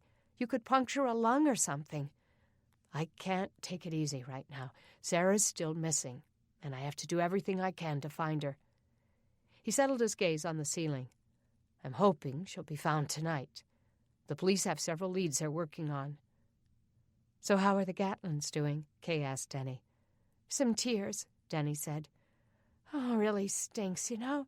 Them coming all this way only to find out that their granddaughter has been kidnapped. But I think it's helping Aaron to have them here." Doug took Denny's hand. "Since all of you are here, let's pray, why don't we?" Denny took Jeff's hand, and the rest of them grasped hands. Craig remained at the door. "Come on, Craig." "You too," Kay said, reaching out a hand for him. He looked reluctant, but he came and stood at the edge of the bed, between Jeff and Denny. They began to pray, one at a time, speaking as they felt led. Craig remained quiet. Silently, Doug sent up a prayer for him, too, that God would work on his heart. It looked like he really was going to be a member of their family, and Doug needed to start thinking of him as a son, whether he liked it or not. Chapter 64. Mo Jenkins snipped a tendril of Sarah's hair, watched it fall to the floor. Too bad he couldn't sell it. He knew women who'd cut off an arm to have hair like this. Careful not to wake the child, who had cried and screamed until he'd had to drug her with Dramamine, he snipped again and added another strand to the heap on the floor. She was too identifiable with that hair, and if his first plan didn't work, then he'd have to resort to plan B, and that meant the hair had to go. He finished cutting her curls off, then gently brushed his fingers over the crudely cropped haircut. She looked like a little boy now. Perfect. He'd be able to walk or bike across town with her in broad daylight, and no one would recognize her. And the hair would add a great touch of drama to his ransom note, kick up the urgency a notch or two. He scooped the hair up onto a piece of notebook paper, then dumped it into a Ziploc bag that had previously held his dope. He tried to think, but his brain was muddled. He'd taken too many painkillers to dull the pain of his gunshot wound. The bullet had grazed his waist, taking a chunk of flesh with it. Focus, he told himself. Think. Maybe he shouldn't alert them that he'd cut off all her hair. If they knew that, the police could sketch pictures of what she'd look like without it. No, he'd only send one strand. That way they'd know he meant business, and it would give them the drama he needed. He took the rest of it out of the bag and dropped it on the warehouse floor. Then he got a clean piece of paper. Trying to steady his hand, he wrote out the ransom note.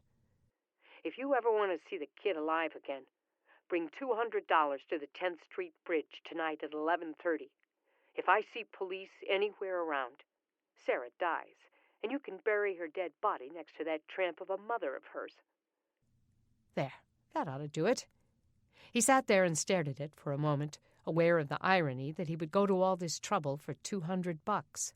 But he knew the Brannings probably didn't have more than that, and you couldn't get blood out of a turnip.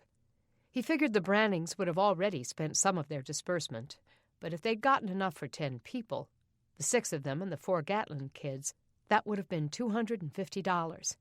He didn't buy their story about the stolen money. No way would they have kept those brats for nothing.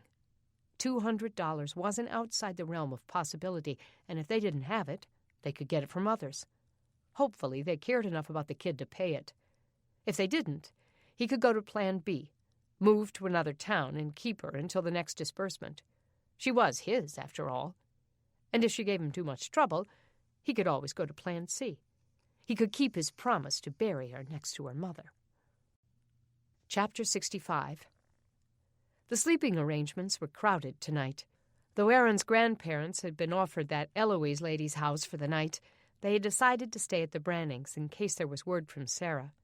They had pulled out the sofa bed in the living room, and Grandma and Pop were sleeping on that.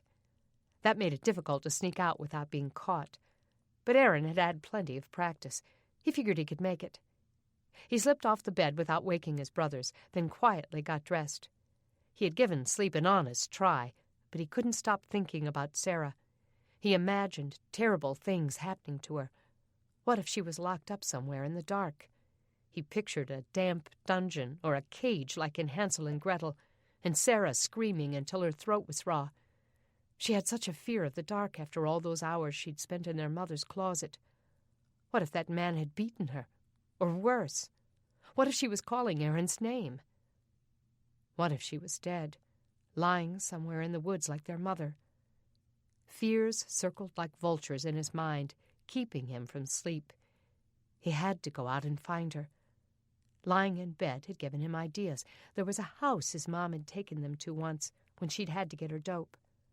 The place had stunk worse than any place he'd ever smelled. They'd been cooking dope in a back room, and the place was full of crazed and heavy-lidded friends of hers, smoking from light bulbs or something like them. There were needles lying around, and people with stripes up their arms, sitting in a dazed stupor. Maybe Mo bought his dope there, too. Maybe Aaron could find someone there who'd seen him and Sarah. He went down the hall, careful not to make a sound, then stepped down each step. His foot creaked on the 3rd step, and he held his breath. Maybe no one had heard. He made his way to the ground floor, then headed for the front door. It was too risky to take one of the bikes, since he'd have to raise the garage door to get it out. That would surely wake the Brannings. And if he rolled the bike through the house so he could take it out the door without opening the garage, the click, click, click of the wheels would surely wake his grandparents in the living room. Now he'd just have to walk. Quietly, he turned the deadbolt on the front door. It clicked too loudly. He stopped and listened, but no one stirred. Wincing with the effort of silence, he turned the knob and pulled the door open. The hinges squeaked. "Aaron, where are you going?" He swung around. He couldn't see who had caught him in the darkness, but it sounded like Pop. "Nowhere, I was just—" The flashlight came on, shining in his eyes. His grandfather came closer and closed the door back. Bolting it, he said, "Aaron, come sit down with me. Let's talk." "I wasn't doing nothing. I just wanted some air." But his grandfather wouldn't listen. With a hand on Aaron's shoulder, Pop guided him to the study so they wouldn't disturb his grandmother. He was glad of that. He didn't need her freaking out, too. His grandfather lit the lamp and sat down knee to knee with him. His silver eyes were solemn, probing. "Aaron, where were you going?" His mouth twisted. "Just to look for Sarah. I thought of some place she might be." Pop's face softened. "Son, you can't go out into the night like that, or something will happen to you, too. Where would we be then?" "But she's still out there," he bit out. "You don't know her, but she's really little, and she can't defend herself." "I know that." The tears in his eyes backed up his words. "I've thought of nothing else all night. I couldn't sleep either." Hope lit Aaron's face. "Then come with me." "Where?" He wiped his face. "There was this house where Mama used to buy dope." "You think Sarah's there?" "No, but maybe somebody there knows Mo and can figure out where he took her." His grandfather leaned forward and put his hands on Aaron's knees. "Son, we can't go to a crack house in the middle of the night. We could get murdered, and then what would happen to Joey and Luke? If something happens to us, who will look for Sarah? But she's been gone so long. Aaron's voice broke, and he dropped his face into his hands. What if she's dead? The words fell like a cement block between them. Aaron, we can't go out after her tonight. That would be foolish. But we can pray for her. I've been praying all night. I can't pray, Aaron said. God doesn't listen to me. His grandfather pulled back. The shadows moved down his face, making the lines in his skin look deeper. You're wrong about that. Aaron, we've prayed for you for years. God's heard every prayer, and he's brought you back to us. It's because you were praying, not because I was. He got up and went to the window, looking out on the front lawn. He couldn't see much more than his reflection in the darkness. He hates me. God does. He's punishing me for all the stuff I've done. Pop came over and stood behind him. Aaron, why do you think that? Because, he said, in church, Mr. Doug said that heaven is a perfect place, that God can't let sin in. And if he hates sin, then he hates me. God doesn't hate anybody. Yes, he does. The Brannings read the Psalms some nights after supper. I heard it myself one of those times. There's one that says God hates the wicked and the violent. His grandfather turned him around and gazed down at him. But Aaron, God just meant that he'd take sin seriously. He doesn't overlook it. Then he tells us stories of people who did wicked and violent things, and he forgave them. Like King David.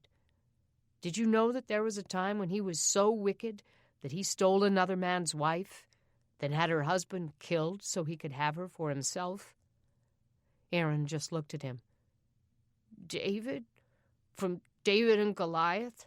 Yes. You know about him? Beth wrote this cheesy play about him. It's a musical.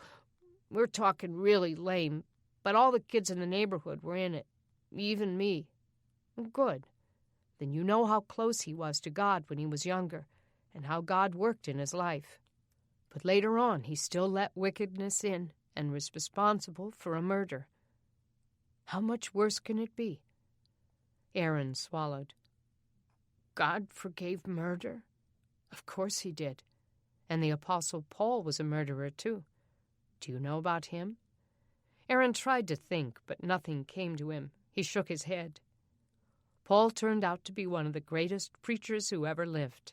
He helped spread Christianity across the world, and he wrote a lot of the Bible. Before he gave his life to Jesus, he went around killing Christians for their beliefs.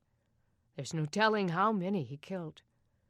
Then God got hold of him and turned his life around, and he was sorry. God forgave him and used him to do great things, Aaron. So you see, nothing you've done, no matter how wicked you think it is too much for God. He tells us that if we confess our sins, he will forgive them. Aaron stared at his grandfather, wondering if he could trust him.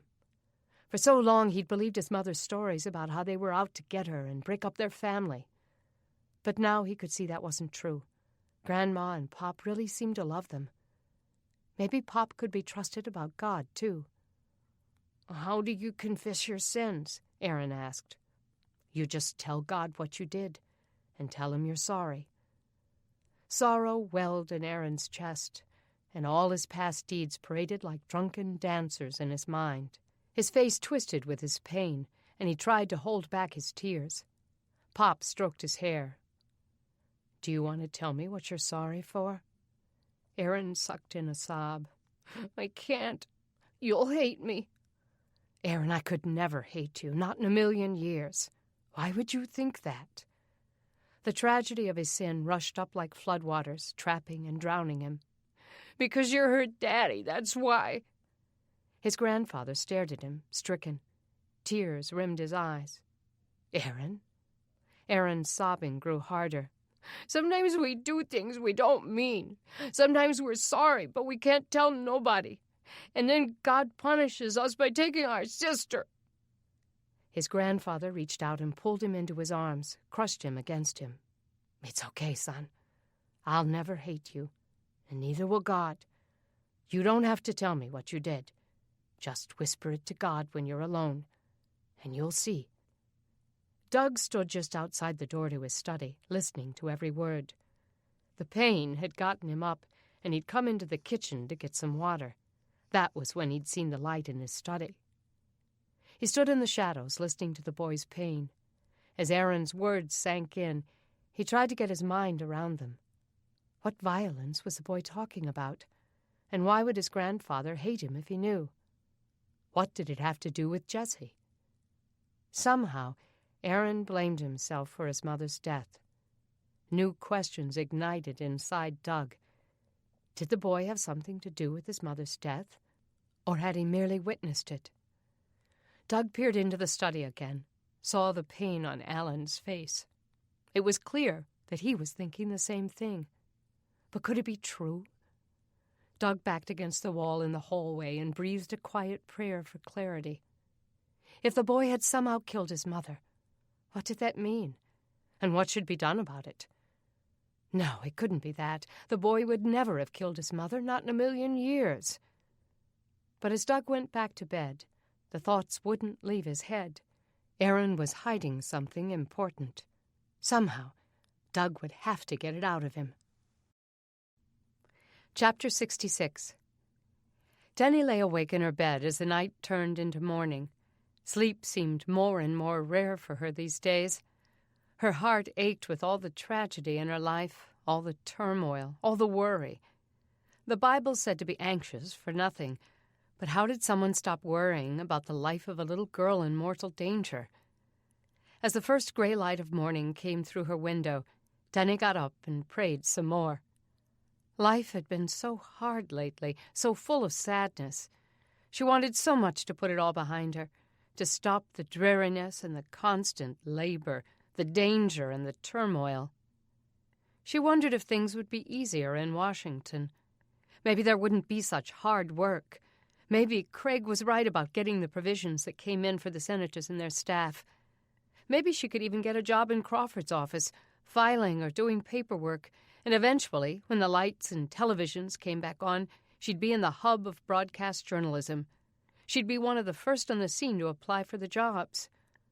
But until they found Sarah, she couldn't even think about leaving. The thought of leaving even after Sarah was found hung like lead in her heart. What about her mother and father and sister and brothers? How could she bear going through the rest of this outage without them? It wasn't like she could keep in touch by the phone or computer. Could she depend on Craig to fill the void left by her family? Since Craig had come to town, he'd disappointed her in so many ways. And now, she just wasn't sure. Chapter 67. When morning came, Doug found Aaron asleep in the chair in his study, and Alan still awake. Alan got up when he heard Doug outside the door and followed him into the kitchen. "Sorry we can't offer you coffee," Doug said. "It's a luxury we can't quite afford." "If only that were the worst of our problems," Alan said. Doug poured him some water and slid it across the counter. The man probably hadn't slept all night. The lines in his face were deep. Doug kept his voice low. "Alan, I heard you talking to Aaron last night in the study. The things he said, well, they kind of made it sound like he knows more about Jessie's murder than he's telling." Alan stared into his water. "I don't know what you're talking about. When he told you that he had things to be forgiven for, things about his mother." Alan's eyes glistened as he met Doug's eyes. "You're reading way too much into that. He's a little boy. Surely you're not accusing him. It's just that you should have made him tell you what it was. You shouldn't have let him keep the secret. We need to know if he had something to do with her death." Alan got up and went to the door of the study and made sure Aaron still slept. Quietly, he came back to Doug. "Now you listen to me," he said, just above a whisper. "My grandson is not a killer. He's a broken kid with a troubled past. He's lied and stolen to feed his family. He has a conscience, so he has a lot of things to feel guilty about. But murdering his mother is not one of them." Doug hoped he was right. "I want to believe that, too. But the next time he talks about it, you need to see it through. I know you want to protect him, so do I. But there's a murder investigation underway, and we need to know what happened. All right, Doug. I hear what you're saying. If he's hiding something, I'll get him to tell me. After breakfast, he and Alan went with Aaron to find the house where Jessie had gotten her drugs. Armed with his rifle and Alan's shotgun, they headed to the sleazy area between Crockett and Birmingham, where reports of murders, rapes, and shootings were everyday occurrences. The streets that used to be high traffic seemed barren and abandoned now as men loitered in the streets. This area was much worse than the apartment complex where the Gatlin children had been living. Mangy, skinny dogs roamed looking for food. Men loitered on the streets, watching as the three rode by. But Aaron wasn't afraid. Courageously, he confronted each group he saw before Doug or Alan could. So far, no one had admitted to seeing Mo or Sarah. Aaron led them to the rundown house where his mother used to buy drugs. It was a rat trap with a rotting front porch and trash piled high in the yard.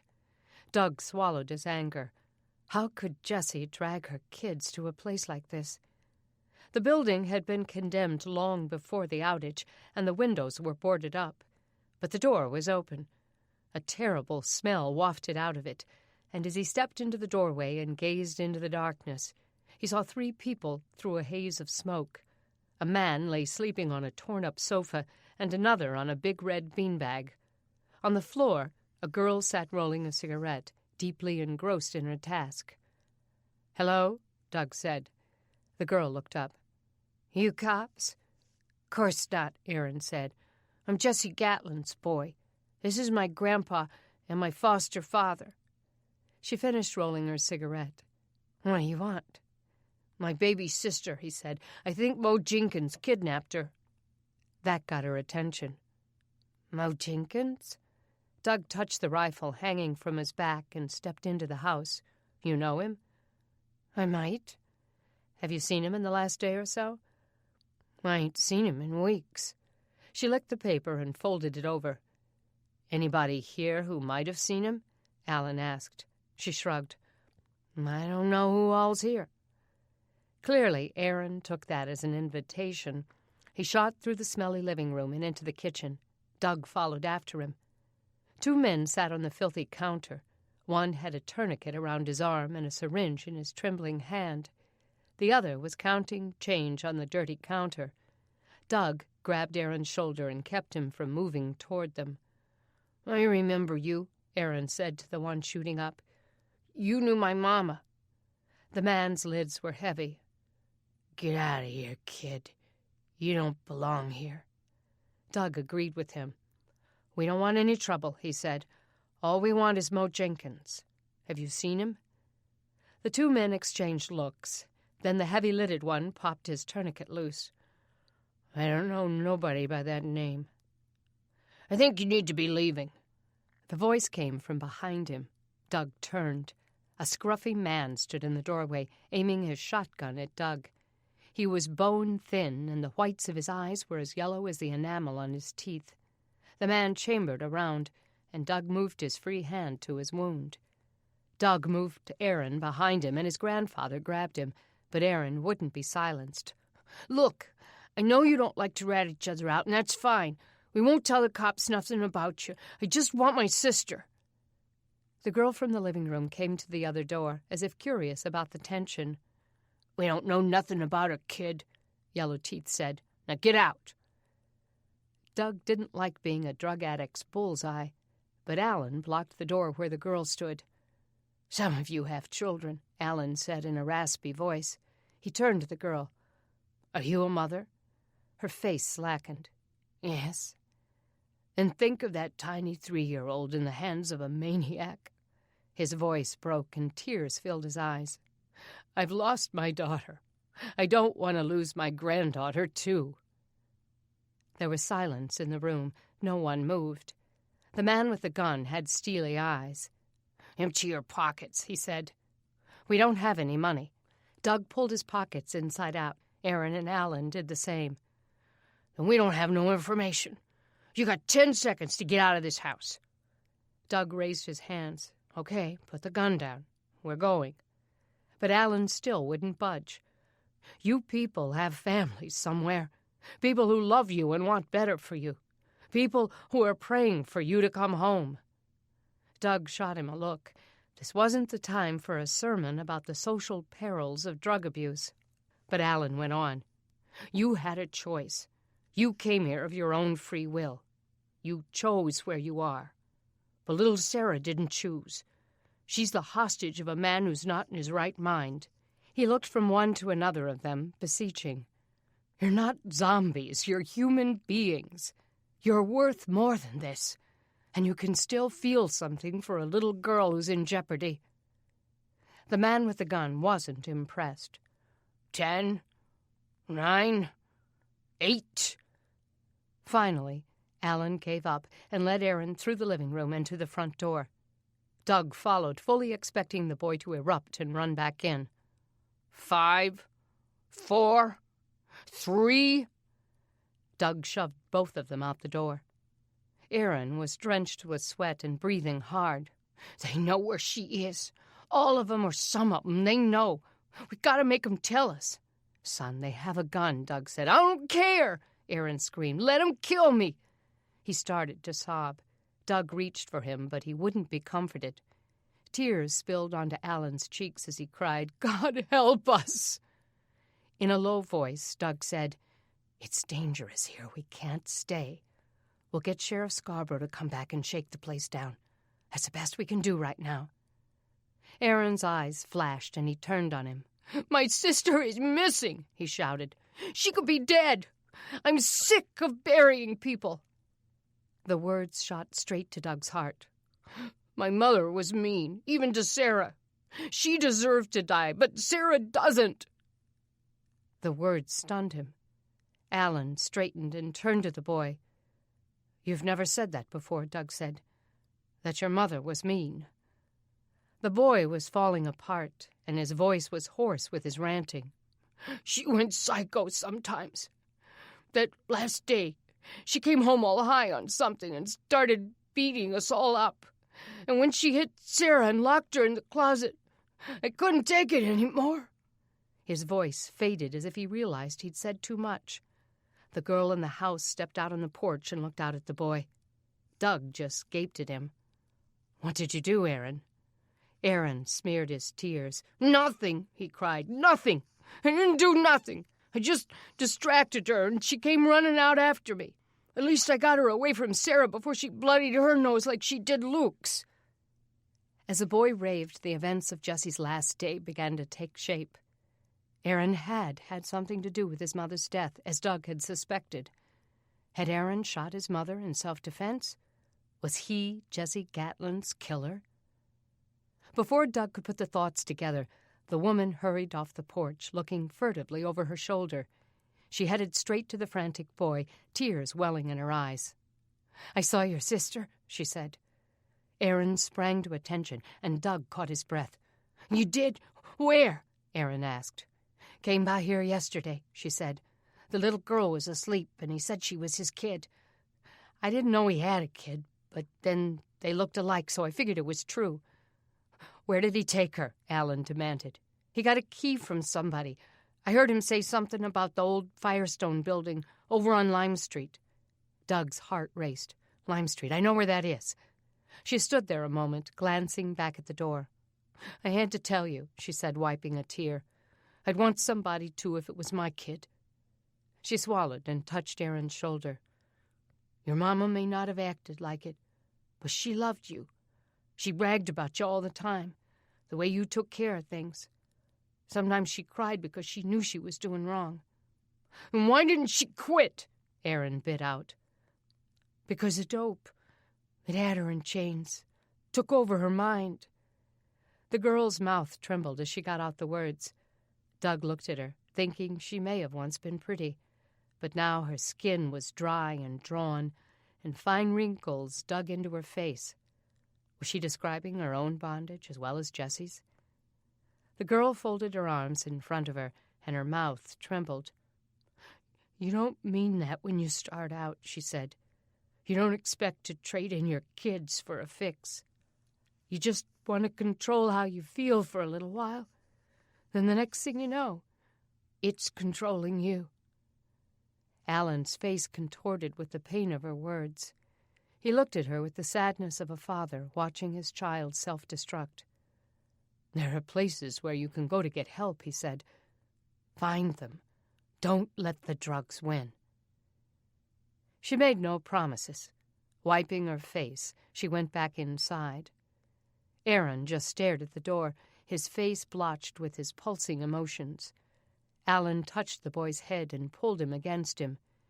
Aaron pressed his face into his pop's chest and sobbed into his shirt. Then he pulled away and grabbed his bike. "We have to hurry." Doug threw his leg over his bike. "Let's go tell the sheriff what she said." They got across town in record time and alerted the sheriff. He gathered his deputies and headed to the building. Doug, Alan, and Aaron followed on their bikes. They held back a safe distance as the team of armed deputies went in. The three of them stood, breath held, waiting for the sound of Sarah's cries, praying she would run into their arms. Instead, the officers came out empty-handed. Scarborough's frustration rippled in his voice. "They were here, all right. We saw small footprints on the dirty floor. And this." In his gloved hand was a pile of Sarah's locks. Aaron went crazy. "He's got my sister! You gotta find him!" "He left before we got here, but we'll go back to that house and find who gave him that key." "We'll come with you," Doug said. "No." Scarborough's voice brooked no debate. "Go home and take the boy. I don't want him in the middle of all this." Doug had to agree. It could get uglier than it already was. As they rode back home, tears rolled down Aaron's red face. Doug knew that keeping him home would take a monumental effort. Chapter 68. It was growing dark by the time they got back to their garage, and Doug had begun to feel the effects of his wound and his sleepless night. They pulled their bicycles into the garage, closed and locked it. Denny met them at the door. "There's a ransom note, Dad, with a lock of Sarah's hair." Aaron shot inside. "Where?" Denny handed it over. "Some kid said a man paid him a nickel to deliver it to our house. It came about half an hour ago." Aaron took the envelope and pulled out the tendril of hair. He swallowed hard, then pulled out the letter and held it under the light. Kay came in with Marie and the kids. Marie's eyes were swollen and red. Alan read over Aaron's shoulder, then wilted. "He wants $200. Tonight at 11:30. Aaron's face came alive. "And you'll give her back?" "Maybe. Maybe not," Doug said. Aaron snatched the note away. "I want to take it to him. I want to take the money." "No," Doug said. "That's out of the question. I'll take it." Aaron stood straighter. "But she's my sister. Besides, you're already hurt." "I'll take it," Alan cut in. "She's my granddaughter." "No," Aaron said. "Mo doesn't know you. He'll think you're the cops. And Sarah doesn't know you either." "It has to be me," Doug said. "I know them both. He's probably expecting me." "It could be a trap," Kay blurted. "You shot him, Doug. He may just want to get even. We have to get Sheriff Scarborough." "No!" Aaron cried.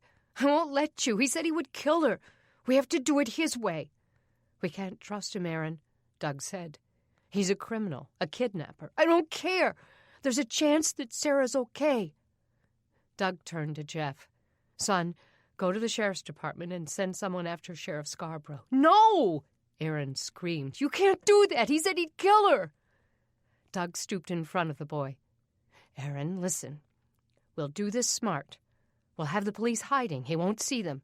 He'll think we did it his way." "What if he knows? What if he's watching the house and he sees the sheriff coming? What if he kills Sarah?" Doug thought that over. The boy was right. He looked up at Jeff, who waited in the doorway. "Jeff, tell the sheriff to meet us behind the abandoned Shell station on Keisler Street in an hour. Ask him not to bring his van. It'll attract too much attention." He took the ransom note from Aaron's hand. "Take this to him." Jeff took the note. "What about the money, Dad? We don't have $200. Doug shook his head. "We still have $100 of our money." Alan pulled out his wallet and counted his own bills. "I have $30. How are we going to get the rest?" Doug took the $30. "Maybe the sheriff can come up with it. If not, we'll start asking the neighbors." "I'll ask him," Jeff said. Then he hurried out to find the sheriff. I have to take the money to him, Aaron said. I've always took care of her.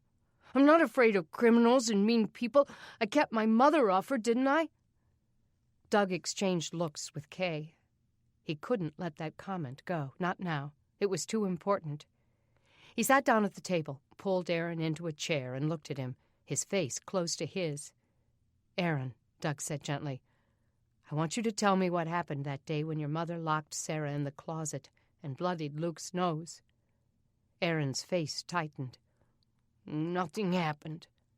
Then how did you know your mom wasn't going to hurt the kids more? He looked at his dirty hands. Because she wasn't, that's all. He just knew. How did you know? Alan intervened. Doug, this isn't the time. But Kay was hearing all this for the first time. Frowning, she looked down at the boy. Aaron, do you know who killed your mother? Aaron's face seemed to swell with restraint. He pressed the heels of his hands against his eyes. No, I don't know anything. Aaron, Doug said, you told me before that your mother was chasing you. Did you run into the woods? Kay caught her breath and shot an alarmed look at Doug. Denny slowly sat down. Alan and Marie were quiet. Beth and the kids came into the room. Kay cleared her throat. Beth, take the children and go play upstairs, okay? Beth nodded quietly and gathered Joey and Luke, but Joey refused to go. I'm staying, he said. This is my business. Beth took Luke upstairs with her. Joey stood looking at his brother. She had the shower rod, and she was hitting us with it, the younger boy said. Aaron sucked in a deep breath, and his lips curled with his words. She was coming at me, and I was running in the woods, deeper and deeper. He looked at his grandparents and shook his head. She was just dope sick, and she took something that made her crazy. Kay's hands covered her mouth. She didn't know I had the gun, Aaron said, but I did. I found it in her purse, and I got it out so she couldn't hurt nobody. And I turned it on her, and I told her to leave me alone or I would shoot. She didn't stop coming, and the gun was shaking so bad I didn't know if I could pull the trigger. But I aimed at her legs. He sucked in a breath. I thought if I shot her there she wouldn't die, but she would stop. So I pulled the trigger. He squeezed his eyes shut. Silence hung over them. Doug felt sick. Not only had the boy carried the weight of his family, but he'd also carried this. I didn't mean to kill her, he cried. I only meant to stop her. I didn't want her to die. Joey started to sob. You killed her? The 7-year-old was shaking as he stepped toward his brother. You told us you found her dead, Aaron. You told us a lie. I didn't mean to, he cried. She was still yelling when I left her there, still cussing at me and telling me to come back, hollering for me to call the ambulance. I thought I just hit her in the leg. I thought she could walk. She got up and was dragging her leg behind her, and I ran and locked the door and wouldn't let nobody open it. But she never came. He wiped his runny nose across his arm. The next day I went back looking for her, and she was laying there, blood all over her head everywhere. He squeezed his eyes shut. I didn't even think I hit her in the head, and I couldn't tell nobody because if they put me in jail, who would take care of Joey and Luke and Sarah? Wailing, he looked up at his grandparents. That's why God hates me, and you probably hate me too. Alan knelt in front of the boy. No, son, he whispered.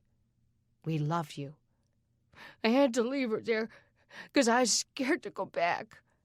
His grandmother pulled him into her arms, and he didn't resist. Doug let the movie roll in his head. Aaron shooting, running away, finding her dead the next day, telling his siblings she was dead without letting them know how, holding a funeral without the body just so they'd have closure. But there'd never been closure for the boy. No wonder he thought he couldn't be forgiven. Chapter 69. Aaron didn't like waiting. Mr. Doug hadn't wanted him to have anything to do with the plans for the ransom drop, and had insisted that he stay home. His grandparents hovered over him, not letting him out of their sight. But as time grew close, his mind worked to find a way to escape.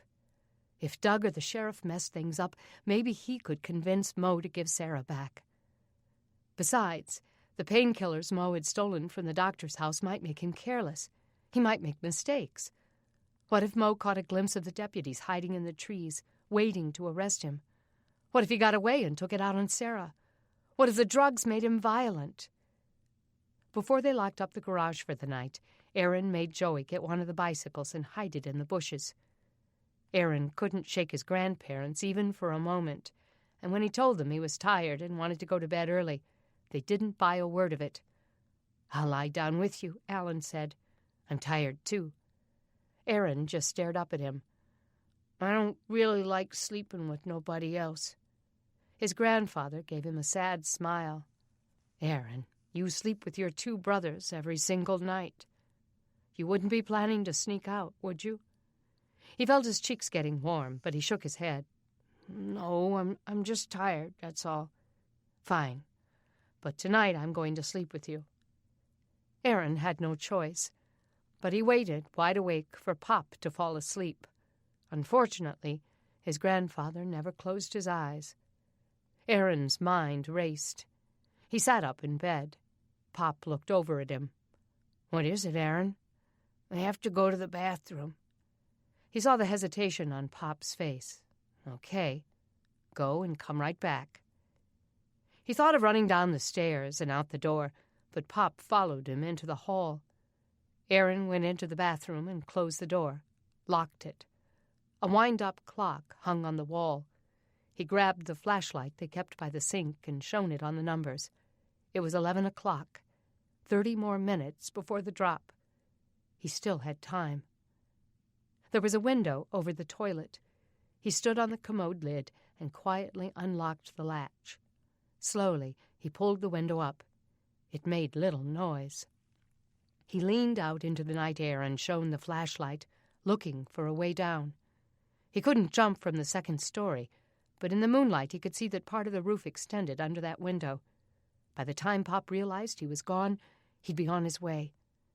Carefully, he slid out the window and tiptoed across the roof. He climbed down the lattice under Jeff's window and hit the ground. He found the bike where Joey had hidden it and took off toward the bridge. It took him 15 minutes to ride to the 10th Street Bridge. There was a park next to the bridge with picnic tables and playground equipment. A wooded area surrounded the park. He got off his bike before he reached the park and rolled it into the trees. Then he peered toward the bridge. There was a half moon tonight, not enough to illuminate the bridge, but he saw a flashlight beam underneath it. He stole closer, staying in the darkness, and saw that it was Mr. Doug who held the light. He stood under the bridge, pacing back and forth, holding the money in a bag under his arm. Except for the wind whispering through the trees, the place was quiet. Mo might suspect that people were watching, ready to pounce, but he wouldn't see anyone. Aaron moved closer, careful to stay among the trees. By now, he knew the deputies were probably hidden in the trees, too, waiting for Doug to leave the money. As soon as Mo showed up, they'd surround and capture him and force him to tell them where Sarah was. He hoped Mo brought her with him. He stole toward the bridge, staying in the shadows. His eyes scanned the night, searching for movement. A bead of sweat trickled down his temple. If only he had some of those infrared glasses like they had in the movies. "Well, well." The voice startled him, and Aaron swung around. Before he could make out who it was, a hand closed over his mouth. He tried to scream, but the man wrapped him up tight against him. He heard a gun cock, felt the barrel against his forehead. This is just about too good to be true. Aaron recognized Mo's voice and knew he'd made a mistake. The man clamped his arm around Aaron's neck. "Scream, and I'll break your neck," he whispered. Aaron stopped fighting, knowing Mo could do it. His breath came in constricted gasps. "Now, we're going to walk down under the bridge, real slow," Mo whispered against his ear. "They think I'm a fool, that I don't know they got cops all over this place. But it don't matter now, 'cause I got me another hostage." Aaron closed his eyes, knowing he'd just ruined everything. Chapter 70. Doug heard someone coming and turned toward the sound. A flashlight beam blinded him, and he couldn't see who was behind it. "That you, Mo?" he asked, squinting into the light as he shone his own light toward him. As the beam moved closer, he saw that it wasn't just Mo. He had Aaron with him. The arm that held the flashlight was clamped under Aaron's chin, and Mo held a gun against the boy's head. Panic choked Doug. Mo's laughter cut through the night. "Thought you'd outsmart me, did you? Thought you'd surround the place with cops and I wouldn't know." How had Mo gotten Aaron? Had he gone to the house? Had he hurt Kay or the kids? He tried to steady his voice. "All we want is Sarah. You can have the money. Just let Aaron go." Mo laughed again. "You think I'm insane? Had a hostage dropped into my lap and you think I'll just let him go?" Dropped into his lap? What did he mean? Had Aaron come here on his own? "So has everybody got it?" Mo yelled out, his voice echoing over the night. "I've got a 9-year-old hostage. Try anything and I'll kill him. Now toss me the money." "Don't do it," Aaron choked out. "Get Sarah first." Doug's heart beat in his throat. "Where is she?" Mo rammed the barrel of the gun into Aaron's head. "I know it's dark, but you ain't blind. I call the shots. If that gun goes off, you'll be dead before you hit the ground, Mo. There are 12 guns aimed at you right now." Mo turned his flashlight off. "Hope they know I won't go down alone. Turn off your light." Doug hesitated. "I said turn off the light." Mo was getting more agitated, and Doug feared the gun would go off. He turned off the flashlight. "Now the money." Doug didn't know what to do. If he gave Mo the money, maybe he'd let the boy go. But what if he didn't? What if he took him with him? Then they'd have 2 children in danger. He tried to see through the darkness. Where were Scarborough and his men? The plan had been to surround Mo and capture him, but they hadn't counted on this new turn of events. Making the decision, he tossed the bag so that it would fall 3 feet from Mo's feet. "Pick it up!" Mo shouted. Doug stepped forward and bent down to pick up the bag. As he came up, he swung his fist upward, knocking Mo back. Mo lost his footing, and Doug lunged for the gun. It fired into the sky. Aaron threw his head back and struggled against Mo's grip while Doug fought for the gun. "Freeze!" Suddenly, they were surrounded, guns pointed at Mo's head. He stopped fighting. Doug kept his hand clamped around Mo's wrist, holding the gun pointed at the sky. Scarborough moved closer. "Drop the gun, Jenkins." Mo's hand opened, and Doug took the gun and backed away. Sweat drenched his shirt, and he couldn't catch his breath. "Let the boy go," the sheriff said. Slowly, Mo released Aaron, and the boy stumbled away. "Get down on the ground. Hands over your head." Mo slowly bent down, trembling. Doug kept the pistol trained on him as he hesitated before hitting the ground. Alarm bells went off in Doug's head as Mo jerked up his pant leg, exposing another pistol in a holster around his calf. Mo grabbed the gun and came up firing.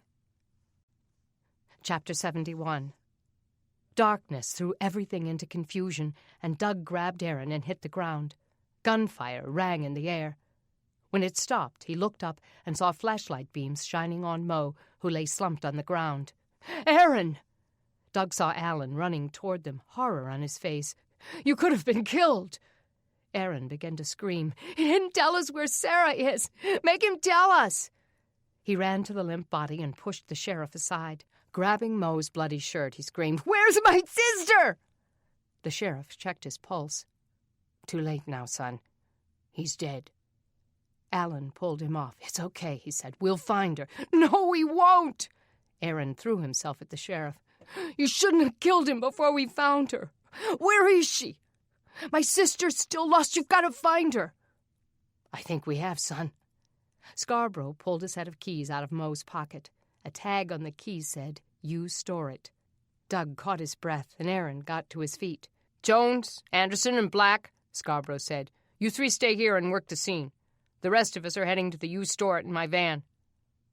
It was crowded in the van with 7 deputies who came in case Mo hadn't been working alone. All the way there, Aaron kept sobbing heart-wrenching, death-grieving sobs, as if he knew they would find his sister too late. Doug took Aaron's hands and forced the boy to look at him. "Aaron, let's pray. God's listening." Aaron nodded and closed his eyes. Doug started. "Father, we're begging you." But Aaron cut in. "God, you don't have to like me, but I know you like Sarah." Doug opened his eyes, surprised that the boy had taken over the prayer. Aaron's eyes were squeezed shut, and he muttered his prayer through wet, purple lips. "Because she hasn't done nothing wrong. I'm sorry I shot my mama, but don't punish Sarah. Please forgive me and save her. Please don't let her be hurt." Alan wept into the boy's hair as he held him. Doug wiped his own eyes. "Please, God, answer his prayers. Show him that you hear." They reached the storage buildings, and the team piled out. They jogged down the aisle, checking the markings on the front of each garage door. When they found number 3, the sheriff unlocked the padlock. Slowly, he raised the door. "Sarah?" Doug waited a moment, straining to see in the darkness. Then heard a high-pitched scream. Sarah was alive. Scarborough turned on the flashlight, illuminating the terrified child. Aaron rushed in. "It's me, Sarah! It's me! It's okay, buddy! It's me!" Doug reached the opening of the garage as the groggy child threw her arms around her brother's neck. Her little curls were cropped off close to her head. She looked like a different child. But she was safe and whole. Aaron got to his feet and picked her up. She was almost as big as he, but he held her firmly, stroking her short hair. "It's all right now," he was saying. "God helped us find you, and Mo can't hurt you no more." Chapter 72. The little girl was fragile and afraid to sleep, but she was also hungry and thirsty and glad to be back with her brothers. Her grandparents got to know her as she slowly came out of her shell, and when dawn broke, Denny felt the need to go into her bedroom closet, get on her knees, and thank God for saving Sarah's life. As she prayed, she heard someone coming into her room. "Denny?" It was Craig's voice. "In here," she called. He opened the door and looked inside. "What are you doing in here?" She sat back on the floor and wiped the tears off her face. "I was praying, thanking God for answering our prayers for Sarah." "Oh." She patted the floor next to her. "Want to pray with me?" "Nope." Disheartened, she got up and came out of the closet. The first light of morning was breaking into her room. Soon she'd have to go get water and help her mother fix something for breakfast. It wouldn't matter that none of them had slept that night. Craig dropped into the chair by her window. "Denny, I haven't wanted to bring this up the last couple of days because you were all so upset. But we're sticking with the plan, aren't we?" "What plan?" "To leave in a couple of days." She just stared at him. "I can't leave right now. Things are in too much turmoil." "They've been resolved. The girl's been rescued. You're not needed here." He propped his chin on his hand and gazed at her. "Look, I know this is hard for you, but I have to get back by next week." "My parents have been through a lot, Craig. It wouldn't be fair to take off like that. I want to wait until I have their blessing on our marriage." He sighed and took her hands. "Denny, I understand your compassion. It's one of the reasons I love you. But I have to get back to work or I'll lose my job." "No, you won't. You're always telling me how valuable you are to Senator Crawford. He wouldn't fire you because of this." He rubbed his jaw. Maybe I've exaggerated my value to him. But he needs me now. The country is in crisis. And if I don't come back, he'll have to replace me. "Then go back without me, and I'll come later." He got up and looked out the window, shaking his head. "You wouldn't come." "What? Of course I would." "No, you wouldn't. I'd leave here and your parents would talk you out of it. They never have liked me. and then that Mark guy would move in on you. Warmth surged through her at this new vulnerability. She touched his back, kissed his shoulder. "Craig, you have to trust me." He turned and looked down at her. "It's not about trust. You're just stalling. I'm giving you a week, Denny. That's all." Denny had never liked being told what to do, and she really hated it now. She backed up, staring at him. "Craig, you're not my father. You can't lay down the law with me." "I will be your husband. What happened to all that Christian submission bunk? Or is that one of the rules you ignore, unlike the one about being unequally yoked, or whatever it is you call it?" That stung. "Maybe you're right. Maybe I'm not ready to be married." He stared at her with tight lips. "Maybe you're not. If you don't come with me, the wedding's off, because I can't afford to take time to come back and get you again. I don't know what grand gesture you're looking for from me, but I came." "Noted," she said. He stormed out of her room, and she heard him clomp downstairs. Fuming, she refused to go after him. She heard a door slam, and through her open window heard the garage door coming up. She looked out as he leaped on his bicycle and took off. Where in the world was he going? Fury raged within her. She ran down to the garage, jerked the door back down, and hooked the locking mechanism so it couldn't be opened again.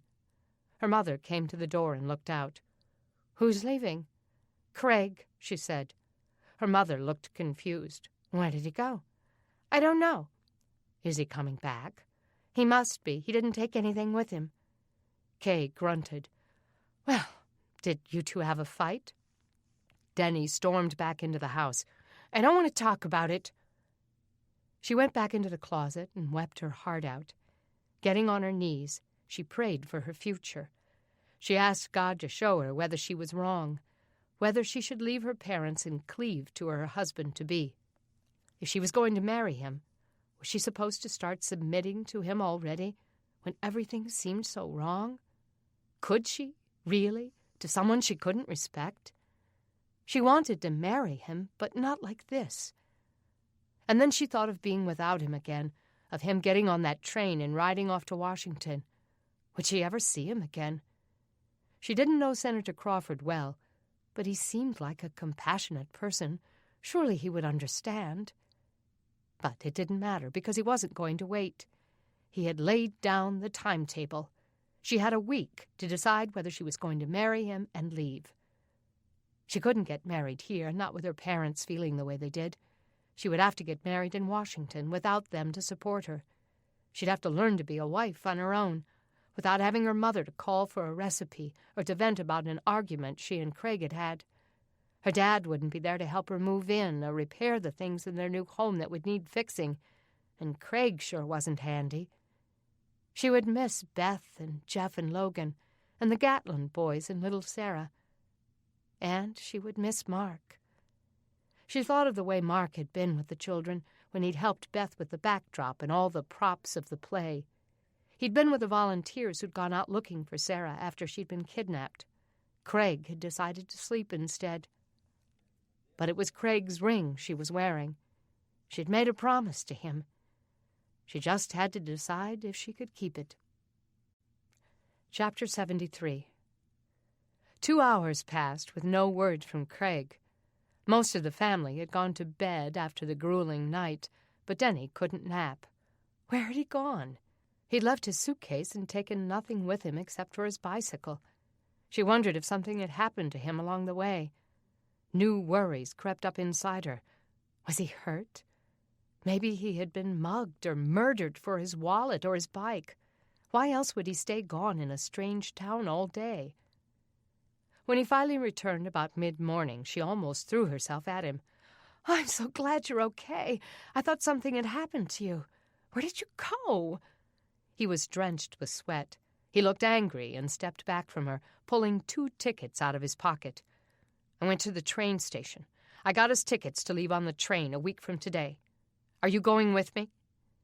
Anger flushed her cheeks, but she tried to force it down. "I don't know," she said. "I have to pray some more about it. You shouldn't have spent the money until I told you for sure." As she expected, he tried to strong-arm her. Pray all you want, he said, but realize this is a life-altering decision. You go with me, we get married, we spend our lives together. You don't go with me, and it's over between us. It's as simple as that. With that, he stormed up the stairs. She let him go and sat there staring into space, too numb to even feel the rage she knew she should feel. It wasn't supposed to be like this. When she left home with him, she was supposed to feel giddy, excited, eager to start a new life. She wasn't supposed to be resentful and sad. But those were the times she lived in. Leaving and cleaving had taken on new meaning. Maybe she just had to get used to it. Chapter 74. Sarah would need counseling for the things she'd experienced with Mo, but thankfully there seemed to be no physical abuse. Still, her nightmares would continue for some time. The day after Mo's death, Sheriff Scarborough showed up at the door to talk to Aaron. The boy met him with his chin held high, a look of resolve on his face, as if he expected to be arrested for his confession. "Sit down, son," Scarborough said. Aaron did as he was told. Looking down at his hands, he said, "I know what you're here for." Scarborough's expression softened. "Aaron, look at me." He looked into the sheriff's dark eyes. "You didn't kill your mama, boy. There were 2 bullets, one of them in her head." "No, I only shot once." Scarborough nodded. "So you said. I assumed both bullets were from the same firearm. I was wrong." "What do you mean?" Doug asked. "I just got the ballistics report back on the second bullet. The one through her head was from Mo Jenkins' gun." Aaron gasped. "Are you serious?" Denny asked. "Absolutely. After Aaron shot her in the leg, Mo must have come along and found her. He finished the job." Aaron just stared at him for a moment, dumbfounded. "You mean it wasn't me?" "No, son. You shot her in the leg, but she would have recovered from that." The rigid tension in Aaron's bones seemed to melt, and his face twisted. A tear stole out of his eye. "'Cause I didn't mean to kill her," he said again. "I didn't really want her dead. I just wanted her to stop." Alan let out a heavy sigh and hugged the boy again. "We know you didn't, Aaron. We know why you did it. At least now you know you didn't cause her death." "So you're not going to arrest me?" "Not after all that's happened, Aaron. No point in it." Aaron let that sink in for a moment. "Then I guess God forgave me too, huh? Just like Pop said. Since he heard my prayers and answered them and stuff." "You bet he did," Doug said. A slow smile worked its way into the child's eyes, but it would be a while before the edge of sadness gave way. Alan got to his feet and shook the sheriff's hand. "I think it's time for us to plan our trip home. We'll take the kids back to Atlanta. We're ready to get on with our lives. We've got a lot of healing to do." Alan and Marie decided to take the same train that would take Denny and Craig away. But Denny still couldn't make up her mind. She had talked to Chris about it, and as much as her best friend hated to see her go, she encouraged Denny to put the love of her life first. But that was just it. She wasn't sure Craig was her soulmate. She watched for Mark every morning as she went to the well to draw water, but he'd made himself scarce for the last few days. As the day approached, Craig turned on the charm, and she began to think that being in Washington might be better than she'd thought. Things would be easier there. Wouldn't Craig see to that? No more back-breaking labor, no more slaving for every meal they ate. Or was she just being naive? There was something good about what she'd been doing these last few months, something noble about working with her hands. And she'd enjoyed getting closer to her family. But she was 22, and she had to leave sometime. Finally, she agreed to go. The morning before they left, Denny found Mark sitting at the well, as if waiting for her. He wore a white baseball cap and a yellow tank top, and his strong arms were crossed. "I was hoping to see you," Denny said. "Have you been avoiding me?" His smile seemed fragile. "Not exactly. Just trying to stay out of the way. I get the feeling Craig doesn't appreciate our friendship much, and who can blame him? Yeah, I guess. So, you're going, huh? Chris told you? He nodded and swallowed hard. I've been praying for you. She leaned on the well wall and gazed into the water. We're leaving tomorrow. For a moment there was silence. Finally, she looked at him. His eyes glistened and his cheeks blotched red. Why so soon? Her throat felt tight. Craig has to get back. He's needed there. Chris said he gave you an ultimatum. That's right. Either I go with him or it's over. Seems a little harsh. I mean, he's asking you to pack everything you own and take off forever. With so much going on, you haven't had time to think about it with a clear head. If only Craig could see that. I tried to tell him that, but he said it's now or never. To him, I'm just too much of a mama's girl, tied to the apron strings. The lines between Mark's eyes deepened. I call that family loyalty, being there for the people who need you. I know, but what good am I as a wife if I can't even leave my parents? He turned and leaned his elbow on the well's post and looked into her eyes. You did leave your parents, Denny.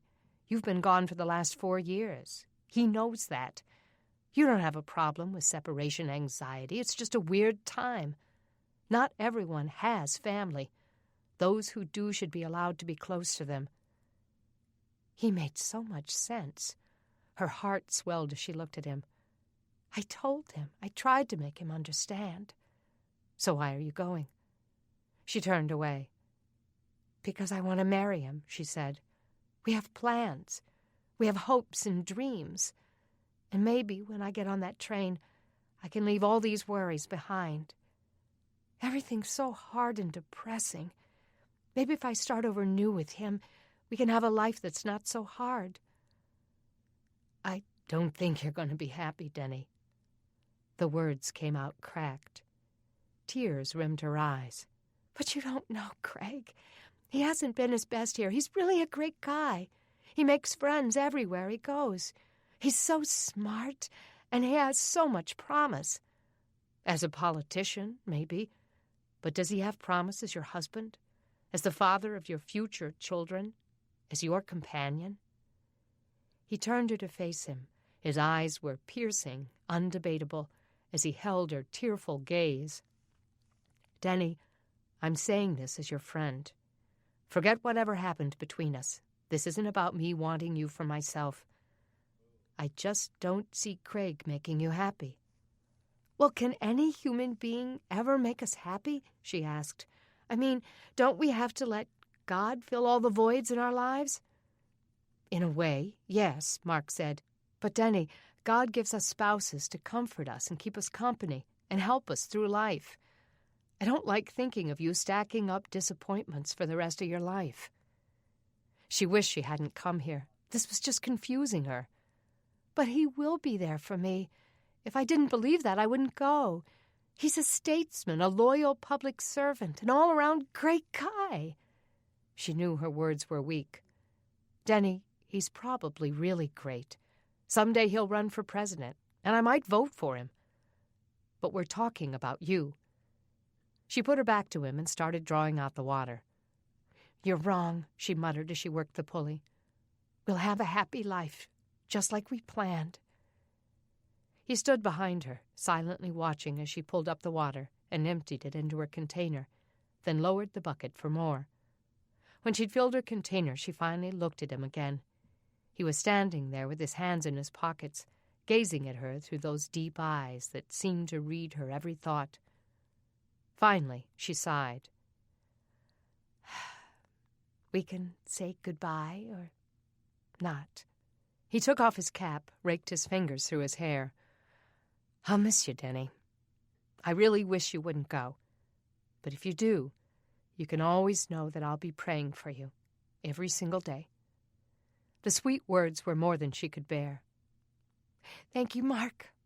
She reached out and hugged him. His arms felt like home. Why didn't Craig's?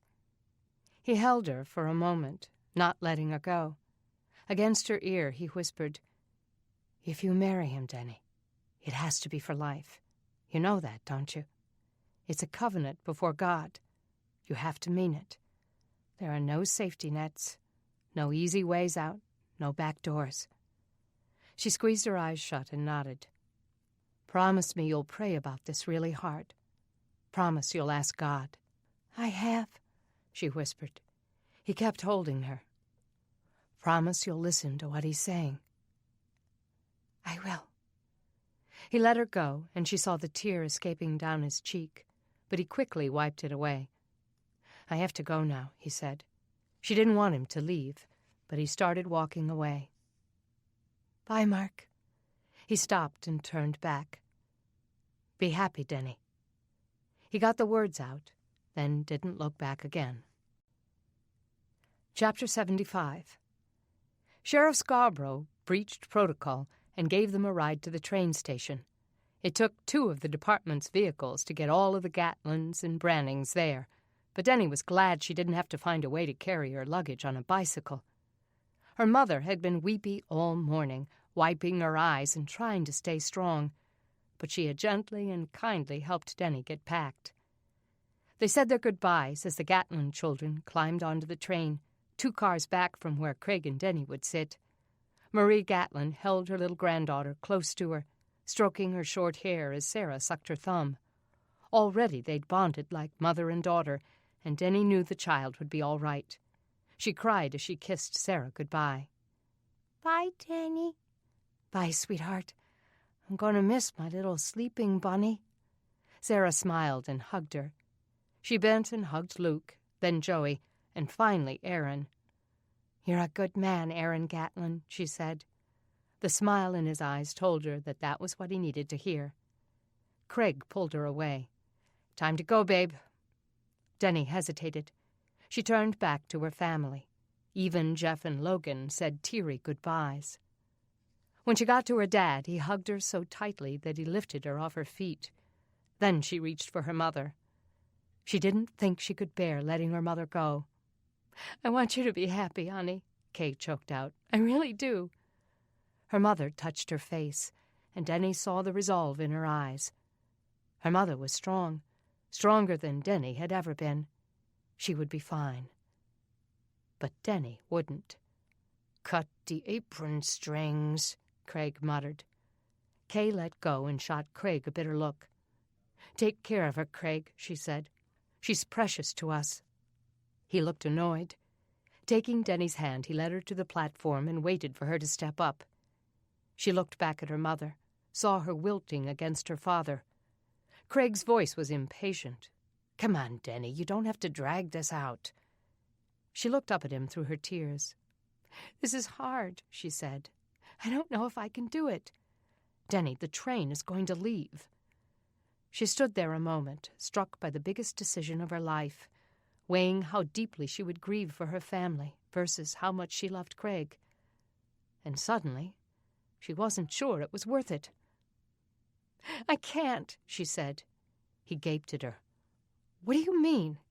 Denny, get on this train. I'm not going. She slid the engagement ring off her finger and put it into his hand. I love you, and I'll miss you, she said, closing his fingers over it. I'm sorry it can't work out, but this isn't the right thing, and it's not the right time. Only then did Craig realize she meant it. Denny, you're just having a little separation anxiety. It'll pass. No, it won't. The train's whistle blew. My luggage, she cried to the worker at the cargo car. Those red bags. I need them back. The man grabbed them and tossed them off.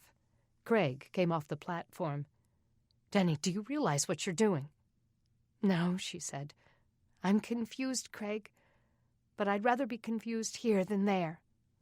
All aboard, the engineer called. Craig stood frozen, his mouth open. Denny, this is crazy. The words sounded brittle, hollow. His face changed, and that cocky assurance melted into fear. I don't want to leave you. Hope flared inside her. Then don't. He looked back at the train as they began closing the cargo car. Denny, I told you, I have to go. This isn't fair. He stepped back up as if to show her he could. Panic gripped her. Craig saw it in her face and reached for her. "Come on, Denny. I'll make you happy, I promise. Just get on the train." But she didn't make a move to take his hand. Instead, she stepped backward, shaking her head. "I can't go, Craig. I'm so sorry." "And I can't stay." Her face twisted as grief overcame her. For a moment, she expected him to throw up his hands and disappear inside the train. But he didn't. Instead, his face softened, and he jumped off the platform and pulled her into his arms. She clung to him with all her might, praying he would change his mind. Finally, he released her. His own eyes glistened as he went back toward the train.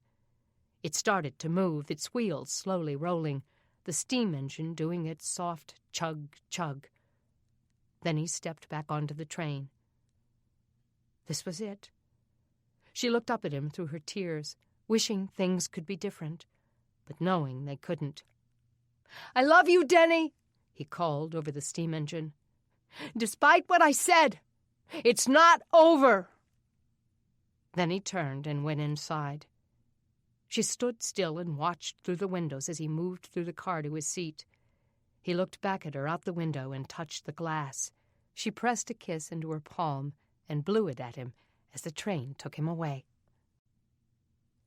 Chapter 76. It was late afternoon when Denny found Mark in his backyard, splitting firewood. Dirty from a hard day's work and sweating with exertion, he swung the axe easily. "Mark?" He swung around and caught his breath at the sight of her. "Denny!" Mark dropped the axe. "I thought the train was gone by now." She shook her head. "I changed my mind. I'm not going with him." He let out a breath and put his hand on his heart. Eyebrows raised, he asked, "Not ever?" She looked down at her feet, knowing she couldn't make promises. "I don't know. Ever's a long time. All I know is I'm not going now. I gave him back the ring." Those tears assaulted her again, and she felt like a fool. Why had she come here when her emotions were so raw? She should have waited. But Mark closed the distance between them and pulled her into his arms. "I'm so sorry," he whispered against her ear. "I know how hard this must have been. Are you all right?" She savored the comforting feel of his arms around her. He made her feel safe. "I will be." After a moment, he loosened his hold, and she stepped back, holding his gaze for a long moment. His eyes were probing, searching her heart. But she had no answers, and she could make no promises. "I just wanted to come tell you," she said. "I thought you should know." He brushed back the hair from her eyes. Her heart skipped a beat. "I'm glad you didn't go." His voice wavered. "I hated the thought of losing one of my only friends." She appreciated his sensitivity, not to demand more of her. He was too wise for that, she thought, too trusting of God's timing. And that gave Mark a peace that other men only pretended. She loved that about him. "Well, I have to get back and help with supper," she said. Quietly, he walked her to the gate, and as she started down the sidewalk toward home, he called after her, "Welcome home, Denny." She looked back over her shoulder. He was smiling softly, and she smiled back. It lifted the weight of her grief and chased the shadows from her heart. Restoration was on the horizon, and healing was on its way. Afterward. 2 weeks before the release of Last Light, I faced a power outage of my own. My state of Mississippi was ravaged by Hurricane Katrina, and I found myself living through some of what my characters were experiencing. Though I live 120 miles from the coastal areas that were devastated and my home wasn't damaged, I wound up without electricity or telephones. Gas stations couldn't pump until the electricity was restored, and once it was, lines quickly formed, with a 3-hour wait to fill up cars and generators. Food spoiled, and the spoiled people like me who were used to summer hibernation in our air-conditioned homes were suddenly drenched with perspiration and trying to get cool. Some had contaminated drinking water. Some had trees in their living rooms, and some farther south didn't have living rooms at all. While the government was condemned for FEMA's response and the world seemed paralyzed with panic, an amazing thing happened. Christian people sprang into action. In their hurry to fill the needs of those around them, they found themselves guided by the Holy Spirit's direction, falling into step with the God who was caring for those he loved when they barely had enough time to think. A great example of that was at Pass Road Baptist Church in Biloxi, Mississippi. Still standing in the midst of massive devastation, that church became a distribution center for supplies for the victims. Christian people who had lost their own homes showed up each day to sort, stack, and collect tons of supplies being donated from around the country, and they were distributing them to the hurting and hungry families lining up in their cars. There weren't many church members able to tithe, since the suddenly homeless were also suddenly jobless.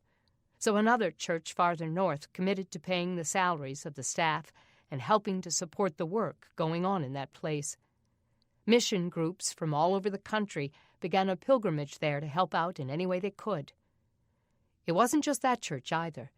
Teams of Christians were cutting fallen trees away from homes, mudding out sheetrock, showing up at sites of devastation, and doing for free what others were charging thousands to do. In my own church in central Mississippi, Christian doctors and nurses ministered to hundreds of evacuees who needed medication and medical equipment. Those who couldn't go south spent hours a day cooking for the shelters, washing clothes and towels and sheets, visiting with the lonely who sat on their cots. An evacuated nursing home brought its weak, frail, elderly, and sick to our church gym.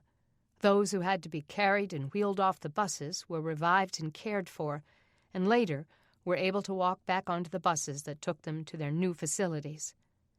I realized, as all that was happening before my eyes, that this was what I wanted to convey in this series, that each of us is put in place for a particular time, in particular circumstances, and prepared in a particular way, not knowing what God will need us for.